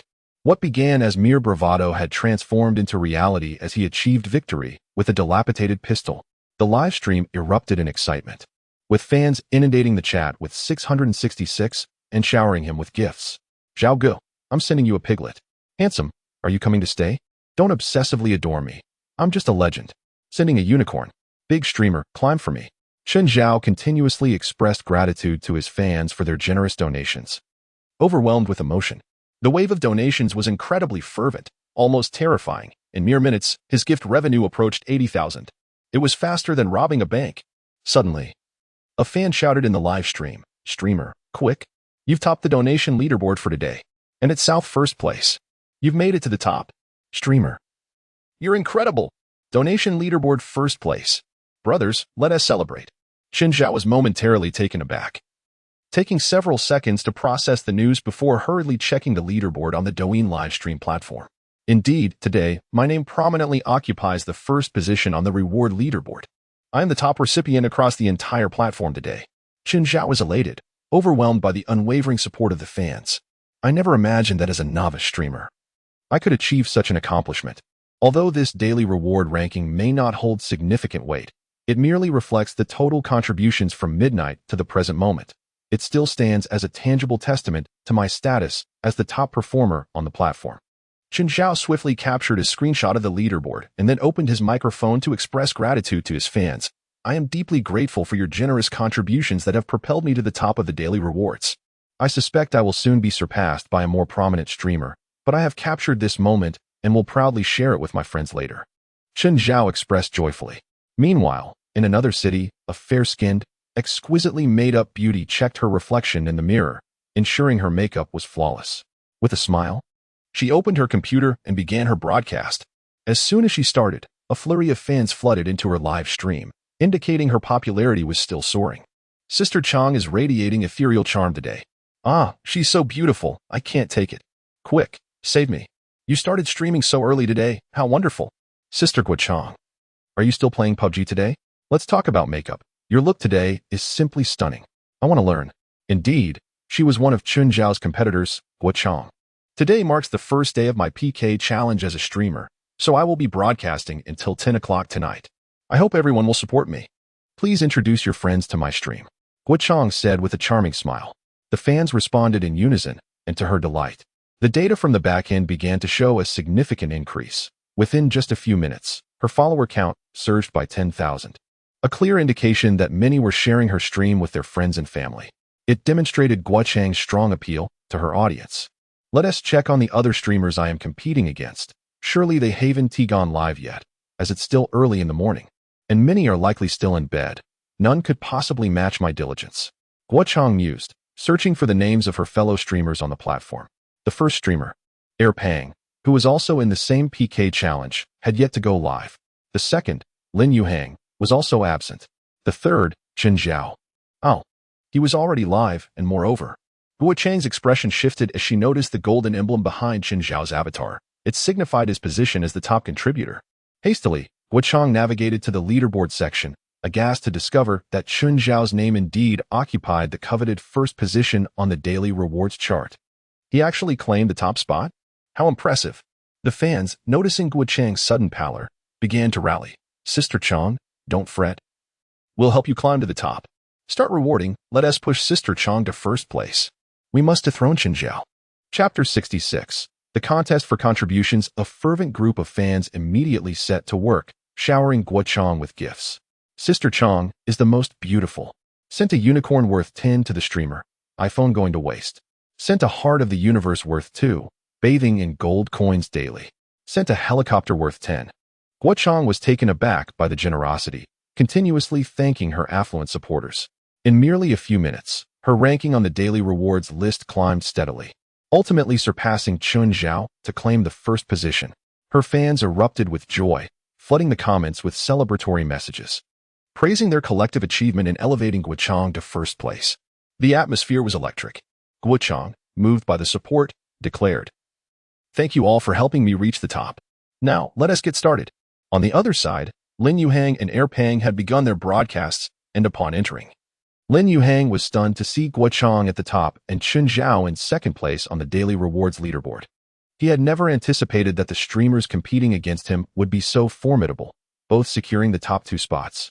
The fans, noticing Lin Yuhang's astonishment, rallied in support. Don't be disheartened. We'll help you climb the ranks. Push for first place. It must be first. Second is unacceptable. Our streamer is a professional. Far beyond those lesser competitors. As the fans roared in encouragement, they began to shower Lin Yuhang with gifts. Under their fervent support, his name ascended from obscurity to the 100th, then the 80th, the 50th, and finally, to the pinnacle of the daily rewards leaderboard. Lin Yuhang was overwhelmed with excitement. Expressing gratitude for the generous contributions. Thank you, dear patrons. Your support means the world to me. Today, I am challenging myself to achieve a 10-game winning streak in sniper mode. I want to end the stream until I succeed. This challenge, a grueling endeavor requiring 10 consecutive victories, was a daunting task indeed. Lin Yuhang had previously only attempted a 5-game streak. However, inspired by the enthusiasm and generosity of his fans, he felt compelled to push his limits. Meanwhile, in Airpang's stream, upon witnessing Lin Yuhang ascend to first place, he felt a pang of envy and began to solicit support from his fans. Brothers, lend me your strength. Help me climb the ranks. Sisters, my rewards are stagnating. Please assist me. If you don't support me, when will I ever make it onto the leaderboard? If you reward me, I will instantly rise. Airpang's fans, fueled by the competitive spirit, began to respond fervently. Seeing their rival streamers surpass their beloved Airpang ignited their passion, and they began to shower him with gifts in rapid succession. Within a mere 5 minutes, Airpang successfully claimed the top position on the daily rewards leaderboard. As Airpang surged to the forefront, Chen Zhao, Guo Chang, and Lin Yuhang's fans were not pleased. After all their effort to reach the top, how could they allow another to take the lead so effortlessly? It felt like a betrayal of their hard work. Consequently, the fans of the competing streamers went into a frenzy. Chen Zhao must reclaim first place. Help Sister Guo Chang ascend the ranks. Everyone, rally together. Lin Yuhang's name must surpass all others. Let us secure Airpang's status. The fans resumed their fervent contributions, a torrent of gifts flooding into the streamers' chat rooms. The competition rapidly escalated, with many fans driven to the brink by jealousy, relentlessly showering gifts. In a mere 5 minutes, the leaderboard shifted positions 8 times, leaving many spectators in awe. It was a sight to behold, a fierce battle among the new streamers.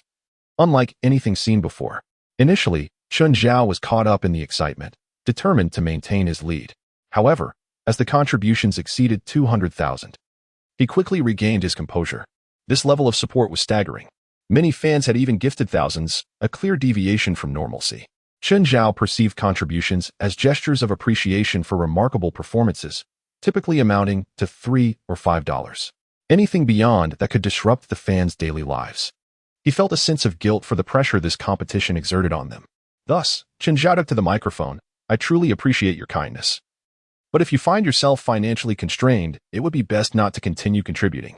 Spending excessively for the sake of ranking may lead to detriment in your daily expenses. It's simply isn't worth it. So, I kindly ask you to refrain from further contributions. Thank you all." Fans left messages in the live stream, expressing their desire to continue supporting, but Chen Zhao repeatedly declined. "All right, let us stop the donations and watch me play chicken dinner instead." After securing a victory with a pistol in the previous round, he decided to try something different this time, opting to use the first weapon he encountered upon landing. As he spoke, he launched the game. On the spawn island, he boarded the plane and parachuted down, landing on the outskirts of P City. Upon entering a building, he glanced at the first weapon he encountered. The moment he spotted it on the ground, Chen Zhao's face turned pale. A crowbar. His first weapon was a slender crowbar. The fans erupted with laughter. "Zhao Ge, you look so cool. Ha ha ha, a crowbar. How unfortunate," one fan jokingly remarked. "Is the streamer really going to use a crowbar for the entire match?" Another added, "This luck is remarkably bad." A fan chimed in. "If the streamer manages to win with a crowbar, I'll eat my keyboard right here." After hesitating for a moment, Chen Zhao sighed and picked up the crowbar. If he could win with this, it would surely mean this game was a farce. Not only did the fans doubt his ability to win, but Chen Zhao himself had little faith. Thus began his journey with the crowbar, while elsewhere, 3 other streamers were fervently competing for the top spot on the leaderboard. Airpang pleaded, "Everyone, lend me your support. I've been surpassed by Guo Chang again. It's so embarrassing for a grown man to lose to a lady." Let us rally together. Guo responded, "Thank you, brothers and sisters. Can you help me maintain my position at the top? If I can stay there, I'll sing it for everyone tonight." Lin Yuhang chimed in, "I've achieved 3 consecutive victories.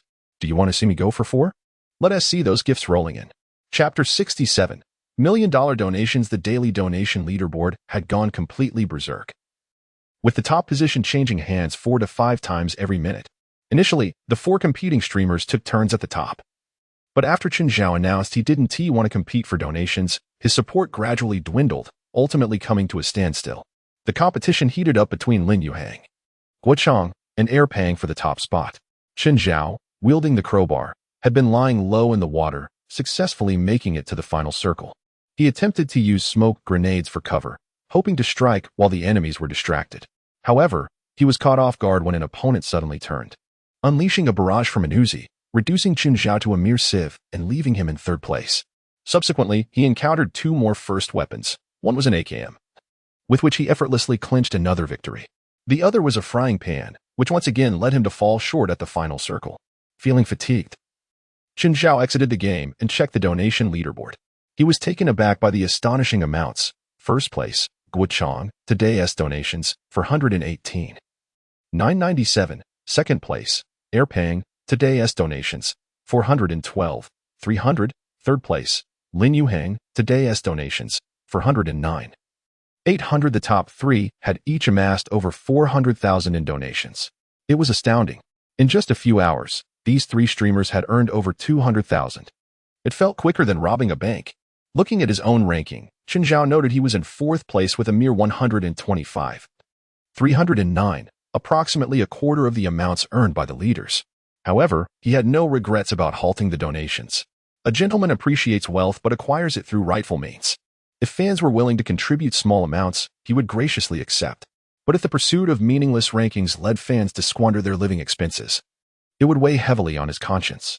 Feeling a bit weary, Chen Zhao took a short break to pour himself a cup of coffee, enjoying a pleasant chat with his fans. His live streams were always faceless, leading many fans to request a glimpse of his face.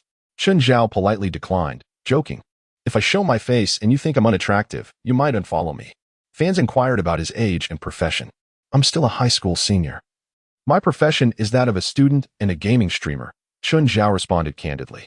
Fans expressed disbelief, questioning how a high schooler could be so skilled at gaming. Many speculated he was a renowned esports player using a pseudonym and voice changer, while others guessed he might be a foreign professional.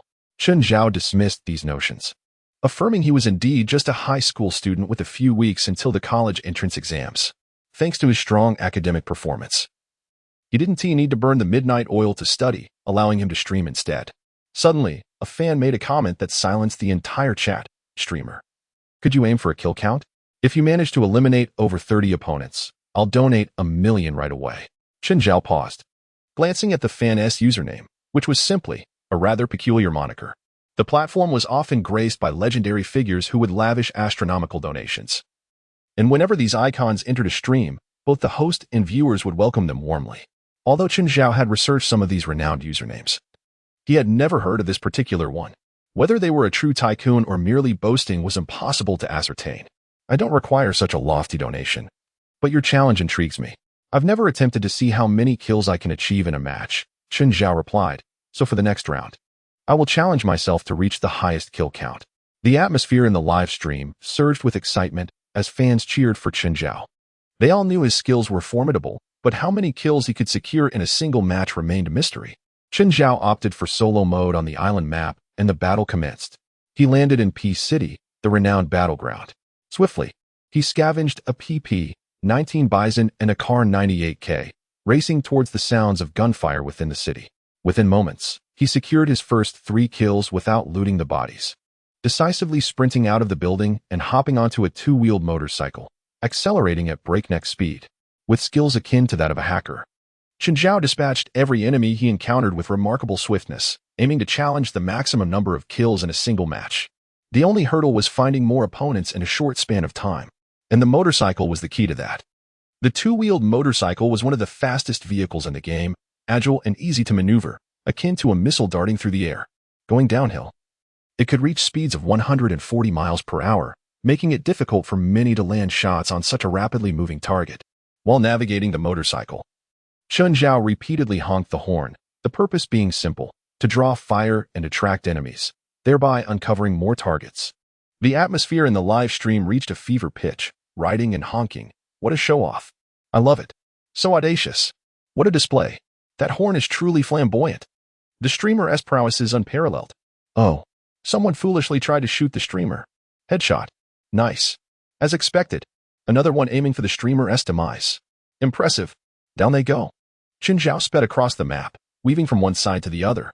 Each time he spotted an enemy, he would slam the brakes, leap off the bike, pull out a sniper rifle, and execute a headshot with seamless precision. The kill count began to rise steadily. 3, 5, 7, 9. Before he knew it, he found himself in the final circle with a total of 20 kills. However, there were still 9 opponents remaining, and even if he eliminated them all, he couldn't reach the goal of 30 kills. There is no denying that locating and eliminating opponents across an entire map is indeed a highly skilled operation. Chen Zhao continued to ride his motorcycle with fervor, ultimately achieving a remarkable feat of 25 kills, thus securing a victory. As the lunch hour approached, his stomach growled, prompting him to inform everyone to wait for an hour while he stepped out to grab a meal. However, mid-sentence, he abruptly halted. For a colossal message had just appeared in the live stream chat. 100 Dragon Kings gifted to the streamer. Woo. The Dragon King, the highest denomination gift on the Douxiongmao live streaming platform, is valued at an astounding 10,000 yuan each. The fan, known as Wu, had generously bestowed 100 Dragon Kings, totaling 1 million yuan.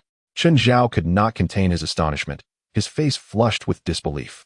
Chapter 68. The invitation from Mr. Wang. What is true astonishment? This is it. 100 Dragon Kings gifted, amounting to an incredible 1 million yuan. According to the contractual agreement signed earlier, wherein Chen Zhao would receive 60%. He had just earned a staggering 60,000 yuan. 60,000. In a small city, that is enough for a down payment on a modest apartment.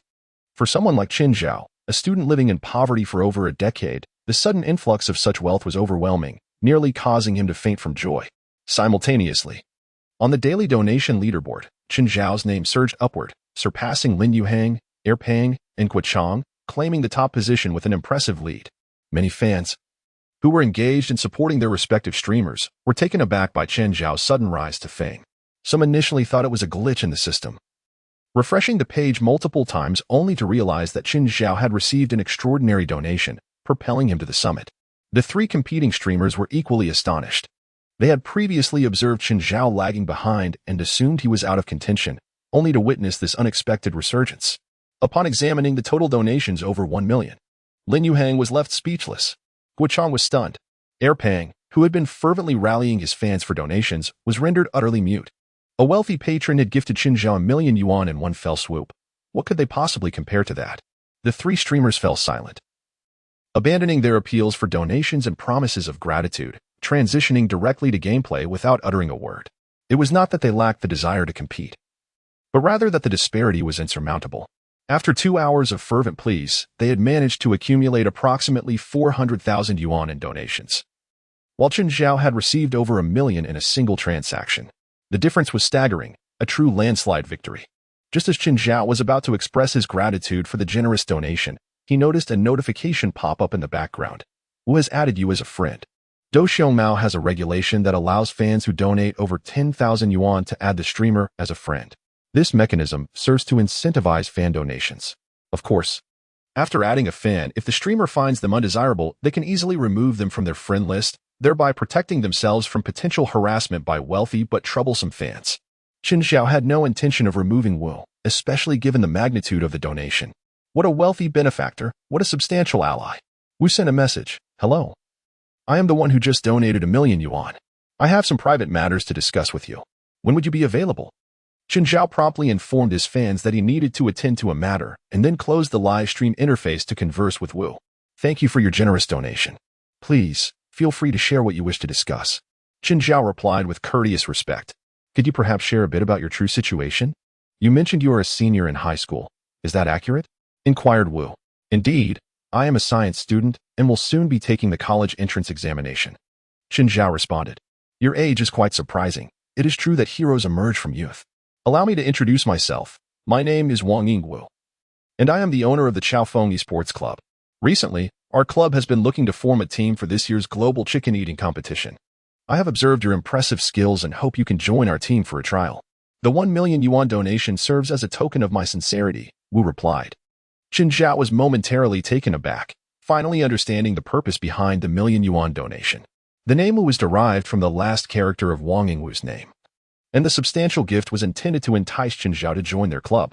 Chen Zhao swiftly searched for the Chaofeng Esports Club on his phone and was astonished by its impressive background. Chaofeng, the third son among the 9 dragon offspring, is said to resemble a beast and is known for its daring and adventurous spirit.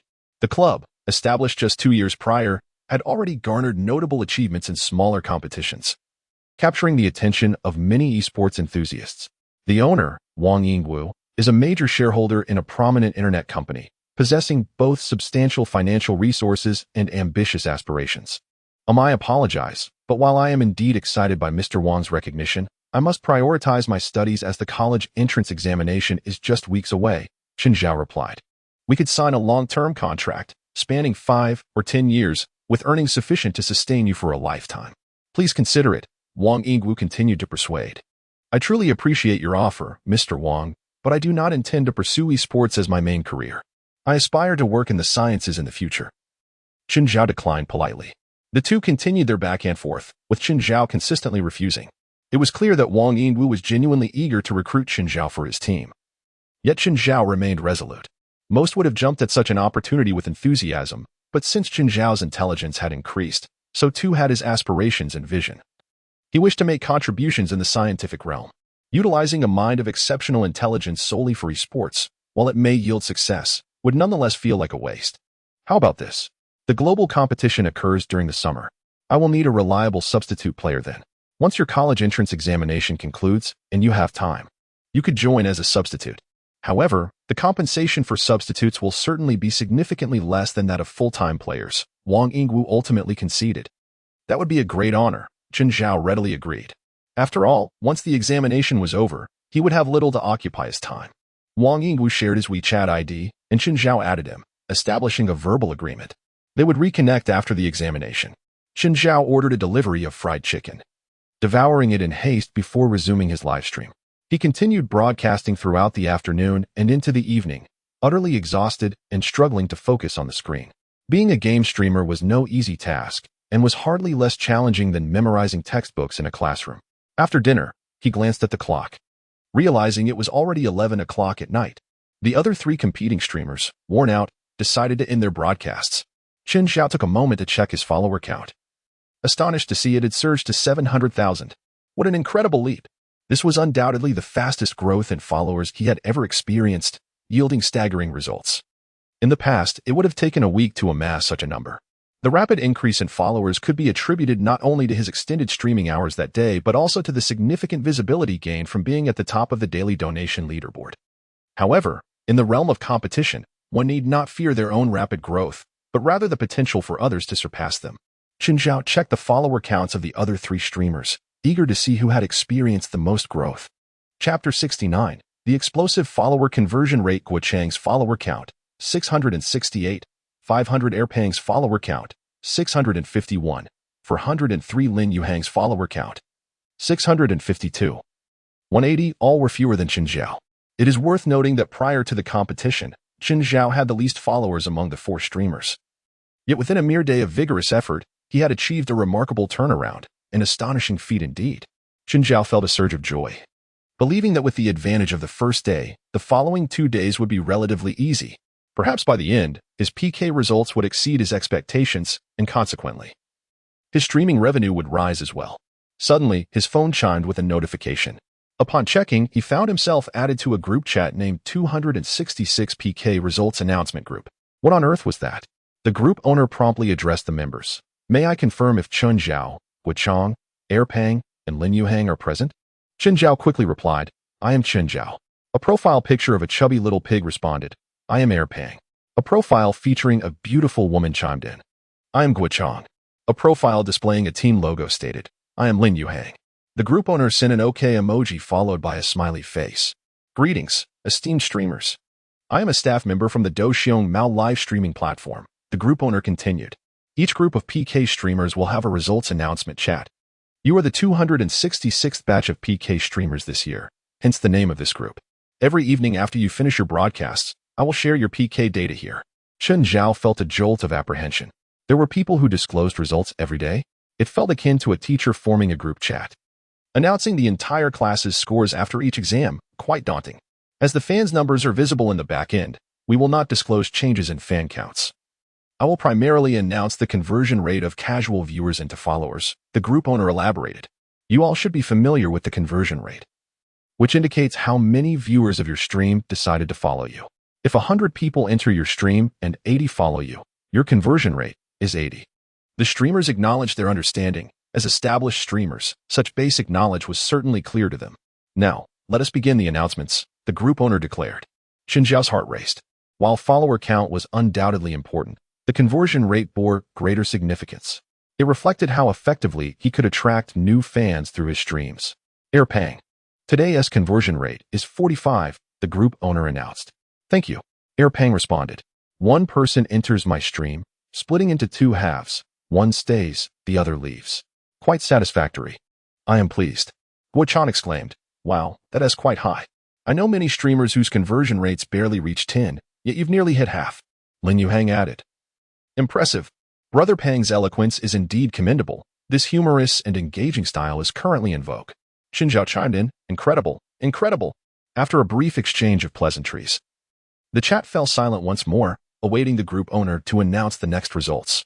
Guochang, today's conversion rate is 49, the group owner continued. Really? That is amazing. Guochang exclaimed. Pang remarked. That is impressive, for points higher than mine. If I had even a tenth of your beauty, I would be content. Lin Yuhang agreed. Indeed, looks are paramount. Chen Zhao shamelessly messaged. Would you like to add me on WeChat, miss? The chat fell silent again as they awaited the next result. Lin Yuhang, today's conversion rate is 44, the group owner announced. Not bad. I'm quite satisfied. Lin Yuhang modestly replied, though his data was the lowest among those announced thus far. In reality, only he knew his true satisfaction. It's all quite similar. Just a matter of a few followers, Guochang comforted. Just like me, Pang added. Quite good, Chen Zhao echoed. The chat once again grew quiet, as everyone anticipated Chen Zhao's results. The streamers had all seen each other's follower counts and knew that Chen Zhao had gained the most followers that day. To surpass him, one would have to achieve a higher conversion rate. After a brief pause, the group owner finally spoke. Chen Zhao, today's conversion rate is 76. Chen Zhao was taken aback. 76? How could it be so high? Other streamers hadn't even surpassed 50, yet he had soared to 76. How wonderful. Chen Zhao messaged, I was fortunate today to encounter a generous viewer. Who knows what tomorrow holds? Guochang lamented, why do I feel a tinge of jealousy? It's so sour. Lin Yuhang remarked, Brother Zhao's skills are indeed formidable. Even after stepping back from the professional team, if I were to face him in the wild, I doubt I would survive 30 seconds. Pang exclaimed, incredible. A shout out to my friend. Chen Zhao's spirits soared. He had initially believed that his quiet demeanor during streams, lack of witty banter, and absence of a professional team background would place him at a disadvantage, likely resulting in the lowest conversion rate among the PK streamers. Yet, the results revealed that he, the seemingly disadvantaged one, had claimed first place with a staggering lead. How could he not be elated? Once the data was announced, the chat returned to silence as everyone retired for the night. Despite his excitement, Chen Zhao did not let the streaming distract him. He diligently completed a test paper before finally going to sleep. The next morning at 6, he awoke to stream. As he spoke into the microphone, he stifled yawns. Good morning, everyone. It's the second day of PK, and I'll be streaming all day just like yesterday. This first match serves as a warm-up after this. I'll grab breakfast and return to continue the battle, Chen Zhao said, still bleary-eyed. The live stream was quickly flooded with tens of thousands of fans, who wasted no time showering him with gifts. Wow, thank you for the early morning donations. Chen Zhao was pleasantly surprised. He hadn't even launched the game yet, and donations were already coming in. Perhaps the fans appreciated his efforts in rising early to stream. Nonetheless, it was evident that he was gradually gaining popularity. In the past, it would take him half an hour of streaming, reaching the final circle to receive any donations, or he would have to execute an exceptional play to earn gifts. Now, donations were coming in as soon as he began. Clearly, his fans were becoming more loyal. Yesterday's strategy of winning with the first weapon encountered could not be repeated today. Otherwise, the fans would surely grow weary. Chapter 70. Streamers in Full Force. Chen Zhao contemplated for a moment and decided to seek his fans' opinions. Do you have any desired streaming modes? Please share them, and I'll select one I can fulfill, he said. Fans began to chime in with a flurry of suggestions, creating a lively atmosphere in the chat.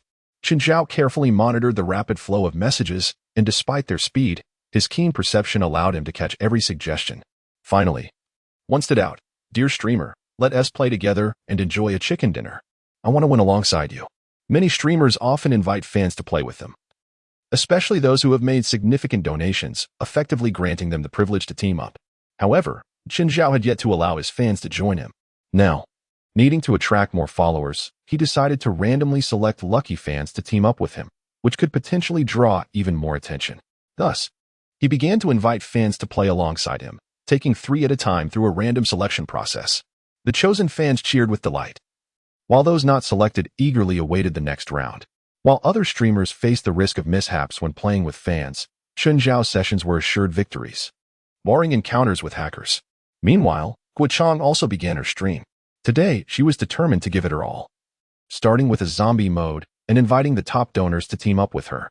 Let me share a little insider information. My results from the first day of PK were decent, but not the best. To succeed today, I must put in the effort, she revealed. Guochang's countenance was grave, her eyes shimmering with determination. Sister Chang will prevail, the fans exclaimed fervently. Moments later, Pang commenced his broadcast. Brothers, sisters, today I shall exert every ounce of my energy and voice. First, allow me to take 2 lozenges for my throat, and then we shall dive in wholeheartedly. As he spoke, Pang tossed 2 throat lozenges into his mouth. His streaming style was characterized by incessant chatter, which took a toll on his voice. Thus, he needed to soothe his throat beforehand. The results of yesterday's PK have been announced, and my performance was rather lackluster. I felt quite good about it. Yet the scores of my contemporaries were exceptionally high. Comparisons can be disheartening. It suddenly makes my efforts seem inadequate, Pang lamented. Therefore, today, let us endeavor to stream for 10 continuous hours. I anticipate my voice may be rendered useless, but for the joy of my fans, it is worth it, he proclaimed. To all who join my stream, I shall exert myself to the utmost, for you are my benefactors. As he spoke, he initiated the game.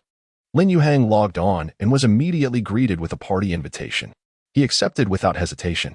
Let me introduce you to this esteemed player, Li Gong, a current professional competitor confirmed to participate in the Global Chicken Dinner Championship this year. We share a good friendship, having even urinated side by side. Today, I called upon him to help boost my popularity, Lin Yuhang explained. The chat erupted with excitement. Ah, is that Li Gong? So handsome. Amazing. I have been following his matches. The host is indeed close with Li Gong. I chose the right idol. Li Gong, a rising star in the sports scene, was both youthful and striking, garnering immense admiration from female fans. Upon his arrival, a flurry of female followers began to squeal uncontrollably in the chat. Although Lin Yuhang had hesitated to trouble his good friend, he had no choice. The previous day's performance was too poor, and he needed a remedy. All the streamers were striving hard to attract fans today. Chen Zhao, however, remained focused solely on his own stream, aware that constantly checking on others would yield little benefit. He believed that as long as he did his part well, the outcome would unfold as it should.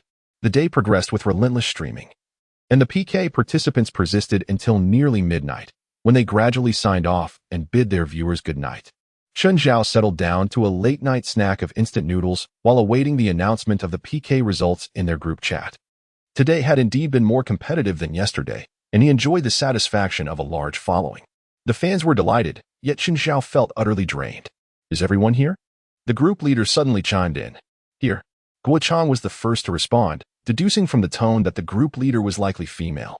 Present, Lin Yuhang replied succinctly. Here. Pang sent a sunglasses emoji. Yes, here, Chen Zhao added. Since everyone is present, let us unveil today's figures, the group leader stated. As before, you can review your fan counts. I will announce the conversion rates. The streamers all affirmed, and the group leader proceeded with the results. Pang. Yesterday's conversion rate was 45, and today it has climbed 5 points to 50. Congratulations. Guochang sent a congratulatory message, followed suit by Lin Yuhang, and then Chen Zhao, who merely echoed the sentiments. Thank you all. It's been quite a challenge. My voice feels like it's bleeding. Yet, effort indeed bears fruit. A 5-point increase is commendable. Airpang remarked, acknowledging the hard work that had led to this modest success. Guochang, yesterday your conversion rate was 49. And today it has risen 3 points to 52. Congratulations, the group leader announced. Guochang responded with a beaming emoji, clearly pleased with her increasing numbers. The others exchanged polite congratulations. Lin Yuhang, your conversion rate yesterday was the lowest at 44, but today it has surged to an impressive 77, surpassing Qin Zhao's previous score. Congratulations, the group leader declared. Lin Yuhang was ecstatic, flooding the chat with heart emojis. Indeed, bringing in a big name has significantly bolstered my statistics, something I never anticipated. Airpang and Guochang gasped in astonishment, while Qin Zhao sent a flurry of thumbs-up emojis. Truly remarkable. The only score yet to be revealed was Qin Zhao's.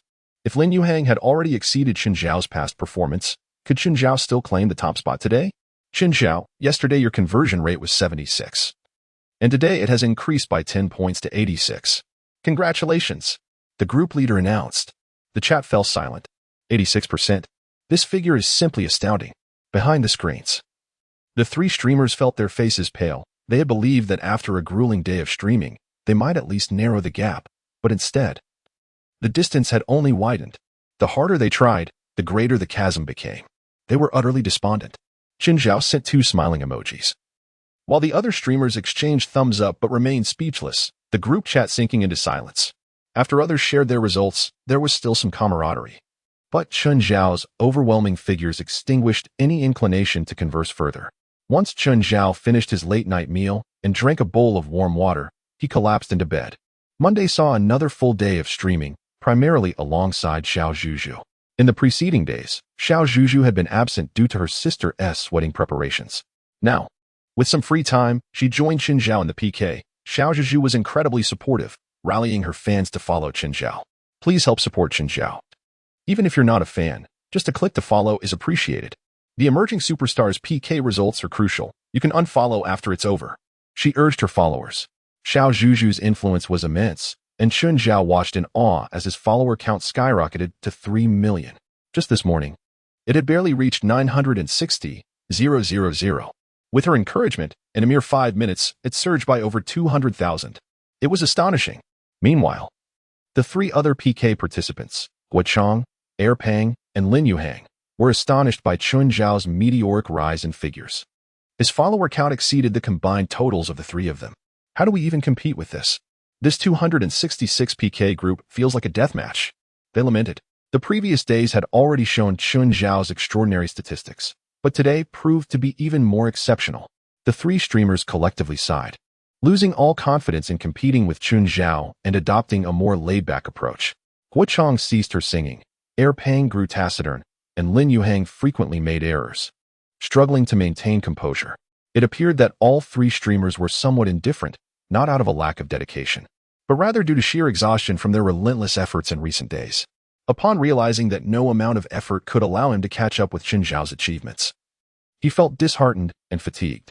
After a long day of streaming, several PK hosts ended their broadcasts simultaneously in the evening. The outcome was beyond doubt. Qin Zhao had secured first place. His manager, Qin Lu, sent him a congratulatory message and informed him that the streaming platform would frequently allocate promotional spots to him in the future. Qin Zhao's performance during the PK was so remarkable that it had captured the attention of the gaming supervisor at Duxiangmo's streaming platform. During a meeting at headquarters, Qin Zhao's name was specifically mentioned. Overjoyed, Qin Zhao thanked Qin Lu, fully aware that he owed a favor to Xiao Zhuzhen, whose vocal support had garnered him a staggering 2 million fans, an immense act of kindness, for typically, streamers do not gift fans. A few days prior, Qin Zhao had added Xiao Zhuzhen on WeChat and sent a message. Thank you for the fan support. I owe you one. Is there any gift you would like? Moments later, Xiao Zhuzhen replied, You're welcome. It was a small matter. However, if you truly wish to express your gratitude, sending me some local specialties would be lovely. Qin Zhao pondered for a moment, realizing he had no particular local delicacies to offer, except for some delicious large peaches from the market, juicy and sweet, unlike any he had encountered elsewhere. Perhaps a box of peaches would suffice, as girls often enjoy fruits, which are known for their beauty benefits. Please send me your mailing address. I'd like to send you some peaches, he typed. Xiao Zhushun paused briefly before sending over an address. Just as Chen Zhao was about to note it down, he felt an unsettling familiarity with the address. Upon closer inspection, he was astounded. It was in the same city as him. You live in the same city as I do? Chen Zhao typed. What? Xiao Zhushun was taken aback. I live just 5 intersections away from you. Chen Zhao elaborated. Xiao Zhushun responded with excitement. What a coincidence. Since we are so close, let's meet. Meet? Chen Zhao was puzzled. Yes, let's meet in person, Xiao Zhushun clarified. Chen Zhao felt a rush of excitement. He had seen Xiao Zhushun's photos, and she was stunning. Meeting such a popular figure was indeed an exhilarating prospect. Since they lived in the same city, there was no need for local specialties. Instead, he suggested treating her to a meal as a way to repay her kindness. I have classes in the coming days, but I'm free on Saturday. How about lunch? Is that good for you? That should work. Just make sure to choose a restaurant where we won't be seen by others. Many people recognize me. And I'd rather avoid any interruptions, Xiao Zhushun replied. Chen Zhao confirmed with an okay, and the plan was set. The following day, upon returning to school, Chen Zhao noticed an unusual intensity in the gazes of his classmates directed toward him. Assuming it was due to his absence the previous day, he simply took his seat at the back, unpacked his bag, and prepared to study. However, he soon realized that even Su Lanlan, a classmate, was giving him a peculiar look. What's up? Chen Zhao asked, rubbing his face. Do I have something on my face? Su Lanlan inquired. I heard. You're dating Zhao Sibai? Suddenly, a crowd of classmates gathered around him, all wearing expressions of gossip and curiosity. What is going on? Dating Zhao Sibai? Who came up with this nonsense?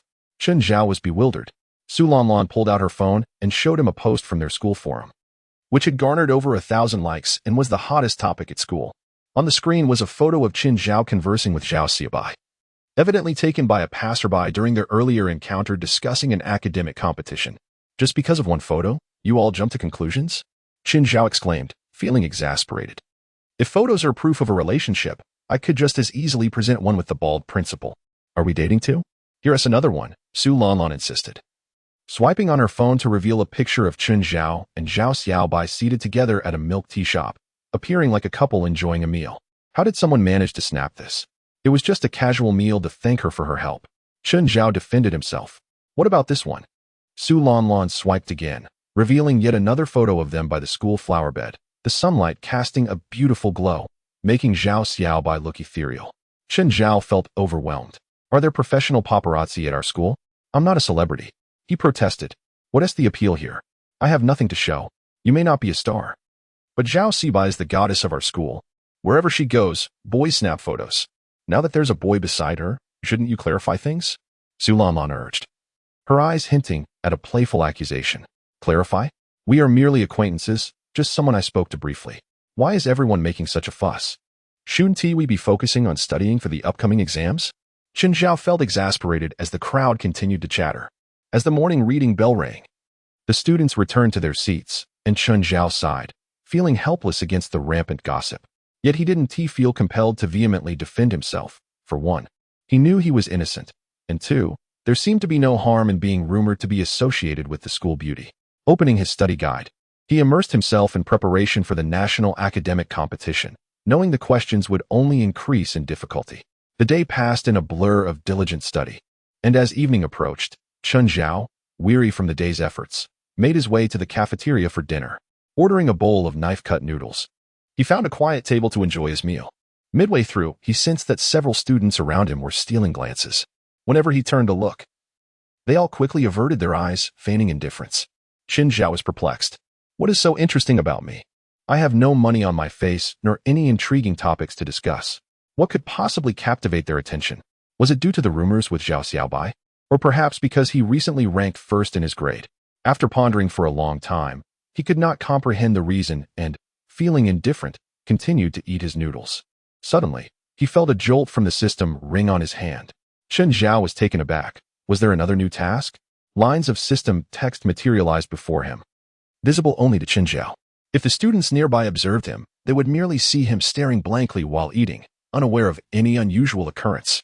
Emergency task: save the choking old professor. Task description: an elderly professor is about to choke on a quail egg. If not rescued in time, his life will be in jeopardy. The host must assist using the Heimlich maneuver to succeed.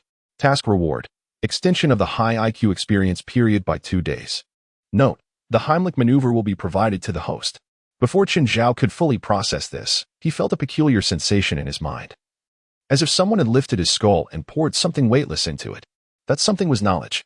An abundance of knowledge and strange sensations flooded his mind. Chen Zhao closed his eyes, absorbing a wealth of medical experience that undoubtedly included the Heimlich maneuver mentioned by the system. Suddenly, a commotion erupted in a corner of the cafeteria, and numerous students sprang to their feet. An uproar ensued, indicating that something was amiss. However, the distance prevented Chen Zhao from discerning the specifics of the situation. Instinctively, he stood up and strode purposefully toward the gathering crowd. Although visibility was limited, he already knew what was happening based on the task assigned by the system. In the southeast corner of the cafeteria, a frail old professor, his face flushed, was violently coughing, a sight both alarming and distressing, as if he were being stabbed. The professor struggled and coughed, toppling a table in the process, sending food flying across the floor. He collapsed, continuing to cough frantically and thrash about on the ground. The surrounding students were paralyzed with fear, frantically shouting, "The professor is choking. What should we do? Hurry, call 120. It's done, the school doctor is on the way. But I feel the professor can't hold on much longer. Who will save him? The professor is fading. Pat his back, help him cough it out." "Yes, yes." Pat his back. Several boys rushed over to pound the professor's back. However, after several attempts, their efforts proved futile. The professor's struggles began to wane, his face turning purple, lips taking on a ghastly pallor, and it was evident that he was nearing the brink of unconsciousness. With every passing second, he risked irreversible brain damage due to lack of oxygen. Any further delay could lead to his demise. Chapter 73: How to Recharge IQ. Seeing the professor on the verge of death, many students were frantic. A few boys with fragile emotional fortitude turned away in fear of witnessing a death scene, while many girls, overwhelmed by anxiety, broke into tears. Some were shouting into their phones for emergency assistance, but no amount of shouting could summon the ambulance swiftly enough. The atmosphere was chaotic. Chen Zhao reached the periphery of the crowd, but the sheer volume of students made it impossible to get through. Anger surged within him as he shouted, "Make way."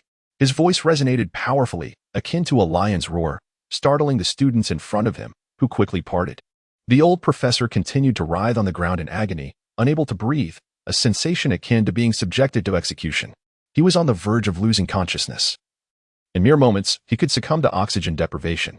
Chen Zhao called over 2 sturdy boys. "You two, help me," one on each side. "Lift him up."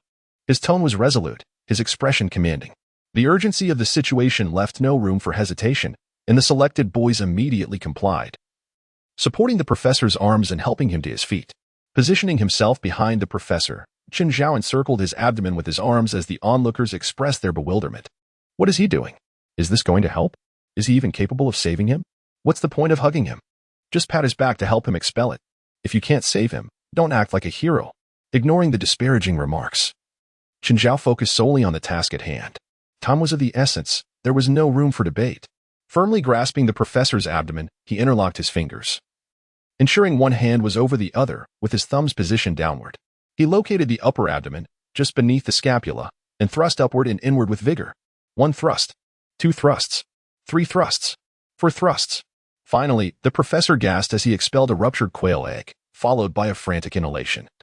Filling his lungs with air after several minutes of suffocation, his body trembling violently. He was saved. The surrounding students erupted in excitement, and it was unclear who initiated it. But soon, applause filled the air. The clapping intensified, a heartfelt tribute to Chen Zhao's successful rescue. The ability to save a life with such a simple method was indeed a monumental blessing. The applause grew louder, nearly shaking the cafeteria, as many girls wiped away tears of joy while boys' hands stung from clapping. Chen Zhao and the 2 boys assisted the professor to a nearby seat for him to catch his breath and recover. Then, Chen Zhao navigated through the crowd, returning to his own table, picking up his chopsticks to resume eating. After finishing his noodles, he handed the bowl to the cafeteria lady and exited, heading back to his classroom to tackle more problems. As he walked, he felt the system ring jolt him again, and a line of text appeared before him, detected that the old professor's vital signs have returned to normal, rewards have been issued, and the high IQ experience period has been extended by 2 days. A faint smile graced Chen Zhao's lips. An extension of the high IQ experience period was splendid news. The previous duration was nearly exhausted, and any additional time was welcomed. He had grown fond of the sensation of heightened intelligence. It felt almost divine. Returning to his previous state as an ordinary, less capable student seemed unbearable. In that moment, he recalled something and rubbed the system ring, initiating a dialogue. System, how do I recharge the high IQ experience period? Chun Zhao silently inquired. Isn't it said that my IQ can be recharged? Please provide a method. After a brief pause, the system finally responded. There are 2 methods to recharge IQ. The first method is cash recharge. For an IQ of 400, the daily cost is 10,000. Chun Zhao's hair stood on end. 10,000 a day? What a ludicrous price. How could it be so exorbitant? Shouldn't systems be selfless in aiding their hosts to grow stronger? Yet, his system felt like a heartless merchant. 10,000 a day could easily cover a presidential suite at a 5-star hotel. Clearly, the first method of payment was beyond his means. Is there no alternative? He inquired. The second method involves reputation value recharge. Chun Zhao paused. Reputation value? What on earth was that? When the host's name is remembered by others, or when the host's actions elicit strong emotional responses in others, reputation value is accrued. In simple terms, the more profound the impression left on others, the higher the reputation value gathered. The exchange rate for fame points to obtain high IQ experiences is set at a staggering 100,000 points per day based on a standard IQ of 400. Chun Zhao felt a chill run down his spine at the thought of such an exorbitant price. 100,000 a day. Why not just rob a bank? What a nefarious system. The conscience is utterly corrupted. What a scam. He then inquired about his current fame points. A stream of ethereal blue data materialized from the system ring. Fame points. 2,804, 633. 2,800,000 fame points. Chun Zhao was taken aback. He had never imagined his fame points would be so substantial, having initially thought they were rather meager. Calculating it out, he realized that his current fame points could be exchanged for 28 days or nearly a month of high IQ experience. This was indeed considerable, especially since fame points cannot be spent like currency and serve no purpose other than to trade for high IQ with the system. After a moment of contemplation, Chun Zhao surmised the sources of his fame points. The largest contributor was undoubtedly his live streaming, which boasted millions of fans, generating a significant amount of fame points. Furthermore, his recent academic success and the gossip surrounding him and Zhao Xiaobai had also garnered him considerable fame within their school of a few thousand students. Adding all of this together, he had amassed over 2,800,000 fame points. It became clear to him that he needed to find ways to earn more fame points to maintain his high IQ. What should I do to earn them? Chun Zhao pondered, then asked the system, now that I am a renowned streamer and have completed the first phase of tasks you provided, can I begin to delve into literature? After a brief moment of anxious anticipation, the system replied, yes. Chapter 74, Writing Web Literature. Upon receiving the system's affirmative response, Chun Zhao was nearly propelled from his seat in excitement. This was fantastic. In his previous life, he had memorized numerous classic literary works that had since faded from this world. Although Chun Zhao's writing skills were average, he was now brimming with a wealth of literary inspiration. Were Li Bai and Du Fu to be intimidated? Would celebrated web literature recoil? Would Nobel Prize-winning works shy away? Any piece he conjured could immediately incite a sensation, just as he had previously submitted an essay titled On Learning, which not only received full marks, but was also published nationwide. Now that the method for IQ recharge had been clarified, entering the literary realm bore another advantage. When readers encountered Chun Zhao's writings and found them appealing, they would instantly contribute fame points, with the quantity increasing alongside the readership.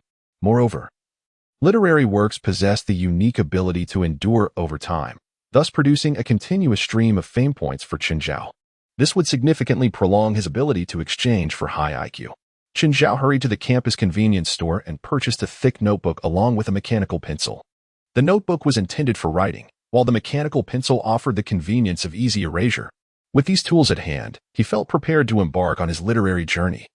In truth, the threshold for literature was relatively low.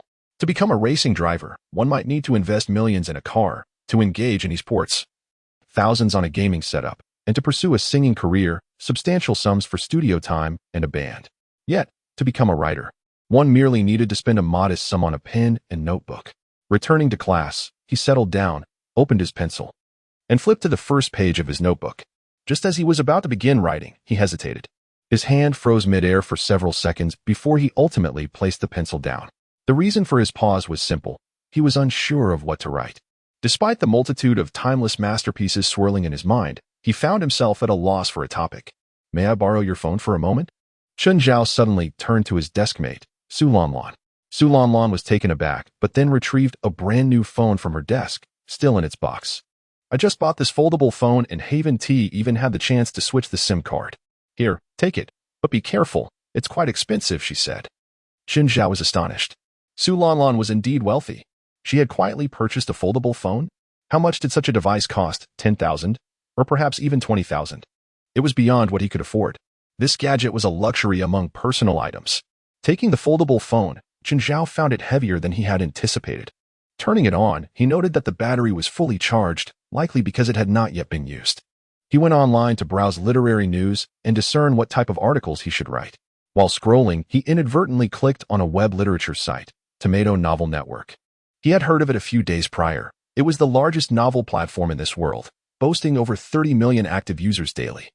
Other web novel sites were pitifully small in comparison, with Tomato Novel Network reigning supreme without any competitors. It was the pinnacle of web literature in this world. An idea struck him. What if he penned a web novel? Chen Zhao had read numerous web novels in his previous life and considered himself a seasoned bookworm. Well-versed in the tropes, plot devices, pacing, and narrative structures common in many web works. However, mere familiarity would not suffice. He needed to understand the state of web literature in this world, essentially, what was trending in the market. He opened Tomato Novel Network's rankings and began perusing the first book. He read the first 30,000 words, then jumped to the middle for another 30,000, finally concluding with the last 30,000. After finishing that book, he opened the second one. Hours slipped away as he continued reading, ultimately consuming over 30 novels throughout the day. His hands ached, and his eyes were strained. This endeavor, known as scanning the rankings, was a common practice among web novel authors. Before launching a new book, they would skim through the top-ranked titles to analyze narrative setups, pacing, climactic moments, and structural techniques, gaining insight into current reader preferences. This process resembled how martial artists would observe and spar with various schools to familiarize themselves with diverse techniques, thus refining their own skills. In simpler terms, it was a process of learning from accomplished peers. Su Lanlan, oblivious to Chen Zhao's scholarly pursuits in web novel writing, merely observed him engrossed in his phone all day. She was shocked, unable to resist inquiring, "Aren't you going to study? Are you addicted to web novels?" Chen Zhao shook his head. "I'm engaged in something important." Su Lanlan scoffed silently, thinking to herself that reading novels hardly qualified as important work. After a day of reading, Chen Zhao returned Su Lanlan's phone with a faint smile gracing his lips. Having scanned through dozens of titles, he now had a solid grasp of the web literature landscape in this world. In summary, it was exceedingly primitive. It was akin to the web literature scene from around 2002 in his previous life, where many genres had yet to emerge and numerous tropes had not been conceived. Many authors wrote haphazardly or leaned heavily on traditional classics. Length was often the sole requirement to attract readers. Upon realizing the state of affairs, Chen Zhao was filled with exhilaration. On his way home, he wore a knowing smile. The web literature in this world was still in its infancy, while he had experienced a level of development that had ascended to remarkable heights. If he were to introduce the web novels from his previous life into this world, it would undoubtedly create a sensation, though it might not be possible to replicate the success of his former world's top titles entirely. Even a half-hearted adaptation would surely capture a substantial following. Arriving home, Chen Zhao booted up his computer, hastily conducted a brief live stream, and then logged off. He opened Word and began crafting his web novel. Which story should he begin with? After some deliberation, he resolved not to debut his most exceptional work just yet. He intended to cultivate his presence in the web novel community for a while. If he launched with his best piece right away, he risked a steep decline in popularity thereafter. For now, it would be prudent to start with a more conventional, middle-of-the-road web novel. Although the previous world was filled with average web literature, upon arriving in this world, where web literature development is exceedingly backward, it could become a top-tier masterpiece. Chen Zhao placed his hands upon the keyboard and typed the title, Chapter 75, Successful Contract My Avatar Printed on the Dollar Bill. This book was the last web novel Chen Zhao read in his previous life. It was rather mediocre, not particularly good, yet not entirely terrible either. The reason for selecting this book was twofold. First, it aligned with his plan to initially release an average web novel, and second, the memories of this book were still relatively vivid, allowing for a rough replication. Many other novels he had read were also suitable, but the time elapsed since he read them had nearly erased his recollections. After recalling the general beginning, he began to type furiously on the keyboard. With his heightened intellect, Chen Zhao's typing speed soared, and since he merely needed to recollect rather than devise a plot, he managed to produce over 7,000 words in just 1 short hour. His typing speed was nothing short of astonishing. The requirement for submitting to the Tomato Novel Network was a minimum of 20,000 words, and with only 7,000 completed, he still had a way to go. After sipping a cup of tea and stretching, he resumed typing. In the second hour, fatigue set in, his fingers ached, and his mind felt heavy, yielding only 5,000 words. With the 7,000 plus 5,000, he now had a total of 12,000 words, still 8,000 short. After a moment's hesitation, Chen Zhao resolved to pull an all-nighter, typing for another 2 hours to complete the remaining 8,000 words. He then compiled the 20,000 words into a single document, adding a synopsis, outline, and design concepts. This became the final product for submission. With a sigh of relief, Chen Zhao felt he had finally completed the manuscript. He hadn't anticipated that even writing an introduction could be so exhausting. The act of writing, which seemed to be a mental endeavor, revealed itself to be a physical labor upon actual trial. Next came the task of selecting the editor he wished to collaborate with. Chen Zhao accessed the submission page of the Tomato Novel Network, where he found a dozen or so QQ numbers of editors. The editors used pseudonyms rather than their real names, monikers like Fox, Green Bamboo, Hippo, Cashew, and Tang Yuan, offering no clues about their identities. Chen Zhao found himself in a quandary. Which editor should he choose? They all seemed quite similar. There were names of plants, animals, and even food. Gender was indiscernible. However, he could not afford to make a haphazard choice. As an editor is crucial to an author, a good editor could provide valuable advice and support. After much deliberation, Chen Zhao resolved to employ a scientific method to select his editor. He procured a blank sheet of paper and tore it into a dozen equally sized strips. Each strip bore the name of an editor, and he crumpled them into small balls, placing them in a box to shake. Indeed, Chen Zhao's method was to draw lots. Upon opening the box, it was impossible to discern which paper ball belonged to whom. They were thoroughly mixed. Chen Zhao silently chanted for luck and drew a paper ball, revealing the name X. The editor's name was quite forceful and masculine, suggesting perhaps a robust character. Chen Zhao felt a slight reluctance, as he had hoped for a more attractive female editor. Nevertheless, having drawn this name, he decided to accept fate and proceed with it. He noted down Axe's QQ number and sent the prepared manuscript to his email. All that remained was to await the outcome. If editor Axe deemed the introduction worthy of a contract, a reply email would follow. Given the late hour, it was likely that Axe had already retired for the night. Moreover, with countless submissions arriving daily, it could take several days before Axe reviewed his manuscript. After a quick wash-up, Chen Zhao went to bed. The following day, during lunch, he brought his phone along, hoping to receive any news promptly. He believed that results from his submission would likely arrive the day after tomorrow. Surprisingly, at lunchtime, he received an email. The message was astonishingly brief. Yes, go ahead and publish. Just 5 words, yet the sender was none other than Axe. Chen Zhao confirmed the email multiple times to ensure he was not mistaken. It was indeed a response regarding his novel submission. Elated, he felt a surge of joy. Indeed, his previous life's web literature had managed to catch an editor's eye in this world. Having already established an account on the Tomato Novel Network, he swiftly used his phone to navigate the backend, initiating a new book entry with the title My Avatar printed on the dollar bill, and began uploading chapters. He copied and pasted the manuscript from his phone, uploading it chapter by chapter. In one go, he uploaded 10 chapters, encompassing the entire 20,000 words he had written the night before. Before he could exit the upload interface, a notification arrived. Contract signing stage. The term contract signing stage is insider jargon in the web literature realm, indicating that he had received an invitation for a contract through an internal message on the novel creation platform. Chen Zhao opened the message, which contained an exclusive literary agreement. The contract process in this world was remarkably advanced, allowing for online agreements. Following the prompts, he completed the signing step by step. Watching as a yellow V symbol appeared in the lower right corner of his account, denoting his official status as a contracted author on the Tomato Novel Network. Chen Zhao then opened the Tomato Novel app on his phone and searched for My Avatar printed on the dollar bill, and indeed, it was discoverable. As it was a new release, there was no cover, just simple black text on a white background. Moreover, it had only been 2 minutes since uploading, and no one had clicked to view it yet. The statistics for readership, ratings, and tips were all zero. Chen Zhao put away his phone and returned to his studies after lunch. Writing cannot be rushed. It requires a gradual approach, updating a few thousand words each day. Chen Zhao planned to write his novel after returning home that evening, while focusing on his studies during the day. The national academic competition finals were approaching, and Chen Zhao felt immense pressure to prepare.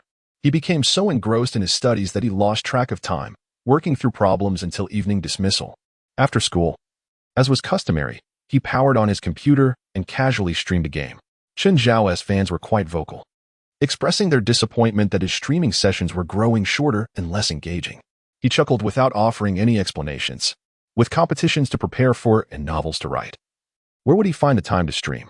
Closing the streaming interface, Chen Zhao opened Word and began to write his novel. The keyboard clattered as his fingers danced across it. Lines of web literature appeared on the computer screen. He remembered the initial portion of the novel clearly, making it effortless to write, simply typing without needing to ponder deeply. In 1 hour, he produced 4,000 words, dividing this into 2 chapters of 2,000 words each. He posted them to the author backend, clicking to publish the chapters. After publishing, he suddenly felt curious about whether his book had attracted any readers. So he opened the Tomato novel app on his phone. Chapter 76, Contempt from Peers. He was taken aback. Earlier that morning, all statistics were at 0. Yet now they were unexpectedly substantial.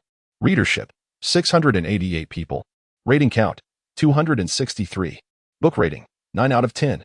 Upon seeing the book rating, Chen Zhao was overwhelmed with excitement. This rating was based on readers' progress. If most readers completed the book, the rating would be high. Conversely, if many readers abandoned it after only a few pages, the rating would plummet. A rating of 9 indicated a high proportion of readers had diligently finished the book. In other words, Chen Zhao's writing was satisfactory, and readers enjoyed it. There were already some book reviews, and Chen Zhao eagerly perused them. Hanwu Dadi. This book seems decent, though it could use more words. I finished it in one sitting. Added to my bookshelf. I'll read more when there's more content. Reverse 1,000-Year Kill, drawn in by the title. It's absurd enough. I like it. Longfu Spring, very captivating. Absolutely delightful. Truly excellent. The Tissue. Unlike other books, it possesses a unique charm that piques my interest. Hence I have decided to collect it. Previously, Chen Zhao was apprehensive that his online literature from his former world would not resonate in this new realm. However, it appears that such concerns were unfounded. The popular online narratives from his world continue to thrive here. In fact, given the relatively lower caliber of online literature in this new environment, they seem to shine even brighter. As long as readers are engaged, consistent updates will suffice.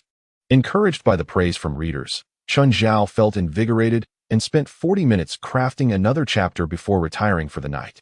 As the weekend arrived, the novel Chen Zhao serialized on the Tomato novel website had surpassed 50,000 words. With ample time at his disposal, he resolved to utilize it for stockpiling content. After finishing breakfast, he settled at his computer and began typing.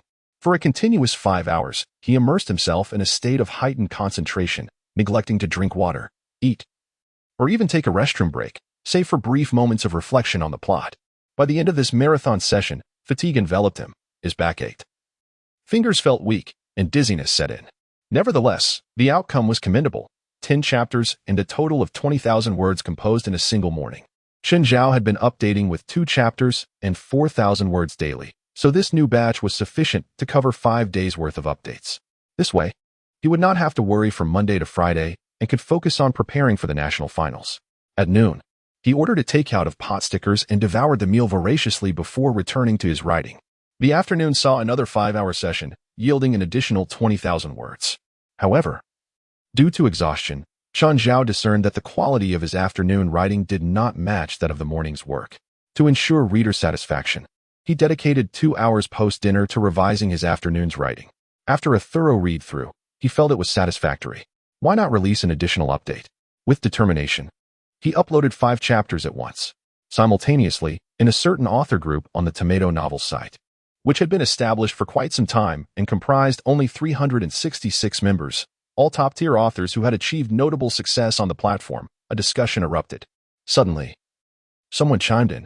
Lonely Leaf, there's a book on the new release list that's making waves. Have you all seen it? Frog Prince. Is it that one titled My Avatar printed on the dollar? Lonely Leaf, Yes. It has jumped from over 500 to 101 in just a week. I've never seen such speed. Dragonwell. That's frightening. When I launched my new book, it took a month to climb from the bottom to just over 100. This book has achieved that in merely a week. Heart Thief. I've read that book. It's devoid of substance and literary merit. It's as if it's merely conversational. Its rapid rise on the new release list is likely due to its frequent updates and an eye-catching title. Canon. Indeed, it's a poorly written book. Lacking even a substantial paragraph, filled with fragmented sentences, even single-sentence paragraphs. The title is misleading, and the author seems to rely on stored content to boost rankings. One-hit kill. It reads like a middle school essay, merely buoyed by a catchy name. Readers will glance at it, realize it's subpar, and leave swiftly. The authors debated vigorously, most concluding that Chun Zhao's book was of inferior quality and that its rise on the new release list was merely a stroke of luck. Every weekend, the tomato novel site would undergo a ranking overhaul, elevating books with favorable data and demoting those with poor performance. It was anticipated that once the adjustments were made, my avatar printed on the dollar would plummet in rankings. It should drop to around 300, speculated Heart Thief. 300? It might even fall directly to 500, dropping off the new release list entirely. Such a book lacks any literary value. One-hit kill. It will surely fall. The previous weeks saw the list refresh at midnight, and now it's 11:50.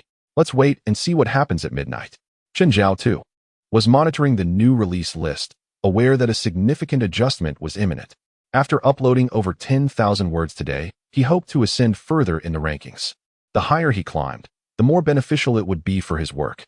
Suddenly, a small red circle appeared in the author backend, signaling a new message. Chun Zhao opened it to find a succinct note. Please add editor Axe on QQ promptly to discuss various matters regarding your new book.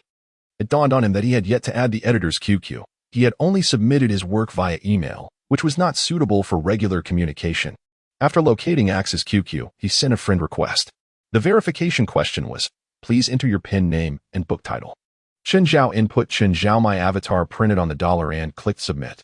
Merely 2 minutes passed before the request was approved. As soon as he added Axe as a friend, a message arrived. Your new book is impressive. It's climbing the rankings, and you'll earn quite a bit. Just avoid plagiarism and focus on writing well. Chun Zhao was elated. Receiving such commendation from the editor indicated that his work was indeed commendable. However, what did climbing the rankings entail? Thank you, editor, he replied. Before long, it was midnight, and the new release list should have been updated. Chun Zhao opened the Tomato Novel app on his phone to check the statistics of his book. Chapter 77, Axe's Outlook. Readership, 3,876. Number of ratings, 788. Book rating, 9.1. Both readership and ratings had increased significantly, and the book score had risen by 0.1. It appeared that his book's data was improving, a positive sign. Exiting his books page, he navigated to the homepage of the Tomato Novel site to check the new release list rankings. Oh my gosh, Chun Zhao exclaimed. First place on the new release list. His mouth fell slightly agape in astonishment. Just that morning, his book was ranked 101, and now, with the evening refresh, it had skyrocketed to the top. The speed of this ascent felt akin to riding a rocket. Chun Zhao refreshed the page several times, ensuring that his book was indeed the #1 new release. Suddenly, he recalled his earlier conversation with editor Axe, who had mentioned the book was climbing the rankings. Now it made sense. After all, the editor had access to extensive backend data and could foresee the book's performance. Axe must have known my avatar printed on the dollar would secure the top spot on the new release list. Filled with excitement, Chun Zhao realized that others were equally exhilarated. The author group was ablaze with chatter. Lonely Leaf, the list has refreshed. My new book has risen to 20. Frog Prince, congratulations. Lonely Leaf is about to dominate the charts. Dragonwell, look at the top spot. My avatar printed on the dollar has clinched it. Heart Thief, what is happening? How did such a mediocre book rise to the top? Canon, this is unbelievable. How could such a subpar book not only avoid falling but actually reach the pinnacle? One-hit kill, there must be an error in the data. I've submitted a request for a recount. If this book truly takes the top spot, I'll eat my computer screen. Heart Thief, indeed. It must be a backend data issue. Let us wait and see. Longjing, it is not impossible. There have been instances in the past where backend data has been erroneous. My avatar printed on the dollar has only been written for a week, and there has yet to be a precedent of a new book rushing to the top of the charts within such a short span. Several esteemed authors believe that the book's ascent to the top of the new release list is due to a statistical error on the website. An appeal has been submitted, and now we await the outcome. If all goes according to plan, we should receive a notification from the website shortly, indicating a data discrepancy and a subsequent update to the rankings. However, after a few minutes of waiting, Yujibashagia sent a thunderous expression of disbelief to the group. "Oh no," he said. "What happened? Has the result come out?" Stealing hearts, the eager inquirer, pressed on. "It was a data error, right? When will the rankings be updated?" "No," Yujibashagia replied. "No?" Stealing hearts was incredulous. "What do you mean?" "Yujibashagia, the data is correct. My avatar printed on the dollar is indeed the best performing new book at the moment. Hence it has risen directly to the top of the new release chart." Stealing hearts. How is that possible? Long Jing, though it is hard to believe, the reviews for this book are overwhelmingly positive. Its approval rating surpasses ours. Yujibashagia, damn, enough said. I'm about to eat my computer screen. I hope I don't get constipated by morning. Sunday was another full day of writing, and the exhilaration of reaching the top of the new release chart had Chun Zhao brimming with enthusiasm, making the writing process feel effortless. In fact, his clarity of thought was remarkably heightened. He dedicated 5 hours in the morning to typing, producing 10 chapters and 20,000 words, and another 5 hours in the afternoon, yielding 9 chapters and 18,000 words, followed by 1 chapter in the evening. In total, he had written 20 chapters and 40,000 words in just one day. Chun Zhao resolved to celebrate this milestone of reaching the new release top spot with a grand release. He feverishly copied, pasted, and published the chapters, taking just over 5 minutes to upload the entire 40,000 words to the author's backend, making them live. Mere minutes after publishing, he received a message from his editor, Axe. "Wow, you have quite the stockpile. Your book has hit 100,000 words, and it will soon receive a recommendation spot, allowing you to start earning. Will you opt for the paid model or the free model?" Chun Zhao paused, contemplating the choices. There are 2 primary ways to monetize online literature: paid subscriptions and free advertisements. In the paid subscription model, typically the first several 100,000 words are free for readers. And if they wish to continue, they must purchase access to the subsequent content, usually priced at 3 cents per 1,000 words. The more subscribers one has, the greater the earnings. Conversely, the free advertisement model does not require readers to pay. Instead, advertisements are inserted within the chapters. The more ads the readers encounter, the higher the payment from advertisers to the author. After some consideration, Chun Zhao decided to choose the free advertisement model, reasoning that many readers are students with limited spending money. It would be better to have advertisers pay than to burden his readers. Free advertisement model. He typed and sent to Axe. "Okay," came Axe's succinct reply. Chun Zhao then reviewed the rules for the new book recommendation spots on the Tomato novel website. New books reaching 100,000 words will be featured in a recommendation position, exposing them to a vast audience of readers. The frequency of recommendations will then be adjusted based on readership numbers. For instance, if Chun Zhao's book is initially shown to 10 readers and 8 completed, indicating a favorable reception, it may then be showcased to 100 readers. However, if only 1 reader finishes it, the recommendations may cease. Chun Zhao felt a surge of anxiety. Prior to reaching 100,000 words, not many had read his work, rendering the initial reactions less convincing. Only once the recommendations began could the quality of the book be truly assessed. Some books see their ratings plummet after being recommended, resulting in failure, while others experience a meteoric rise in readership, rapidly amassing hundreds of thousands of fans. Axe sent another message. "Your book's early data looks promising, but the writing is indeed somewhat simplistic. After the recommendations, an increase in readers may lead to a significant drop in ratings. I'll send you a list of books that are being recommended concurrently, which are your competitors. You can monitor their score changes. If your book maintains a score higher than theirs, you will have succeeded. However, the odds are not in your favor, as I've said. The quality of your writing is average, and the sentences are rather basic. Practice more, and you will improve." Chun Zhao was taken aback. He hadn't anticipated receiving such feedback. The editor did not seem to hold high hopes for his book. Chapter 78, Treating Little Bamboo Shoots to Dinner. Chun Zhao was somewhat surprised, but soon understood. His online literature was indeed rare in this world, not fitting the mold of popular novels. Axe, as a seasoned editor at Tomato Novel, had seen countless works and had never encountered one like his, so it was natural for him to doubt its potential. However, Chun Zhao was confident that his novel would surely succeed. What fuels a novel's success? It is the readers. Are there any differences between readers of the past and present? None. Their desire for literature remains unchanged. Thus, the mature online literature from Chun Zhao's previous life, introduced into this nascent world of web literature, will undoubtedly spark a wave of excitement and precipitate a monumental shift in the literary landscape. At the very least, it will become a popular book. The extent of its success is the only question. In short, it will not fail. Chun Zhao gazed at the message from Axe, a smile creeping onto his face. Dear editor, when I achieve success in due time, you may find yourself questioning your professional judgment. Just then, his phone vibrated. It was a message from Little Bamboo Shoot. Upon reading her message, Chun Zhao's heart sank. It was already the weekend evening. Had he forgotten something? Little Bamboo Shoot attached 2 pouting emojis. It suddenly dawned on Chun Zhao that he had promised to treat her to dinner this weekend. Yet he had completely forgotten. He had been so engrossed in writing that he missed the chance to dine with a lovely lady. How could he have overlooked such a significant matter? In frustration, he pounded his chest and sent a message to Little Bamboo Shoot. I'm so sorry. I completely forgot. I've been busy writing my novel these past couple of days. How about we reschedule? A moment later, Little Bamboo Shoot replied, I was going to ask you about it yesterday, but I thought you might just be temporarily busy, so I pushed it to Sunday. You didn't contact me today, so I sent you a message. In that case, can we meet tomorrow evening? Chun Zhao thought for a moment and replied, sure. I'll book a restaurant and let you know. Little Bamboo Shoot. Okay, just don't forget this time. Write a sticky note and stick it on your face as a reminder. Chun Zhao opted not to write a sticky note on his face, as that would be too conspicuous and likely attract unwanted attention. However, to ensure he wouldn't forget, he wrote treat to dinner on his hand with a carbon pen, which would be hard to wash off. That way, he could easily see it with a simple glance at his hand and avoid forgetting. The next day at school was as mundane as ever, filled with tedious lessons. However, during the break, instead of burying himself in study, Chun Zhao approached Su Lanlan to inquire about how to request a leave of absence for dinner.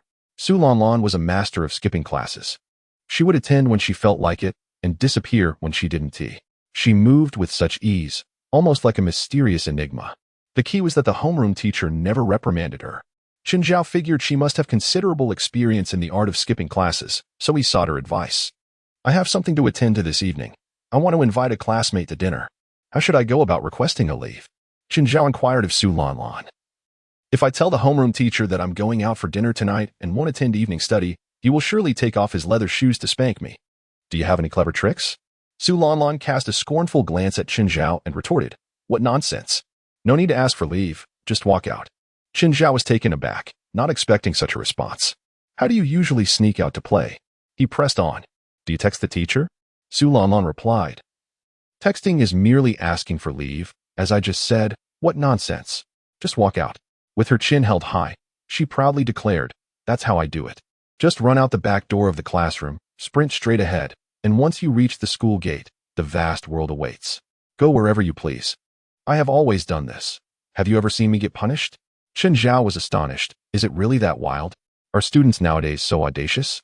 Skipping classes without even lying to the teachers for an excuse? Is there no law? No school rules? He added, if you sneak out to play, the teachers and parents won't know. They'll surely be worried if they see you missing. He continued. Teachers and parents would definitely fret about you being abducted by human traffickers or something. Su Lanlan shook her head, dismissing Chun Zhao's assumptions. They all know, she said. Chun Zhao was once again taken aback. They know you skip school? How is that any different from a thief stealing right in front of a police station? Isn't that asking for trouble? For instance, last Friday, after I left school and got into a taxi to the amusement park, I called my dad and said, Dad, I'm going to the amusement park with my classmates and we'll be back by 8 tonight, Su Lanlan explained. And then, Chun Zhao probed. Then my dad started nagging. He said something like, don't just go out and have fun all the time. Focus on your studies. I impatiently replied, I know. I'll study hard tomorrow. But today I'm going to the amusement park to enjoy myself. Then I hung up. Su Lanlan calmly explained that this lifestyle had become routine for her, happening every few days. Chun Zhao nodded, giving Su Lanlan a thumbs up. Impressive. You're amazing. Indeed, people have different circumstances. Su Lanlan comes from a wealthy family. Attending school is merely an experience for her, a way to avoid being uneducated. A rich girl can afford to be willful, and her father is not strict. Nor does the homeroom teacher wish to interfere. However, for Chun Zhao, if he were to act like this, he would surely be met with his father's slipper and a scolding from the teacher. Ultimately, Chun Zhao decided against skipping school and resolved to ask for leave instead. During the next break, he approached the homeroom teacher's office. The teacher was busy grading papers. Upon hearing Chun Zhao's announcement, the teacher looked up and smiled, inviting him to sit down. Since Chun Zhao's grades had improved dramatically, the teacher's attitude had become notably gentler. After all, teachers tend to favor diligent students. The provincial competition for middle school subject competitions had concluded, and the results and advancement list would be released soon, followed by the national finals. The teacher cheerfully asked, "How's your review going?" "It's going well. I've completed all the accessible questions," Chun Zhao quickly stated, revealing his purpose for being there. "I recently bought a new set of Olympiad questions, and the delivery has arrived in my community. I would like to request leave to pick them up this evening." Chun Zhao refrained from mentioning his dinner with a beautiful female streamer, fabricating a story about retrieving the questions instead. If any other student claimed they wouldn't attend evening study to retrieve questions, they would surely be met with the teacher's ire or a scolding that would leave them spinning like a top. But Chun Zhao was different. Being the top student in the entire grade, having advanced directly to the national finals in the subject competition. Thus, the teacher wholeheartedly believed him. "All right, go back and study diligently, rest early, and don't stay up late. It's bad for your health," the teacher said with concern. Opening a drawer to pull out a leave request book, tearing off a sheet, signing it hastily, and handing it to Chun Zhao. Gratefully, Chun Zhao accepted the leave slip and left in high spirits. Freedom. Indeed, it's convenient for good students to request leave. A mere pretense, and the teacher believes it. Returning to class, he packed his bag in preparation for his outing. "Where are you off to play?" Su Lanlan asked curiously. "You've been a bit restless lately. Reading novels on my phone and sneaking out. Aren't you going to focus on your studies?" "Studies? What nonsense." Chun Zhao grinned. "I'm going to dine with a beautiful girl." "Yeah, right, a beautiful girl," Su Lanlan scoffed, clearly unconvinced that Chun Zhao could actually dine with any beauty. Chun Zhao offered no explanation. Whether Su Lanlan believed him or not was irrelevant. He slung his backpack over his shoulder and hurried home. He certainly couldn't wear his school uniform to meet the little bamboo shoot, but he also lacked decent formal attire. Having been poor before, he had no money for fashionable suits. After rummaging through his closet for a while, he found a somewhat acceptable white tracksuit, which he donned before grabbing his keys and phone and heading out. The restaurant was a pizza place, and Chun Zhao reserved a private room on the second floor. This pizza establishment boasted excellent hygiene standards, having opened no more than 2 years ago, with a stylish and upscale decor that ensured dining there wouldn't be seen as unrefined. Moreover, pizza is quite filling. 2 pizzas and a couple of drinks would suffice for 2 people, whereas dining at a stir-fry restaurant would require spending a fortune on a large table of dishes, most of which would remain uneaten. Chun Zhao messaged the little bamboo shoot, sending the restaurant's location and room number, even providing a map to prevent her from getting lost. "All right, I'll be there soon," she replied promptly. Chun Zhao anxiously awaited her arrival. To be honest, he felt quite nervous. Previously, when he went out to eat, it was typically with good friends from class, and those outings were infrequent. He had never dined out with a girl, especially not with the little bamboo shoot, a popular streamer with 8 million fans who appeared stunning in photos and live streams. This was their first meeting, having only previously gamed together. Saying he wasn't nervous would be a lie. When one is anxious, time seems to crawl. Chun Zhao fidgeted, feeling as if she should have arrived by now. It felt like half an hour had passed, but when he checked his phone, only 5 minutes had actually gone by. "I can't be this nervous. I shouldn't appear as if I've never seen a girl before." Taking a deep breath, he inhaled deeply and exhaled slowly to calm himself. Finally, after what felt like an eternity, the door suddenly swung open. Dressed in a light blue skirt, with fair, slender legs, a white t-shirt, and cascading waves of hair. Though masked, her eyes revealed she was undoubtedly a beauty. "Sorry for the wait," the little bamboo shoot said, waving at Chun Zhao as she closed the door. After calming himself, Chun Zhao's excitement erupted again. She was breathtaking. No wonder she had 8 million fans. Her figure and beauty were simply unparalleled. As the little bamboo shoot removed her mask, her fair complexion appeared almost luminescent, slightly flushed from rushing over, and her lipstick looked vibrant and alluring. In the age of the internet, where many beautiful women are merely illusions, it's often the case that a photo shows one thing, but reality tells another story. However, the little bamboo shoot was not one of those Photoshop creatures. She was even more stunning than her pictures. Upon seeing the beauty, Chun Zhao felt a wave of nervousness wash over him. though he couldn't quite explain why. The moment he laid eyes on the little bamboo shoot in person, he felt a bead of sweat forming in his palms. "Let us order something to eat. The menu is right here," he said, handing her the menu with slightly trembling hands. "All right," she replied cheerfully. The young bamboo shoot nodded, and at that moment, I realized I was also quite hungry. Lowering her gaze to peruse the menu, she decided, "I'll have a 6-inch pizza, half seafood supreme and half durian pizza, and let us add a kumquat lemonade." "That should suffice." Chenjiao nodded in agreement, scanning the QR code on the table to place the order as per the young bamboo shoot's request. He opted for an Orleans pizza and a cola himself. The establishment was rather pricey, totaling 200 yuan. However, Chenjiao felt little remorse since he now earned hundreds to thousands daily, making 200 not a significant concern. Moreover, with the young bamboo shoot having a fan base of 2 million, treating her to a meal costing 200 seemed exceptionally reasonable. 1,000 fans for a mere 1 yuan each. Having placed the order, they were informed that the dishes would arrive in approximately 8 minutes. Chenjiao and the young bamboo shoot exchanged glances, suddenly feeling a bit awkward. Unsure of what to discuss, they both stared at each other for a moment, before bursting into laughter. A smile can alleviate the tension of nervousness. And Chenjiao felt himself relax slightly, seeking a topic to converse about. "My real name is actually my registered streaming name. Yours can't be young bamboo shoot, can it?" he inquired. It was essential for them to know each other's names to establish a connection, otherwise, continuously referring to her as young bamboo shoot felt rather awkward. "My real name is Yu Tong, Yu as in especially, and Tong as in the phoenix tree." The young bamboo shoot replied with a shy smile. "But you can just call me young bamboo shoot. It's been my nickname since childhood, and all my friends and close ones call me that." Chenjiao was momentarily taken aback but smiled and nodded. A thought stirred within him. It seemed as if the young bamboo shoot considered him a friend. How delightful. Who wouldn't he want to befriend a beautiful girl? After exchanging names, they fell into another brief moment of awkward silence, both feeling somewhat tense, lacking engaging topics to discuss. The young bamboo shoot pulled out her phone for a glance, seemingly to ease the discomfort, but quickly realized that browsing her phone during their meal wasn't quite appropriate, so she set it down again. Suddenly, inspiration struck Chenjiao. "Since we'll be late returning to the live stream after dinner, why not start streaming now?" The young bamboo shoot paused, then quickly realized. "Are we live streaming the mobile game?" "Yes," Chenjiao confirmed with a nod. "Great. Take me along for the game." She beamed. Chapter 80.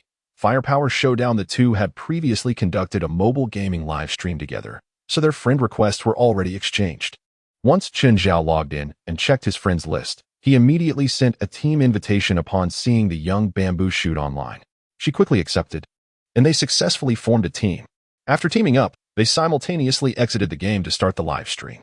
They intentionally chose to team up before going live to avoid revealing any private information on their friends list. Once they were a team, they could begin the broadcast without needing to display their friends list.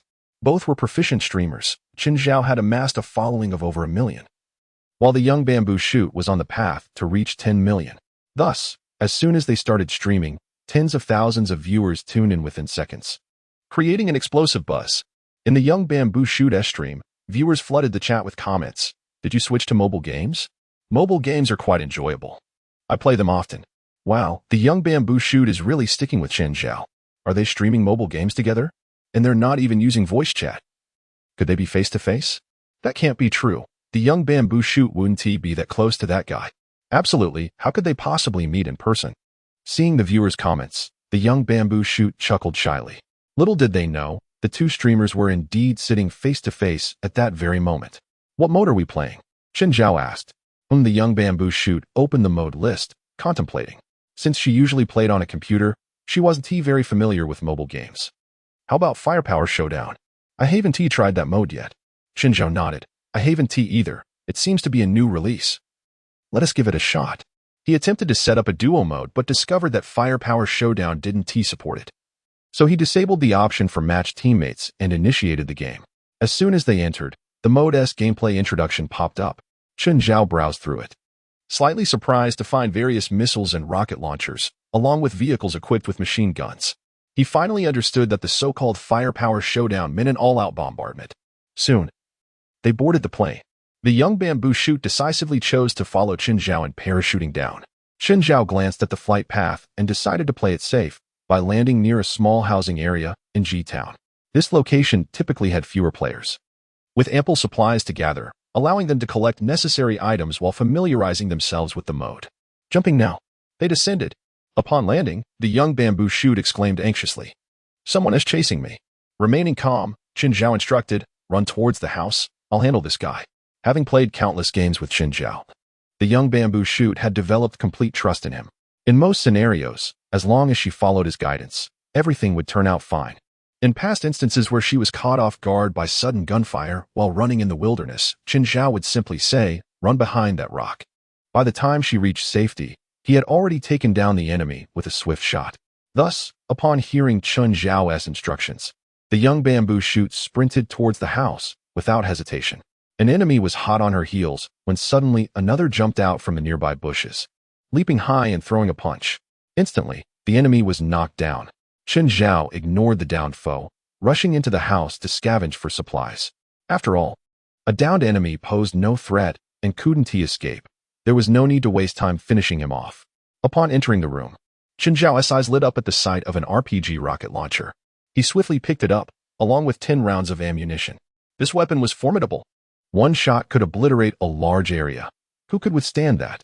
After rummaging through several nearby houses, he donned a level 2 helmet, level 2 armor, and a level 3 backpack, ensuring he had ample medical supplies, along with a Uzi submachine gun. Qin Zhao favored the Uzi for its rapid firing rate and substantial magazine capacity, allowing him to dominate in close-quarter combat without fear. "What did you find?" he inquired of the young bamboo shoot. "A Gatling gun and a grenade launcher," she replied, her excitement evident. Delighted with her good fortune, she beamed.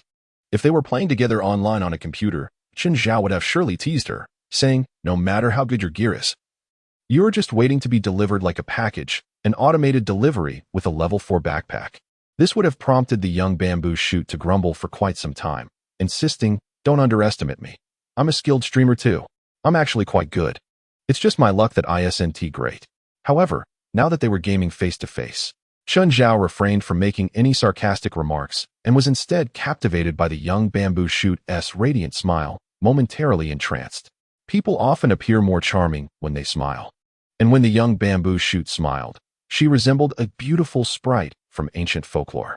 "Hey, someone's helping the one you just knocked down," the young bamboo shoot suddenly exclaimed, firing her grenade launcher, though unfortunately missing. Qin Zhao reacted swiftly, scanning the surroundings and spotting 2 enemies behind a tree, one crouching, the other prone, tending to their fallen teammate. Raising his RPG, he launched a shot. The rocket soared with flames and smoke, exploding precisely beneath the feet of the 2 enemies. One was killed, and the other was knocked down.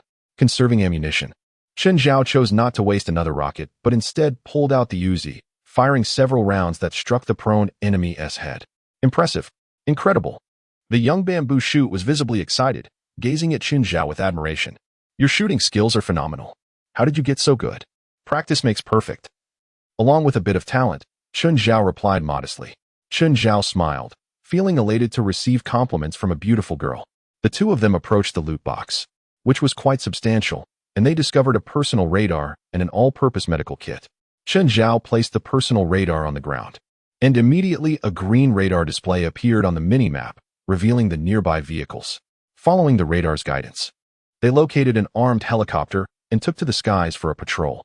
Little bamboo shoot, curious like a little girl, frequently switched seats and wildly fired the helicopter's weapons. After exhausting the cannon, she moved onto the Gatling gun, only to find herself out of ammunition. Such a waste. Qin Zhao couldn't help but comment. Little bamboo shoot smiled, slightly embarrassed. After a while, both of them found a familiar sense of relaxation, shedding their initial restraint to chat while playing. "How are your grades?" Little bamboo shoot inquired, knowing that Qin Zhao was a senior in high school.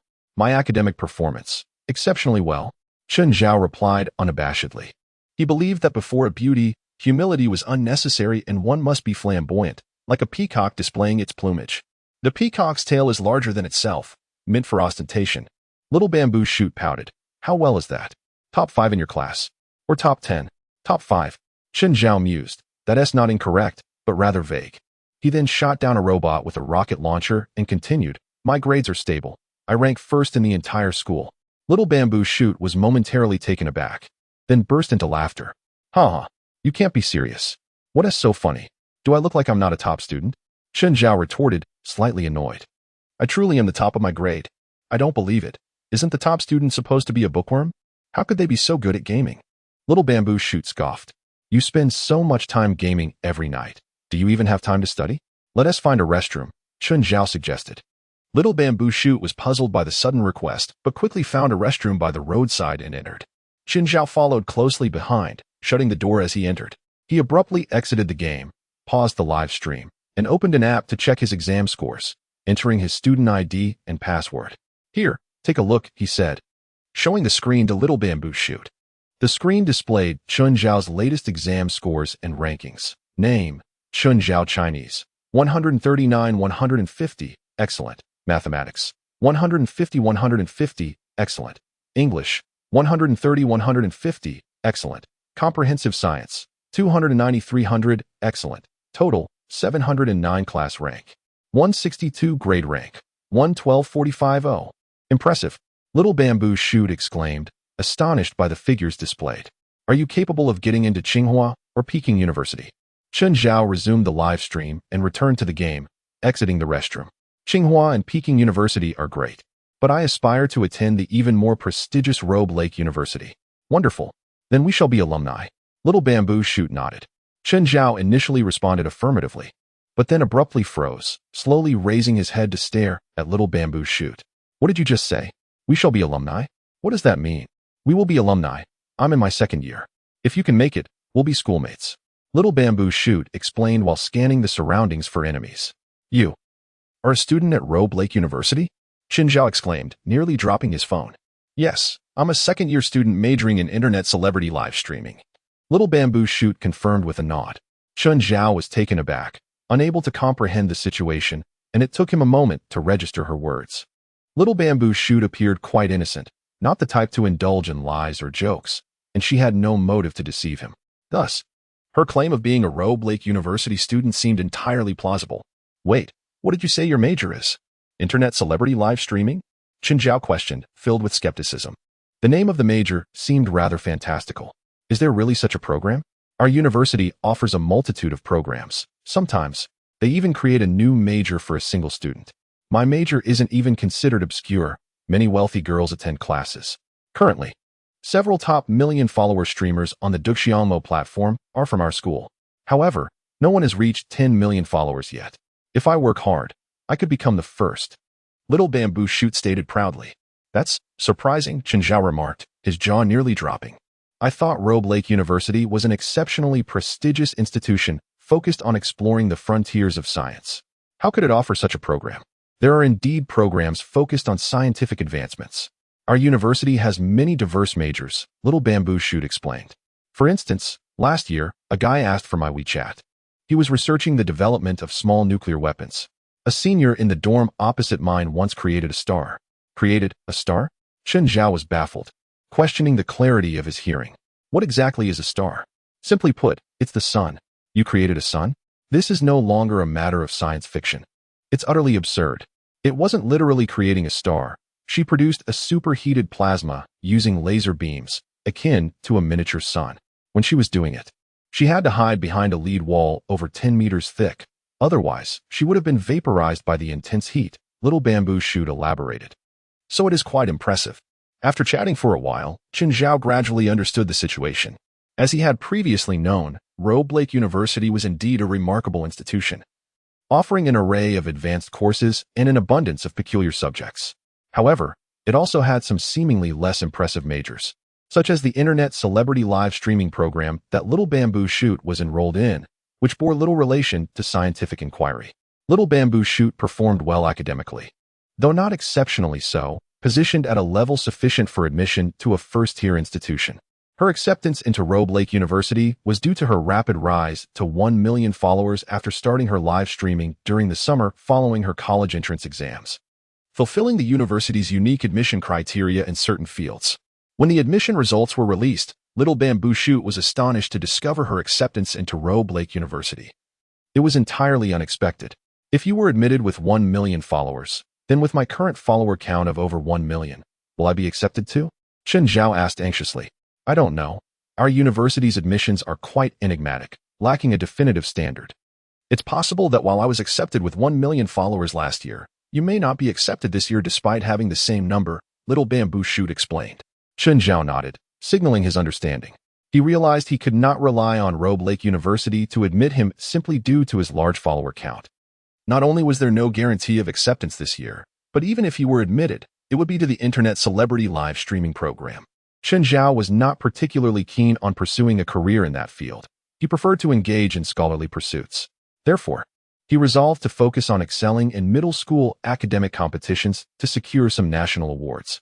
On the screen, the match had entered the final circle.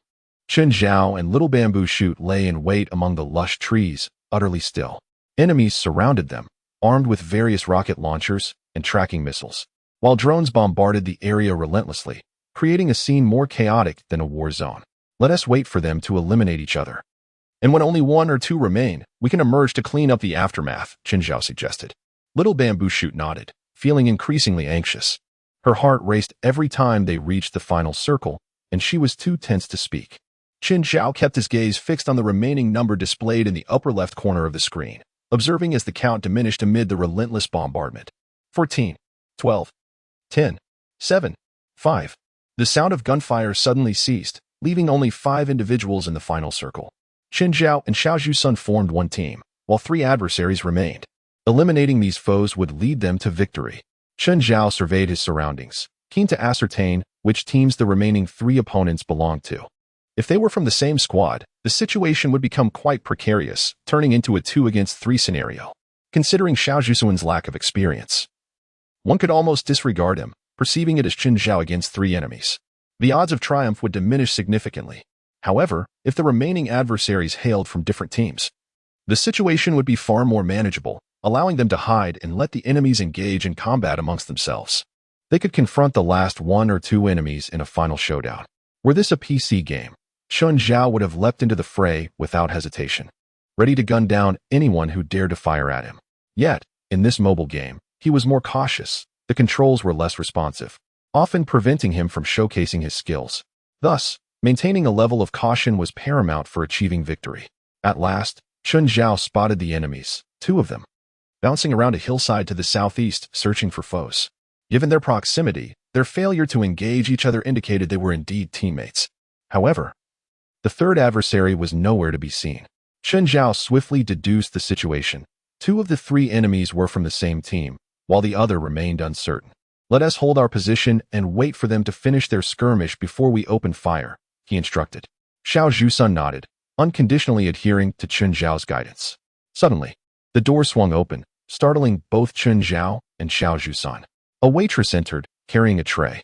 Chen Zhao recalled that they were in a restaurant and had ordered pizza. He had become so engrossed in the game that he momentarily forgot his surroundings. 2 large pizzas were placed before them, yet neither seemed inclined to eat. The final circle was upon them, and their focus was solely on the game. The circle had shrunk considerably, but fortunately, the surrounding bushes offered ample cover. Chen Zhao led Xiao Zhusun into the underbrush, stealthily advancing several meters into the final circle. Meanwhile, their livestream audience was buzzing with excitement. Last chance. I'm finishing my homework after watching Zhao go win. One fan exclaimed. I sense the situation is dire. It's 2 against 3. And if we consider Xiao Zhusun as a non-factor, it's 1 against 3. Can we win? Another commented, voicing concerns over the challenges of mobile gaming compared to PC gaming, where the controls were less forgiving and latency could hinder performance. A seasoned player chimed in. And have you seen the terrain? The opponents have the high ground, leaving Chen Zhao and Xiao Zhusun exposed in the lowlands. I feel it's all over. I spotted a homing missile on the opposite side, another fan noted, highlighting the formidable nature of such weaponry. Indeed, within the range of laser-guided missiles. No matter how skilled you are, you must comply with their overwhelming power, another added. Many fans expressed skepticism about Chen Zhao and Xiao Zhusun's chances, believing they were doomed. Unlike ordinary modes, the firepower dual mode could often allow superior equipment to dominate. Yet Chen Zhao's gear was merely average, especially in comparison to the adversary's laser-guided missiles. Reaching the edge of the safe zone amidst the bushes, they continued to lie in wait. Finally, the distant sounds of gunfire reached them. First, the thunderous blast of a Gatling gun followed by the resounding explosion of a missile. Both Chen Zhao and Xiao Zhusun simultaneously noticed 2 kill notifications. elated to discover that 2 enemies had been eliminated. The remaining count shifted to 3. Fortune had turned. The battle had transformed from 2 against 3 to 2 against 1. One enemy surged forward, eliminating the remaining foes. We're secure now, Chen Zhao smiled. Don't let your guard down. The last enemy is formidable. Xiao Zhusun remained tense. Chen Zhao switched his weapon from the rocket launcher to a submachine gun, cautiously advancing while maintaining unwavering focus on the screen. At last, from the foliage ahead, an enemy clad in protective gear, armed with a rocket launcher and an AWM rifle, cautiously emerged. Clearly the one who had just triumphed in a 1-against-2 confrontation, undoubtedly a powerful opponent. Unfortunately for him, his final adversary was Chen Zhao. With a sudden burst of action, Chen Zhao rose and opened fire, his submachine gun roaring ferociously. A barrage of 9mm bullets erupted from the barrel, slicing through the grass toward the enemy. The last opponent, highly alert, instinctively dashed from side to side, attempting to evade the onslaught. Yet, Chen Zhao's aim was steady and precise. A multitude of bullets struck true, swiftly depleting the enemy's health bar. Victory! Xiao Zhusun jubilantly set down her phone, applauding and giving Chen Zhao a thumbs up. Chen Zhao launched a flare, summoning a supply drop trophy. Together, they raised the trophy for a screenshot to commemorate the moment. Following their joyous broadcast conclusion, they began to enjoy the pizza. It was surprisingly delicious, and Chen Zhao breathed a sigh of relief. Had it been unpalatable, it would have been quite embarrassing. Since it was enjoyable, the meal felt like a fitting celebration. As they ate, their conversation flowed. Have you been busy with studies lately? Do you still have time for nightly streams while preparing for the college entrance exams? Xiao Zhusun inquired. My studies aren't too hectic. I'm primarily focused on preparing for the middle school subject competition. I need to tackle some past competition papers, which can be a hassle. As for regular revision, that's already complete. Given my current level, I have no doubt I can secure admission to Tsinghua or Peking University, so why bother with more revision? Chen Zhao replied. Thus, I have time for streaming at night and also to write novels. Writing novels? Xiao Zhusun echoed, taken aback. Yes. I recently began a novel on the Tomato Novel website. Have you noticed my streaming hours have drastically decreased these past few days? I've been dedicating that time to writing. Chen Zhao explained. Xiao Zhusun's jaw dropped in astonishment. You're incredibly talented. You excel at gaming and are writing a novel. How well is it going? Is reaching first place on the new book chart impressive? Chen Zhao asked. Xiao Zhusun's eyes widened further, her chewing of pizza halting. You mean, your book has topped the new book chart? Indeed, it currently holds the first place. Chen Zhao beamed. Xiao Zhusun was flabbergasted. This is incredible. A high school senior achieving stable scores for Tsinghua and Peking University, becoming a signed streamer, and now hitting first place on the new book chart. If anyone else had just one of these accomplishments, they'd be hailed as the epitome of excellence in the eyes of teachers and parents. Yet here you are, achieving all three. Xiao Zhusun regarded Chen Zhao with a mix of awe and incredulity, scrutinizing his head. It was said that intelligent individuals often had larger heads to accommodate their vast intellects. Yet after observing him, she concluded that Chen Zhao's head was merely average in size. How could he possess such talent? Pulling out her phone, she navigated to the Tomato Novel website, checking the new book chart. Is your book titled The God of Combat? She inquired. Chen Zhao was momentarily taken aback, wondering what the God of Combat was. Then, suddenly realizing, he quickly retrieved his phone and checked the new book chart, The God of Combat. He noted that the second place was held by my face on the dollar bill. He had been overshadowed. Chen Zhao was momentarily taken aback. How could he have fallen from the pinnacle of the new book rankings so swiftly? In this realm of web literature, which was notably underdeveloped, it was astonishing that someone could produce work that rivaled his own high-caliber writing. His book, previously the top contender with the title My Portrait Printed on the Dollar, had inexplicably been usurped by the God of Combat cannons. Chen Zhao explained further. I'll add it to my bookshelf. I'll take a look when I return.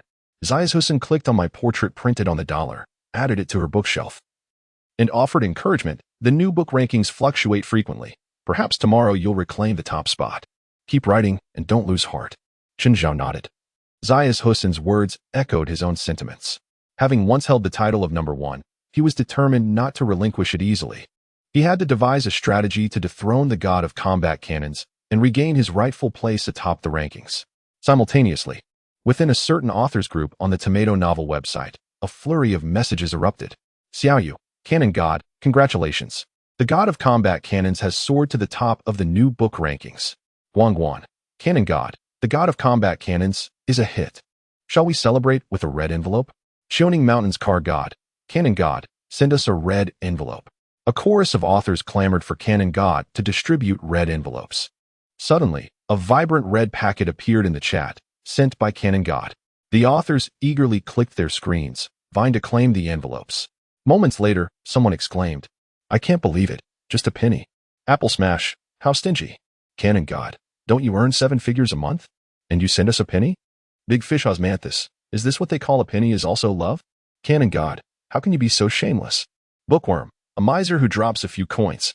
Cannon God, you're a stainless steel miser." Cannon God could no longer contain himself. All right. I've already given you a 3-yuan red envelope. That's generous enough. Although I earn $1 million a month, it's all hard-earned money from staying up late. It's taken me years of writing 10 hours a day to get here. In the river continent, Cannon God has pushed my portrait printed on the dollar down. I suspect that book will continue to drop. Big Fish Osmanthus, humph. I've always thought my portrait printed on the dollar was lacking. It has no literary flair, resembling a primary school essay. Only Cannon God S, the God of Combat Cannons, deserves the title of a good book, worthy of the top spot. Bookworm, Cannon God, keep it up. Don't let my portrait printed on the dollar surpass you. Cannon God scoffed. I've ruled the literary world for so many years. There's no reason I should be surpassed by a mere rookie. My portrait printed on the dollar only had a stroke of luck to reach the rankings. As long as I'm here, it can never reclaim the top spot. The group of authors replied with applause, praising Cannon God's prowess. Being a veteran in the group, Cannon God had reached level 99, just one level shy of perfection. The older authors were pleased to see Cannon God rise to the top of the new book rankings, while Chun Zhao, the author of my portrait printed on the dollar, was merely an unknown newcomer who had no business being at the top. It would be best if he fell back down. Having finished their meal, Chun Zhao and Zayas Hussein exchanged phone numbers and bid farewell. Overall, the gathering had been quite pleasant, yielding significant benefits. Chun Zhao unexpectedly met a senior from Robra University and learned much about the institution, information that had long piqued his interest. Upon returning home, Chun Zhao powered on his computer and opened his writing software. He needed to devise a plan to reclaim the #1 spot. Before starting on today's chapter, Chun Zhao had the foresight to contact his editor, Axe. Axe, my book has been pushed down. What can I do to regain the top position on the new book rankings? Axe was busy and did not respond immediately, so Chun Zhao began to write. He had several days' worth of drafts, but preferred to write daily to maintain his writing rhythm and avoid depleting his reserve. After an hour of diligent writing, he produced 6,000 words. Suddenly, his phone buzzed. Axe had replied, "Your book is not significantly different from the God of Combat Cannons, just a few hundred collections. I estimate that if you post 1 or 2 chapters tonight, you'll regain the top spot." Chun Zhao was instantly exhilarated. It turned out he was only a few hundred readers short. He quickly retrieved his stored drafts and uploaded 2 chapters. When he checked the new book rankings on the Tomato Novel website, he found that the first place had indeed shifted from the God of Combat Cannons to Chun Zhao's My Portrait Printed on the Dollar. Clearly, Axe's advice had been correct. The data was not far apart, and posting a couple more chapters had made the difference. Recently, Chun Zhao had been observing the web literature scene in this world and discovered a curious phenomenon. The pace of updates was slow. In Chun Zhao's previous world, web authors were prolific, often updating several thousand to tens of thousands of words in a single day.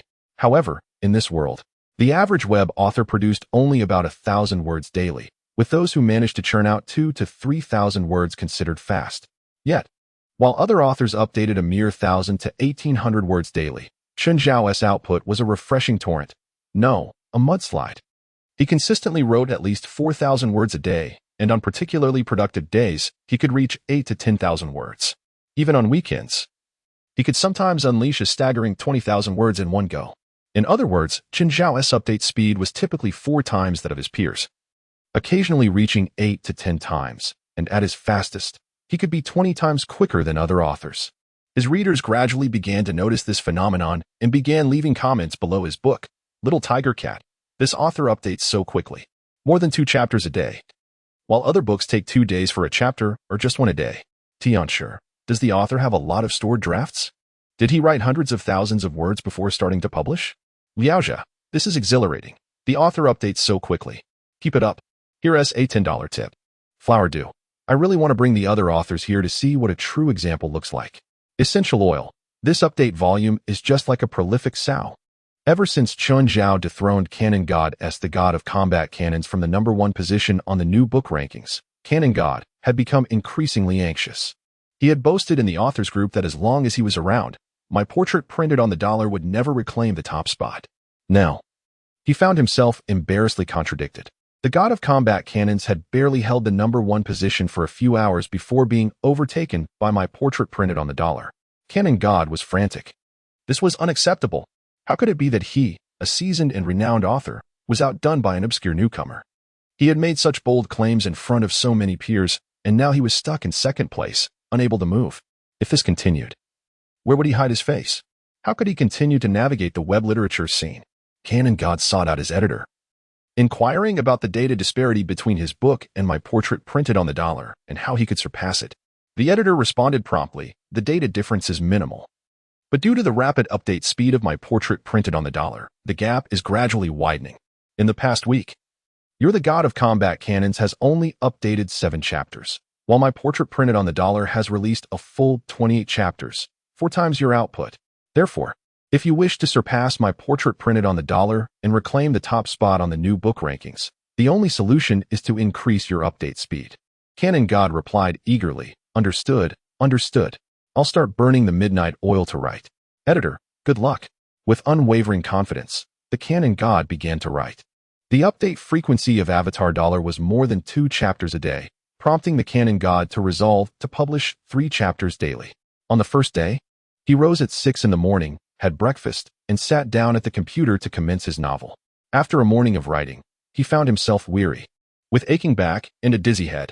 To his dismay, he had only managed to produce 3,000 words, approximately 1.5 chapters by the usual standard of 2,000 words per chapter. While having lunch, he glanced at Avatar Dollar and was astounded to discover that it had already updated with 3 chapters. The chopsticks in his hand fell onto the table in disbelief. How could this be? He had diligently risen at 6 and worked tirelessly all morning, yet had only scraped together 1.5 chapters. Was it possible that Qin Zhao had begun writing at 3 in the morning? In the afternoon, the Canon God, fueled by determination, resumed his writing. He was resolute in his belief that, after a full day of effort, he could surpass the output of a newcomer. Yet, perhaps due to the fatigue of the morning or the fullness of his lunch, he found himself unable to resist sleep after just an hour of writing. He rested his head on the table, intending only to doze for a few minutes to regain his energy. However, he unexpectedly fell into a deep slumber. Waking to the dawn of the next day, stunned, he realized he had slept through the afternoon and night. No matter, he had dozed off yesterday, and today he must write diligently to surpass Avatar Dollar. After a quick breakfast, he sharpened his focus and commenced writing. He aimed to write 1,000 words in an hour, but his pace remained sluggish. Plot development required careful thought, foreshadowing needed consideration, and dialogue demanded revision. In the span of an hour, he could barely manage 500 words. Writing a novel was not akin to crafting an essay. It demanded intricate plot design and coherence, making it quite challenging. Another morning passed, and the Canon God managed to write another 3,000 words, approximately 1.5 chapters. Before lunch, he checked his phone for updates on Avatar Dollar. To his dismay, it had already updated with 3 chapters. Frustration surged within him. How could it be so fast? Was Qin Zhao an octopus, typing with 8 hands simultaneously? The Canon God was exasperated, losing his appetite for lunch, and returned to his computer to continue writing. By the end of the afternoon, he had managed to complete another 1.5 chapters, bringing his total to 3 chapters. He checked Avatar Dollar once more and found it still at 3 chapters updated, likely not to be updated again that day. The Canon God promptly uploaded his work, matching the update output of Avatar Dollar. He navigated to the Tomato Novel website to check the new book rankings and was thrilled to see that Furious Canon God had successfully displaced Avatar Dollar, claiming the top spot. Wonderful. Hard work bore fruit. The Canon God immediately shared his triumph in the author group. I wrote all day and updated 3 chapters. I am exhausted, but I finally surpassed Avatar Dollar. Furious Canon God is back at #1. As soon as he posted, a flurry of fellow authors joined the conversation. Jian Jiat Song Song. Canon God is amazing. Canon God is the best. Dun Shi Tao Tao. Indeed, experience speaks volumes. Canon God's position in the literary world is unassailable. Iron Eater Beast, Canon God is formidable. The top of the new book list undoubtedly belongs to him. Most comments were mere flattery, but the canon god reveled in the praise, wearing a satisfied smile. Meanwhile, at Chen Zhao's home, he was engrossed in a game with Little Bamboo Shoot, battling in the rainforest map, his 95-style weapon roaring as he eliminated 10 opponents. Suddenly, a QQ message popped up on his phone. Seeking cover in a thicket, he unlocked his phone to read the message. Editor Axe, your book has dropped from #1 on the new book list. The backend data shows only a few dozen fans separating you from the top. Do you have any chapters ready? One chapter could push you back up. Chen Zhao replied. Yes, I have plenty of chapters saved. Axe, send one over.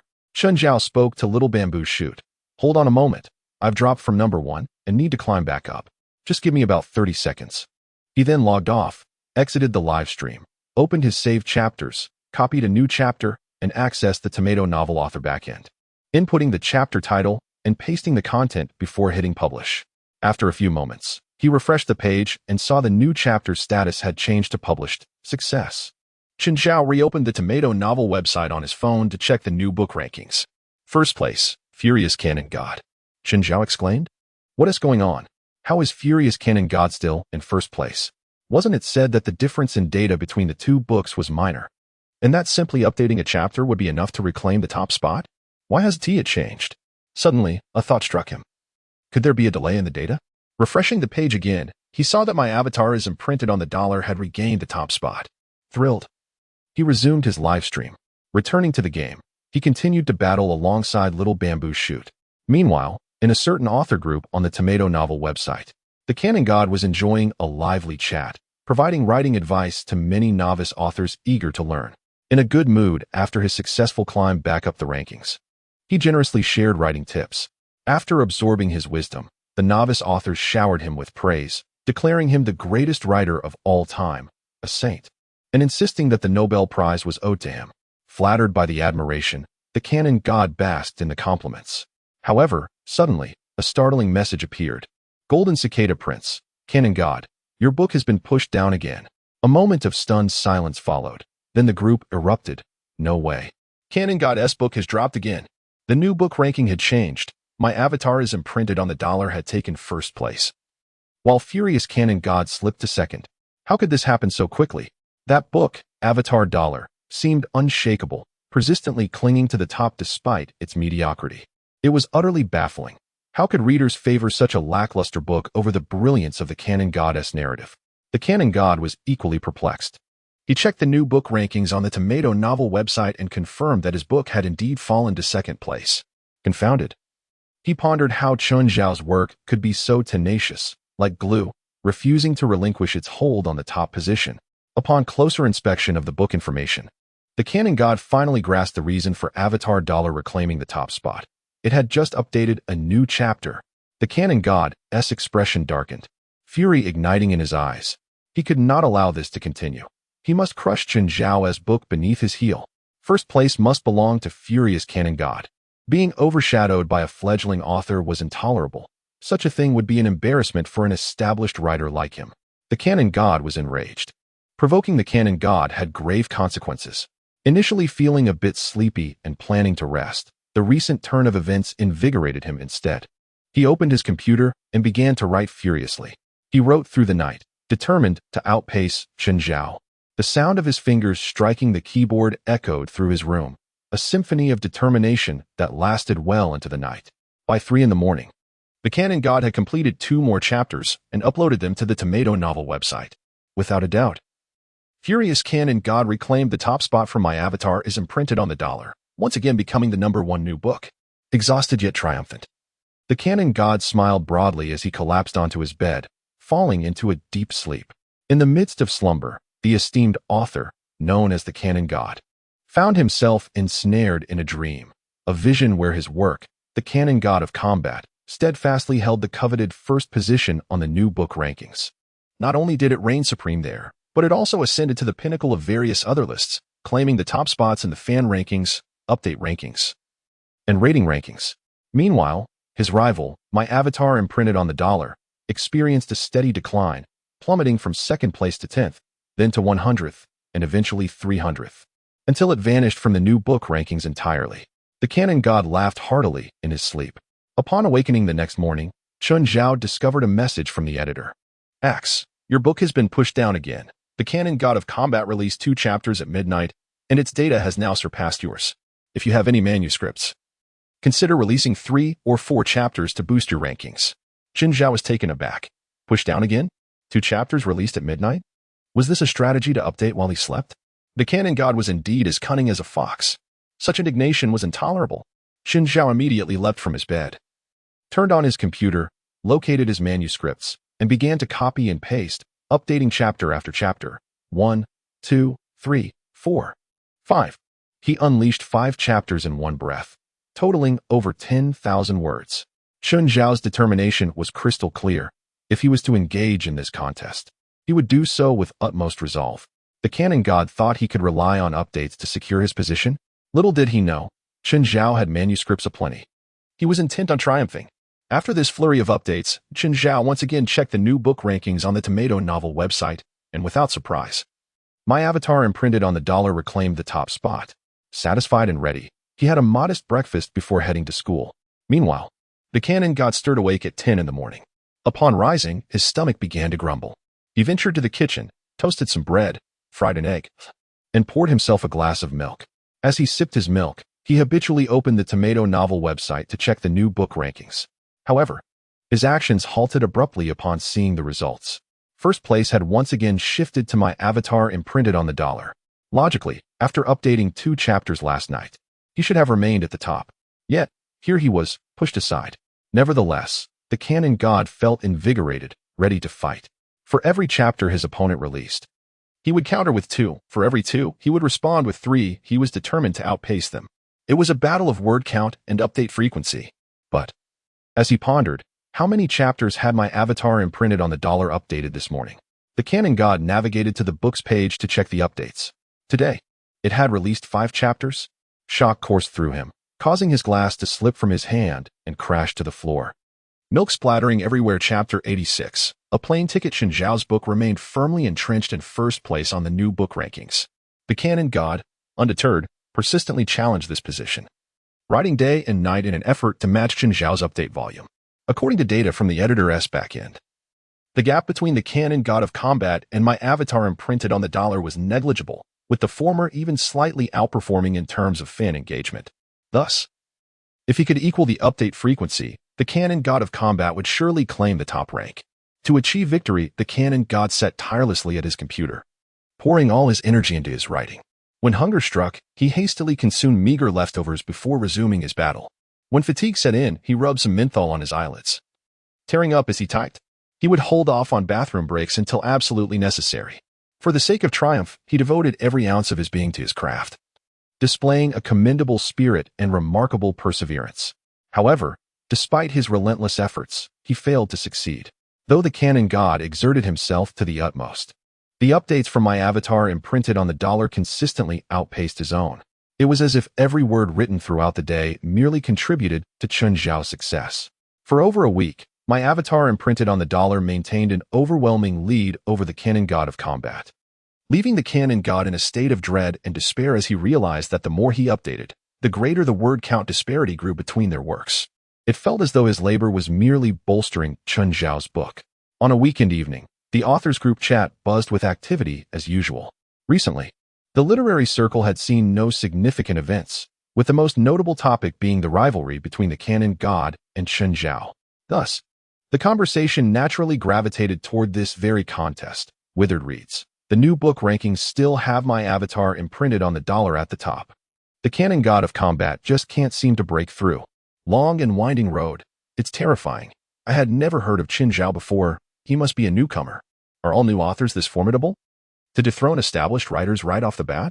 Throwing money away, I noticed that Avatar is winning by sheer update volume.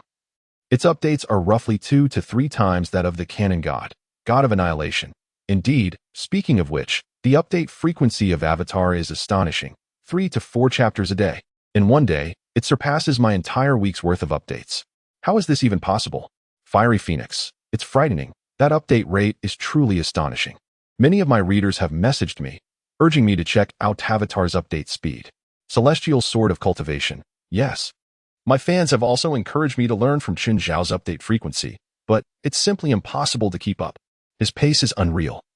It's as if he has been injected with adrenaline. The authors in the group chimed in, yet the canon god remained conspicuously absent. Ever since his repeated failures in the quest for the top spot, he had grown silent in the chat.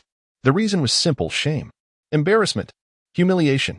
Just over 10 days ago, he had boldly declared, under the gaze of his fellow authors, that as long as he was present, Chen Zhao could never claim the top position. A chorus of encouragement had followed, but now, the new book rankings had barely budged. It was perpetually Chen Zhao at the helm, despite the canon god's relentless efforts. The canon god of combat paled in comparison to my avatar imprinted on the dollar. Was he not merely shooting himself in the foot? Was this not a slap in his own face? Moreover, as a seasoned author with years of experience, it was disgraceful for the canon god to be outdone by a mere rookie. Logically, one would expect seasoned authors to grow more formidable with time. With his vast experience and skill, the canon god should not have faltered against a newcomer. Yet, here he was, defeated. A young upstart had toppled an established author. A most undignified outcome that would surely tarnish his reputation. Thus, the canon god refrained from speaking in the group, sinking into a state of dejection. The blows dealt by Chen Zhao were devastating, and for an entire week, the canon god wore a perpetual frown, neglecting personal hygiene and presenting himself like a wild man before his computer, lost in thought. In between writing, he found himself spiraling into a maelstrom of self-doubt. Was he out of ideas? Was he inferior? Or was Chen Zhao simply extraordinary? Had his writing prowess diminished? A myriad of uncertainties plagued his mind. Meanwhile, Chen Zhao remained blissfully unaware of the canon god's struggles and was diligently preparing for the upcoming national competition. The finals for the nationwide middle school academic competition were set to take place that weekend at a newly constructed school in the capital, where all facilities were pristine and ready for use. That morning, Chen Zhao's class was engaged in a Chinese language lesson. Chen Zhao's composition from the last weekly exam garnered high marks once again, and the Chinese teacher read it aloud as an exemplary piece. Midway through, the headmaster entered the room. "Is Chen Zhao here?" "Step outside," he commanded. All the classmates turned their heads, curiously gazing at Chen Zhao, confused and uncertain about the situation. Chen Zhao quickly stood up and dashed out, closing the classroom door behind him. "This is your flight ticket," the headmaster said, handing him a ticket. Chen Zhao was taken aback. "A flight ticket? I haven't purchased any ticket," he stammered, bewildered. With examinations commencing in Beijing on Saturday, he would certainly need to fly there in advance. "The school has procured this ticket for you. Keep it safe and don't lose it," the headmaster explained. "You and Zhao Xiaobai have qualified for the national finals, so you will be traveling together." "Oh, I see." "All right," Chen Zhao finally comprehended, accepting the ticket with care. Pleasantly surprised that the school was covering the expense. Upon inspecting the ticket, he noted it was for an 8 a.m. flight on Friday. At 6 a.m. on Friday, you and Zhao Xiaobai should arrive at the school entrance with your luggage. A designated driver will take you to the airport and assist you through security, the headmaster continued. Once you arrive in Beijing, someone will be waiting for you with your names displayed to take you to your accommodation and transport during the exam period. Thus, there is no need for concern. Apart from the time spent on the plane, you will have assistance throughout your journey. Chapter 87. First prize reservation. Chen Zhao had nearly finished his revision. To be precise, there was little left to review. He had completed all the exercises he could obtain. Therefore, until Friday, he attended classes as usual and focused on writing his novel. With the exam weekend approaching, there would be no time to write. So he resolved to save his manuscript in advance. Having topped the new book chart for an extended period, he was determined not to let the exam jeopardize his success. "Once I reach the pinnacle of the new book chart, I shall not descend." Finally, Friday morning arrived. Chen Zhao set a plethora of alarms and rose from bed at 5 o'clock. His suitcase had been prepared the night before, packed lightly as his trip would last just over 2 days, returning by Sunday afternoon. Important documents and essentials were kept on his person, while the suitcase contained mainly clothing and miscellaneous items.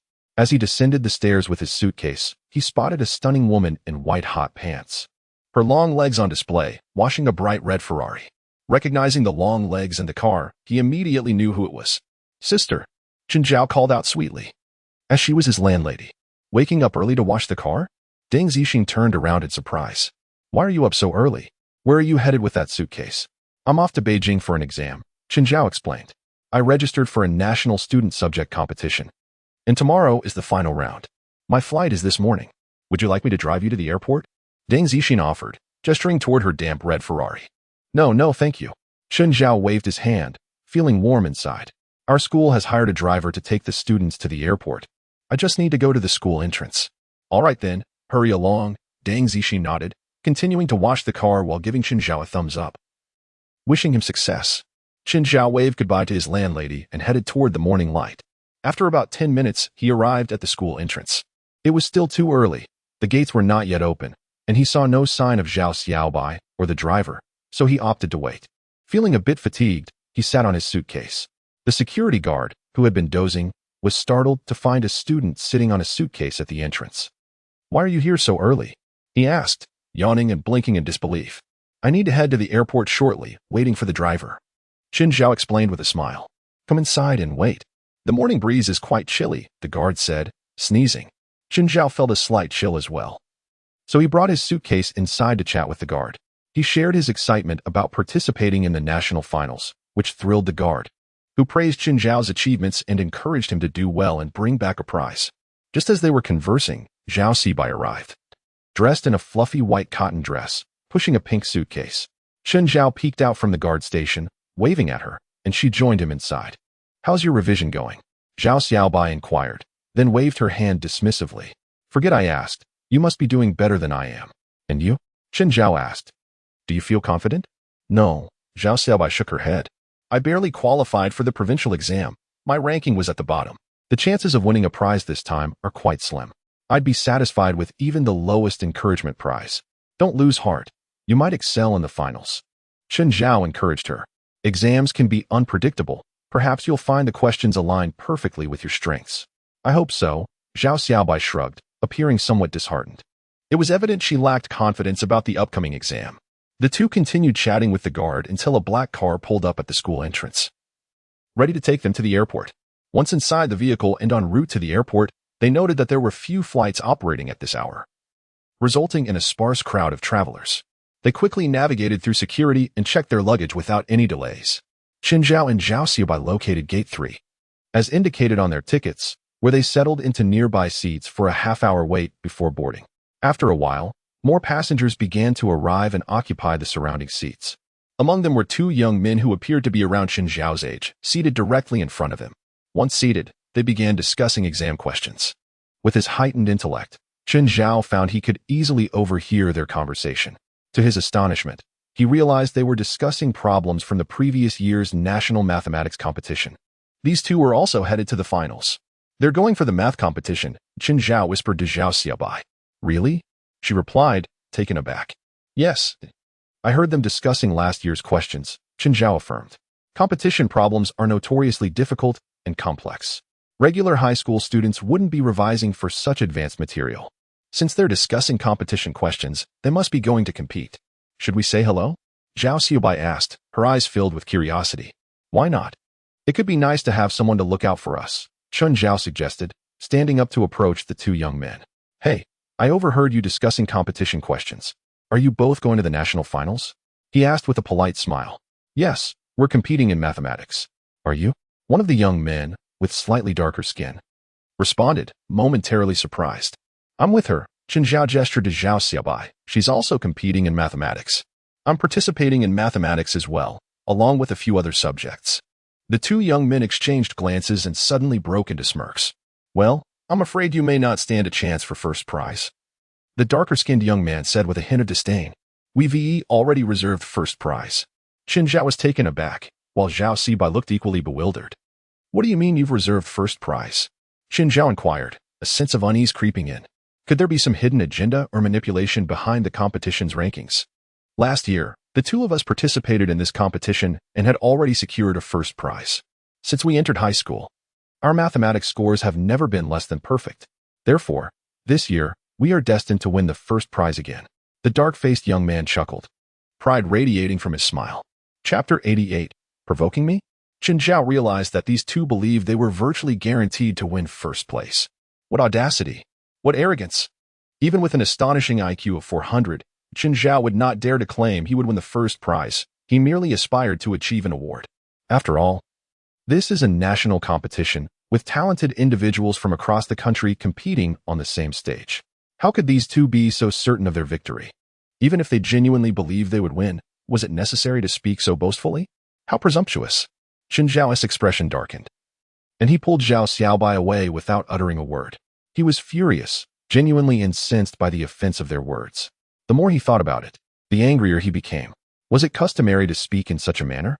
They merely approached to have a casual conversation, yet were met with disdain. Who did they think they were? Zhao Xiaobai's face was equally cold, clearly agitated. Those two were indeed rude, Zhao Xiaobai remarked indignantly to Chen Zhao.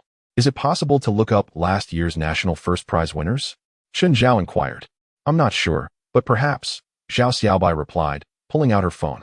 Let me check. Zhao Xiaobai began searching the browser for last year's national high school subject competition. Sure enough, she found numerous articles. As she opened one and scrolled down, a photograph of the Mathematics Awards ceremony caught her eye. Both recognized the familiar faces of the two individuals they had just encountered. In the photo, the two stood on the podium, beaming with pride, one holding a certificate and the other a trophy, adorned with a gold medal around their necks. The surrounding lights sparkled, and applause thundered. Indeed, they were last year's National Mathematics first prize winners. Only they had claimed the first prize. Chen Zhao glanced at the names beneath the photo. The darker-faced one was named Kong Hang, while the slightly fairer one was called Shi Hui. Chen Zhao silently committed their names to memory. Soon, it was time to board the plane. Chen Zhao and Zhao Xiaobai checked in and found their seats together. According to the ticket, Chen Zhao was assigned to the window seat and Zhao Xiaobai to the aisle. However, Zhao Xiaobai expressed a desire to sit by the window to enjoy the scenery, and Chen Zhao generously acquiesced. It was merely a seat. How could he deny a beautiful girl? As fate would have it, right behind them sat Kong Hang and Shi Hui.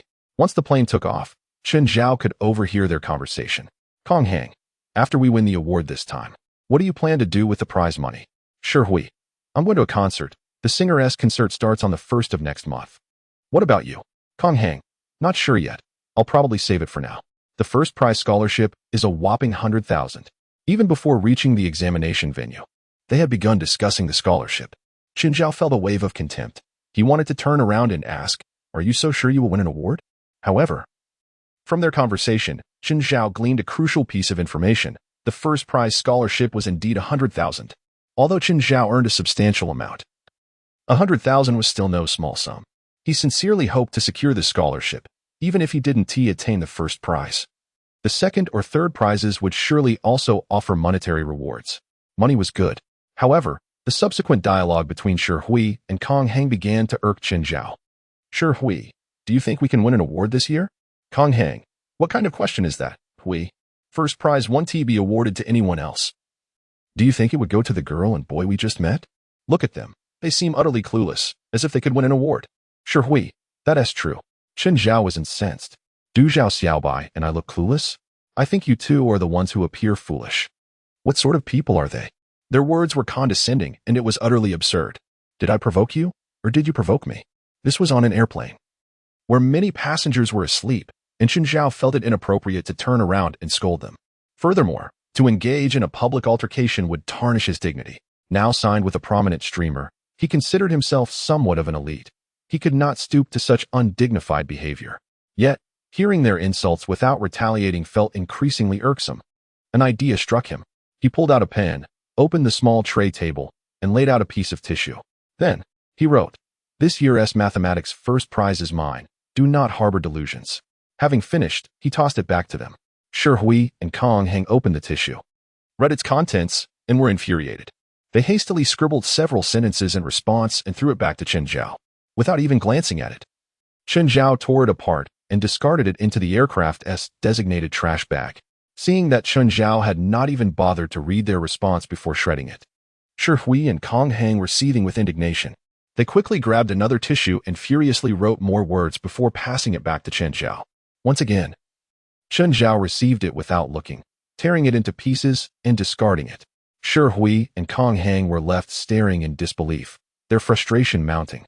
But they were powerless to retaliate, resorting to silent brooding. Zhao Xiaobai watched Chen Zhao's antics with curiosity. Why aren't you reading what they wrote? Chen Zhao shrugged. It certainly wouldn't be anything pleasant, likely just insults and provocations. Rather than read it and become angry, it was better not to look at all. In the end, the results would speak for themselves. Initially, my goal was modest, just to win any award, regardless of its rank. However, they truly provoked me. Even clay figurines have a bit of spirit. Thus, for the mathematics examination, I revised my goal. I must secure the first prize. Chen Zhao's expression was resolute. He intended to teach them a lesson. There are always greater talents, and beyond the heavens, there are heavens. I am the one above them, the one they look up to. Zhao Xiaobai pursed her lips and fell silent, regarding Chen Zhao with admiration. Chen Zhao impressed her as exceptionally strong and resolute. Declaring he would take first place, certainly not settling for second, Zhao Xiaobai was acutely aware that her own abilities could not contend for first place. But if Chen Zhao performed to his potential, he might indeed bring home the first prize. Go for it. Zhao Xiaobai extended her palm. Let us do this. Chen Zhao lightly slapped her palm in return. Soon, the plane landed at Daxing Airport. Chen Zhao and Zhao Xiaobai disembarked without casting a glance at Shi Hui and Kong Hang. At the arrival hall, they indeed spotted many individuals holding signs to welcome passengers. After a brief search, they found a sign with their names, held by a beautiful girl with a ponytail. She appeared to be a recent college graduate, likely the life instructor responsible for overseeing Chen Zhao and Zhao Xiaobai's accommodations and needs during their stay in Beijing. Chapter 89. An IQ of 500 under the guidance of their life instructor, Chen Zhao and Zhao Xiaobai checked into a hotel located within the Third Ring Road, with rooms adjacent to each other. Initially, Chen Zhao had planned to sleep upon arrival at the hotel. But having boasted in front of Shi Hui and Kong Hang about winning the mathematics first prize, he felt compelled to forego his lazy slumber and prepare himself thoroughly for the exam. How would he prepare? By diligently reviewing? Completing practice papers to maintain his skills? Eating walnuts? Of course, he would rely on the system. Chen Zhao rubbed the system ring and inquired, "System, I wish to attain the first prize in the mathematics examination. My current IQ seems insufficient. Can I enhance it? Just a boost for 2 days would suffice." Short-term IQ enhancement package requires cash recharge. The system's text materialized in his mind. Upon seeing the words cash recharge, Chen Zhao felt an inexplicable pang in his stomach. No way, system. Is it really that harsh? Fame points cannot be used, only cash? Very well, cash it is. After all, money spent is money earned. It is better to invest than to let it sit as mere paper. Who can deny the necessity of a high IQ? Chen Zhao gritted his teeth and stomped his foot. I want to have an IQ of 500 for 2 days. How much will that cost? The host needs to pay 200,000 yuan. Chen Zhao nearly spat blood. What? 200,000? Are you joking with me? For just 2 days? At a rate of 100,000 a day, this price must have been inflated by a 0 or 2. Are you sure the system is not a robbery scheme? He hesitantly asked. Could it possibly be cheaper? Not possible. The system's response was chillingly cold and devoid of empathy. Come on, I've been a loyal customer. Surely I deserve some discount? Chen Zhao continued to plead. Not a 40 off, not even 60, how about a nice 88 discount? Not possible. The system remained unwavering. Chen Zhao sighed, realizing that this system was indeed unyielding, impervious to negotiation. Although 200,000 was steep, it was not beyond his means. The payment from his contract with a major streamer had already arrived, along with fees from published articles and gifts from fans. Yet, considering the hefty sum, he hesitated for quite some time before agreeing. All right, 200,000 it is. For the next 2 days, elevate my IQ to 500. After a moment's thought, he inquired, how do I pay you? Detected the host's willingness to pay. Automatic deduction has been initiated. The text emerged in his mind, leaving Chen Zhao stunned. Automatic deduction? How does that work? He pulled out his phone, checked his account balance, and to his astonishment, 200,000 yuan had indeed vanished into thin air. The deduction was peculiar. Upon reviewing his account details, there was no record of the transaction, yet the balance was unmistakably lower by exactly 200,000. It was as if the money had evaporated like a splash of water in a scorching desert. After a moment of astonishment, Chen Zhao settled down. Considering that this system could alter the world, a mere deduction from his account seemed trivial. As this is the host's first recharge, a complimentary one-night experience of 500 IQ will be activated in 3 seconds. 3, 2, 1. Chen Zhao distinctly felt a surge of energy akin to an electric current coursing through his mind, initially manifesting as a severe stabbing pain, as though a long needle had pierced through his skull, causing his whole body to spasm.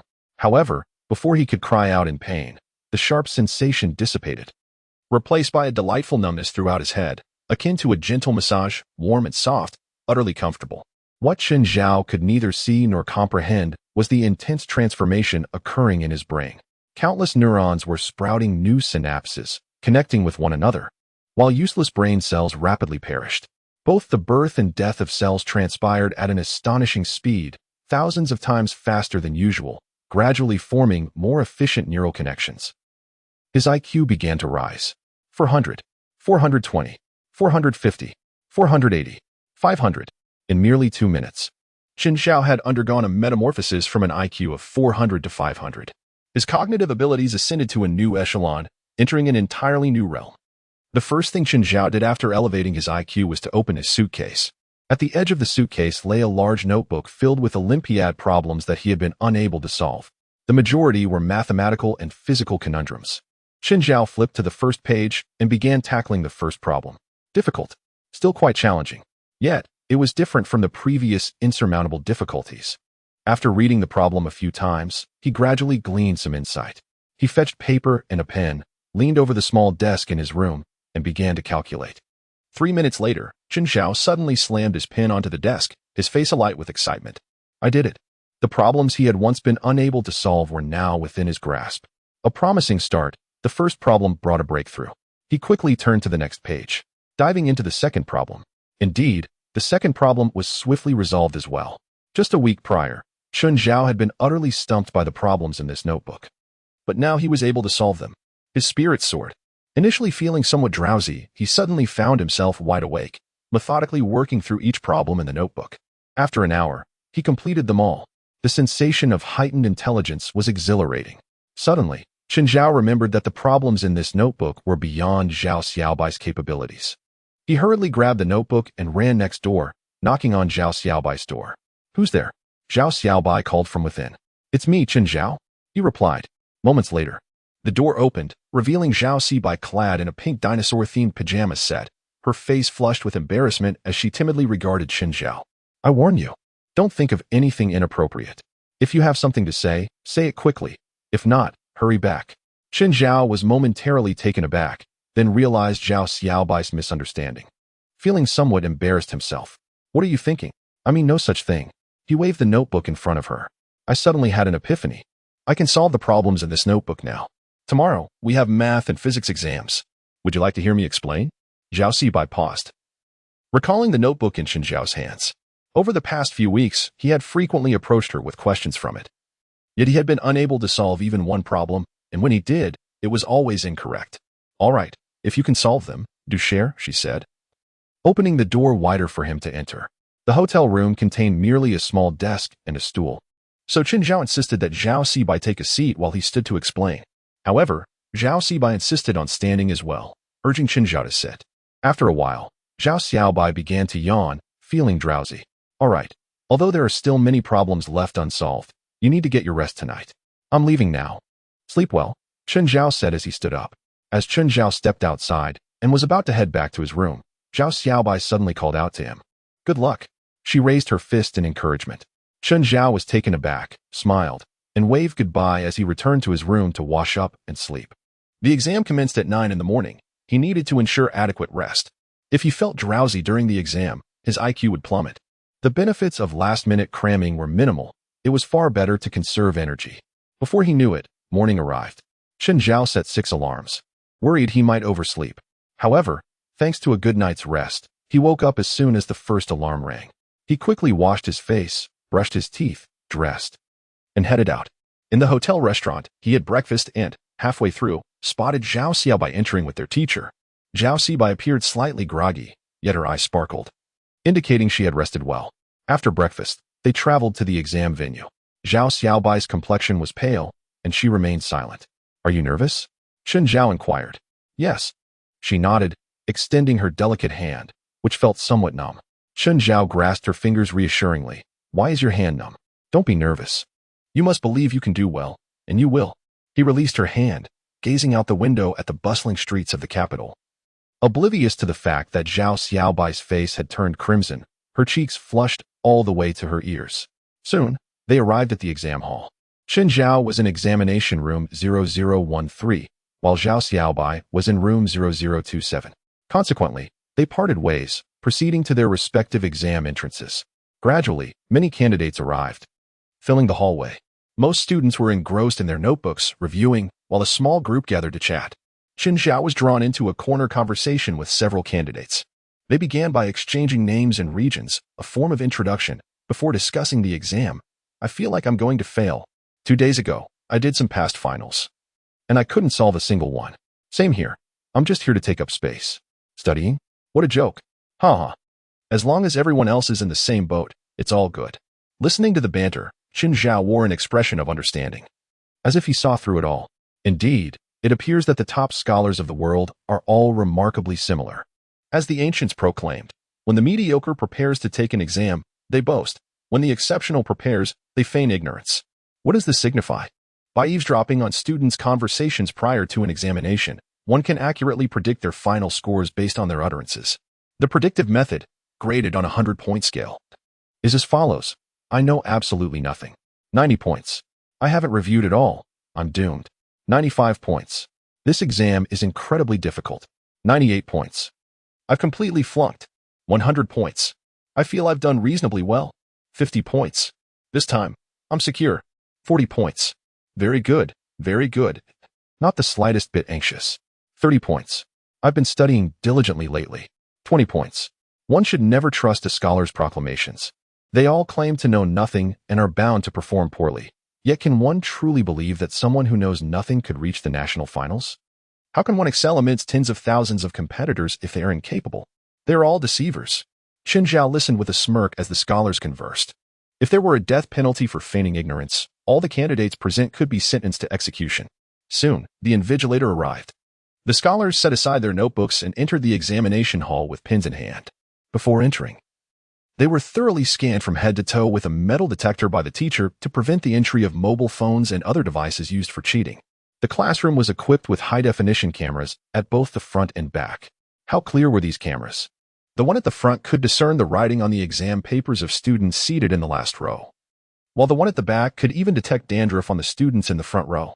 Such a significant examination demanded rigorous anti-cheating measures, making it nearly impossible to cheat except by divine intervention. Scores must be earned through genuine ability.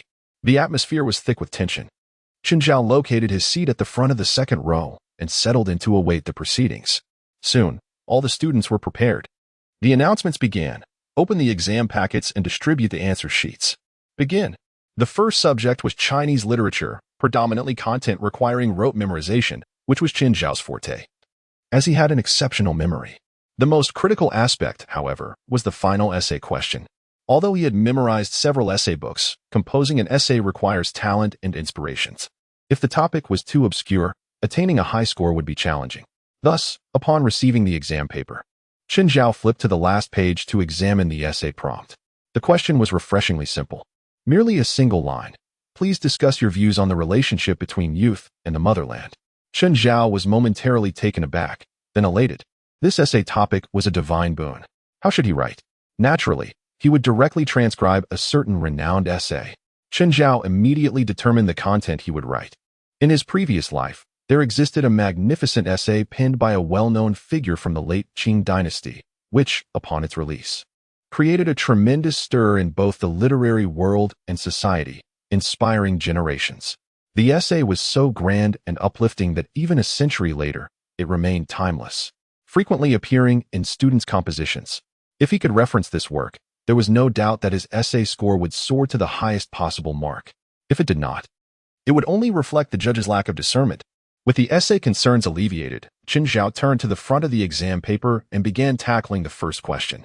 True to the national competition's reputation, the difficulty level was significantly elevated compared to previous exams, comprising questions that were often absent from textbooks and topics he had never even heard of. Fortunately, Chen Zhao's extensive memorization and familiarity with numerous Chinese literature texts allowed him to complete most questions fluidly.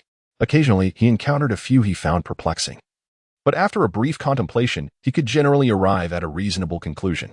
Chen Zhao wrote with remarkable speed. The invigilator was surveying the room and noticed Chen Zhao. The reason was simple. Most candidates sat in silence, their brows furrowed in distress, evidently stumped by the exceptionally challenging questions.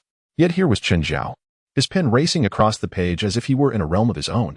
As the mathematics examination commenced, he completed the multiple-choice questions, the fill-in-the-blank section, and the short answer questions with remarkable swiftness. He glanced at the clock. Only 50 minutes had elapsed, leaving over an hour for the essay. Chen Zhao stretched his wrist and took a deep breath to relax slightly. With ample time remaining, he planned to write the essay with utmost care, ensuring his handwriting was as neat and beautiful as possible. After all, this was his first opportunity to present that magnificent essay to this world, and he wished to do so in the most aesthetically pleasing manner. Steadying his hand, he inscribed the title on the first line, On the Youth of China. Indeed, it was none other than the illustrious essay on the youth of China by the renowned literary giant Liang Qichao. Taking a deep breath, Chen Zhao began with the opening lines. The Japanese refer to my China as the oldest empire, and so forth. This language, derived from the Westerners, raises the question, is my China truly so old? Let us ponder. The invigilator had been closely observing Chen Zhao, as his speed was exceedingly remarkable. Noticing Chen Zhao's sudden glow and his deep, rhythmic breaths, it was evident he had entered an entirely different state of mind. The invigilator's curiosity piqued, prompting him to stealthily approach Chen Zhao and glance at his essay. Upon reading the essay title, the invigilator furrowed his brows slightly. Such a broad topic was typically ill-advised for students, as writing on such expansive subjects often leads to incongruous essays. However, upon reading the opening paragraph, the teacher was taken aback. In my heart, there exists a youthful China? How original, imbued with a certain inexplicable spirit. The invigilator continued reading. Captivated by the eloquence, the elderly resemble the setting sun, the youth, the rising sun. The elderly are like withered cattle, whilst the youth are akin to vigorous tigers. The elderly resemble monks, and the youth, gallant knights. The invigilator's eyes widened at the exquisite metaphors and the powerful parallelism. This student's writing was extraordinary. As he read on, he encountered phrases that evoked profound imagery. Those who are about to relocate do not cherish their windows, nor do they cleanse their courtyards. The invigilator's expression transformed, completely altering his previous opinion. Who said one could not write on such grand topics? If the quality and scope of the writing were high enough, it was entirely feasible. As he reached the conclusion, when the youth are wise, the nation is wise. When the youth are affluent, the nation is affluent. When the youth are strong, the nation is strong. When the youth are independent, the nation is independent. When the youth are free, the nation is free. When the youth progress, the nation progresses. The invigilator gasped in astonishment. This was truly remarkable. A powerful essay, undoubtedly a stunning masterpiece. The invigilator exchanged incredulous glances with his colleague. The other invigilator, noticing the change in his partner's demeanor, hurried over to investigate. Upon arrival, the second invigilator too was drawn in by the sound of Chen Zhao's rapid writing. Witnessing the flowing prose, instantly captivated, he too began to recite the opening lines quietly, becoming equally astonished by the brilliance of the essay. According to examination regulations, invigilators were not permitted to linger near any particular student for too long, so both returned to the front, whispering in hushed tones. That essay is exceptional. It could easily be published in a newspaper. It even deserves a place in the literature curriculum. Once the exams are graded, I must photograph this essay to share with my students. Let them be aware of the astonishing caliber of writing that their peers have attained. This student undoubtedly deserves an award. It's merely a matter of which prize they will receive. I estimate they will secure the first prize with such literary prowess. It would be astonishing if they didn't. If I were a judge, I would certainly award them the top honor. However, one must consider that today's youth are exceptionally talented, and there may be others who surpass even this. Surpass? Is it conceivable that this essay could be improved upon? I find that highly improbable. Regardless, the award ceremony will be broadcast live on television, and we shall see then whether this student is indeed the one recognized.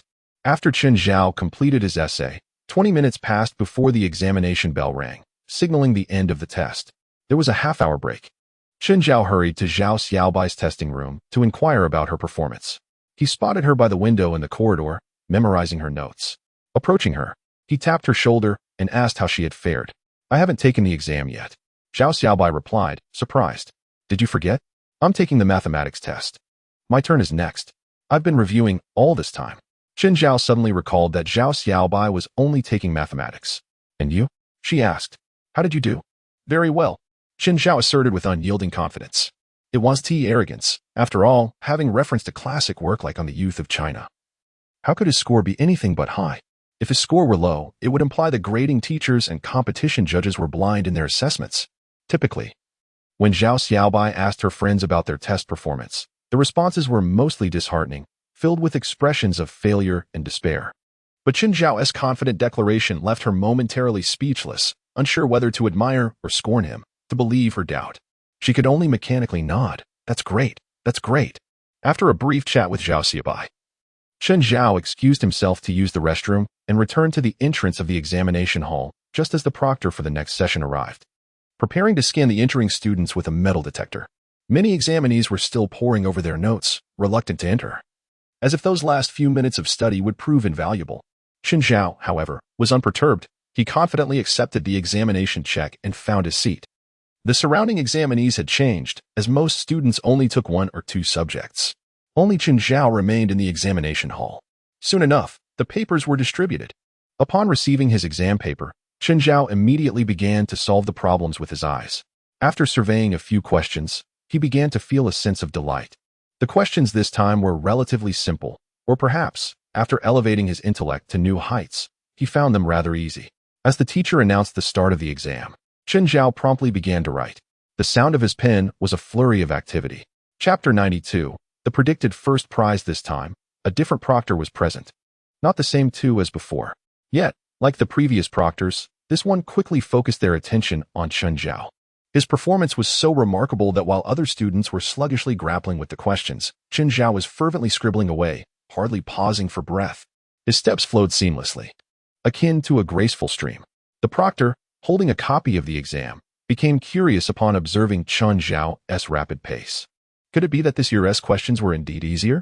So the proctor also began to review the problems, hoping to gauge the difficulty of this year's exam. After 2 minutes, sweat began to bead on the proctor's forehead. How challenging. It was utterly perplexing. In past mathematics competitions, the proctor could have some insight into the problems, but this year's questions were completely baffling. These competition problems were not the standard high school exam review questions. High school exams often followed familiar patterns that a seasoned teacher could solve with their eyes closed, achieving scores well over 140 in just an hour and a half. However, these were competition problems, peculiar, difficult, and odd, with not a single straightforward question. If the proctor were to take the exam themselves, they might not score as well as the students. This year's questions were particularly challenging, leaving both proctors at a loss, unsure how to approach any of the problems, let alone solve them. Glancing back at Chen Zhao, they saw him still writing away furiously. The proctor thought to themselves, this is odd. Why is this student writing so quickly? Surely, there must be simpler questions on the paper. With this thought in mind, the proctor continued to examine the paper, skipping any problems they couldn't solve in hopes of finding a few simpler ones. However, after spending over 10 minutes reviewing the entire exam, the proctor could not identify a single simpler question. Each problem was more difficult than the last. Looking at Chen Zhao again, they noticed he had already completed one answer sheet and was beginning on the second. The 2 proctors exchanged bewildered glances, then communicated via text. Do you know how to solve this year's math exam? No, this year's problems are more difficult than the last 2 years. I have no idea where to start. I'm similarly at a loss. I see most students in the hall are dazed. Why can that student work so quickly? Could it be that there is a problem with the exam paper? That is possible. Has that happened in previous years? I'll go check on that student's paper. If it's wrong, we need to act quickly. One proctor descended from the podium and approached Chen Zhao's desk, leaning down to examine his paper. Upon seeing it, the proctor was taken aback. This was indeed the same paper they held, identical in every regard. Checking the other examinees' papers confirmed they were all the same. The proctor returned to the podium, continuing to communicate with the other proctor. I checked. His paper is fine. Fine? Yet he is completing it so quickly? This child is remarkable. Absolutely remarkable. Just look at the number of problems he has solved. It's likely this year's math first prize will be his. Unaware of the proctor's discussion about him, Chen Zhao remained engrossed in his writing. The more he wrote, the more his smile of satisfaction grew. He had assumed the math finals would be incredibly difficult. Glancing at the questions, he felt compelled to question, is this it? Is this the level of difficulty? For a national final, the challenge seemed trivial. Last year's top score in mathematics was 70 points. Before entering the exam room, Chen Zhao had hoped to score around 60, which would be commendable for a second prize. With a stroke of luck, he might even reach 70 and secure the first prize. However, After tackling the math exam for a while, Chen Zhao found himself elated. The paper was so easy. Achieving 60 seemed inadequate. He was determined to aim for 80 or 90. Best of all, he sought a perfect score. With swift precision, he navigated through the questions, unconsciously conquering each one. First page completed. Second page completed. Third page completed. Fourth page completed. He had finished the entire exam. Only then did Chen Zhao feel a wave of fatigue wash over him. His wrist ached, fingers throbbed, and veins pulsed on his forehead. Indeed, continuous high-speed thinking and writing for over an hour was an immensely exhausting task. Chen Zhao glanced at the clock hanging at the front of the classroom and realized an hour and 50 minutes had elapsed, leaving just 10 minutes before the papers would be collected. He didn't feel inclined to check his answers. He had addressed every question on the paper, and securing an award was undoubtedly within reach. If all went well, he might even approach a score exceeding 90, thereby claiming the first prize. It was assured. Feeling fatigued, Chen Zhao rested his head on the desk for a moment before finally hearing the bell indicating the end of the exam. Once the teacher collected all the answer sheets, exam papers, and scrap paper from the class, Chen Zhao exited the examination hall, heading straight for Zhao Xiaobai. Since she was taking the mathematics exam, he was eager to know how she had performed. Before long, he arrived at the entrance of her examination room. Zhao Xiaobai anticipated Chen Zhao would seek her out, so she remained standing, backpack slung over her shoulder, leaning against the wall and wait. Upon observing Zhao Xiaobai's expression, one of palpable grievance and melancholic longing, Chen Zhao discerned that her exam performance had not been commendable. Had she excelled, a broad smile would have adorned her face. Unquestionably, she had faltered, leaving her utterly disheartened. Zhao Xiaobai raised her hand to block Chen Zhao's approach. Chen Zhao nodded in acknowledgement, signaling her intent to refrain from inquiry. How did you fare? Zhao Xiaobai retorted. Chen Zhao mused that the girl possessed a peculiar sense of humor, forbidding her from asking about her results, yet promptly inquiring about her own. I've secured the first prize, Chen Zhao proclaimed with a confident smile. Zhao Xiaobai pursed her lips, uncertain whether to believe her or to feel disheartened by the evident disparity in their performances. The two descended the stairs amidst the throngs of students, preparing to return to their hotel. With an English exam scheduled for the afternoon, Chen Zhao had little else to occupy her, opting to revise for the forthcoming physics, chemistry, and biology assessments. Upon reaching the ground floor, they unexpectedly encountered two individuals she wished to avoid, Kong Heng and Shi Hui. Initially, Chen Zhao intended to disregard them, treating them as mere phantoms, but to her surprise, Kong Heng and Shi Hui approached with smug smiles, eager to engage. How did it go? Kong Heng inquired, his tone dripping with arrogance. Any hope for a second prize? No hope for a second prize, Chen Zhao retorted coldly, coming to a halt. Oh, faltered, did you? What about a third prize? Kong Heng mocked with a sneer. Not a chance for a third prize either, Chen Zhao scoffed. The two boys erupted into laughter, their previous bravado evaporating as they taunted her. You were so self-assured before the exam, yet here you are, unable to secure even a third prize. Were you merely here to spectate? Because I am aiming for the first prize, Chen Zhao countered sharply, pivoting on her heel and striding away, leaving Zhao Xiaobai momentarily stunned before hastening to follow. This left Kong Heng and Shi Hui standing in stunned silence, their smug expressions frozen in place. First prize? Not much talent, but the audacity is commendable, Kong Heng sneered. The award ceremony is the day after tomorrow. We shall see who steps up to claim the prize. Shi Hui chimed in. Without a doubt, it will be us receiving the first prize. She is far from it, Kong Heng asserted. Chen Zhao and Zhao Xiaobai returned to the hotel, where Zhao Xiaobai soon ventured out with their life instructor for leisure activities. Meanwhile, Chen Zhao remained in her room, immersed in her studies for physics, chemistry, and biology. While Zhao Xiaobai's subjects had concluded, Chen Zhao's were only halfway through. Committed to securing additional accolades, she diligently continued her studies until past 8 in the evening. With provisions of bread, ham, and bottled water in her suitcase, she hastily consumed several sandwiches and sausages, considering it her dinner. Next, she opened her laptop, logged into her writing software, and uploaded a new chapter to her Author-S backend. Despite being away for exams, the chapters still required updating. As a web novelist, maintaining a consistent release schedule was paramount. Interruptions were to be avoided unless absolutely necessary. After publishing 3 chapters, she checked the new book rankings and felt a surge of relief upon seeing her work, My Avatar printed on the dollar, still perched at the top. Just as she was about to log out and resume her studies, a QQ message pinged. Editor asks, your book's word count is nearly sufficient. When do you plan to publish and initiate advertisements? Chen Zhao paused, checking her book's word count and confirming it was indeed adequate. Opting to publish and activate advertisements meant her book would feature ads, allowing her to earn revenue from advertisers once readers engage with them. In essence, her prior efforts had been about amassing readers, but now she was stepping into monetization. Is it possible to activate it now? Chen Zhao inquired. Yes. I'll set it up for you. Check in a moment, came the reply. Chen Zhao promptly navigated to the Tomato Novel website, locating her book. My avatar printed on the dollar and delving into it. The first page revealed no ads, nor did the second. However, by the third page, advertisements appeared, a brief video from a milk powder brand. Chen Zhao realized that each view from readers translated into a small profit for her. As she continued flipping through, she encountered ads for real estate, a fried chicken shop, a car dealership, and a dating app, an impressive variety. Opening QQ on her phone, she messaged Editor Axe, I see the ads have been activated. Editor Axe replied, tomorrow at 7 o'clock, check your Author's backend for yesterday's earnings, which reflect your income from the ads. This will be updated daily at that time. Chen Zhao responded affirmatively, all right, understood. Editor Axe added, the first day's earnings are crucial. I'll send you a reference chart. Once the chart arrived, Chen Zhao opened it to find a lengthy table titled, First Day Advertising Revenue Assessment.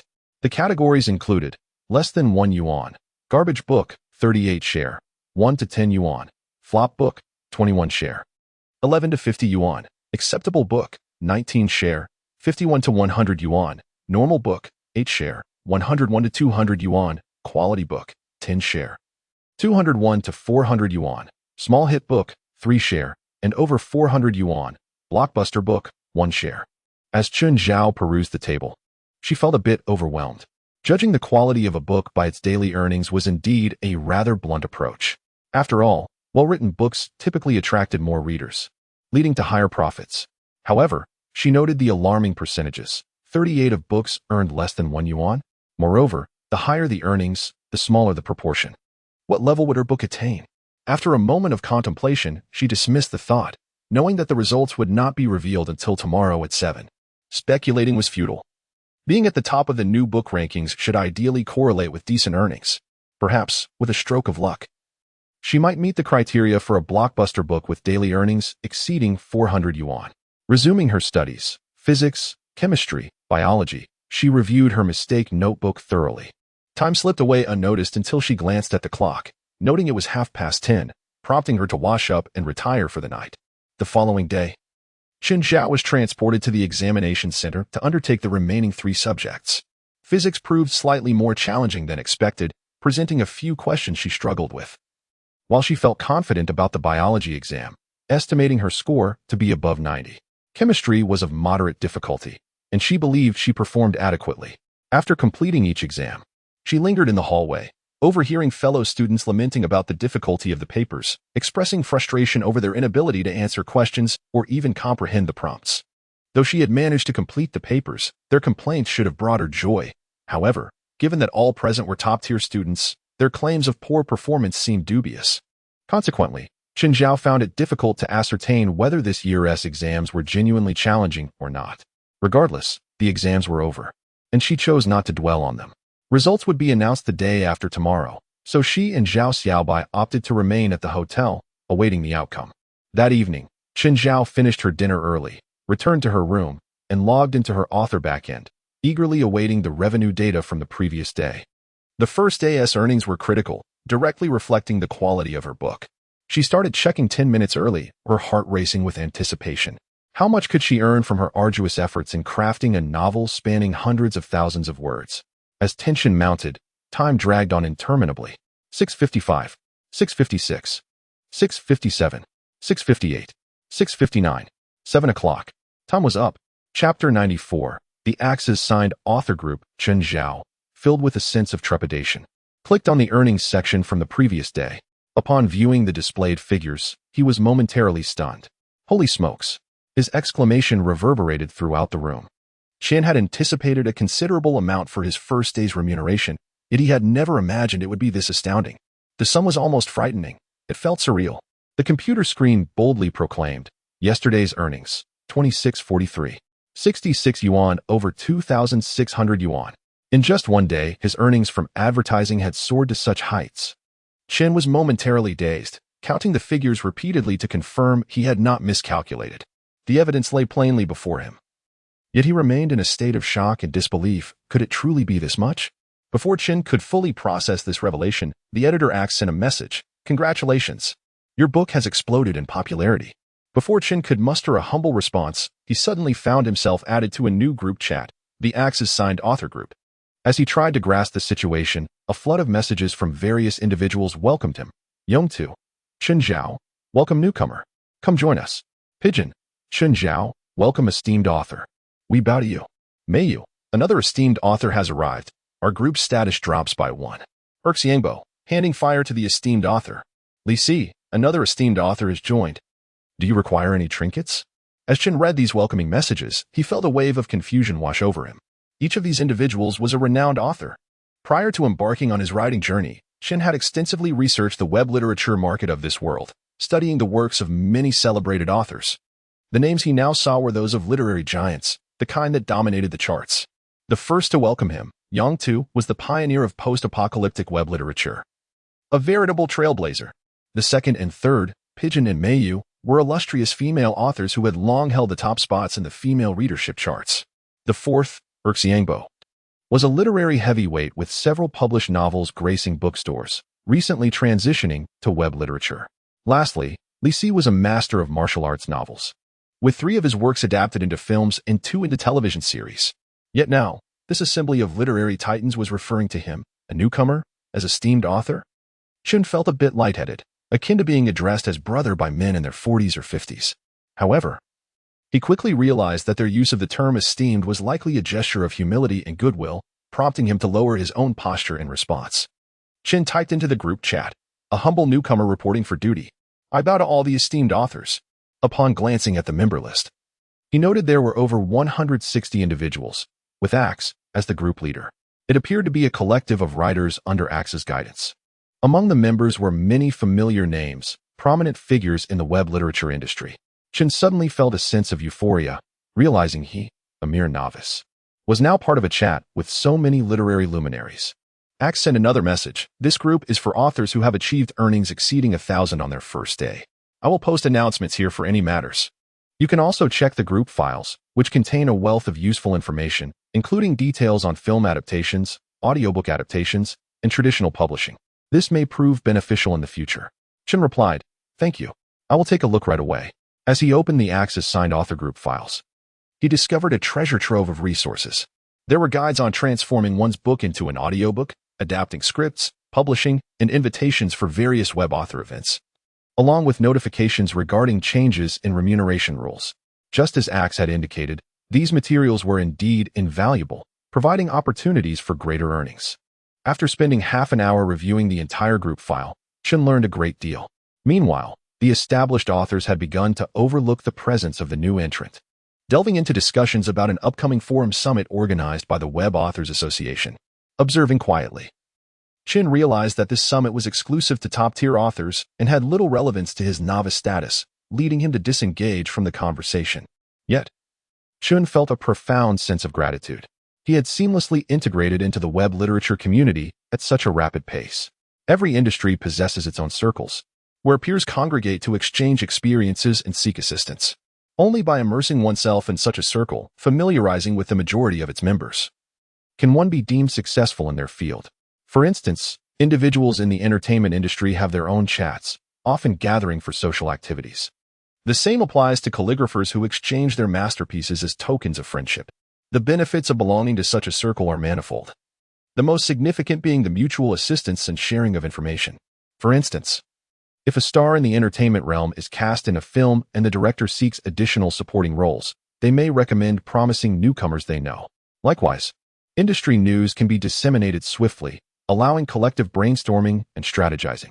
Clearly, achieving over 2,600 yuan on his first day and being invited into the Axe's signed author group marked a tentative entry into the web literature circle for Chen. As he continued to produce more outstanding works and secure even better results, he would naturally forge friendships with esteemed authors, dine together, and fully immerse himself in the circle, ultimately becoming a literary heavyweight himself. As these thoughts filled his mind, Chin's excitement surged. Countless web authors had struggled for years without breaching the periphery of this community. Yet he had managed to converse with the Titans in such a short span of time. The future brimmed with promise, just as he reveled in his success. Someone in the group suddenly tagged Chin. "Are you the author of My Avatar is Printed on the Dollar?" Chin responded with a simple emoji of affirmation. There was no need to conceal such matters. His pen name and QQ name were derived from his real name, easily searchable online. There was no way to hide it. However, as soon as Chin confirmed, the group erupted in excitement. "Whoa, the author of the #1 new book, My Avatar is Printed on the Dollar? I've heard so much about Avatar Dollar. To think it's pinned by a writer signed under X. Chin Zhao, you're incredible. Do you need any trinkets? Are you taking on disciples? The esteemed author is truly formidable. I've been hearing your name for weeks, and now I finally get to see the real deal."